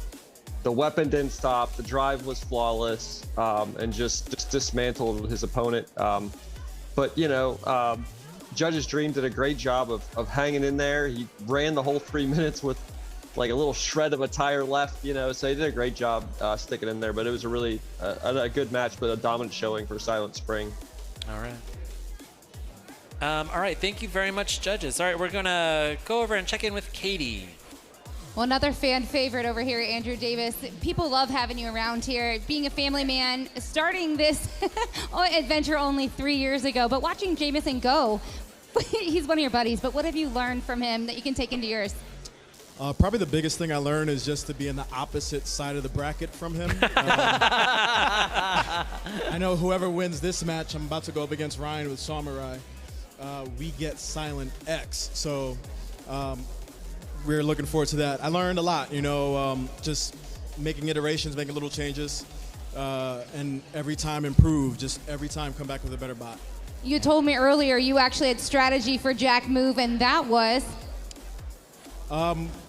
Win against, I forget who I was fighting at that time. There's so much that happened. But it was just be aggressive, drive fast, and just hope everything works. You put all this work in, and you just hope it performs as well as you envision it. And that's what I'm about to hope for right here against a great opponent. And guys, make it through this loser's bracket to make sure that you can get back out of there, huh? Yeah, absolutely. Just making it through this. No, there's no cupcakes here. There's no easy fights. No way. Man, it's been rough. It's been rough for a lot of us. And this just sees who rises to the top. All right, best of luck out there. Guys, cupcakes, cakes, cookies, brownies, what's your take? Yeah, no, I mean, these matches are tough. And, we're going to see a slugfest here. This is losers bracket round 2. One of these drivers will be going home early, either SawMurai or Jack move. On over to cage 1. All right, we just saw Drew Davis. He's getting ready for his fight against SawMurai. Oof, this is These going are to be a two fun really one. technical drivers, Kyle. Yeah, two very technical drivers. Drew Davis, he's fighting with a spinner in this particular match, but he's really done a lot of hard work with Bison, which is his control bot. He's used to these kinds of matches, and he's a very technical driver. SawMurai, they've been excelling against high kinetic energy weapons in this competition for years now. Check out that hat. He's got all 42 pieces of flair. Robots, I love it. fight. SawMurai's got their fort configuration. They're just trying to get underneath Drew Davis as much as humanly possible and avoid getting hit by that weapon. Is SawMurai's saw actually functioning this particular round? We haven't seen it fire yet. I believe it was spinning at the very beginning of this match. It's almost impossible to see. No, yeah, I just got a side profile shot. The saw blade is down on SawMurai. Oh, look at that! It spins up and spins down. Oh, I see. Yeah. Trying to save that weapon for the right moments. SawMurai driven by Ryan Beaver from Fairfax, Virginia. Articulated chop saw here. And he'd love to land a hit on the top of Jack. Oh, here we go. Oh, there we go. That's an attempted hammer saw with a standard saw blade there. Very close to that belt back. Ooh. That was a nice series of hits there from Jack Move, grinding away at that front plate of SawMurai. Let's see if SawMurai can do it again. Nice pin in the corner here from SawMurai, and coming down with that weapon nice and slow.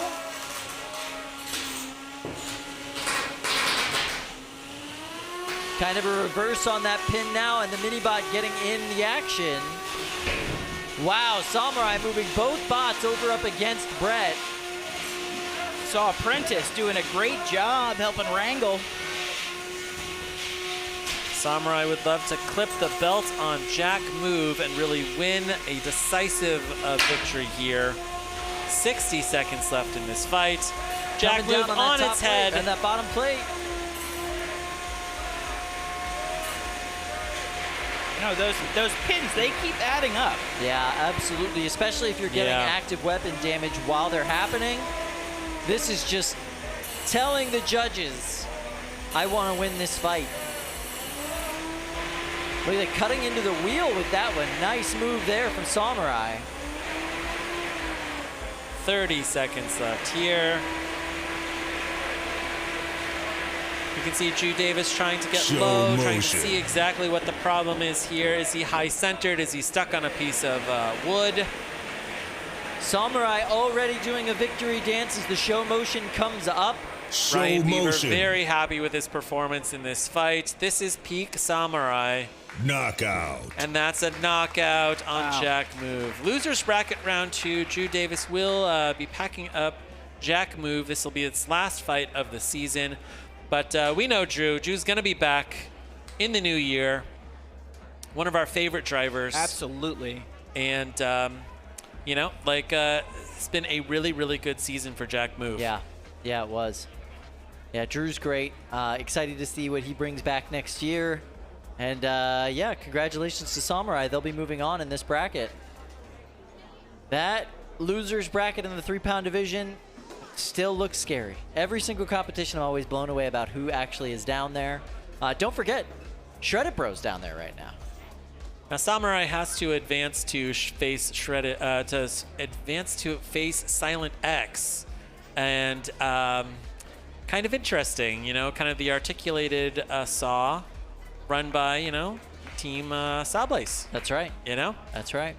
So kind of a little bit of poetic kind of matchup there, I would say. See some action moving in. Oh my goodness. Oh boy. Oh, it's a rematch. Dragon Princess versus Emulsifier. The two of them, they fought twice at their last competition. And Dragon Princess won the first one. Emulsifier took the second one. These are two very evenly matched robots. You see that Dragon Princess took its huge plow off of the front. And we are going to see how much Annika's learned since the last time she fought Emulsifier. There we go. Wow, those forks able to get underneath that wedge on Emulsifier. And that's what you want to do against Emulsifier. You want to heat up that belt. Get that thing nice and slippery. Yeah, if you can get the... ooh, that's two of the wheels. Wow. Oh, and this is what Emulsifier did last time, ripping off wheels from Dragon Princess. Dragon Princess only down a wheel, but those mini-bots not so happy right now. So Dragon Princess is upside down, and there she goes. She lost her other front wheel. Down to 2 wheels, but the geometry of this robot means that it can continue to drive with 2 wheels. Successfully got under Emulsifier time and time again. They're finding the low ground with Dragon Princess. Oh, huge nice hit there hit. from Dragon Princess. Against Dragon Princess. Dragon Princess is finally up on the right side now. Hopefully just able to get some room so they can move. Ooh. And I think Emulsifier kicked Dragon Princess into the same corner in their last match. Yeah, I think you're right. Fluffy pushing Dragon Princess onto the debris of these mini-bots. And the Yankaskis family is tapping out. Yeah. You know, sometimes at this stage in the winner's bracket, you just gotta get your bot back together, get back and put on a good show for later in the rounds. Yeah, she's got a great chance in that loser's bracket for sure. That was winner's bracket round 3, so Emulsifier advances to winner's bracket round 4. Bots FC looking pretty unbeatable so far. Absolutely, yeah. That was a bot that was really tough for them to beat in the last competition. They've obviously scouted it well this time around. Pretty decisive win for them. Pretty decisive win. Annika going to be moving down into the losers bracket, and that's going to be scary for everybody down there. Dragon Princess looking really mean. I'm excited to see how she does. So she'll be facing Phenomenon in the losers bracket next. Ooh, that's going to be great. All right, on over to the Beetlewaite box. We've got Blackbird versus Polywog loading in.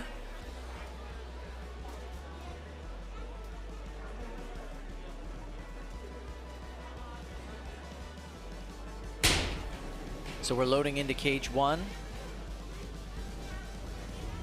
Everybody's twitching right now and making sure their bots work. There we go, getting into position.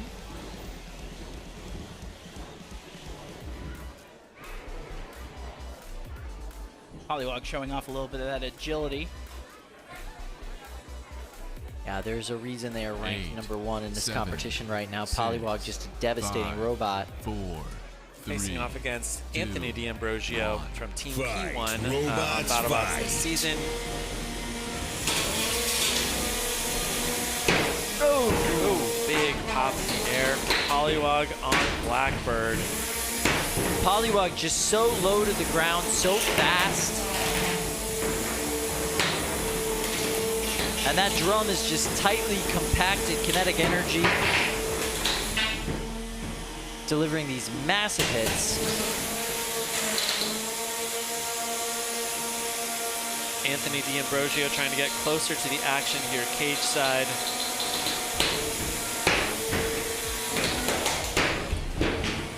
Wow. Ooh, that was good hits. Oh, these are massive hits between these two robots.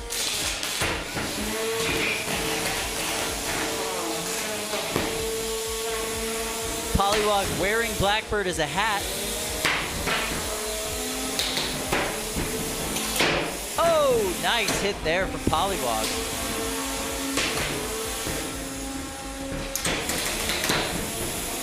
You can see a strategy really developing from Polywog here.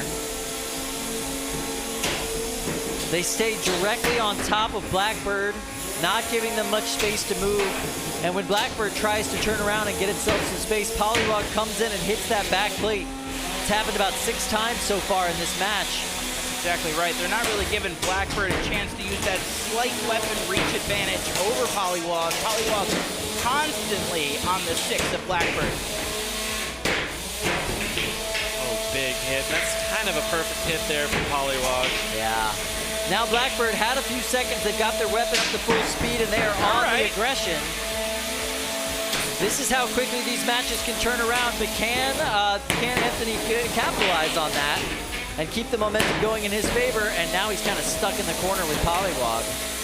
With a match this close, it typically comes down to the last 60 seconds in the eyes of the judges. They're looking for damage, they're looking for aggression, and they're looking for control. With both of these weapons fully spun up, I'm sure one of them would love to earn a knockout here. Oh, big pop in the air from Polywog on Blackbird. 30 seconds left. So much power behind that Polywog weapon. 20 seconds left on the clock.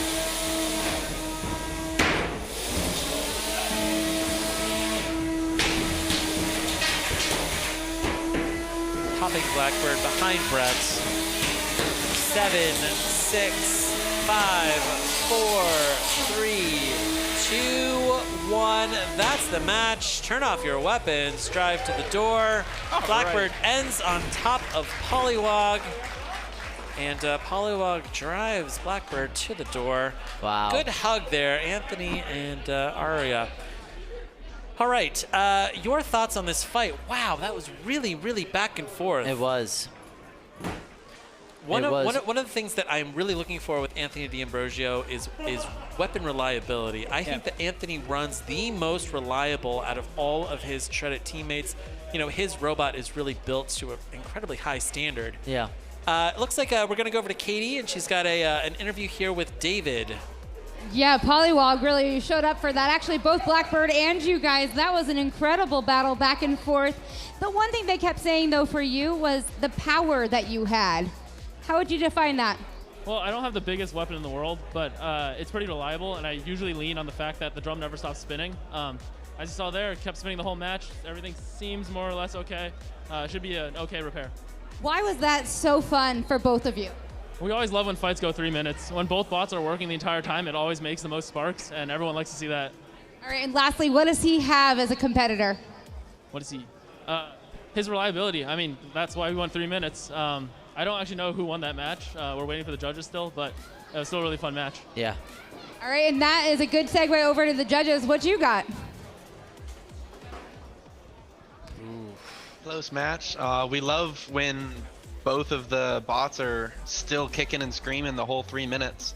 It's much better than when they both die and just push around. But we all agree Polywog controlled that and just was in charge the whole time. Yeah. All right, so Polywog was your winner. Same thing. Unanimous judges decision for David Jin and Polywog, which advances there in the winner's bracket. Anthony D'Ambrosio and Blackbird will have a second chance down in the loser's bracket. Huge fight. Yeah. That was great. That was really good. Technical driving from both teams. The weapons were going full steam the whole time. That was really well done. All right, we're heading over to Cage 2. We're going to have Malice versus Silk. Silk also of Team Ribot. 7, 6, 5, 4, 3, 2, 1. Fight, robots, fight. Wow. Oh, big hit there.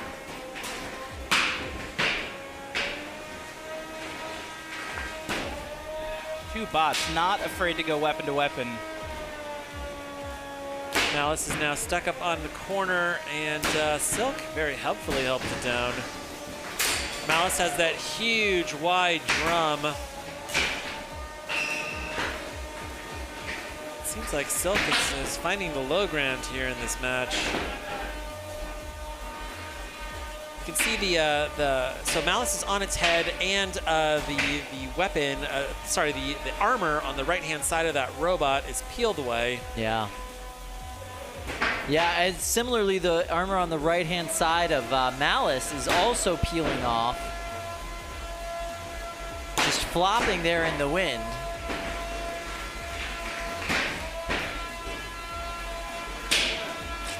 Wow.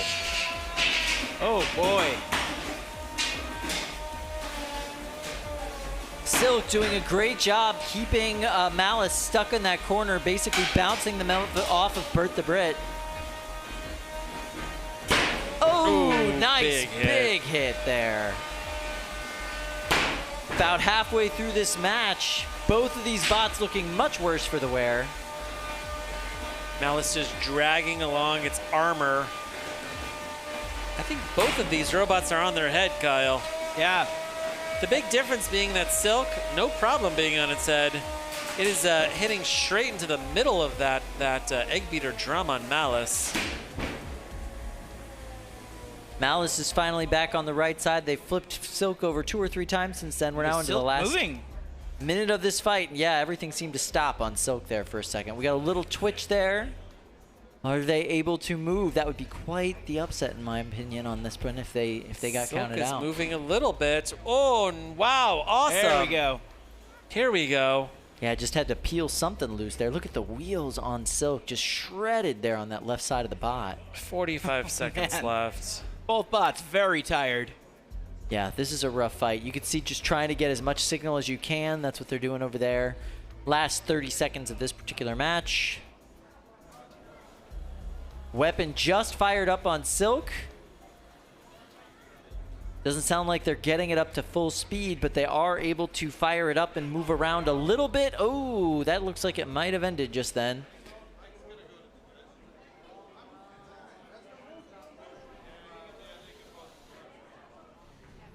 6, 5, 4, 3, 2, 1. This one will go to the judges. Everybody please drive to the door, turn your weapon motors off. While the judges deliberate, we'll...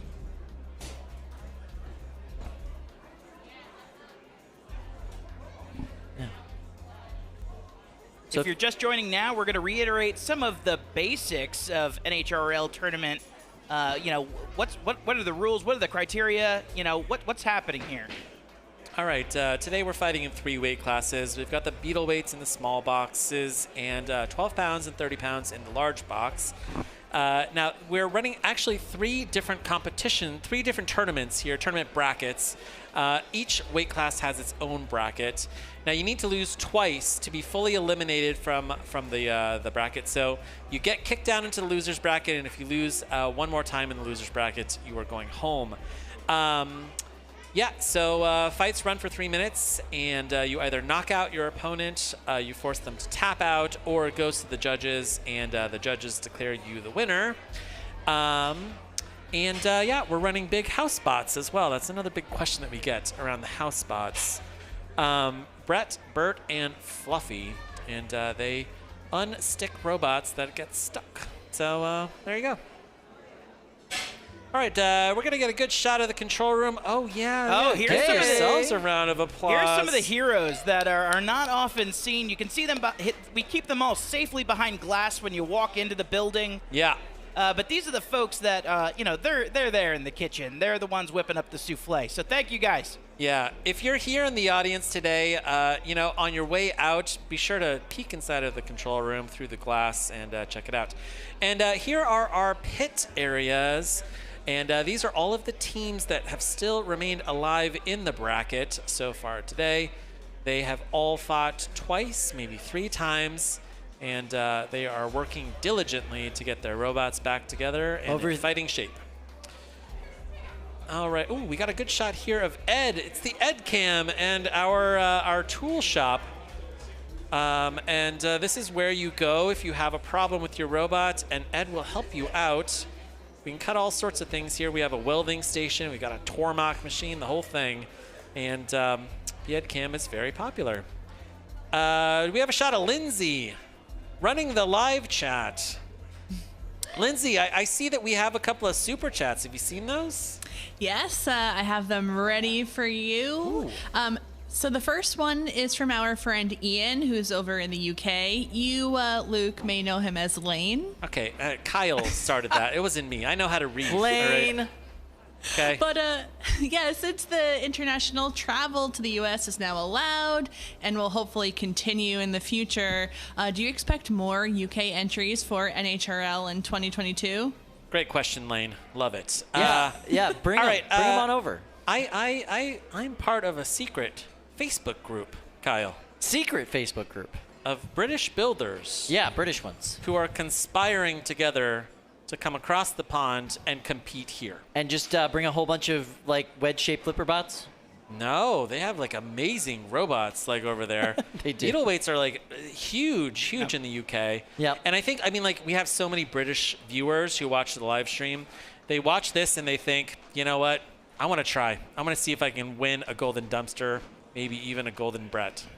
That would be cool. Cool. All right. On over to the 30-pound box, where the fights are the best. Man, Lane really asked a good question.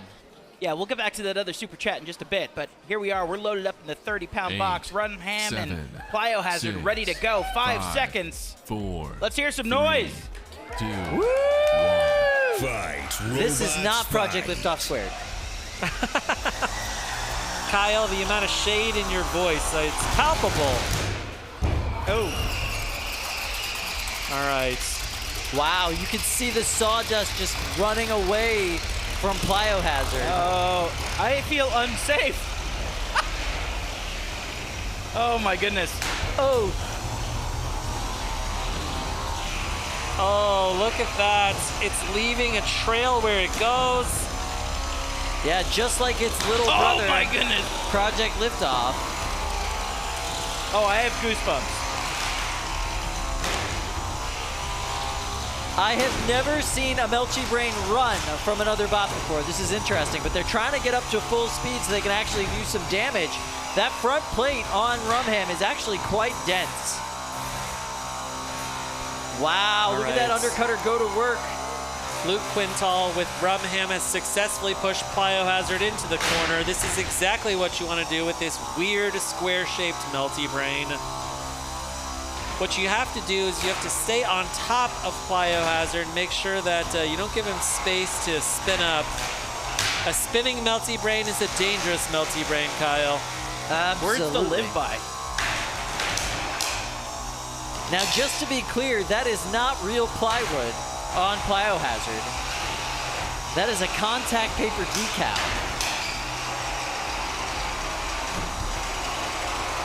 Plyohazard getting back up to full speed here. Oh, look at the dust flying around the box.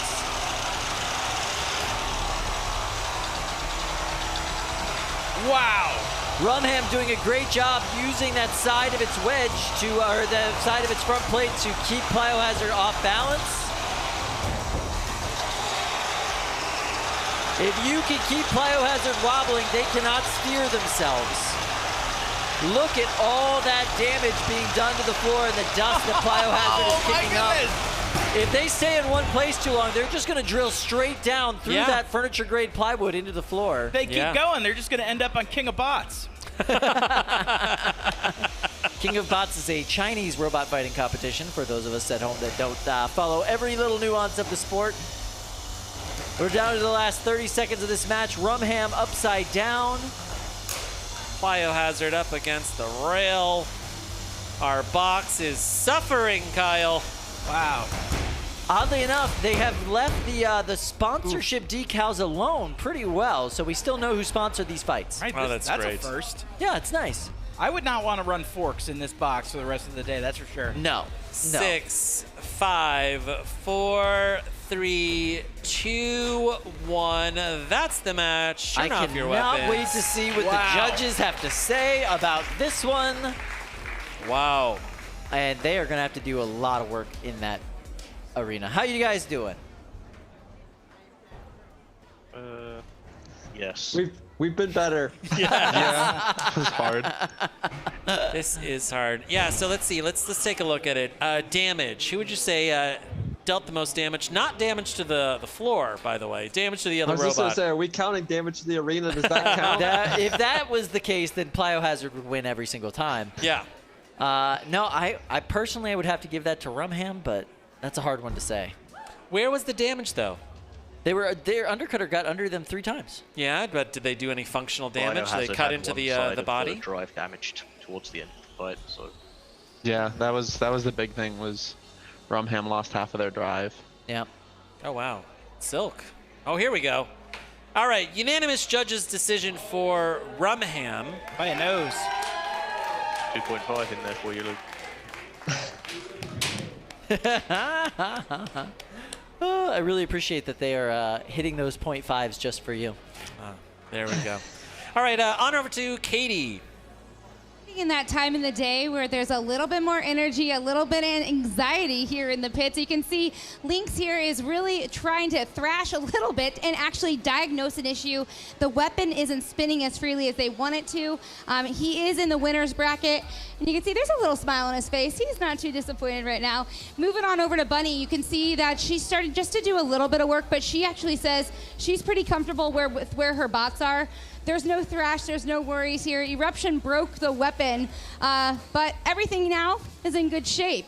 And then moving over here to the Emulsifier, they're with Yahoo next, and they didn't take too much damage within that princess experience. Dragon Princess fight? But they lost a mini, and that's sad. It's just sad. They said they bring a lot of them, but regardless, they didn't have a lot of damage in it. So I've got a question for Adam Wrigley. Adam? Adam, I see like a Gravedigger RC car behind you. Is that right?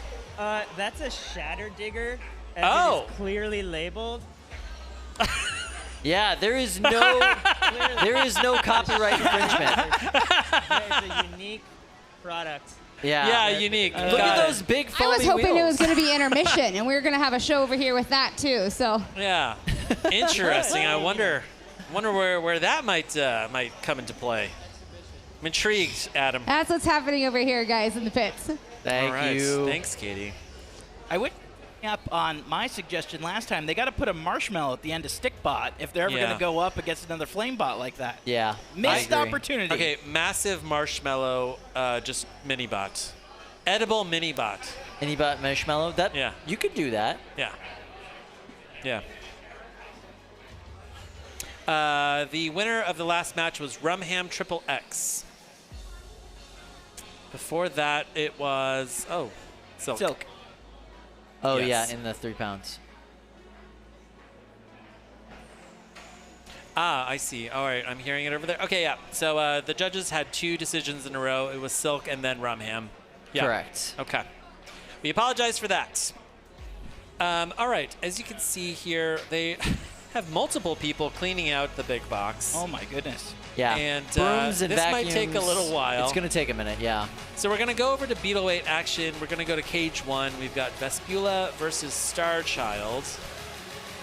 Starchild, of course, driven by P1 Captain Brandon Zielinski. Vespula, driven by Nick from Team Ribot, Team WPI.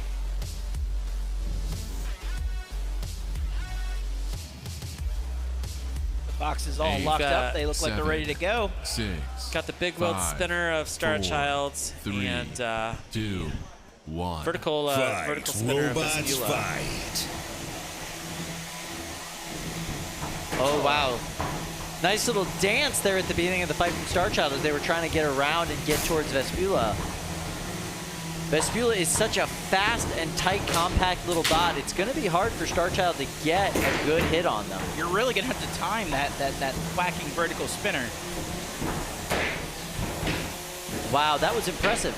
They did a full spin around as Vespula lifted them up on that one wheel. The weapon went all the way to 360 degrees around the bot.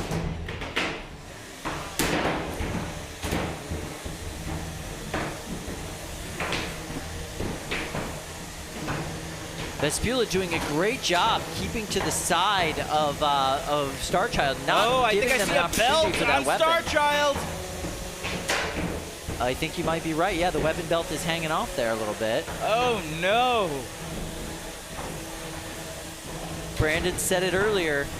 If my belt is, or if my weapon's spinning, I've got a great chance of winning. If it's not, it's much harder for me. He's at a point right now where that's looking more and more impossible in this match. Vespula's such a devastating robot. Powerful little weapon on that bot. But the real advantage of that bot is its drivetrain. It's so fast. 90 seconds left in the match.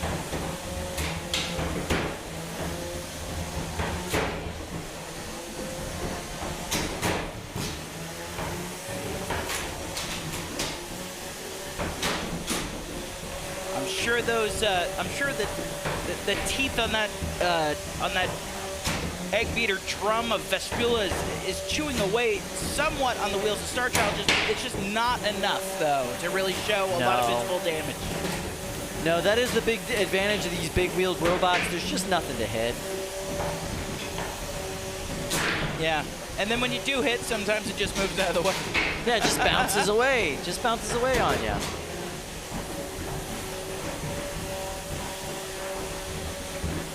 .40 seconds left in the match.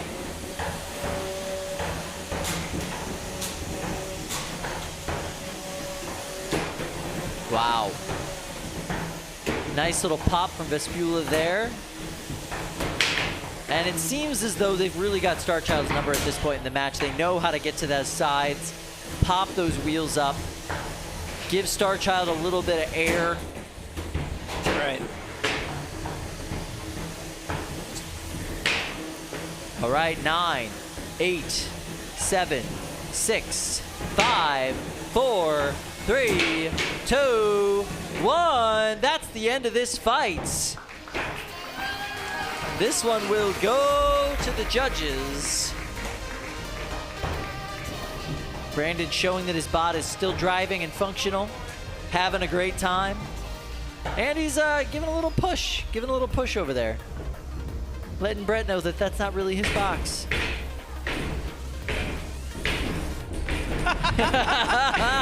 Brett gets very rowdy. I love it. Brett got slightly angry at Brandon there. All right, let's go on over to Lindsay and see what's going on in social media. All right, so while we wait for that judge's decision, we have a super chat from YouTube user The Boopster, who says, I just need more Pramheda in my life. Heckums, yeah, baby. And I think that we have Pramheda lined up with Katie, so let me throw it over to you. We absolutely do, and the reaction when he was seeing and hearing that, priceless. What's it all about? I really... The comment there, that is actually one of my best friends. I talk to him every day. Like, just seeing stuff like that's what kind of makes it fun.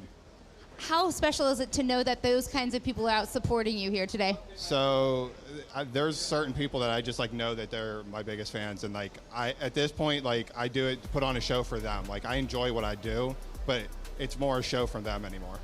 So today then, the show that you've been putting on, one round so far, what is the rest of the day entailing for you if it were up to you?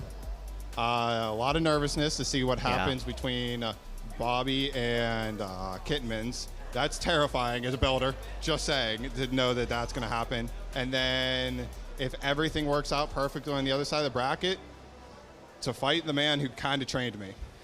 That kind of trained you? Don Dorfer is my original teacher to get into this sport, and then his little brother Joe Dorfer, which was also trained by Don, is the two people that I have to say are the reason I still compete. That gave me chills. Oh, Lindsay, earlier you were talking about tearing up a little bit when the autographs were happening with the boys in the booth. That gave me a little bit of chills too. I love that. Yeah, I mean, it just shows you this isn't an individual sport. This is a sport for people who have whole teams of people behind them, whether they are people supporting them technically or emotionally or just cheering them on. So it's such a nice feeling. But so we have another super chat from Ty Little, who says, with the new 30-pound arena, you're gonna need another brick bot. I vote we name it Bort the Brick. So I don't know how you feel about that, but maybe we can workshop that a little. I feel a little confused by that because, you know, the 30-pound housebot naming convention is a little different. We have Fluffy. It'd be a little weird to have Fluffy and Bort. Maybe Fluffy and Squishy? Oh, that's not bad. I kind of like Squishy. How about Squishy Bort?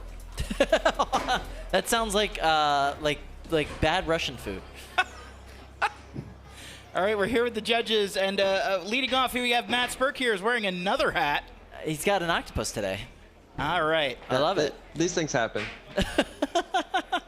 Wow, unanimous decision for Vespula. And Jack, you awarded 5 points to Vespula for both aggression and control. That's pretty decisive there. Not really much Starchild could do through the entirety of that fight. So yeah. They really dictated the pace and just were the only bot really doing anything.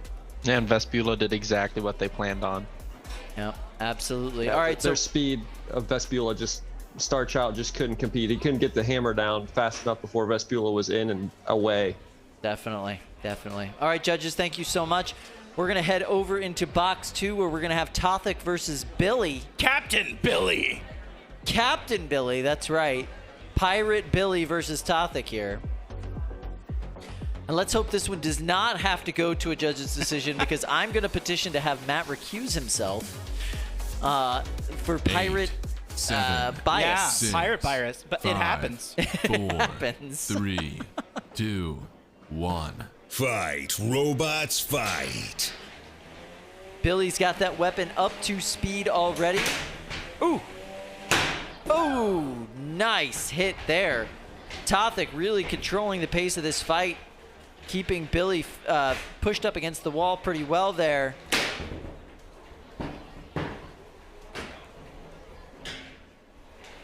Billy's weapon is perfectly suited to hit Tothik right in the joint where its weapon arm meets its bot. I have not yet seen Tothik fire up its weapon. It might be just waiting for the pin to do that. Billy won the September 2020 3-pound tournament and finished second in July of this year. Billy definitely one of the bots that everybody fears here.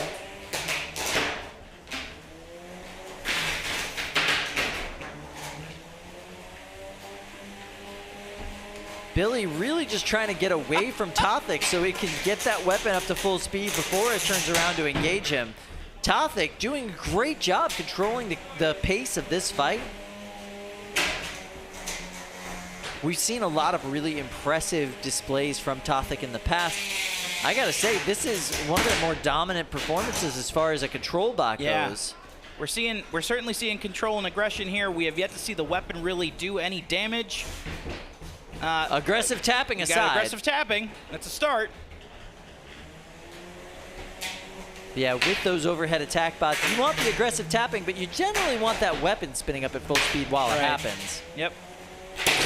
Oof. Nice big hit there from Billy. Looks like maybe a piece of Tothik is just kind of flicking about right now. Yeah, you're right. You're right. All the damage Billy is doing to Tothik just is right where that weapon arm is on the bot. Not ideal for keeping your active weapon going. But man, what an effective control bot. That's so impressive. And the drivetrain's so powerful on Tothik that even when Billy gets a good hit, Tothik's so gripped to the ground, it's Billy that actually flies across the arena. And I think we can see now why that weapon is not spinning on Tothik. I see a belt lying on the floor. Oh yeah, that's pretty necessary. Oh yeah, nice long belt too. You're right, probably driving the weapon motor on that bot.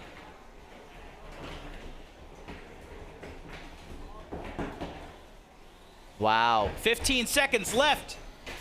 Billy's really struggling in this fight. 10, 9, 8, 7, 6, 5, 4, 3, 2, 1. That's the end of this fight. Weapons off, please. Drive to the door. I'm interested to see what the juxtaposition of, what the fans think out there, think happened in this match versus what the judges think. Agreed. We saw Billy, it landed some really big hits, but clearly Tothik, controlled more of that fight. Let's see what people think. All right, so we're checking in with the judges here shortly. So that was Billy versus Tothik. The winner of that fight's going to have to go on to face Shreddit Bro in the next round. So that's going to be interesting. Shreddit Bro is doing very well in the losers bracket. Mm-hmm. And the winner of that match will then go on to face Mauser. This is a very stacked losers bracket at this point. All right, let's go over to our friends, the judges, and see what they had to say about that.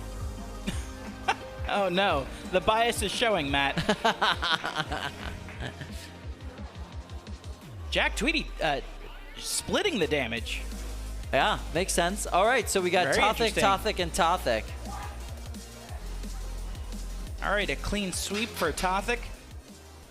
Just an absolutely amazing and fun match to watch. I wasn't sure if Luke was going to be there, so I had to split one category. I appreciate that about you. That's very nice. All right, so for laser cut parts in metal, plastic, or composites, check out sendcutsend.com. No minimum quantities, free design feedback, and instant quotes, all made here in the USA with free shipping anywhere in the USA. Send Cut Send. If they don't have parts in your robot, they probably will soon. Yeah. We'll be right back. We're going to go to a commercial.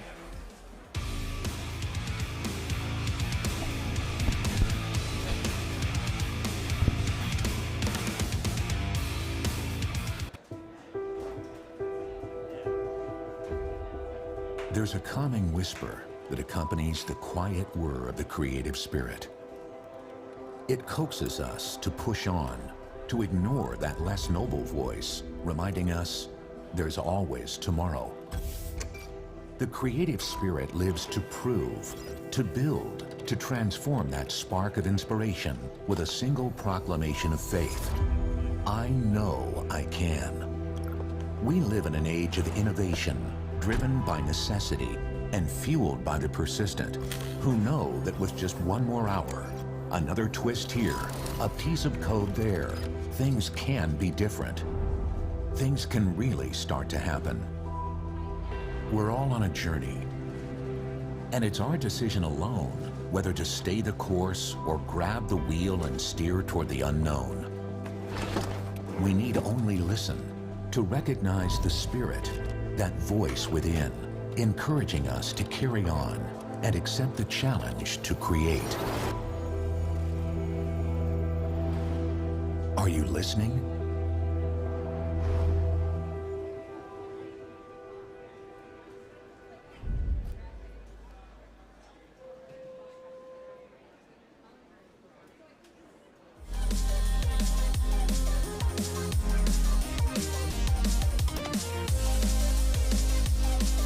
All right, let's thank our sponsor, Mouser Electronics, the company that caters to electronic design engineers. For the widest selection of electronic components and all your favorite brands, visit Mouser.com. Mouser, thank you so much for sponsoring Norwalk Havoc Robot League in our December finals. Look at that beautiful, sunny, warm December day here in New England. Yeah, weird, right? A little strange, But I do like the weather. I stood outside in a Hawaiian shirt and ordered my food at lunch today. Yeah, well, can't complain. All right, so Shreddit Bro will be facing Tothik in the losers bracket. We're also gonna have Silk versus Caldera, Starchild versus Vespula. Oh, that one already happened. So we're gonna have a really stacked losers bracket in the 3-pound division. But right now, let's go talk to Lindsay. Lindsay, you have some news from the chat. How's things going? As you might imagine, they are pretty bummed about Billy being knocked out fairly early in the competition from Razor259. He sends a farewell to Billy with a crying face, says bye Billy. Yeah. A number of people are also pretty sad, so I thought this would be a good chance to just send Billy off for an amazing season this year, and I don't know, talk about some of the highlights that we saw from the team this year, and maybe guess what 2022 has in store. Yeah. Billy did not get to the decrepit state that you see it in by the end of the longer runs of the tournaments. You know, normally by the end you see Billy just covered in tape, barely held together, and still dishing out massive hits. That is just not where we saw it go today. Today, to get knocked out relatively early, but quite frankly, I think that's good. Billy's seen a lot of trauma, and Billy's seen some things. Billy's seen some things, and it's probably good that it gets to go back to Colorado and relax until next season. So I hope you have a great holiday season, Billy. And Jonathan, thank you so much for bringing such an awesome bot to this competition. One of the most memeable bots of the year. Yeah, and a true competitor, like an actual destructive, mean machine. I love Billy. I'm such a big fan. Obviously, as you can see on my computer, they put on some of the best fights that we see here and in other competitions all around the country. Yeah. I love that we have a 12-pound version of it now in Bobby, which is, by the way, still in the competition. So I'm excited to see how they do today. Jonathan's not going home yet, but Billy, rest well, good friend. You need it. All right, so it looks like we're going to be loading into the big box next. We're going to have Drunken Peasant from Mexico City. They'll be going up against Rip and Tear. Pretty excited about this fight. 12 pounds. Actions here for you. 8, 7, Again, 6, just look at the sheer difference in size of these bots. 3, 2, Well, when your bot is, you know, Fight, robots, 78% fight. foam, you can really make it big in that 12-pound division. Whoa! All right. All right. I kind of wasn't expecting that. Drunken Peasant, pretty dense, powerful drivetrain in there, able to kind of push Rip and Tear all the way up against the wall and then forcing itself under.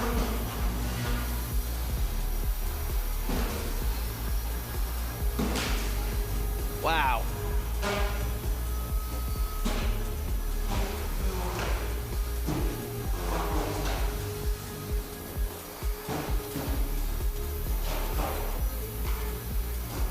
Seems like that, so that drum is just, you know, spinning upright basically lifts Rip and Tear right up off the ground, and you know, it gives it access to the underbelly of the bot. Oh! Oh no! Rip and Tear has lost its blade. And then, it looks like we got a motor smoking up there. Wow.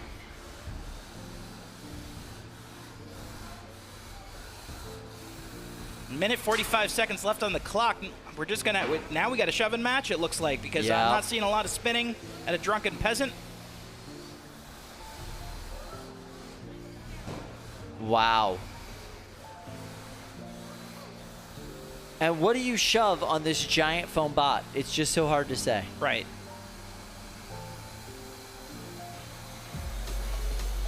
Drunken Peasant's been fighting in the Northeast here for, I think, 2 years.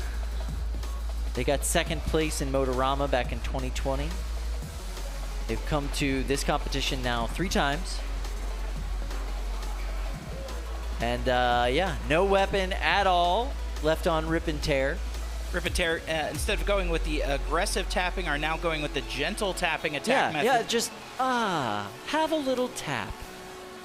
Thank you for coming to fight with us. The judges are going to be awarding massage points.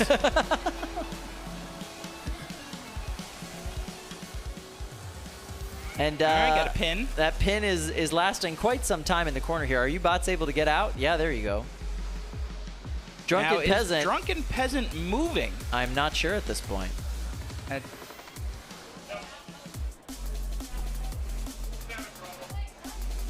Oh, it looks like the Tear side of Rip and Tear is having some trouble moving. Her right side drive train is all the way down. Drunken Peasant is not moving at all over there in the corner. Oh, hey, there we go. All right, they've got some movement now, and they are pushing Rip all the way over just to get these last few control points and aggression points. And that is the end of this match. Weapons off. Please drive to the door. I did not give a countdown because we were too curious as to whether or not Drunken Peasant would move there, so sorry about that, but that is the end of that match, and this one will go to the judges. And I'm sure that's something the judges would have wanted to see. You know, Drunken Peasant did end the game with a big push. Shove. Yeah, nice big push there. But that's going to make their jobs a little bit easier. They were trapped in that corner for quite some time. We'll see. We'll see what the judges think. Yeah, and it sounds like it's because Tear was really immobile and stuck. So let's go to our judge friends, see what they have to say. Hey, fellas. Yeah, I think so too. Yeah, that's a hard thing to judge when one of the robots just has like a 30 or 40 second pin, and there wasn't really anything you could do about that. Yeah, that was a malfunction on the secondary part of Rip and Tear there that they really couldn't get out of that corner. Out of nowhere, Tothik comes in. Oh, all right. I think once Jack My favorite part was early in that match when Drunken Peasant drived underneath Rip and Tear, and just kind of like this. Yeah, you just hear all the foam shredding. I love it. Just disappeared underneath them and drove out the other side. That was just great. I'm not sure if it's the case, but I like to imagine that all that foam they shredded off is actually what got in and gummed up the works in Drunken Peasant and stopped their weapon later on in the match. I think that's what they got high centered on the corner. Yeah, I think you're probably right. All right, well, Drunken Peasant, winner of that match. Yeah, interesting. That the match was decided. It went the full 3 minutes, but it was decided in the first 30 seconds. Yeah, and they definitely have a lot of foam to clean up in that arena right now. We've got, let's see, 3 people already in there cleaning everything out.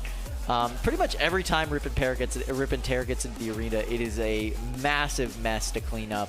I am surprised that this arena crew has put up with it this long.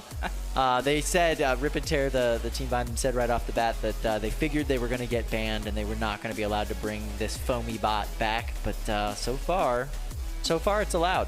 Yeah, well, we'll see if they get their own rule named after them for the 2022 season. That's what everybody wants, right? All right, so we're going back to Losers Bracket 3-pound division action. SawMurai will be facing off against Silent X. This should be an interesting matchup. SawMurai, normally a control bot. Pretty hard to control a 4-pound robot. Oh. Suffer. Oh my goodness. Oh my. Oh my. Yep, MegatRON, Silent Spring, Silent X. I appreciate that. Suffer. 8, 7, 6, 5, 4, 3, 2, 1. Fight, robots, fight. Oh my goodness, is there a Sprite cannon there?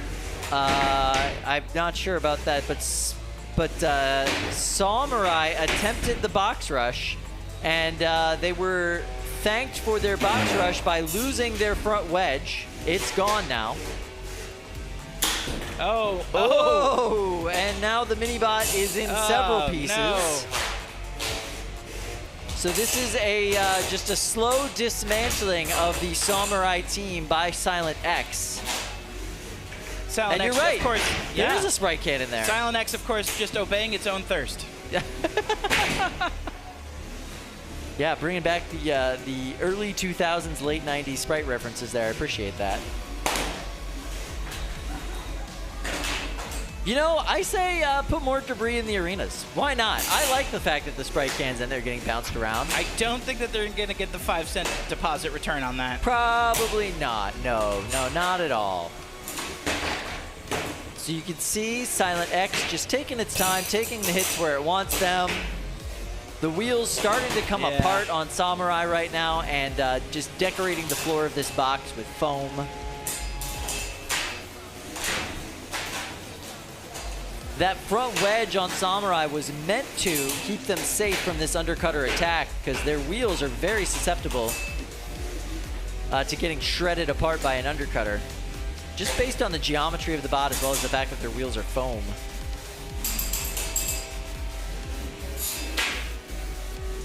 Back in July, these two faced each other, and Silent X won by knockout. We might be seeing the same thing here. All of the damage certainly is going towards Silent X in this fight so far.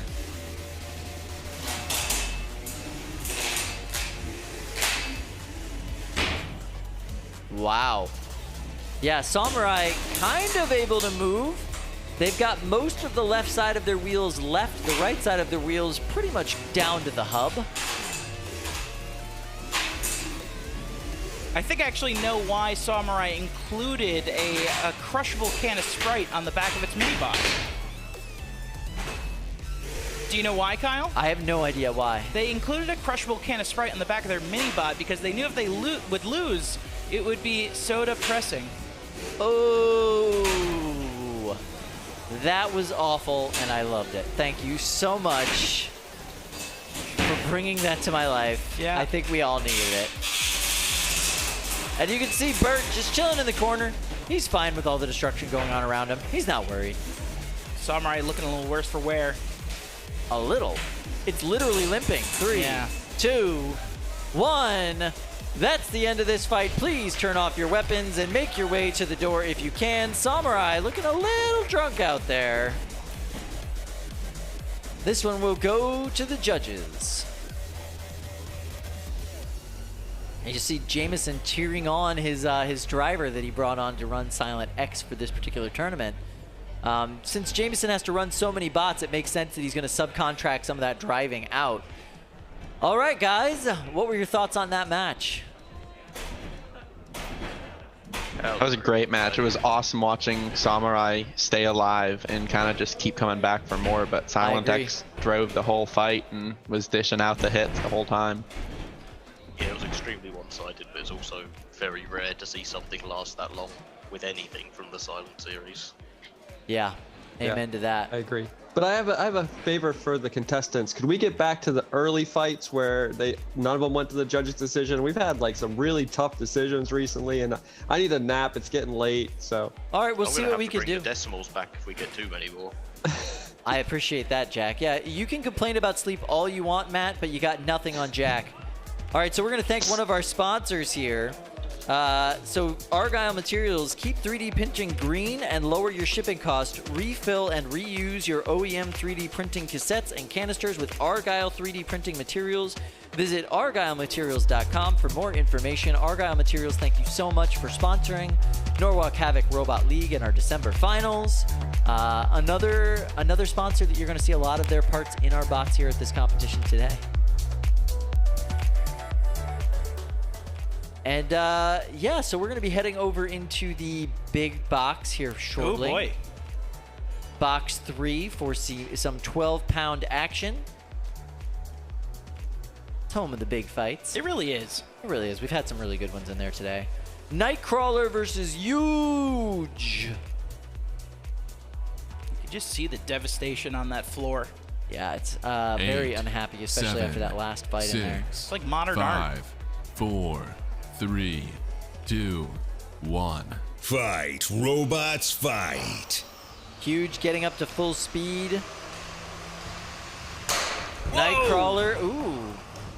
And this is just a classic matchup for Ugee. Tiny little compact bots with very powerful weapons fighting something they can't really hit. And Ugee able to get that weapon up to full speed and dish out pretty massive hits.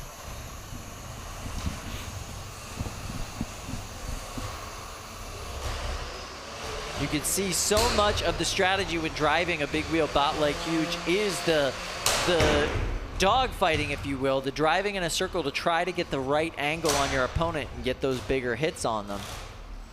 They cannot really outmaneuver their opponent. All they can do is outturn them.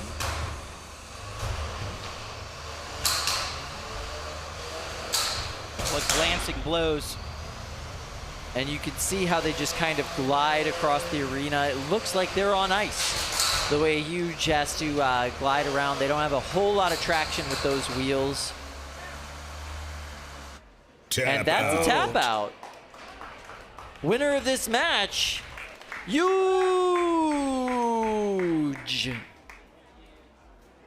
think Matt Spurk just got his wish. Yeah. They understood the assignment. All right, Lindsay, let's go over to you. Uh-oh. Lindsay, where's your audio? Hello. Hey, there you I are. am. So we have a super chat here, another one from Ian over in the UK, and I'm sorry, this one probably applies to Jack Tweedy the most. Judges aren't allowed to sleep. Sleep is illegal. So this is your life now, judges, and all of us. I will say that when I went back into the green room and I ran into Andrew Russell from Deep Six. Yeah. And we were saying possibly Jack Tweedy, maybe we release him at prime time and we have Andrew jump in. Yeah. He flew out all the way here from California expecting to judge, and I think the idea was that he would replace Jack probably in the middle of the day, so that Jack could go to sleep by midnight, you know? Yeah, a normal, reasonable hour, like a civilized human being. I think that's a really good idea. Yeah, so he doesn't have to sacrifice his entire weekend for Norwalk Havoc. Right. Just Saturday. Just Saturday. That would be good. Yeah, I think that would be really good. Jack, we love the work that you do as a judge here, and we really appreciate having you around. But yeah, go to sleep, man. You're going to need it. Yeah. Yeah. What did I miss? Anything cool? There was some cool stuff. Yeah, the judges asked for knockouts, and then the 12-pound division delivered it like immediately afterwards. It was pretty nice. Yeah, it's pretty nice. Really, it's nice when the builders, you know, can kind of they're so really good. step it up. Yeah, following the assignments. You know, you give them an assignment, they're there for it. This All whole good. community works together. Yeah.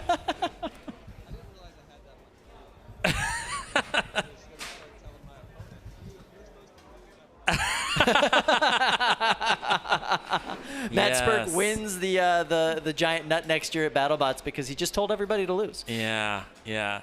Matt, you know, while I've got you cornered here, you know, when are you going to build the robot and bring it to Norwalk Havoc? You know, we want to see you. Yeah. That's literally like just off my camera view right here that I just keep looking over. I'm like, I should finish that and bring it to Norwalk. It would be a lot of fun. So it's a great event. I've watched the live stream all the time, and we got to get up there one time. My kids ask all the time when we're going up there to Norwalk. So we'll definitely make a trip up there. We'll plan it for 22. I'm imagining like a weaponized Wally, you know? What do you think? Like Wally's maybe already weaponized. It's got the spinny thing. Yeah, like the spinning narwhal horn. You know? I love it. I think that's great. Matt, so, I'll make Luke put the tiny hat on again if you put your 3-pounder on camera. All right, hang on. Oh wow. Okay. Wow, this is happening. You've seen it here first, folks. Oh my gosh. I gotta put on the gloves again. While he's getting that, we're gonna go ahead and jump over to a commercial. All right. We'll check in with Matt right after that. How's that sound?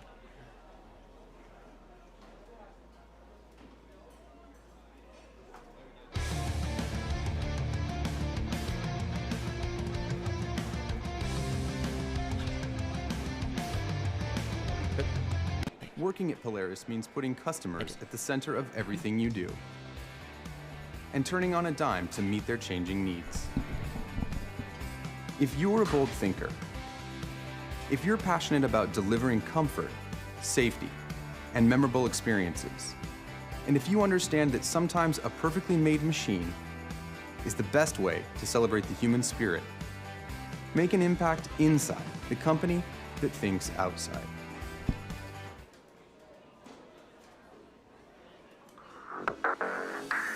All right, Polaris is an American manufacturer of motorcycles, snowmobiles, ATV, and neighborhood electric vehicles. Visit Polaris.com for more information. Polaris, think outside.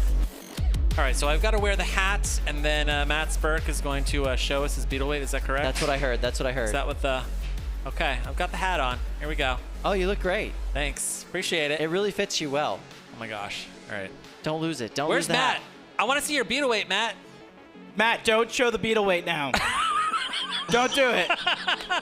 You got a free hat. It's Wally. Ah, there we go. Oh, wow. Oh, it's like it's got kind of like drizzle energy. Yeah. Deep it's Six my energy. Drizzle Division clone. Yeah, I love It's called Bob. It's one of my legacy robots. One of my first robots I built. When it gets in trouble, do you go with the full name? Version. I stole other kids' homework assignments and just copied it. I love it. Yeah, is the formal name like Robert or what? The formal name is Big Ol' Blade. Oh, there you go. Which we shortened to Bob. I love it. Good. All right. Well, I hope to see Bob at some point in the future here at Norwalk Havoc. I am so happy that Matt Definitely. Spurk has to finish his beetle. Don't know why. Something about that just makes me smile. Yeah, that sounds good. Yeah, I've only had it for like 2 years, so one of these days I'll eventually get to it. Well, thanks, Parts Matt. from Sencut Sen. Oh, Yeah. good. There we go. All right. A little bit of vertical marketing integration there. Really appreciate that. Yeah, Yeah. good job, Matt. Absolutely. Appreciate Nicely that. done. Nicely done. Yeah. All right, so it looks like we're going to be heading over into the big box next. It is 4:24 in the afternoon, East Coast time. Yep. Can't believe it. This day is flying by. We've gone for 6.5 hours on the stream. I think we may go for another 4 or 5. Probably, yeah. So we're Ooh. going to see Kemonote versus Cannibal Mini.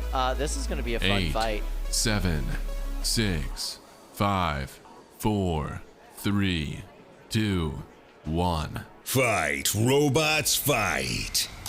Oh, whoa. All right. There goes a mini bot. Cannibal Mini super aggressive out the box, ripping Oh. wheels off of Kemonote. Oh, the Wow. wheels on Kemonote are just being stripped away here. Yeah, that is really difficult for them. They are not able to move, it looks like. Tap out. And yeah, tap out. Okay, fair enough. Fast tap out for Kemonote. Cannibal Mini is your winner. Oh, no! Oh, no! Oh, my There's goodness! fire!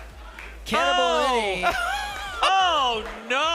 showing us that you can win the match and lose your bot. What is happening right now? I don't know. That was...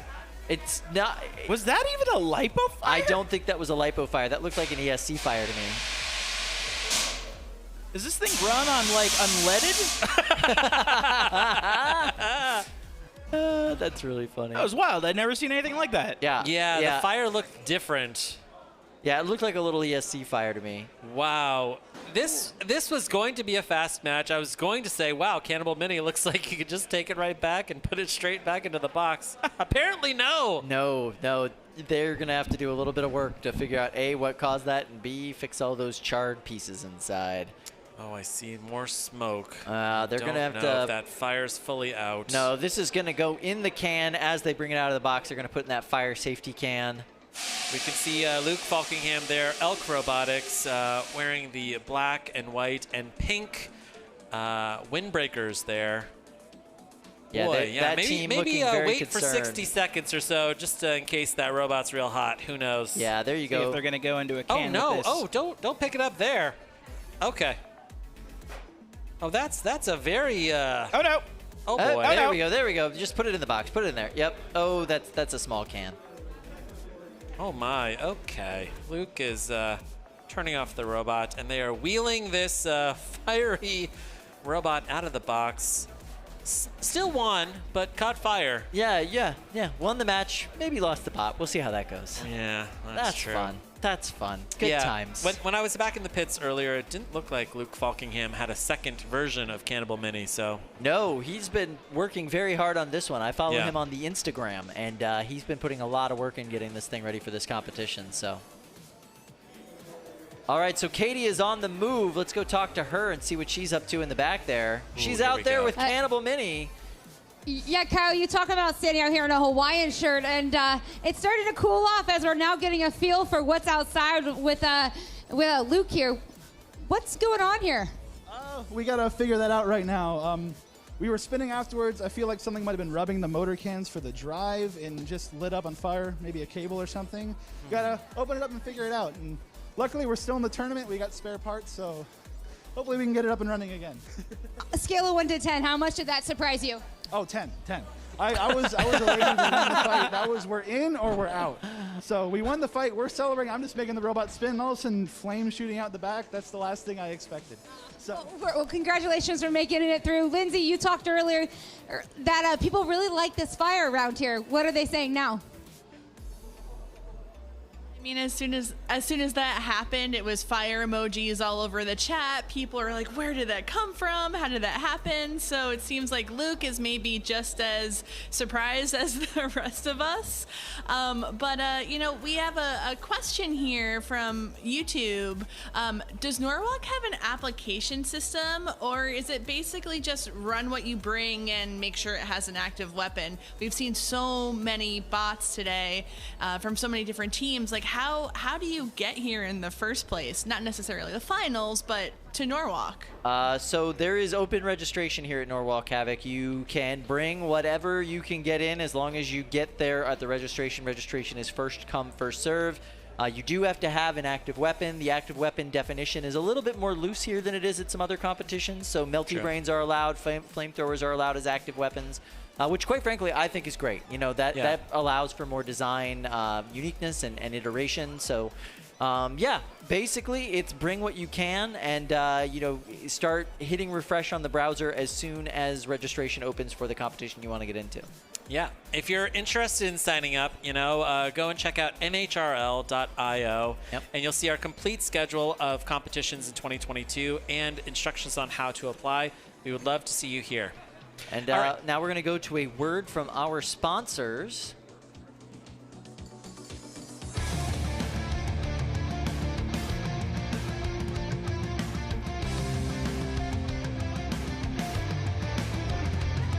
Working at Polaris means putting customers at the center of everything you do and turning on a dime to meet their changing needs.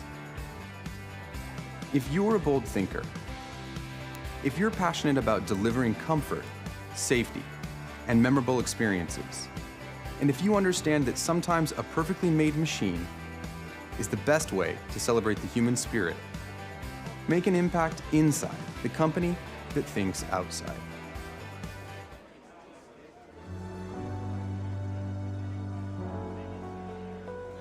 Polaris is an American manufacturer of motorcycles, snowmobiles, ATVs, and neighborhood electric vehicles. Visit Polaris.com for more information. Polaris, think outside. All right, we've got a great shot here of downtown Norwalk, Connecticut. Beautiful Norwalk, Connecticut. If you're here on the East Coast and you've never visited Norwalk, perfect time to do so. Yeah, come check us out. Come check out the aquarium, go watch some robots fight, and come hang out with us for the day. I would love to have you. And yeah, go check out the aquarium too. It's really good. Plus, there's a lot of great food here. Yeah. Looks like we're loading into the big box. I see Tryhard versus MegatRON. This is a match a lot of people have been looking forward to in this division. Ooh. Tryhard is such a devastating horizontal spinner. They'll be going up against MegatRON. This is essentially a Tombstone versus Sawblaze. Now, Kyle, I feel like I remember the way that last went. on BattleBots. Let's see if Jameson Go can repeat that performance here in this match. Jameson Go there in his classic Go stance, ready for this fight. And you could see the new configuration on MegatRON. Kind of the double wedge plow setup to get underneath and control Tryhard. Now the strategy here with Jameson Go is you've got this huge plow on the front. You want to break the bar. You want to break this weapon on Tryhard. Now the interesting thing is Tryhard is not running a traditional bar like the kind that you might see from Ray Billings and Tombstone. No. Instead, he's running a disc. So like the disc cannot be broken quite in the exact same way, and really like what you're trying to do here is shove that disc into the rails and break that. Oh my gosh, he's maybe cut through one of those arms. Yeah, he's definitely working his way through the frame on that.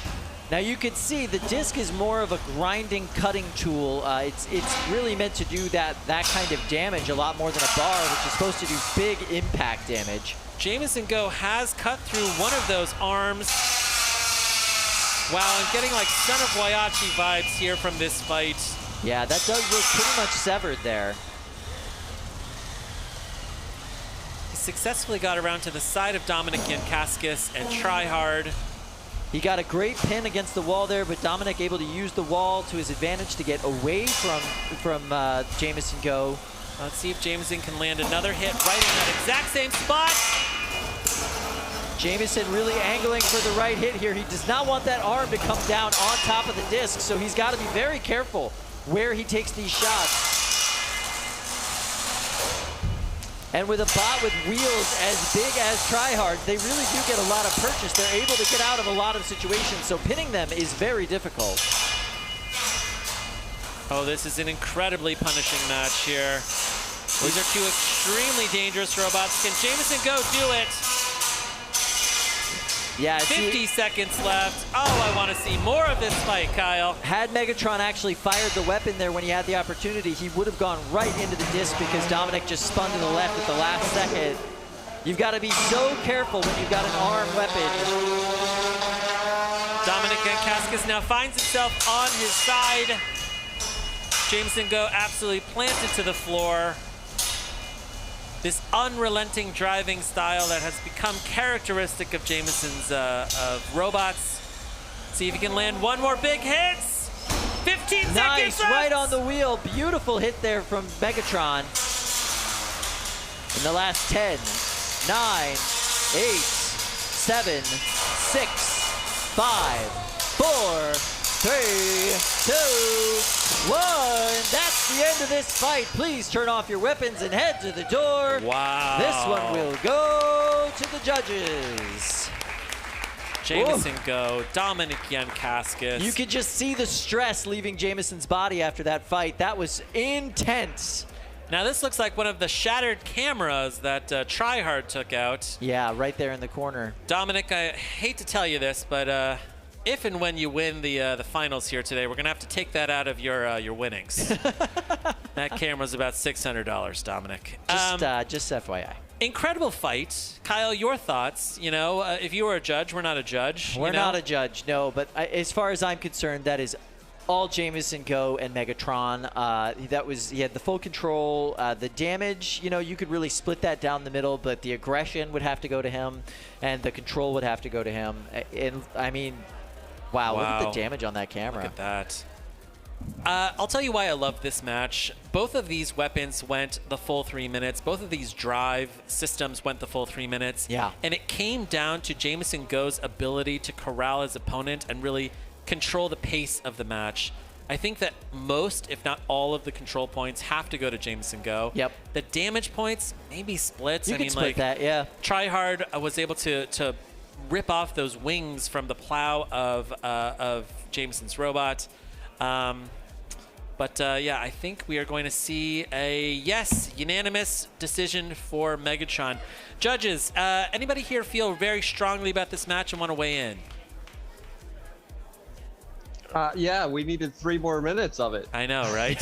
Yeah, exactly. Yeah, we need an encore button. Yeah. I feel bad about encores in the finals. Is it just me? No, I hear you. It does Yeah. seems, you build your bot for 3 minutes. I feel like, It's okay, purely like, for our personal gain, though. all right. You're not wrong. You're it not was still wrong. a very one-sided decision. Jack's own twisted desires for more on-course. I love it. I mean, I see where he's coming from. That was a great fight. I would have loved to see 30 more seconds of it for sure. Yeah. Well, I mean, well done, Jameson Go. That was fantastic. Yeah. And we saw essentially the exact same strategy that he employed against Ray Billings and Tombstone on BattleBots. Yeah. Yeah. Just a little bit more effectively this time, and I think a lot of that has to do with the fact that this was a disc spinner that he was going up against, so he wasn't having to deal with those massive impacts of a bar. He was really just dealing with those grinding hits. Yeah. And his armor package held up perfectly, and he took all of that damage very, very well. The bar has a bit more reach. A little bit more reach and a bigger hit. It's just a bigger hit. But the disc, I think, like spins, like you don't stop the bar quite in the same way. Like it's hard to stop a disc. True. It's very hard to stop the disc, yeah. Yeah. And the disc spins up faster too, which I can see why he went with that particular option. Interesting. Yeah. Two very tough robots. Loved it. That was a great, great match. All right, let's go check in on our friend Lindsay. How's it going over there, Lindsay? Oh. Hi. Wow, that was a crazy match. The chat has been going crazy about it.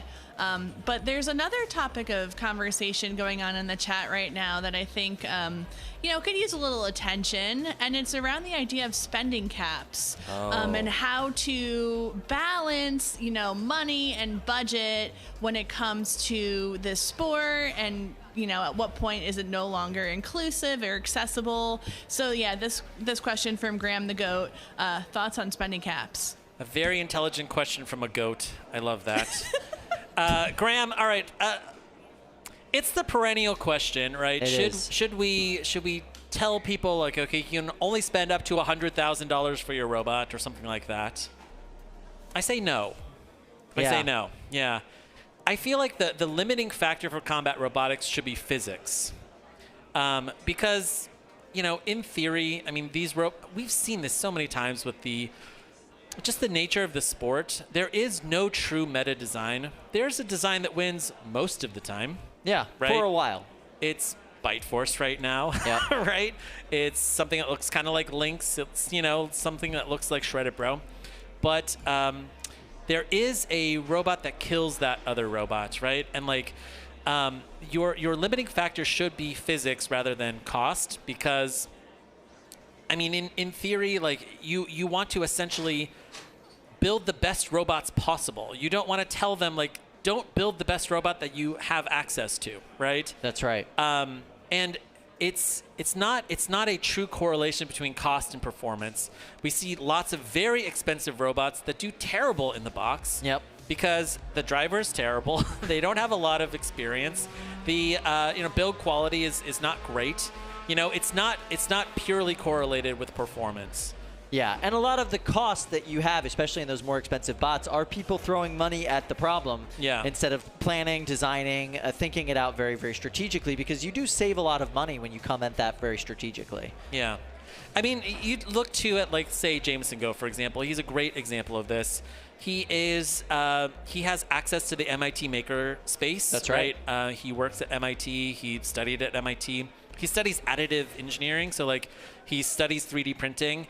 And for him, he wants to have access to all of the tools inside of his tool shop. Yep. And telling Jameson, hey, you can only use half of these tools because you have to spend less than $5,000 Yeah, this how competition. would you even quantify that at a certain point? Because there are so many teams that do have those like university accesses, work at machine shops, whatever, where they have essentially free material, free stuff. You would have to factor that in. That would be very hard to judge and determine. Yeah. Yeah, I don't know. If we put spending caps on it, I mean, we would just have a less competitive field, which I don't think we want. Yeah. Like, we want to have the highest level of competition here at Norwalk Havoc possible. Plus, one day, somebody's going to build a bot out of unobtainium, and I want to see that. I think maybe the solution going forward is that we have special one-day tournaments where we say, hey, listen, this is junk bots for today, and you have to build your robot out of parts that are here inside of the facility, right?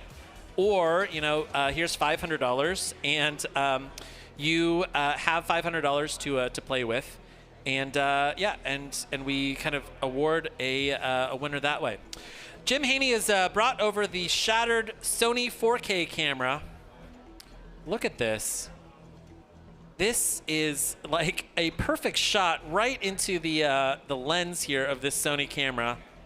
And the body of this camera is still hot. I don't know. Is this safe, Jim?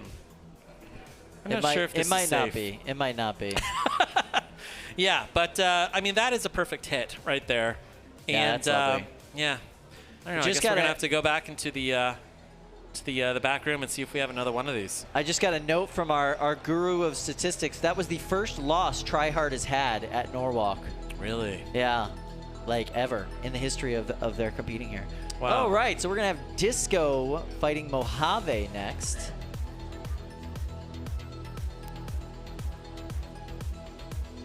This is 12-pound fighting action. 8, 7, 6, 5, 4, 3, 2, 1. Fight. Disco, Robots driven by fight. Don Dorfler, has won at Motorama, the last Motorama competition in the 12-pound division.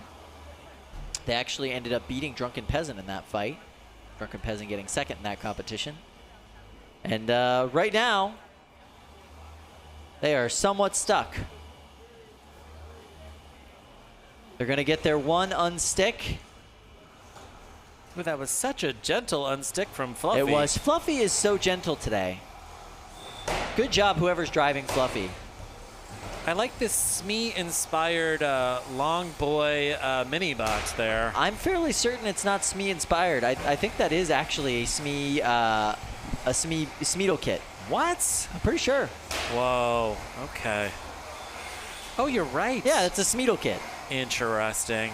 Smee partially funded their heavyweight robot by selling beetleweight kit versions of their robot, their beetleweight robot, and this is one of those. As a mini bot in the 12-pound division, I absolutely love it. Oh no! And look, the driver, the drive on Mojave is dead. Oh, this is a heartbreaking finish for this robot. I was talking to the builder Corey Nason back in the green room right before this fight.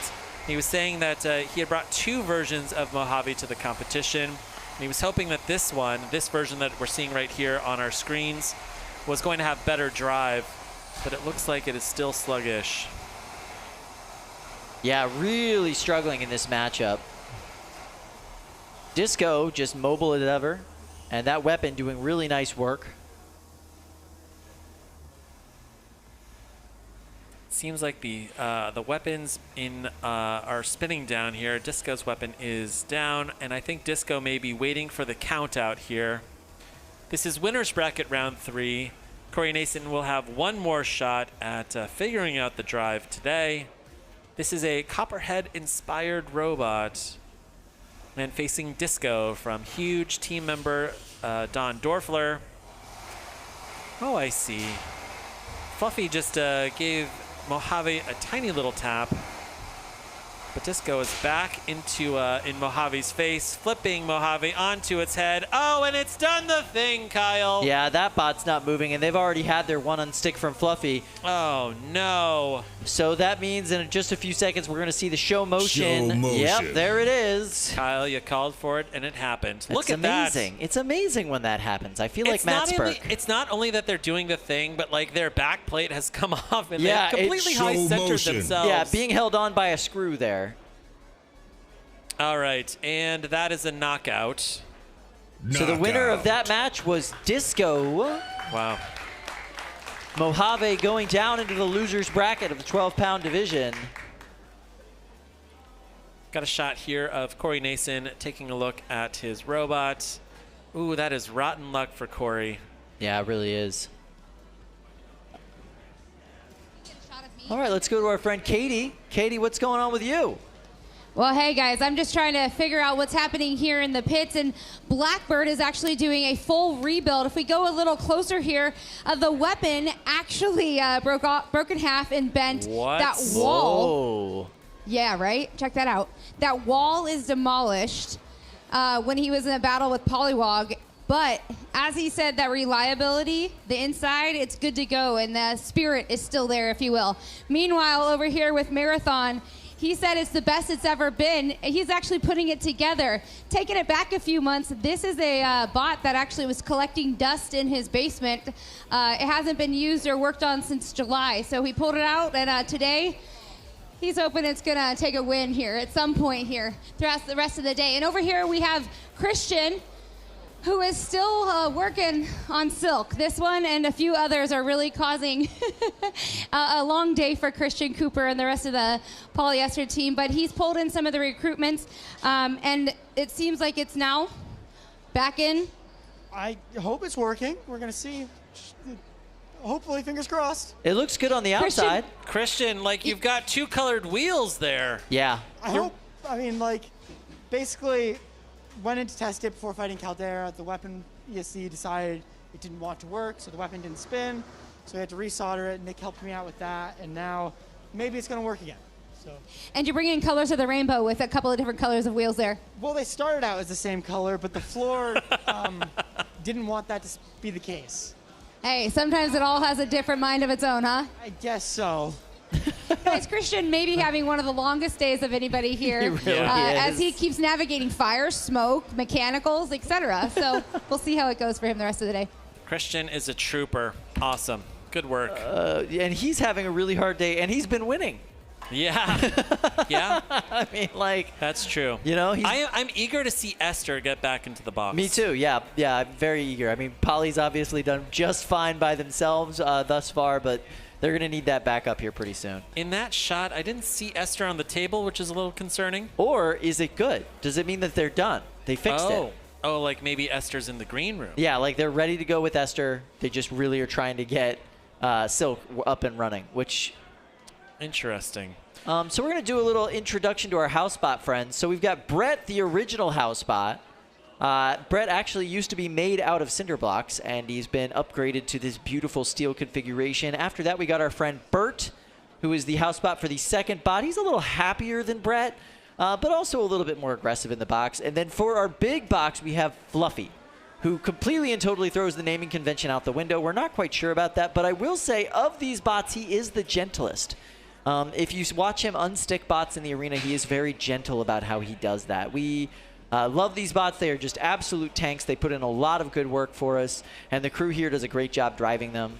They also give us some pretty interesting camera angles from inside the box. Yeah. What are your thoughts on these bots, Luke? I hear that they're going to be upgraded at some point to have fire suppression systems inside of them, which I think is pretty cool. You know, for Fluffy, you know, I thought maybe Bertha would have been better, but listen, I don't name these. I love it. All right, we are going to read a message here from SendCut Send. Your design laser cut delivered. Oh, sorry, I'll say this differently. Your design laser cut delivered right to your door, fast. Aluminum, stainless steel, copper, brass, carbon fiber, acrylic, and more. Visit sendcutsend.com for more information. Thank you so much for sponsoring Norwalk Havoc, SendCut Send. You know what? Fun fact, SendCut Send, huge sponsor at BattleBots and a huge sponsor here at Norwalk Havoc. There are lots of robots back there that have parts cut by SendCut Send. Malice Captain Bunny Sariel, who's running Mauser today, works for SendCut Send as well. That's true. Yeah. Oh my gosh, hello. Speaking of which... Bunny's right there. Bunny and David are standing by to fight Grudge Frog in the 12-pound division. They'll be going up against Hot Leaf Juice. These are two very similarly designed robots that have faced each other several times in the past. Excited to see these two teams working together.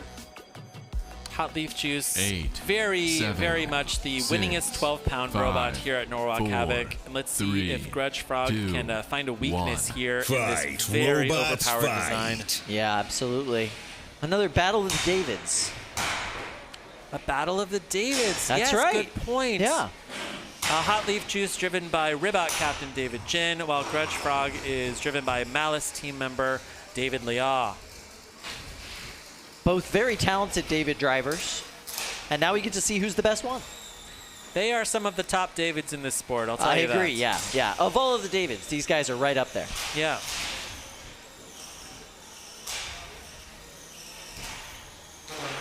Now, one of the cool things about Hot Leaf Juice is that they've been running essentially the exact same configuration for the entire year. Yeah. They have this huge billet front, and it's been chewed away, you know, over the course of probably 12.5 fights in 2021, and they have not replaced it yet. Oh no, I see some smoke from Grudge Frog.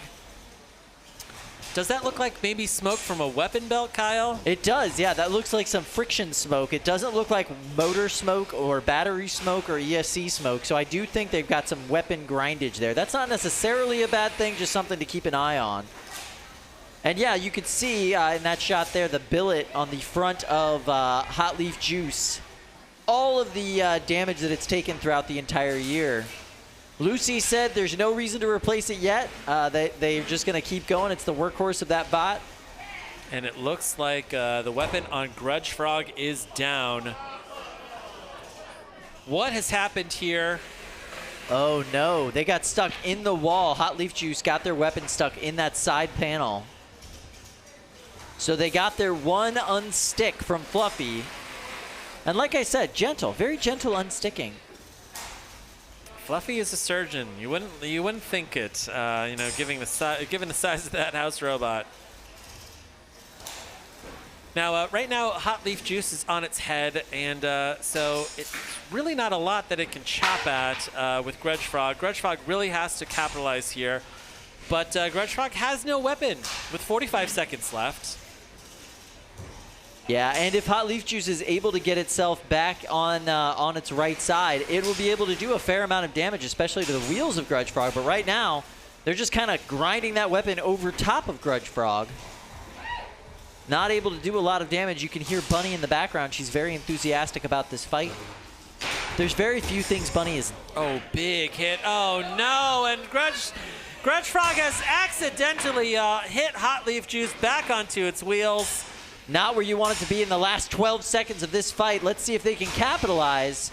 And there you see like 3 consecutive hits in a row from Hot Leaf Juice with that very powerful active weapon. 3, 2, 1. That's the end of this fight. Weapons off. Please drive to the door. Bunny is very happy with how that fight went. That doesn't necessarily mean her bot did well or not, though. She's just here for the carnage as much as anybody else. Yeah, she is a fan of robot combat. First, she started off as a fan, and now she's a super fan and a builder. And she just loves seeing robots fight, Kyle. Yeah, absolutely. Yeah, Bunny's one of those folks that has been doing this literally since she was a kid. Yeah. Like, if you need somebody with experience in combat robotics, she's the first person to go to because she's been doing it her whole life. Wow, that's getting quite loud in here. All right, we're going to go over to the judges for this match. It went the full 3 minutes. I think that this one should go pretty fast, but let's see the scores. I don't know. You never know. You never know. We could get some weird half points in here. Probably are, just because you said that. I don't know. I wish I could change it now. Oh, we got a little poll up in the chat too. Interested to see how that goes. Hot Leaf Juice by 87% in the chat, and Hot Leaf Juice unanimous judges decision. I'd like to retroactively make one of those points a half. Jack Tweedy. Oh. Appreciate you, Jack. Very much so. Love Appreciate you. I love it. All right, so Hot Leaf Juice remains alive in the 12-pound winners bracket. I feel like I'm saying that a lot this year. Yeah. You know, Hot Leaf Juice. Is it beatable, Kyle? At this point, I'm really not sure. Is it defeatable? Can it die? I don't know if it can die. It definitely faces bots it can't do anything to. Yeah. Right, rip and tear. But it definitely doesn't ever die. All right, Katie is here, cage side with, you know, cage 2. What is going on over there, Katie? They're replacing the floor. Thank goodness. You guys are talking about how loud it is over here. Ed and his team are doing a floor swap. As these robots are getting beaten around as well, the floor is, and it's taking a beating, especially as we had Lynx in this cage. Remember, that was shredding some of that floor up. So they're just making sure it's nice, flat, smooth for these robots to come out after prime time. Wow, amazing. Wow, I've never seen like a floor swap in the middle of the competition before. No, Kyle. normally we do that just before we go into prime time, but it definitely was needed in that box, so I think that makes perfect sense. In our smaller arenas, we use birch plywood that they pre-paint before the competition, and they give us some spares so that it's all ready to go, and they are able to replace these hardwood side rails every single time. We use furniture-grade hard plywood over in the larger box. We don't actually replace that during the competition, although if we keep bringing bots like Plyohazard here, we might need to more frequently in the future. Yeah, that's true. All right, we're going to go check in with Lindsay. Lindsay, what's going on over there on the internet? All right. So we have a question from YouTube. This, comes up every so often. So what's a design that you guys haven't seen in lighter weight classes before that you'd like to see more of? Ooh. Drones. I want to see flying drones. Yeah. Divine Steel.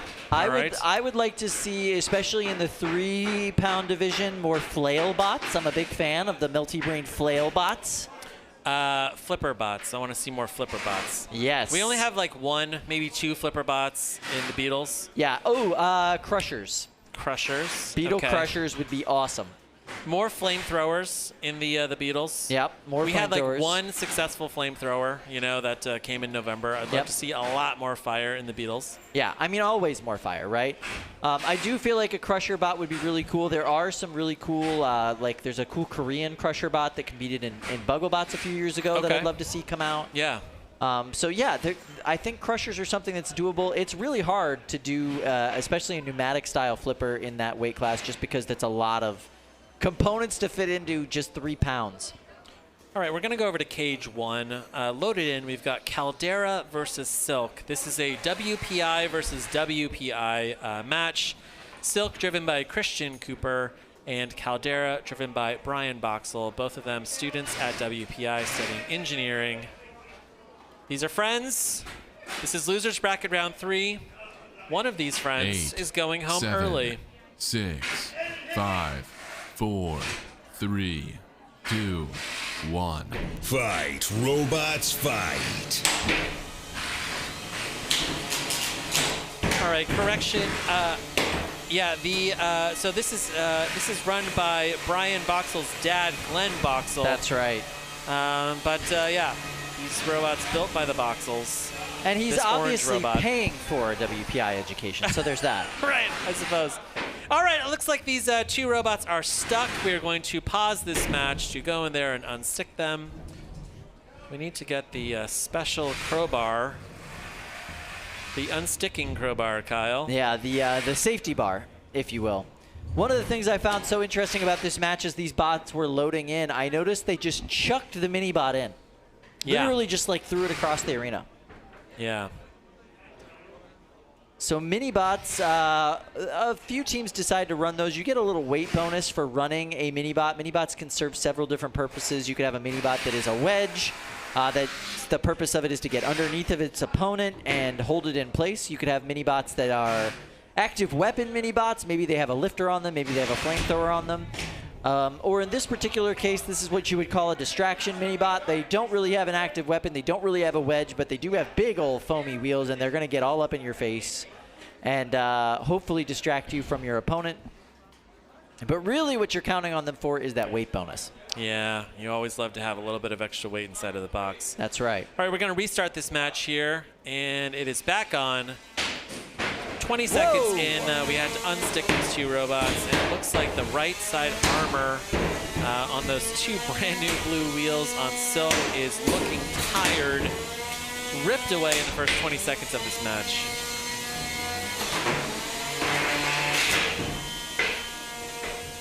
Oh, and that armor, he's high-centered himself there. Christian Cooper now driving on top of the armor.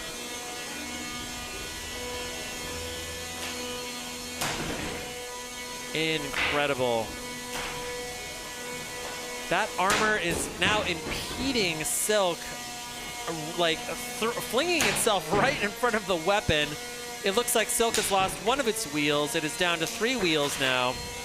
And you can see Silk is trying to get that piece off. It's just flailing it about, trying to knock it into its own weapon and hopefully rip it off, because right now it is just a big old impedance. Now it looks like I see some kind of belt that's hanging off the right side of Silk. Do you think that's the drive belt? That's the drive belt for that back wheel that is now missing. There's just no hub left to hold that belt on anymore, so it is gone. Oh, no. And that is smoke coming from the weapon motor on Silk. Oh, wow. Something hot and burning fell off of Silk. I think that might be burning plastic, Kyle. I think you might be right. And the front wedge on Silk is tired. The wheel just went flying there inside of the box. Oh, this is graphic, Kyle. Yeah, that's just a very sad looking Silk at this point, and it looks like Caldera's just giving him space. Yeah, Caldera giving him space to kind of work out whatever Silk needs to work out. 45 seconds left here. Losers bracket round 3. It looks like Christian Cooper could be taking a look at his very last match of the year with Silk. There you see Brett giving a very enthusiastic attempted unstick. Yeah, at this point it can't hurt, Kyle. It probably could. It's a pretty heavy bot. 20 seconds left. Well, this is a very active Bert. And we're getting down to the last 10 seconds of this match. 9, 8, 7, 6, 5, 4, 3, 2, 1. That's the end of this match. Weapons off. Make your way to the door if you can. If not, don't worry. Brett will help you. A little round of applause there for Christian Cooper and Silk. I think this one will be a pretty fast judge's decision. What do you think, Kyle? Yeah, I think you might be right about that. That was a pretty rough match for him. All the way around. All right, as the judges deliberate, ooh, Hot Leaf Juice still the winner. Love it. They're winning in the 3-pound division too. Why not? Yeah, Hot Leaf Juice won this fight too. Yeah, I was voting on them. Caldera, right. Caldera, Hot Leaf Juice, I mean Caldera. All right. We've got 3 votes for Caldera. Unanimous judges' decision. Thank you very much, judges. Appreciate you guys. Thoughts on this fight, while we have you up? Super destructive. This is what you want to see, at this weight class. Does anyone have any strong opinions? Peter? I mean, Caldera had it, or what was the other robot? Silk. I'm blanking now. Silk. I don't know why I missed that. Silk had it for the first minute and 10 seconds almost of the fight, and then once they got flipped upside down, they really never recovered from that, and it was just Caldera all the way. Yeah. Oh yeah. Sorry. Go ahead, Matt. No, I was going to say I saw it the same way that Peter did, with Silk really taking the advantage early in the match. It was really the more aggressive of the two. I felt Caldera was content to kind of sit back and kind of just point their weapon towards them and take some of those attacks. But then later on in the match, the damage kind of caught up with Silk, and once they got inverted, lost some wheels and stuff, it was over from there. Now, in my personal opinion, you guys shouldn't have even had to work at that match. There was no controlled motion for like the last, 40 seconds there? I just think it was cinematic and cool looking. The referee was like, yeah, let's just see what happens here. Fair enough. I appreciate the style Maybe Silk will catch points. fire. We need a show motion button as well as show Oh, you mean like for emotions. us? Yeah, we should probably have a show motion button. I like that. That's a good idea. Yeah. All right. I mean, Silk had more motion. Silk had more motion in the end of that fight than some of the other robots that have gone to judge decisions. That's true. All right. Seems like the refs aren't knocking people out. Yeah. That's true. All right. We talked about the house bots earlier. Katie now has more information. Cage side. Katie, let us know. I love the fact that some of these look like little personalities, right? And those house bots, this is Bert. He's a little tired right now. We're recharging those batteries. And this is Connor. He's kind of the guy behind it all. How did you get involved in controlling Bert, the house bot? So I was in the Discord server originally because I was actually going to make a bot originally. But then I saw that they needed, they had a bunch of open positions and stuff. And I saw one of them was house bot operator. So I just contacted Ryan, applied, and he gave me the job back in February. So since then, I've been the housebot operator for Norwalk Havoc. How well do you think your skills of being a housebot operator have improved? Originally, I was pretty bad at it, but now, especially because these robots have become more and more developed over time. Originally, they were brand new back in February because we had the new arenas. So and the original Bretts. So they were kind of finicky. You know, they took a lot of work, but eventually, you know, they've become easier to drive. I've gotten better at driving them and on sticks and just moving around the arena. I've gotten a lot easier. Yeah, and then some of the battles are really quick moving. How often do you get nervous when the bot might be in the way? Yeah, especially these last few Norwalk Havocs. As soon as like bots come towards me or whatever, I'm usually just sitting in a corner and letting them do their thing. Competitors start to realize that Bret is part of the arena. You have to avoid him. He's an arena hazard just as everything else is in the arena, so you have to work with him. And out of curiosity, I know commentators do this and competitors do this. We kind of take a seat back after we performed, if you will, and said, how do we do? Do you do that as an operator? You're like, I could do better here, I could do that different? Yeah, so I watch most of the matches afterwards, and I'm seeing what I can do better, and like saying, okay, maybe I should have like backed off a bit here, and maybe not the second unstake. It's fine. Well, thank you so much, Connor, for sharing the story here. I don't know that I would want to be in the way of any of these combats. I don't know about you guys behind the booth. Yeah. Now, Connor, quickly, I heard that you had some exciting news. Is that right? Did you just get accepted to WPI? Is that right? Oh, yeah, I was just accepted to WPI last Wednesday. Oh, yeah. Round of applause. Connor is smart and a good driver. Love that. Congratulations, and well done, Luke, for pulling that into this. That's a really special thing. That's really fantastic. Thank you. Guys? Yeah, I think that WPI might be a safety school, though. Yeah. Yeah, a safety school, right. Yeah. So, you know, Team WPI, if you're hearing this, you know. What was his main school? Planet Krypton? Yeah. All right, Connor. Yeah, housebot driver. Love it. That was cool. I appreciated that interview. You know, the thing I really like that we have kind of a dedicated housebot driver is because in the past, you never knew what kind of housebot you were going to get, what its personality was going to be. Super aggressive, totally asleep, who knows, right? Yeah. But Connor, pretty good on the sticks. Yeah, handles it well. All right, so we're going over to 12-pound action. We're going to have two favorite bots here, Kitten, Mittens up against Bobby, two very hard hitters. Ooh.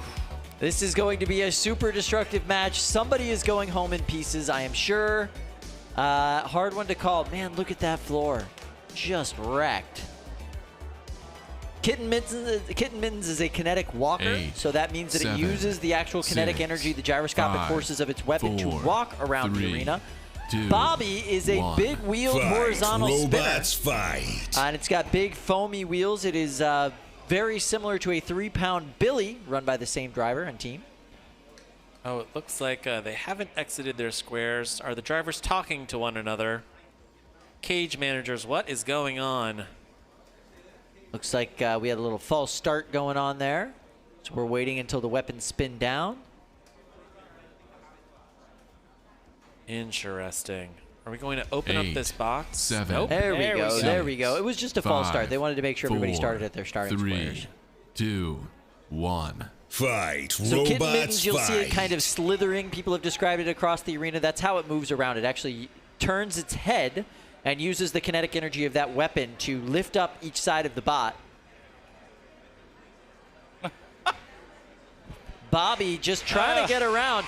It's interesting to see Bobby be the more mobile bot in a fight. That is look at not that. something that you expect to see. Oh, Bobby's done it. He's come around to the back of Kitten Mittens. That is the exact spot where you want to be. Bobby is so mobile.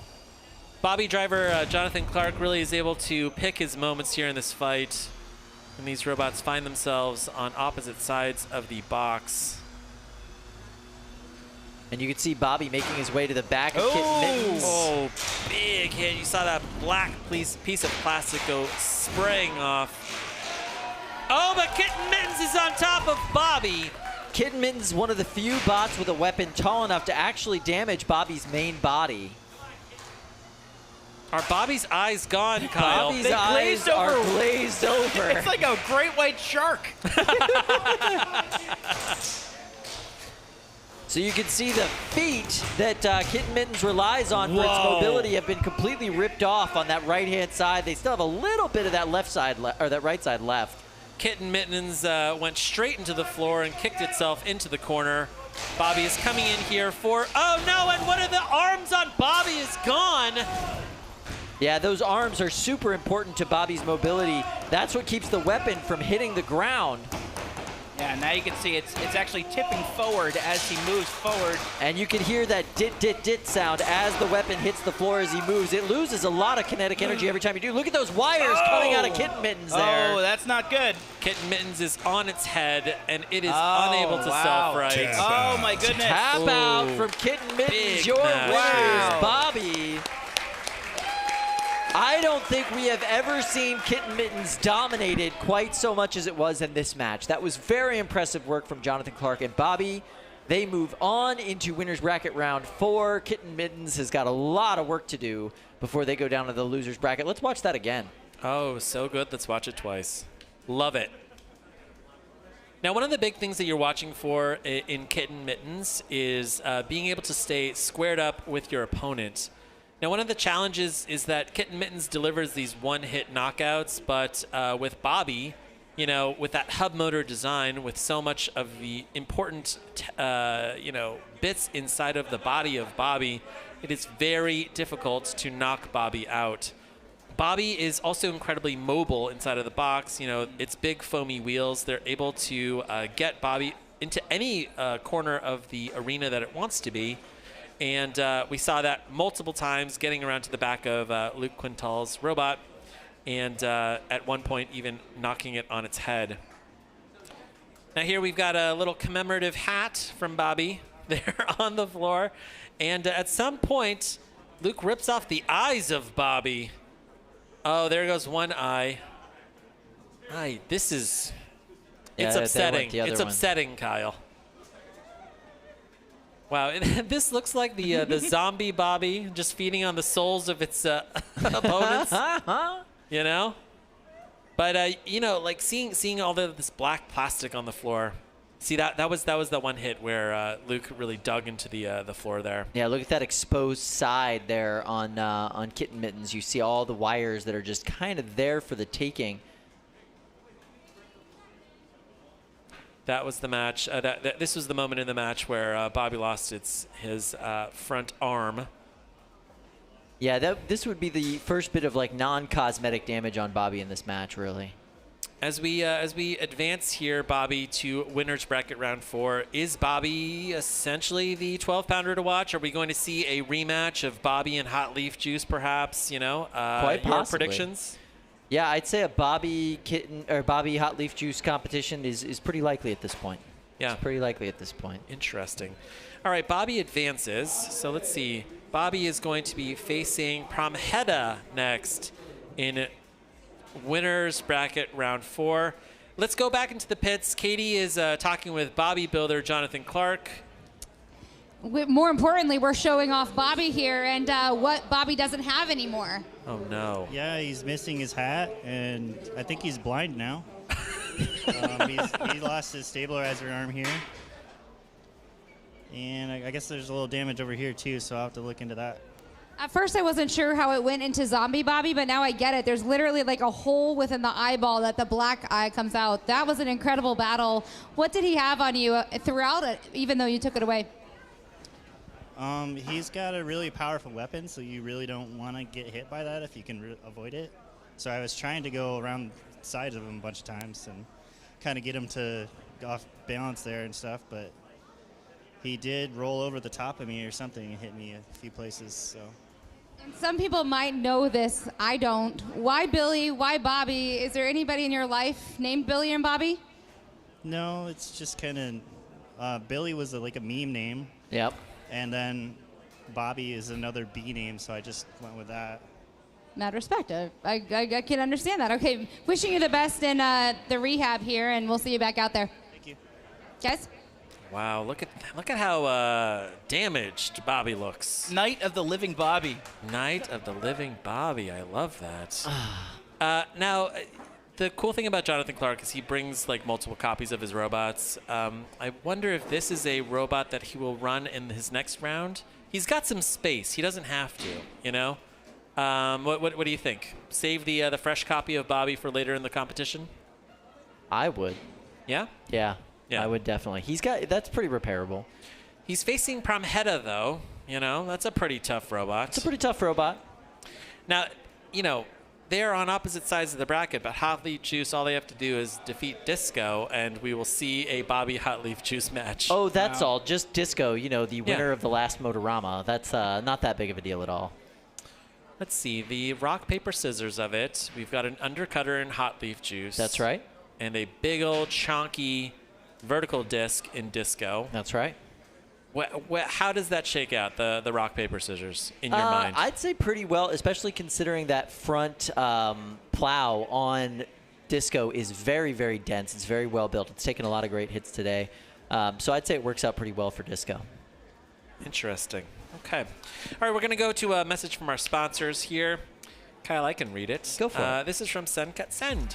Send them your design. They'll cut it from metal, plastic, or composite and send it right to your door in 2 to 3 days or less. No minimum quantities and always free shipping. Visit sendcutsend.com to place your order.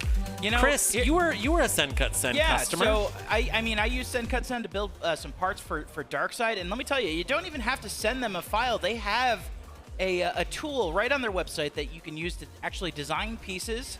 And, you know, a variety of different sizes and shapes, gears, plates. And I built a lot of my components actually on their website and then just submitted it there. And That's then, boom, cool. days later, it's in my house, it's vacuum sealed, and I think I even got Sour Patch Kids with it. Yeah. That's so nice. Pretty good. That is class. All right, so we're going over into Cage 3 again for more 12-pound robot action. Demigorgon versus Raptor XXX. Oh, And, wow. Look at this. Look at what's up there. Fluffy has adopted the hat of Bobby. That's messed up, Fluffy. I think by the end of tonight, everyone's going to have a little blue hat. That's messed up, Fluffy. You stole that boy's hat. 6, 5. It's just 4, a kid. 3. It's one size fits 2, all. 1. Fight, robots, fight. Losers bracket round 3. Demigorgon, driven by Brandon Bennett Young. Raptor XXX. Raptor XXX is from upstate New York. This is a no, I'm sorry. It's from Derry, Pennsylvania. Patrick Murphy, and they're running this this egg beater design here versus Demigorgon, the undercutter. Demigorgon has successfully knocked Raptor XXX on its head, and it looks like the weapon on Raptor XXX is off of the body of the robot. Oh, that robot is dead. It is not moving. Oh, and there's fire! Wow! All right. Is that a tap out, Raptor? Do you want to count it out? Knockout. Okay, yeah. Yeah. Wow. Losers bracket round 3. We have a fire. When your bot is on fire, you want to tap out as quickly as possible so they can get to the good work of putting the fire out and hopefully saving as much of your bot as humanly possible. That robot is cooked. Very cooked. All right, this is going to be the last match of the year for Raptor XXX and builder Patrick Murphy. Here you see Jim putting on his spacesuit. Getting ready to go in there and put out this fire. Wow, the fire continues to burn. It has found something in there that it likes. Yeah, it's smoldering away. What do you think? Maybe maybe some connectors, perhaps? Maybe some plastic sleeves or something? Yeah, hard to say. That's right around where the weapon motor and Normally, ESCs burn out pretty quick, and lipo fires, like, they go up pretty quick, but sometimes you get a small puncture in a lipo, and it takes a while for that cavity to open up, and it just burns and burns and burns. All right, it looks like Jim Haney could be carting this robot out in a bucket. I think that's going to be necessary here coming up, and it'll be yet another robot brought outside as things get colder and colder here in Norwalk Havoc. We've seen a lot of fires today. That's seen pretty a fair awesome. amount. We've seen a fair amount. Yeah, it's been pretty nice. Yet nobody's brought marshmallows into the box yet. I don't know how many times I have to say it. It needs to happen. And Yeah. Bots FC, you're the guys to do it. Just saying. Stickbot? Stickbot. Stickbot. Yeah. Now, taking a look around the cages, we have a bunch of empty boxes. Do we have any good questions inside of the YouTube live chat? Do you want to send Lindsay some good questions for us to discuss as we get ready for prime time? I do want to let you know, if this is your first time tuning in, we split the stream into 2 different videos. So in about 40 minutes or so, we're going to go into prime time and look for the second link for the second live stream. That is for the back half of this competition, so hopefully you can stick around and stay with us. If you have any good questions, feel free to send them in the YouTube live chat. We do have an interesting one. How many fire extinguishers do you have in reserve anyway? All of them. Yeah, I was going to say lots. There's just tons of fire extinguishers Everywhere I all look, around. I see a fire extinguisher somewhere. Many different types of fire extinguishers too. We don't just rock the chemical fire extinguishers. We also have CO2 fire extinguishers. We keep as many of them as possible around for any particular situation because, as you see, we need them a lot. We've got a good question here from Gio. Bobby Heavyweight, question mark? Oh, Jonathan Clark, they are calling you out. They want to see Bobby on the big stage. Do you think that blue foam would actually translate up to a heavyweight robot well? Like, could it support a 250-pound chassis? 100%. Really? Yes. It'd be 2.5 feet thick, and it would be awesome. Yes. I want to see like a massive, like human-sized. Well, let's see. We've got Billy. We've got Bobby. What would heavyweight be called? Blobby. Blobby? That's not a real name. Billy, Bobby, Blobby. Could you imagine if you had 3 kids named Billy, Bobby, and Blobby? I would go with Barry. Barry. Okay. Bort. Once Someone again, said it in the chat today. Once again, bad Borts. Russian food. Bad Okay. Russian food. I don't think that makes sense. All right. All right, we're going to go to another message from our sponsors. We'll be back here in just a second.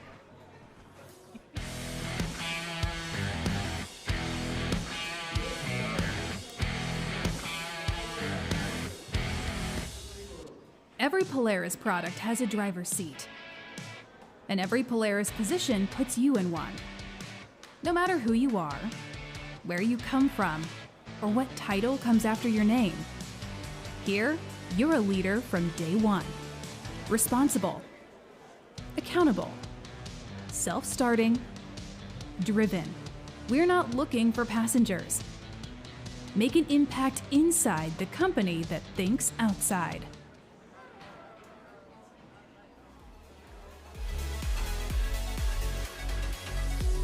Polaris is an American manufacturer of motorcycles, snowmobiles, ATVs, and neighborhood electric vehicles. Visit Polaris.com for more information. Polaris, think outside. All right. We've been getting some really good comments from the YouTube live chat. I love that our fans are able to directly like interact with us. It's so cool. Got like some really good bee names. Some good suggestions. I like Betty. I like Billiam. Billiam. Yeah. All right, let's kick it over to Lindsay. Lindsay, let us know what is going on in the live chat. All right, so as you can imagine, people are kind of going crazy with their suggestions for, what can be the third member of the party. There's Betty, Bubba, Bunzai, Big Bungus, okay? But this is a family show. Lindsay. That aside, I have a serious question for you all. Okay. If you were to build a bot, what weapon would you use? It's the tell time question from Scott Paradise. Okay, 18th century steam hammer. That's what I would use, okay? It was a 19th century steam hammer.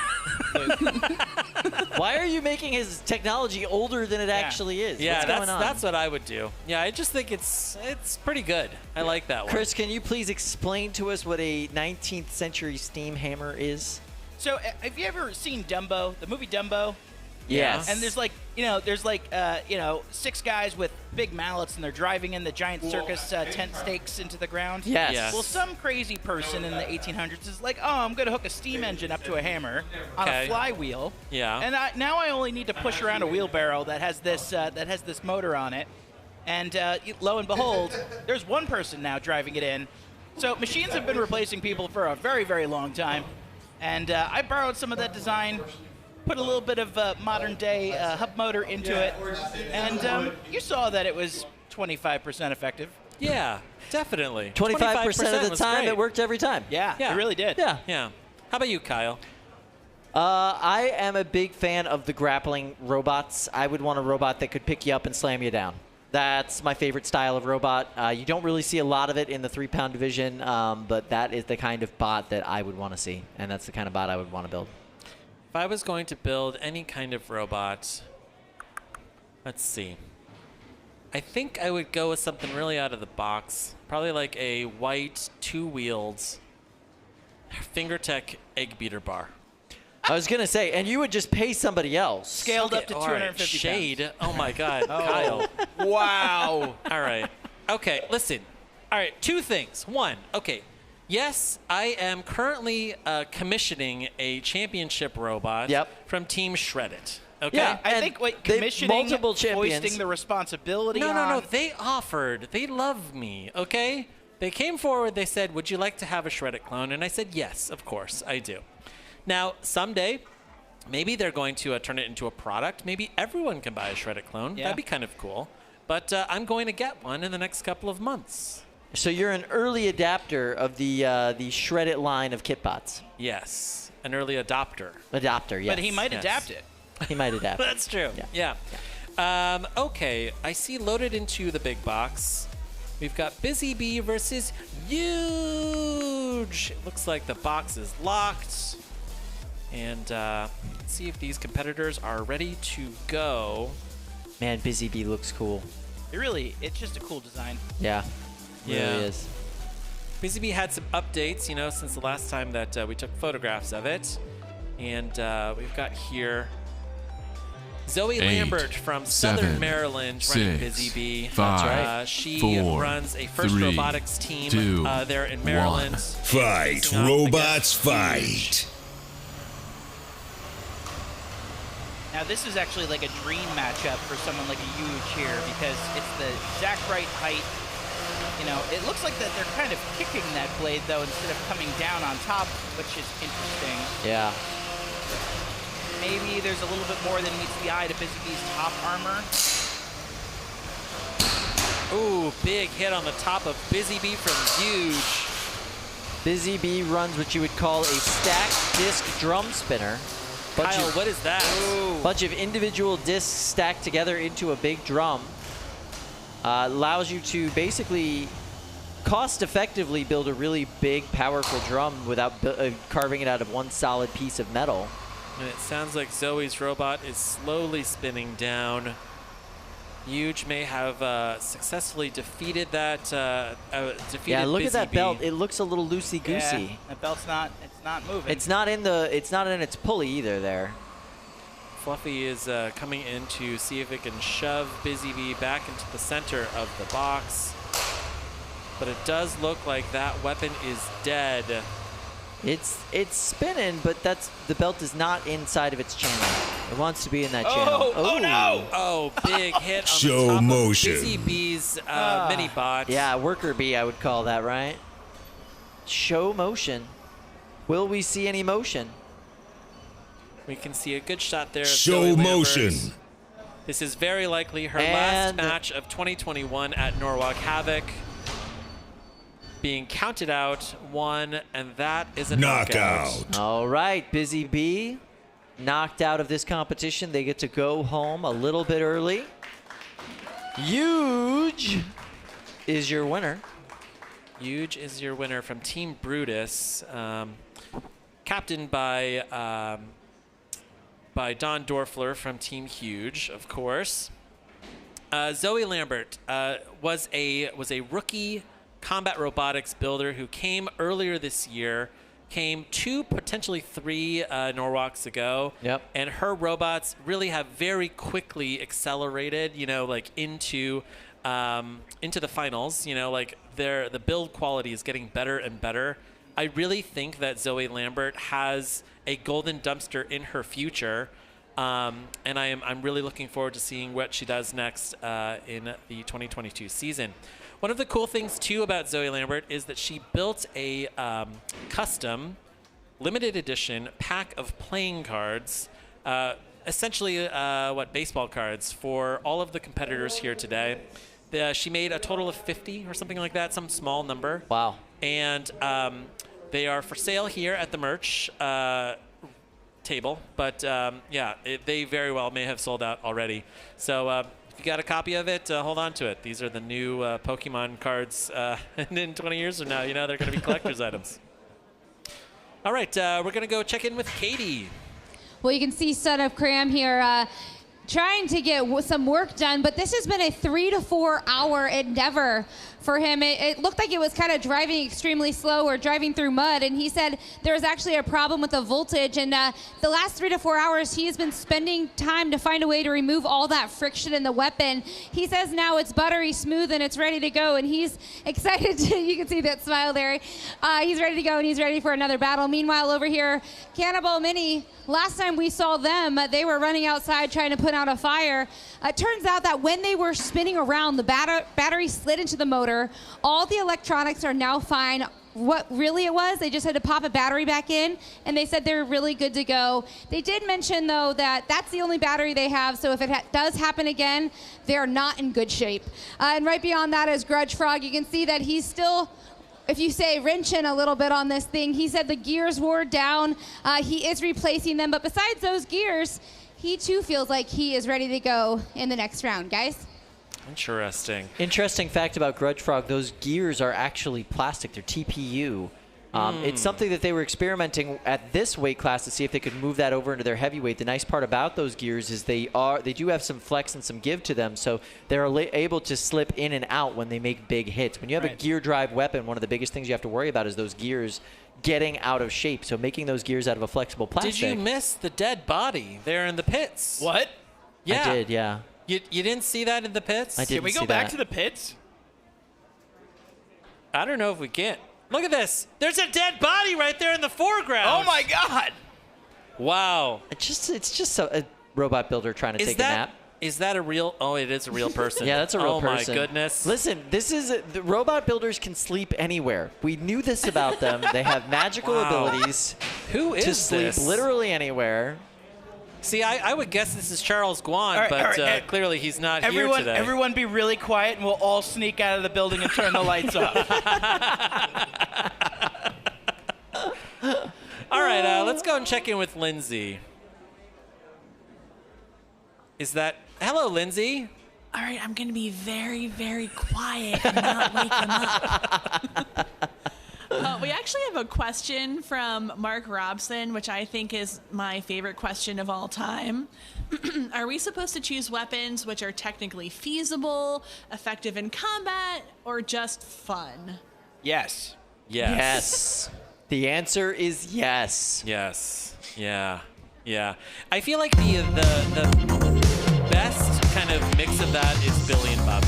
Agreed. Yeah. Yeah. Entertaining, fun, but super effective. So deadly.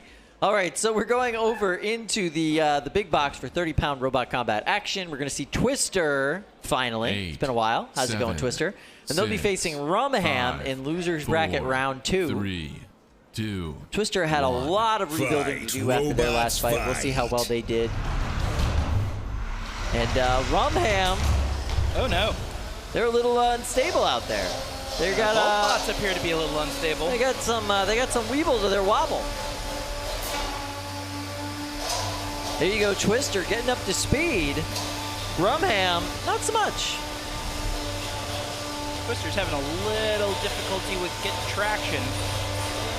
Yeah, they can move, they just don't know where. Oh, no. Oh. Huge shower of sparks. Look at those gouges.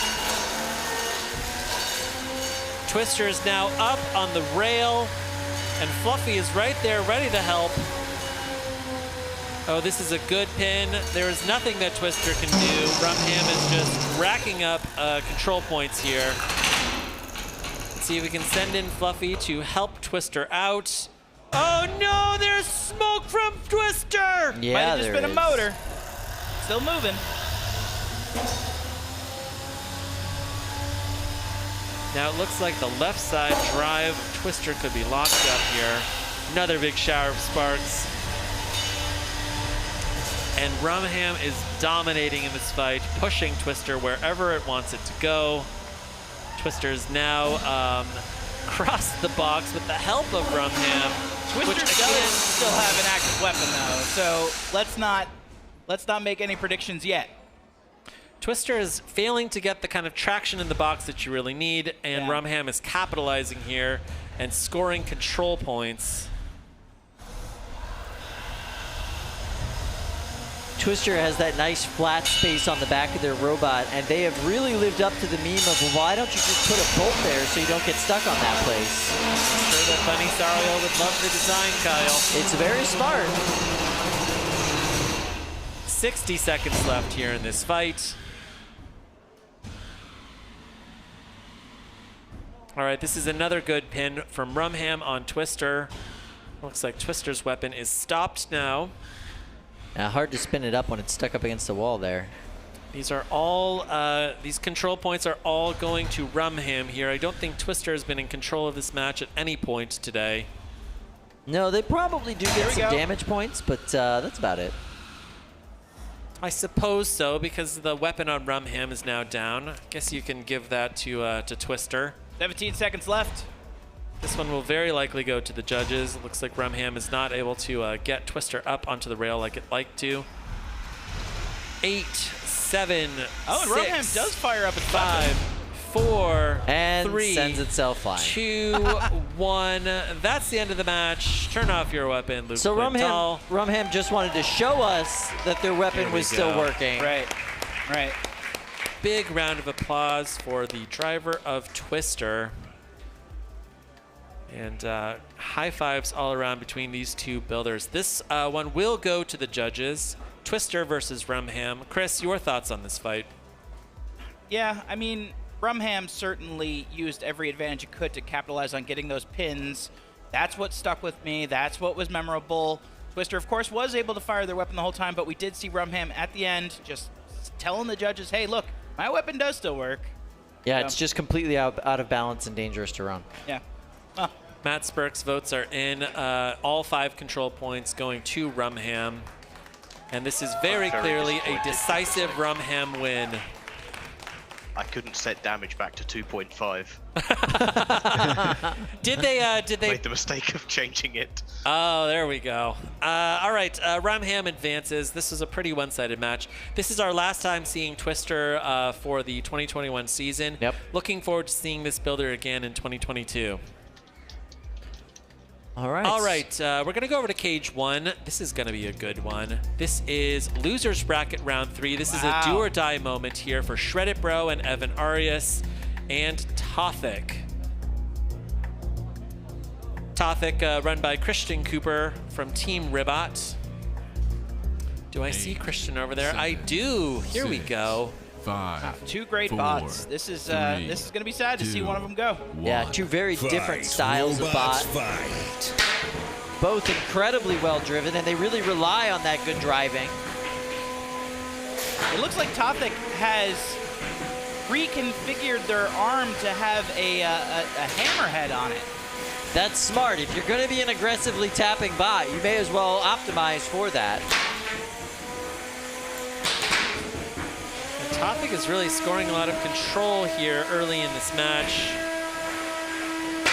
The big thing you're always looking for with Shreddit Bro and Evan Arias is, can he keep the weapon running for the full 3 minutes? So far, 30 seconds in, that weapon is sounding really good.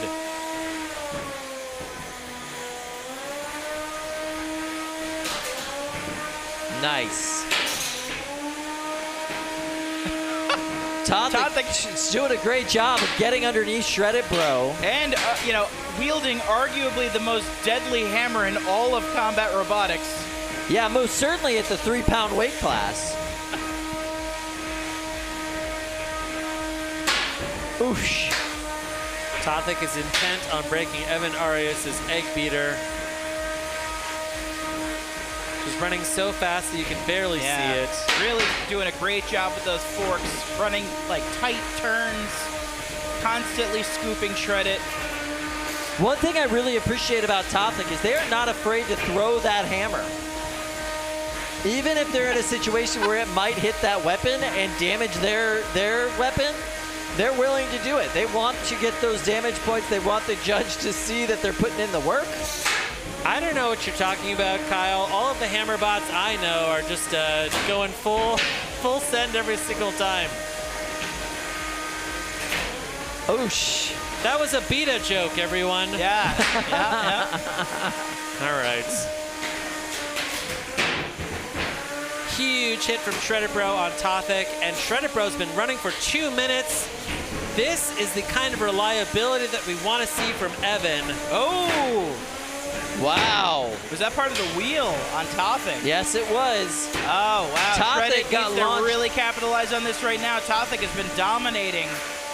And now those forks you could see were completely bent out of shape on Tothik. It was giving Evan a great opportunity there because Tothik couldn't move with its forks kind of bent underneath its wheelbase. 25 seconds left in the match.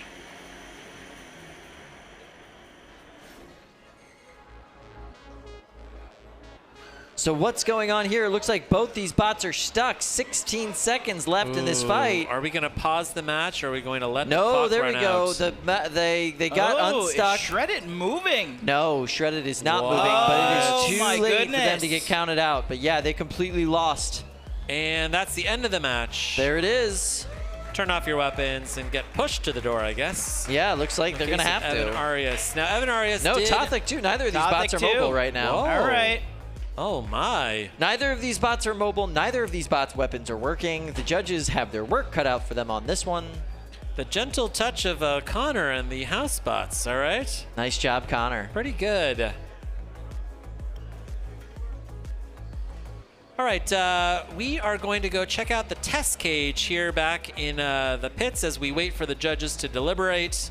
What is this? Can someone tell me what I'm looking at there? Well, that's a buffer on top of a robot, but why? Wow. He just gave us a look. He just gave us a like, what are you talking about? I don't have anything. I haven't seen this robot before. I don't know what that is. This guy's wearing a staff t-shirt. Oh, and they're going back into the metal shop. the tool shop. Is that where they got this buffer / grinder from? All right, this is my guess. This is MilkTank 2022. All right, what do you think? Whoa, I think you might be right. Yeah, look at that buffer on that side, grinder on that side, and big old waggle stick out front, as the Brits would say. Wow. But why? Why? Well, they spent so much time trying to figure out if they could build it. They didn't ask if they should. All right, we've got Shreddit Bro here versus Tothik. The judges are sending in their scores here. Ooh, close one, close one. Split. Oh. Shreddit Bro, Two votes for RumHam.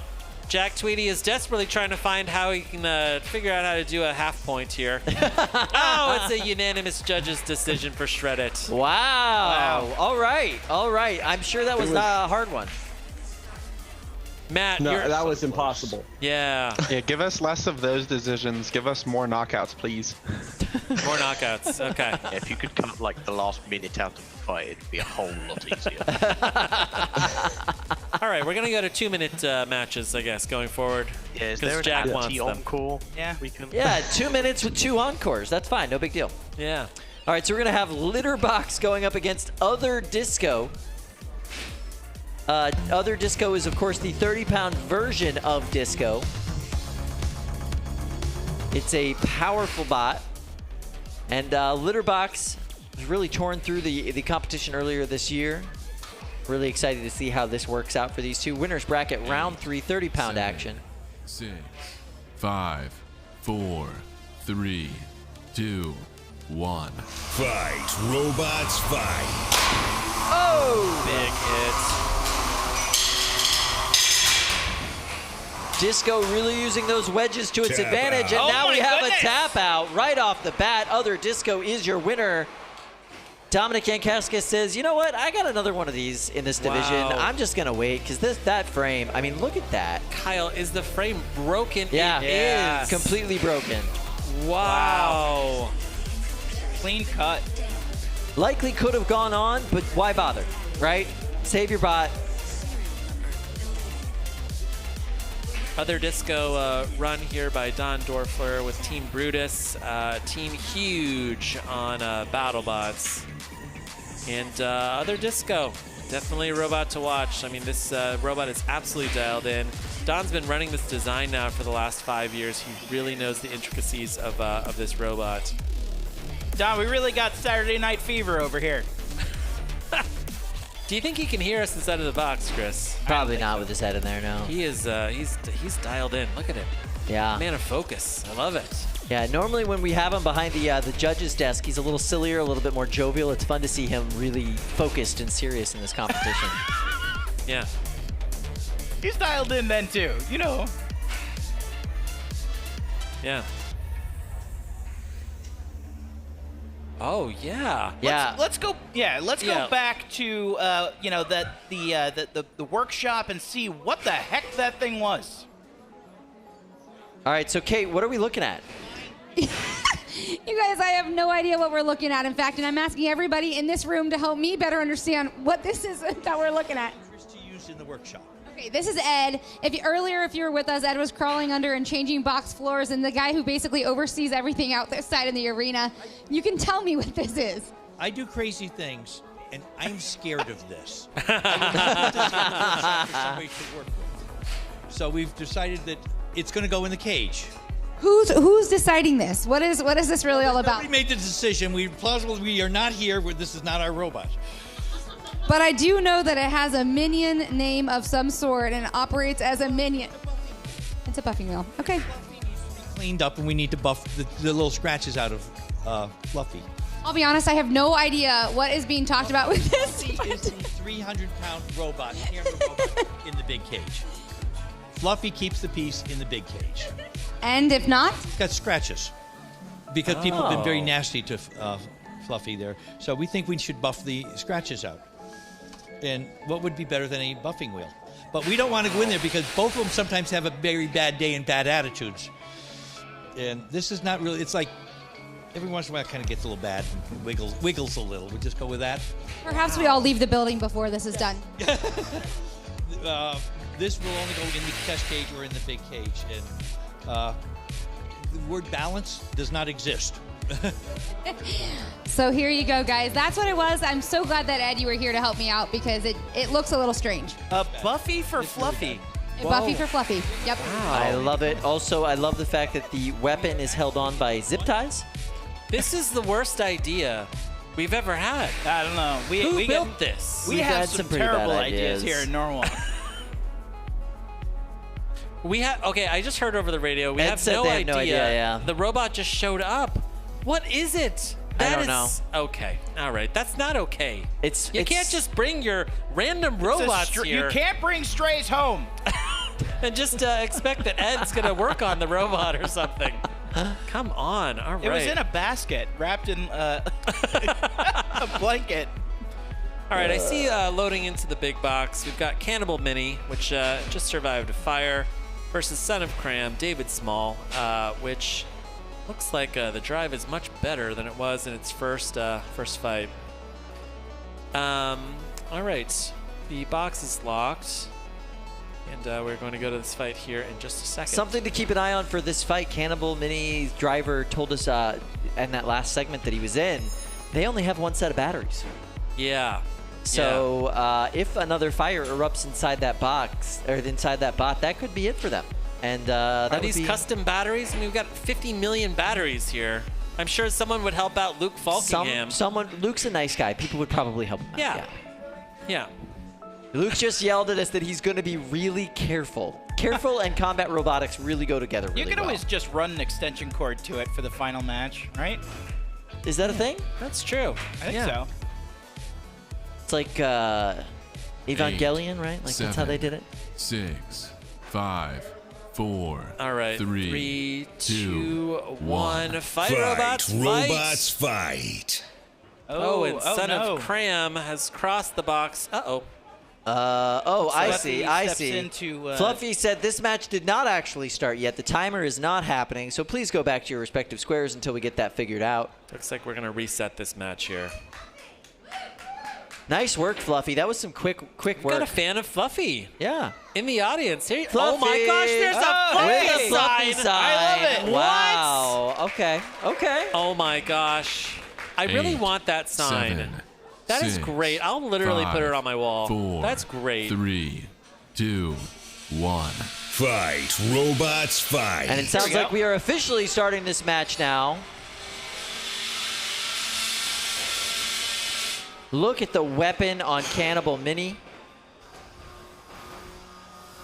Oh no.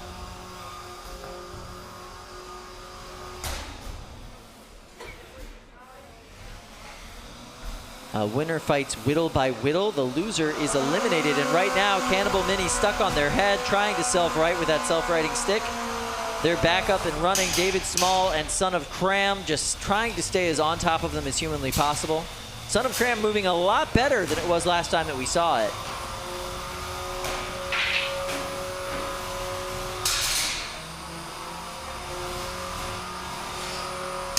Oof. Oh, big hit there. That was weapon-to-weapon impact. And it looks like Son of Cram is dazed over there in the corner. Meanwhile, Cannibal Mini desperately trying to get back onto its wheels. That angled stick on Cannibal Mini is supposed to help them self-right when they are upside down. Right now, having a hard time getting back onto the wheels. Looks like that stick might have been bent a little bit out of shape. Fluffy, they're allowed to come in and give 1 assist. This might be the assist they give. And there you go. Everybody gets 1. That was the Fluffy assist for Cannibal Mini. And they are now fully functional and operational and on their head again. Oh no. Okay. That's a tough one. That's a tough one to be at. Seems like those saw blades that they use as those rabbit ears are just kind of folded to the side. Yeah, a little flop. They got a little flop going on. This is really valuable testing for this design, though, because, I mean, you need to be able to get yourself out of, self-righting. Nice work there. That was a very successful. Difficult self-right, but they handled it. Son of Cram, their right side drive chain not working at all. Oh no! Oh, I see a belt coming out of Son of Cram. Is this controlled movement, Kyle? No. No, it is not. No hesitation from me there.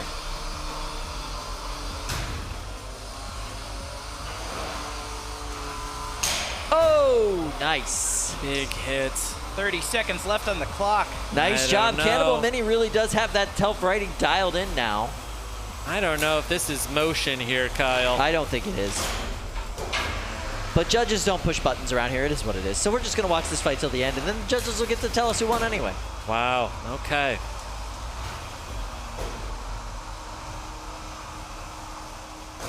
Eight, 7, 6, 5, 4, 3, 2, 1. That's the end of the match. Turn off your weapon, Cannibal Mini, and drive to the door. This one will go to the judges, but I feel like it's a pretty one-sided decision. Got a shot here of David Small with Son of Cram. Losers bracket round 3. One of these robots will be going home shortly. I think it may be David Small and Son of Cram. Yeah. Now, first off, before we do that, I just want to say that I went and I asked to borrow this Fluffy sign from the audience. This is the best thing I've ever seen in my life. Are you ready for this? Yeah. Okay, all right. You ready? Look at this. Look at this sign. They love the sign, Kyle. I mean, what's not to love about that? He says borrow. I watched him rip it out of the hands of someone. They were like, please, no. And I was like, yes, give it to me. This is amazing. I love this sign. This is great. All right. Maybe I'll just leave it here at the desk as you're on your way out. I'm putting this up in my office for sure. This is fantastic. Okay, looks like we have an important update from Jim Haney. Let's see. Do you want to take my mic? Here you go. Alrighty. All right, good evening, everyone. Sorry for the brief interruption. I just wanted to come on and let you know that the referee staff has reviewed the Kitten Mittens versus Other Disko fight. We decided that Other Disko had a false start of 2.5 seconds. They'll be forfeited for that fight. That is all. Thank you.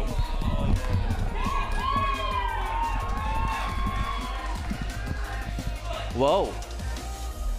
Okay, all right. Other Disko. Was it? Wait, no. No, it was Disko versus Kitten Mittens. Correct. And they've now. I'm so confused. Something about this isn't making much sense. Let's see here. Hold on. They reversed that decision. Yeah, it was Disko versus Mojave. Mojave, and yeah. Mittens versus Bobby. Yeah. Interesting. Yeah. Okay. So Disko versus Mojave makes a little bit more sense.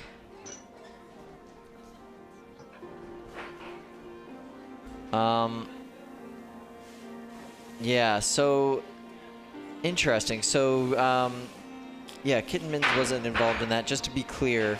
So it was the match between Disko and Mojave that they're now changing the decision on. So does that mean that Mojave will now be facing Hot Leaf Juice?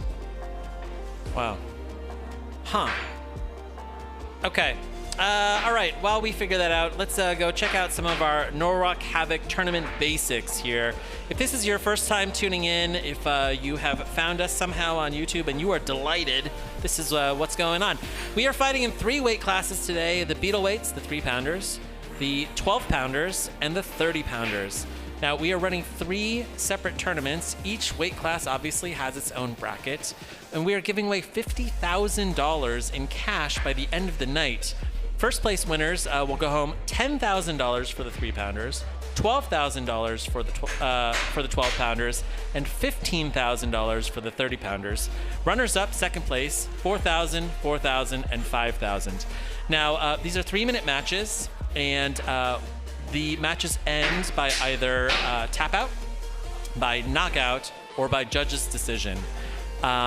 We've seen a lot of 3-minute matches here today because these are the finals for the year. This is the biggest competition of the year here in Norwalk. These are the best of the best robots from across North America. They've flown in from all corners of the continent to compete here in Connecticut today. Oh, dude. Wow. Oh, there is fire. Oh, my. Oh, okay, good. All right. I thought it was maybe uncontained fire. It's just a robot that is testing itself here in the box. That's allowed. That's totally allowed. Better now, they do it here. Control, quick question. I know that we're nearing 6 o'clock. Are we going to be entering prime time? Trying to get an answer on that. In the meantime. Okay. All right, so when we finish round 3, we'll be going over into prime time. Is that round 3 of the 3-pound division? I'm not sure. Looks like they're changing out the floor. Got it. Round 3 of all brackets will be going into prime time for round 2 and 1 of the remaining brackets, so I think that's great. That's going to be fun. Let's check in on our friend Lindsay. Lindsay, what's going on in the chat? How are those guys feeling? There's been some controversy. Yeah, I mean, there are a lot of people who originally during that match thought that Other Disko had a false start. So when the DQ happened, a lot of people said, I knew it, good call. So, you know, the chat is happy about that.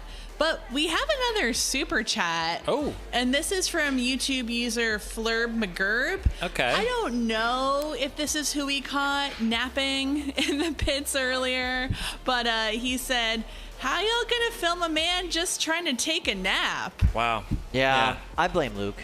Flurb, listen, It's fair. okay? Listen, we needed to just check on this person's health and safety, okay? All right? Yeah. So just for clarification on everybody, the fight in question was Other Disko versus Litterbox, where it was Other Disko that had a false start against Litterbox. So Litterbox is actually moving on. They will be facing MegatRON in the next round. Wow. Jim was mistaken when he said Kitten Mittens. That was incorrect. It was Litterbox. Right. Kittens, litter, I get it. I see where the confusion happened. Okay. But that is what happened. I just wanted to make sure everybody was clear on that so we're not all confused in the chat. That is in the 30-pound division, not in the 12-pound division. I just saw the change in the bracket, so that confirms it for everybody. Interesting. Yeah. Okay. So sorry, Lindsay. Did you have another question for us? Did we lose her? We might have lost Lindsay. Yeah. Now, the interesting thing about this matchup is that MegatRON has faced will face Dominic Yankaskis 2 times in a row with essentially a very similar design. That's right. Dominic is running horizontals for both. Jameson Go was able to defeat Tryhard. We're going to see if he can do it again with Litterbox. It's going to be very interesting, and there's some repair work that has to be done on Litterbox before that fight happens for sure. All right, we're going to go over to the judges. Son of Cram versus Cannibal Mini. This was such a one-sided match that I almost forgot that we had to go to the judges. I wonder if the judges will agree with me. Let's see your scores here. Oh my! Oh, it's one-sided, Kyle. A little bit, yeah. Wow, Peter, that is a decisive win. Peter, can I ask you why you gave 3 control points to Son of Cram? What was your thinking there? So neither robot really showed control, and the way that the rules are written say that actions count against control scoring if you self-damage yourself or put yourself in bad positions. And we saw Cannibal get flip himself over 4 or 5 times that match. So in my mind, the way the rules are written, that puts it against him in control. Now he still won the match easily. Yeah. But that's just the way I read the rules. No, and you can tell this is the type of fellow that's written a book on this particular subject. He's really diving into the rules and getting super specific there. I really appreciate that insight, Peter. Thank you so much for sharing that with us. Good thinking. Yeah. All right, so even though Other Disko is out, Disko in the 12-pound division will go on to face Hot Leaf Juice in the next round 4. That's going to be super fun. Other Disko is still in the competition. It just gets kicked down into losers down round the losers 3. bracket. That's right. Yeah. That's right. Now, interestingly, he's going to be facing Dominic Yankaskis, another one of the Yankaskis robots. Oh. In Stop Hitting Yourself. Okay. So there's that. That's going to be weird. I'm excited. Let's make it happen. Now, it looks like we have quite a few more matches to get through in round 3 for the 30-pound bracket. So we are going to continue with the stream. We will not be stopping the stream here at 6. So, Jack Tweedy, hang on for maybe another hour or so. Sorry, bud. Yeah, there you go. I'm sure the internet likes that. They love to see Jack Tweedy suffer. Is that true? Oh, yeah, I love it. I feel like they're always trying to get that guy a nap. Well, no, okay, here's the thing. It starts off with, yeah, we love to see Jack Tweedy suffer. And then at about 10 o'clock, 11 o'clock our time, they start to worry about Jack Tweedy. Yeah, that's accurate. Wow, Yeah. I like that jacket. Yeah, jacket. Oh, yeah, audience, here we go. What's up? Oh, I love that. He's living that burrito life. I want that. I wear that jacket. I would rock that absolutely. There's a series of comments I'd like to read from the chat about that last fight. Okay. They go like this. Basically, it starts with, "Where's the ref? Still no count out. What's going on? Why is this fight still happening? And how come there's no controlled motion?" Okay. Yeah. Yeah. Here's the thing. I mean, the refereeing, it's a mystery, okay? All right?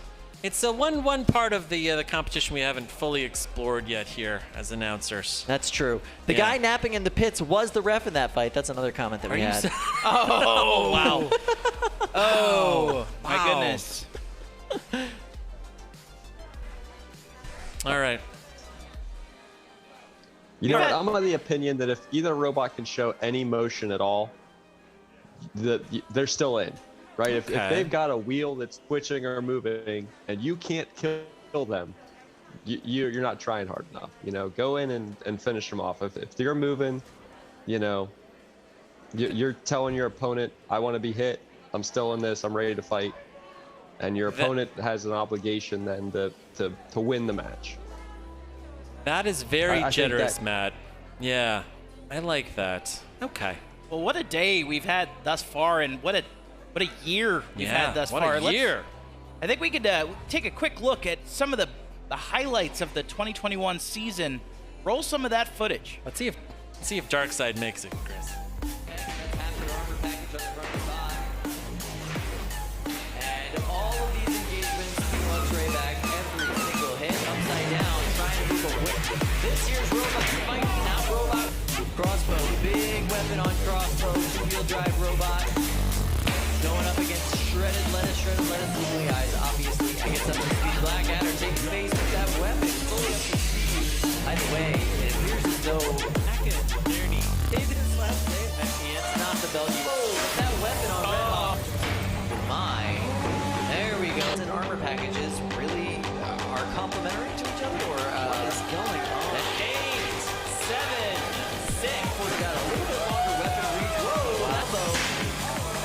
And speed out of this really well-driven too. Now these are 2 BattleBots captains as well. One driving the bot that can go toe-to-toe with somebody like that. It does it? Yeah. Whoa, listen to those weapons. Getting a little bit more. See Shreddit Bro use it. You've got 2 really powerful weapons. These big wheeled robots, these tractors, look at that hit. Wake up and see the top plate. We are seeing really good traction inside of the box. Starchild is waiting for an opportunity to get that hit. Wow! Yes! Brandon! The hope for Brandon is that team waterproof sealant that took home first place in the 12-pound division. And look how deep that blade went. Whatever's underneath that is not happening.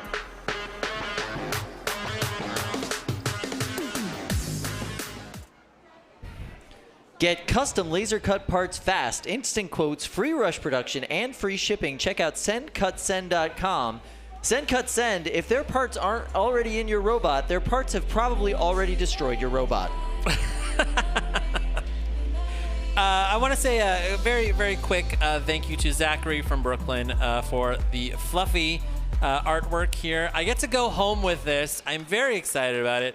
I'm like slowly collecting art from Norwalk Havoc, and this one's going to go up in my office absolutely. So I love it. Thank you so much, I'm Zachary. excited to see that behind your head during the podcast.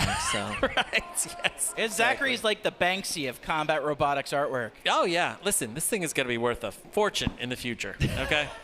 Yeah, original artwork. Love it. All right.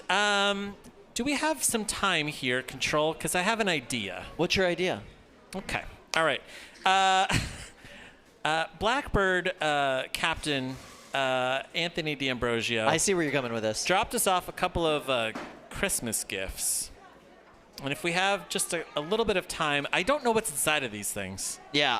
I feel like maybe we can open them up live on the air. Maybe we take a look inside of the box first, make sure that it's safe for the stream. Because who knows what is this large box? So Kyle? this one is for all of us. I thought it was for our fans. Oh yeah, this one is for our fans, but it is for all of us to give to the fans. So this is for us. So we get to re-gift it and say it's from us. Exactly. My favorite. So this is for the Behind the Bots crew, for the 4 of us who do the podcast. So let's do this one first, shall we? Yeah, we'll start here. All right, let's start here. Wait. What? You want to open it with me? Why don't we give it out to somebody here in the audience? What do you think? Oh, we don't know what it is yet. I don't know what it is. Listen, who knows what's inside of this thing? It could be a flamethrower. I don't know. That sounds awesome. Let's give it away. What do you think? Yeah. Do you want to trade this to your friend from Brooklyn? Yeah. All right. Let's give it to Zachary. Yeah. Go okay. for it. Go for it. I'm gonna run it over there. Do we have Zachary come up? We got to No. Zachary went home. Oh my goodness. Listen, this is the. Oh really? Are you serious? What? Come on up here. Here we go. All right. Zachary, here you go. All right, perfect. Okay, good. Zachary is going to be able to open that when they get home. That was very cool. I love it. Okay. All right, let's open these up. Anthony, if you're watching. You ready? Let's see what's inside of these things. Wow, this is huge. Just such a beautiful job wrapping all of this. Yeah. All right, here we go. Let's see what's inside. Oh my gosh, look at what? Get Kyle! out! Wow. No way! What? I love it! Oh my goodness. It's the best! Look at this thing! This is hilarious. Wow. Okay. You know, this is a guy who listens to our podcast. Yes. All right. Anthony so this is the logo from our podcast, Behind the Bots. And Anthony made these custom for us with like little Bretts in the background and weapons and a flaming penguin on the top. Oh my goodness. I love this. I love this. He heard us talking about the new BattleBots shirts designs, and we were all complaining about the ugly Christmas sweater print T-shirts. Wow. And now we have our very own, and I love it so much. These are amazing. Oh, this is so good. It. I don't even know what to say. Okay, I'm going to put this on after prime time. Agreed. We're coming back this with is, these We're on, wearing for these sure. for prime time. This is awesome. Thank you so much. I'm so happy. What? Here we go. Wow. I love it. Oh, my that's goodness. so good. That Lindsay, makes you me don't so get happy. one. I'm sorry. Lindsay, we have yours up here too. I was gonna say there better be a fourth one. Yeah, Lindsay, yours is up here. We have one for you. It's good to go. This is got your name right on it, so you'll have this before prime time for sure. We're gonna make a little wardrobe change maybe here. Wow, Look amazing. At those. Absolutely Anthony, incredible. we love you. Thank you so much. This is great. I know Anthony has just started a new T-shirt business, and I mean, if this is any example of what he's making, sign me up. Like a monthly deal. Just keep re-upping on new T-shirts. Yeah. Now, like my favorite shirt that Anthony designed this month was the Kyle shirt. That's right. Yeah. I like it, and it is a shirt about my name, but it's really a shirt about you. Yeah, I don't know. I just like saying it. You do. You like saying my name. Kyle. Kyle! Yeah. Oh my gosh! Listen, and I thought that these were going to be Kyle shirts in here. I didn't think we were going to get custom behind the bot shirts. No, that was the best which is surprise amazing. ever. That makes me super happy. So I was like, okay, now I've got to go fight, all of these people here for the Kyle shirts, and there's not a lot of them left, Anthony. I mean, they love them. Okay. Yeah. Amazing. Thank you so much. All right, Lindsay, I hear that you have a question. I believe you have a super chat for us, right? I sure do. I have a super chat and also a side note that I hope we have a 5th T-shirt for Nicole, our editor. Yeah. All right, take one away from Anthony. All right, that. All right, so our super chat here is another one from Ian over in the UK. And that's a sweet one. It is super The real sweet. referee is the countouts we made along the way. Appreciate you, Ian. I appreciate you. Wow. It's so There's true. a little bit of show motion inside of all of us. Except after a full day of streaming at Havoc. At that point, we're all just napping. Yeah, that's Makes fair. perfect sense. Yeah. That's fair. Amazing. Wow. That was like a really cool gift. Yeah, Man, that was I'm going really home good. with some original art. You are. Yeah, this is Got a great some cool day. T-shirts. Yeah. Not a bad This day. is the I'm best. getting those holiday vibes today. Yeah. It really is a great end to the Norwalk Havoc season, and Yeah. it's nice hanging out with you guys today. Yeah, it's pretty nice. Yeah. All right. All right, we've got another highlights package here that we want to run, and then we'll come back and talk to you a little bit more about Norwalk Havoc.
Wow.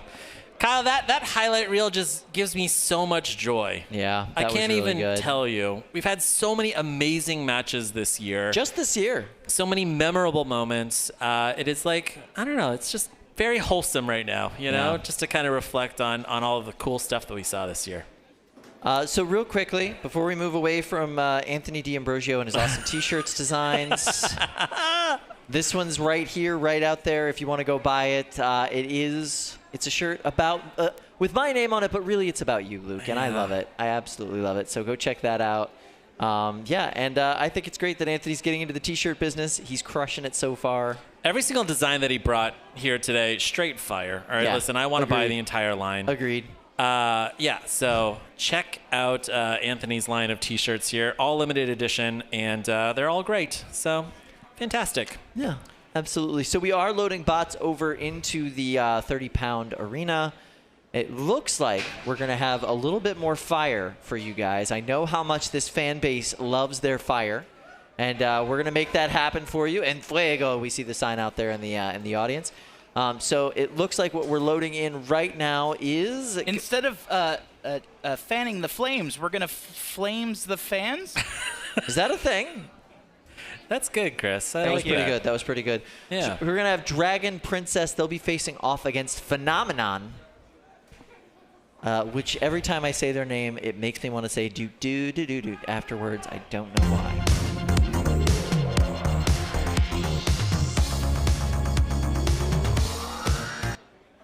All right, I think we're going to see a lot of fire here. Dragon Princess is starting backwards here. Are they able to get into the pink square?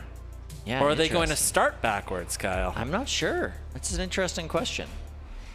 Oh, I wonder. Looks like they're having a little bit of issue with that right side of their drivetrain there.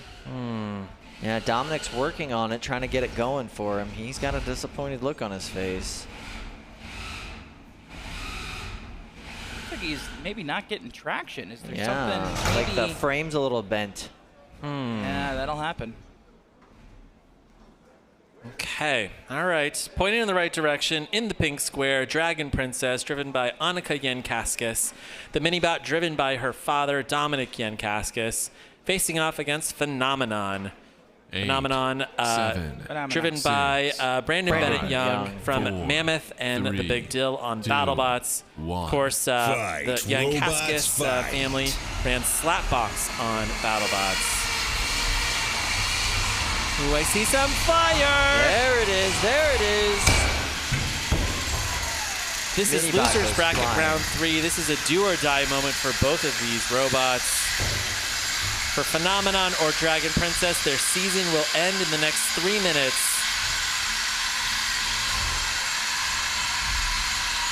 We are not seeing the kind of explosive fire that we saw from Dragon Princess earlier in the season. No. Looks like both of these robots are stopped dead in the water.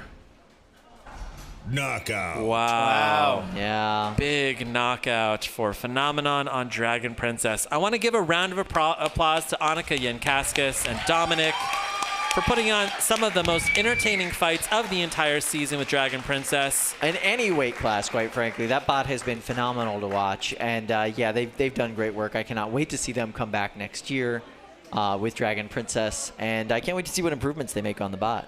Yeah, absolutely. This is not the last time we will be seeing the Yankaskis family today. Yeah, they've got probably five more robots Five left, more robots I think, left, in yeah. the competition. And 12 more they're not telling us about. Probably, yeah, That's probably. right. Yes, exactly. They've entered a few robots under false names. You know, we'll see how that goes. Kyle, that is a big accusation there. Hey, I'm just saying, you know. Jacques Hughes. Wow, Jacques Hughes, Kyle. What is going on? So Phenomenon is going on. They will face the winner of Marathon versus Polyester. Hopefully we get a little Esther in that fight. Yeah, that's true. Esther is struggling back there. So I'm not sure if they've gotten that bot back together or not. It's going to be really entertaining to see. I tried taking a peek when I was back there in the pits just a little while ago. Maybe that's something that Katie can kind of zoom in on and see if Esther is going to be resurrected. Yeah, I'd be really interested to see that. And that would be a great fight. Marathon's a really awesome bot to watch.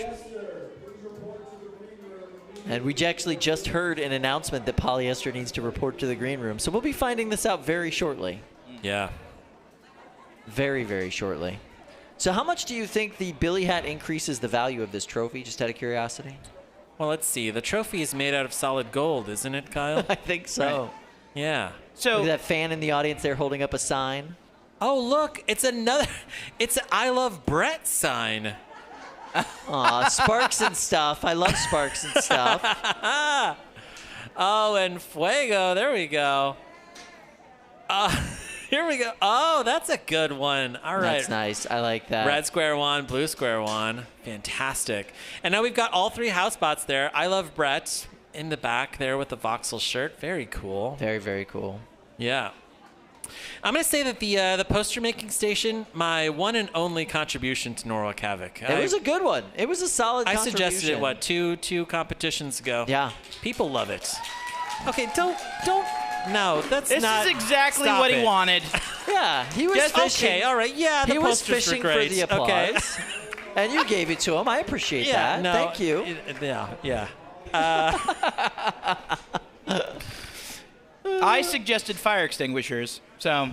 Well, everyone got their own fire extinguisher, Chris. Like a fire extinguisher station. That's it. Not as flashy as Luke's suggestion, but more practical. I think it was a good idea. Yeah, that's pretty good. All right, we've got 30-pound fights to get through here. Looks like we have a little bit of time.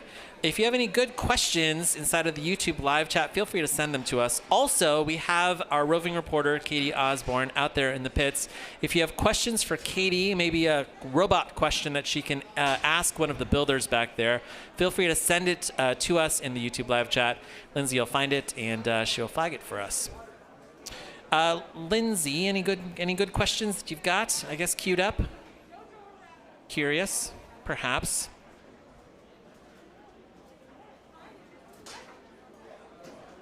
Yeah, I just loaded one in. So this one is from Adrian Holford, and it's really based on the last match that we saw with Dragon Princess. And he said, I guess Emulsifier did a lot more damage to Dragon Princess that they could reasonably repair. Is that kind of what our, guiding assumption is, what happened in the last match? That is a really good question. Maybe that's a good question for Katie Osborne to go out into the pits and talk to the Yankaskis family about and see when you think about Dragon Princess, you think of like amazing mobility, great fire, and we didn't see either of those things. So perhaps Emulsifier did damage that robot quite a bit. But yeah, I would love to hear about their pit experience between that fight and this loss. Any other good questions? Feel free to continue to send them in. Lindsay is reading all of them and sending the best ones to us. So feel free to get creative, I guess. Ask us almost anything. Wow, I'm hearing somebody say thumb war. That's not going to happen. No. It's just not happening today. It's literally People not want a going to thumb war. happen. It's No, not even it's prime not. time yet. It's not. No.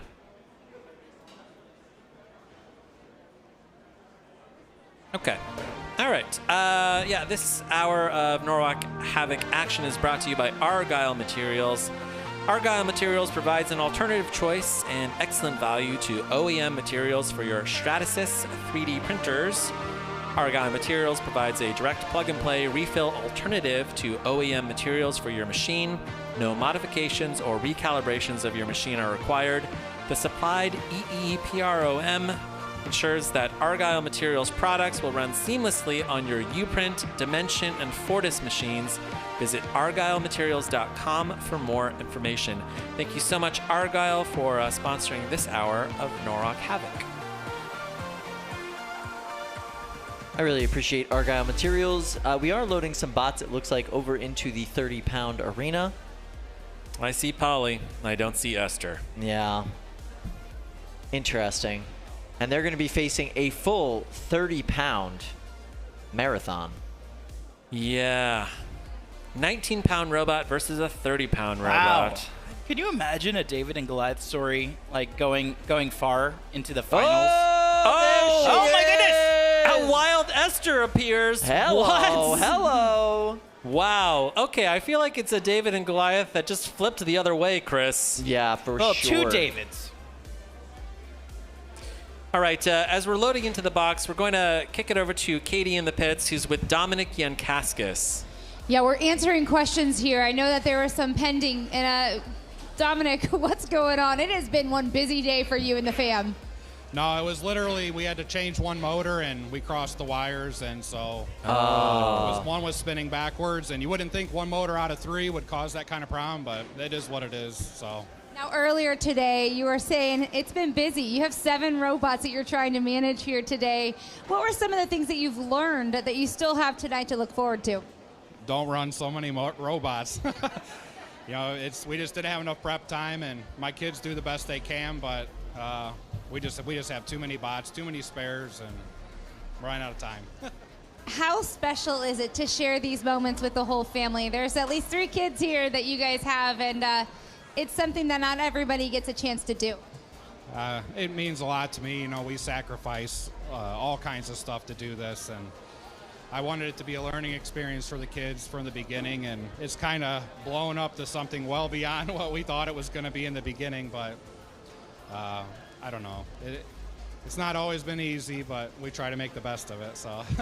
No doubt about it. And as you can see, Dominic is still smiling here, which you've been pretty smiling all day. So it's not. That's pretty great. Wish you guys the best here a little later, guys.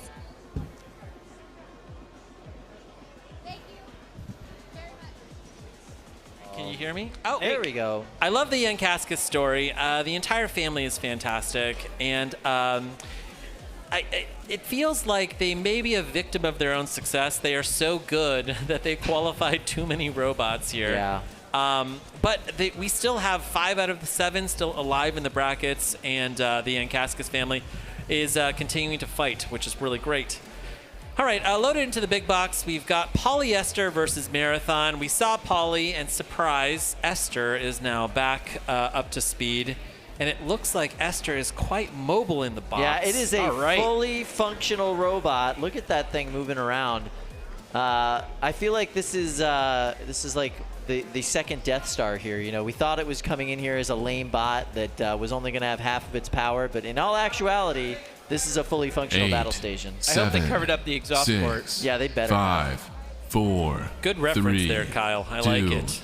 1. Fight, robots, fight. And there you see that coordinated movement from the Polyester team. Wow. Whoa, but that weapon on Marathon has got so much juice behind it. Marathon succeeded in pushing Poly up against the rail. David Jin is able to drive Poly back down. And it looks like a belt is hanging loose from Esther. This entire building is vibrating with the sound of Marathon's drum. This is losers bracket round 3. Marathon cannot leave anything in the tank here. They need to score a knockout here or a judge's decision, or else they will be going home. And really, it's going to come down to the driving skill of David Jin with Esther's weapon dead, and its drive basically out there sitting dead in the water. Wow. David Jin has successfully tipped Marathon up onto the rails.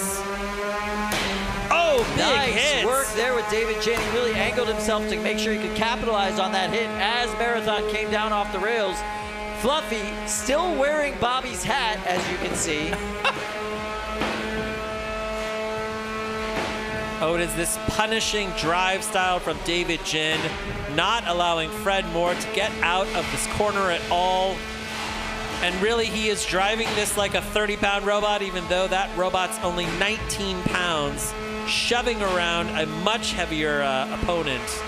That's so interesting. You look at Poly, you look at Marathon, you might assume that these bots are like nearly identical in weight, but you know, so much more must be packed into Marathon to afford an entire bot like Esther.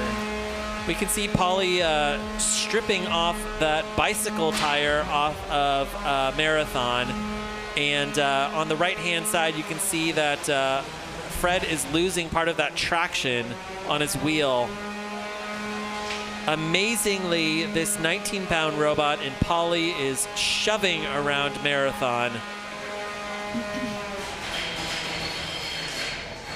And what's this? It looks like Marathon's now taken it to Esther.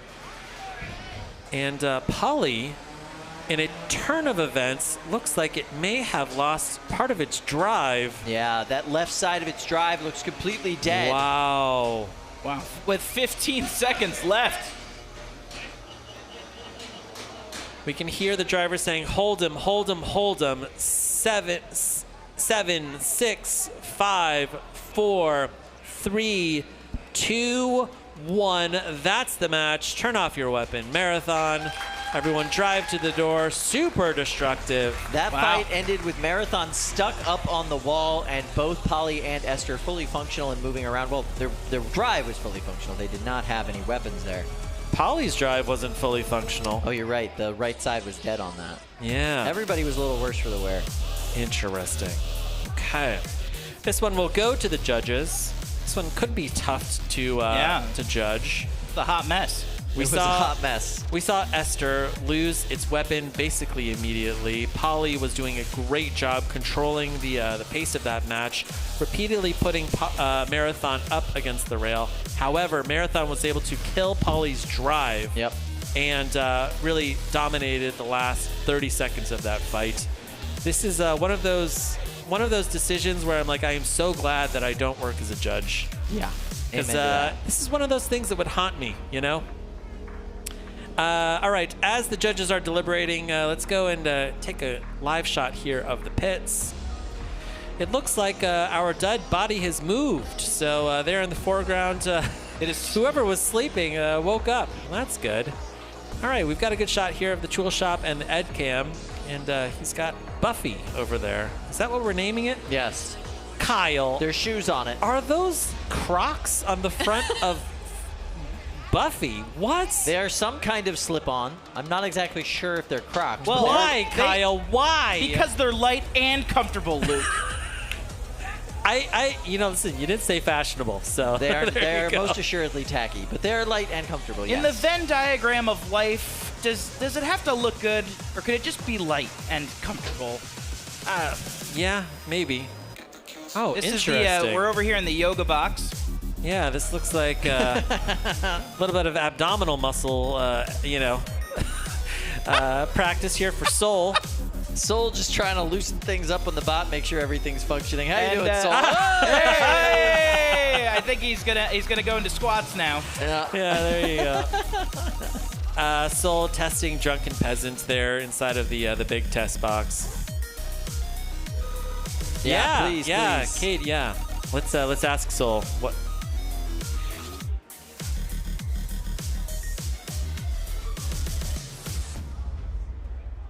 We got In addition to getting an ab workout there, what else were you doing with the robot?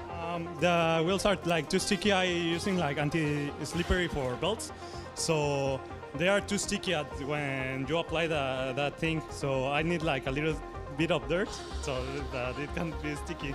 I feel like, it's like the workout. I'd say you're getting a workout. Now, as you're all the way from Mexico City here in Connecticut, how special is it to represent a country like that? It's very special. There are not like too much people in Mexico that do robots and came here.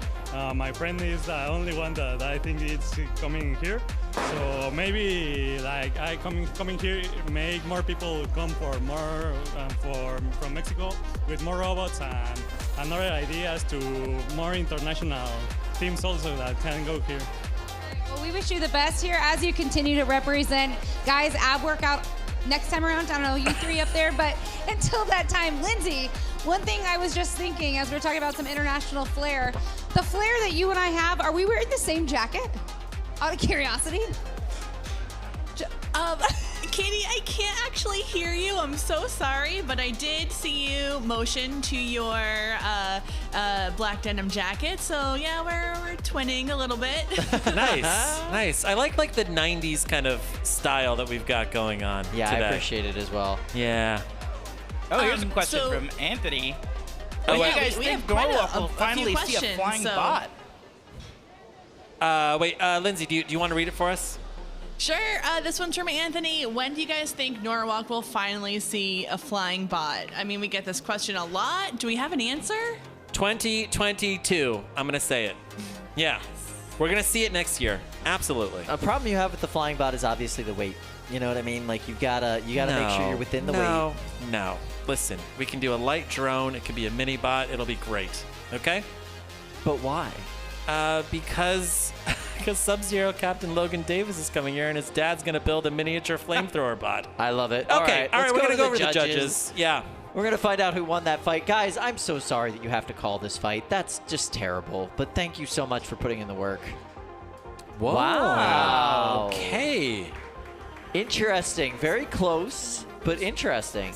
All right, so Polyester, winner of that fight. And, yeah, how did that feel for you guys? Was that hard? Was that easy? It was a very No more of those. decision. Yeah, no more. Please, knockouts. That was tough. I am very happy to be swapping with Andrew so he can take over the difficult decisions later on. I appreciate that. All right. Thank you very much, judges. Appreciate it. That was a good match. Yeah, that was a really good match. Yeah, that was a slugfest. So we're going to be moving over into more 30-pound action after this. It's going to be interesting. Looks like what we're going to have over there is going to be litter box. Oh, never mind. Oh, that is RumHam. That sure is. So that's Tryhard. They'll be facing off against RumHam. Now, interestingly, the last time we saw Tryhard, he was facing Jameson Go, and he was running a disc. Yeah. And now it looks like Dominic Yankaskis is running a traditional bar. But just given the geometry of this, you know, how would you build a strategy against RumHam? Are you trying to attack those wheels with the bar, do you think? He's running the bot upside down, quote unquote, right? But with the bar in the higher position. So yeah, presumably he's not going after the body of RumHam. He is going after those wheels. Interesting. We've seen some so-so reliability from RumHam's weapon today. So this could be a very one-sided match. 7, Losers bracket 6, round 3. 5, this will be the last match of the day for one 3, of these robots. 2, 1. Fight, robots, fight. Tryhard up to speed. RumHam up to speed. Big hits. Two powerful horizontal spinners. You're going to see some massive hits in this fight. RumHam seems to have stopped spinning entirely. They had major balance issues in their last fight. I wonder if they've resolved that or if they're just spinning up the weapon when they absolutely need to. Or if the weapon was just knocked out in that last hit. Who knows? Oof.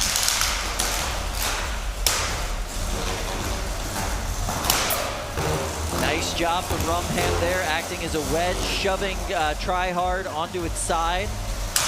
Oh!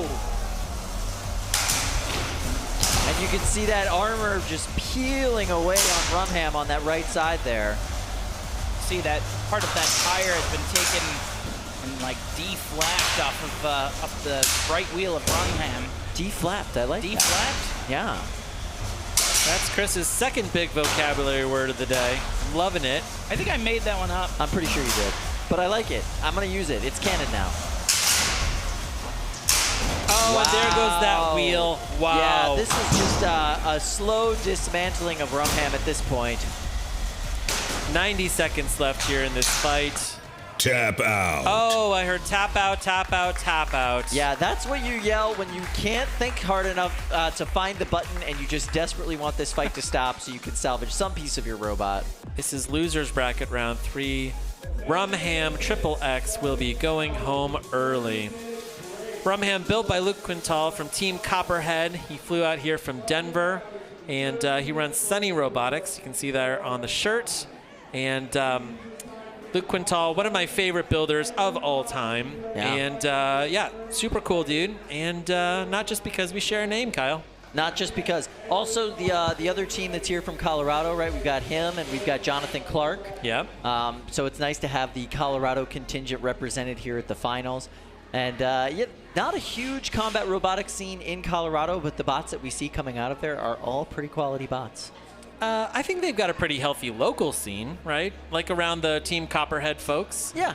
You know, like Robert Cowan, the #1 combat robot content creator, lives in Colorado. He is the #1 content creator, yeah. If you I haven't would checked out love his to see YouTube Robert Cowan video. come out to Norwalk Havoc. Yeah, totally. Yeah. All right. We are going to take a break here, and we will be back live at 7:30 Eastern. If you are watching the live stream, watch for the link to the second stream, and we will see you for the completion of the finals. It's see prime you time. in 50 minutes.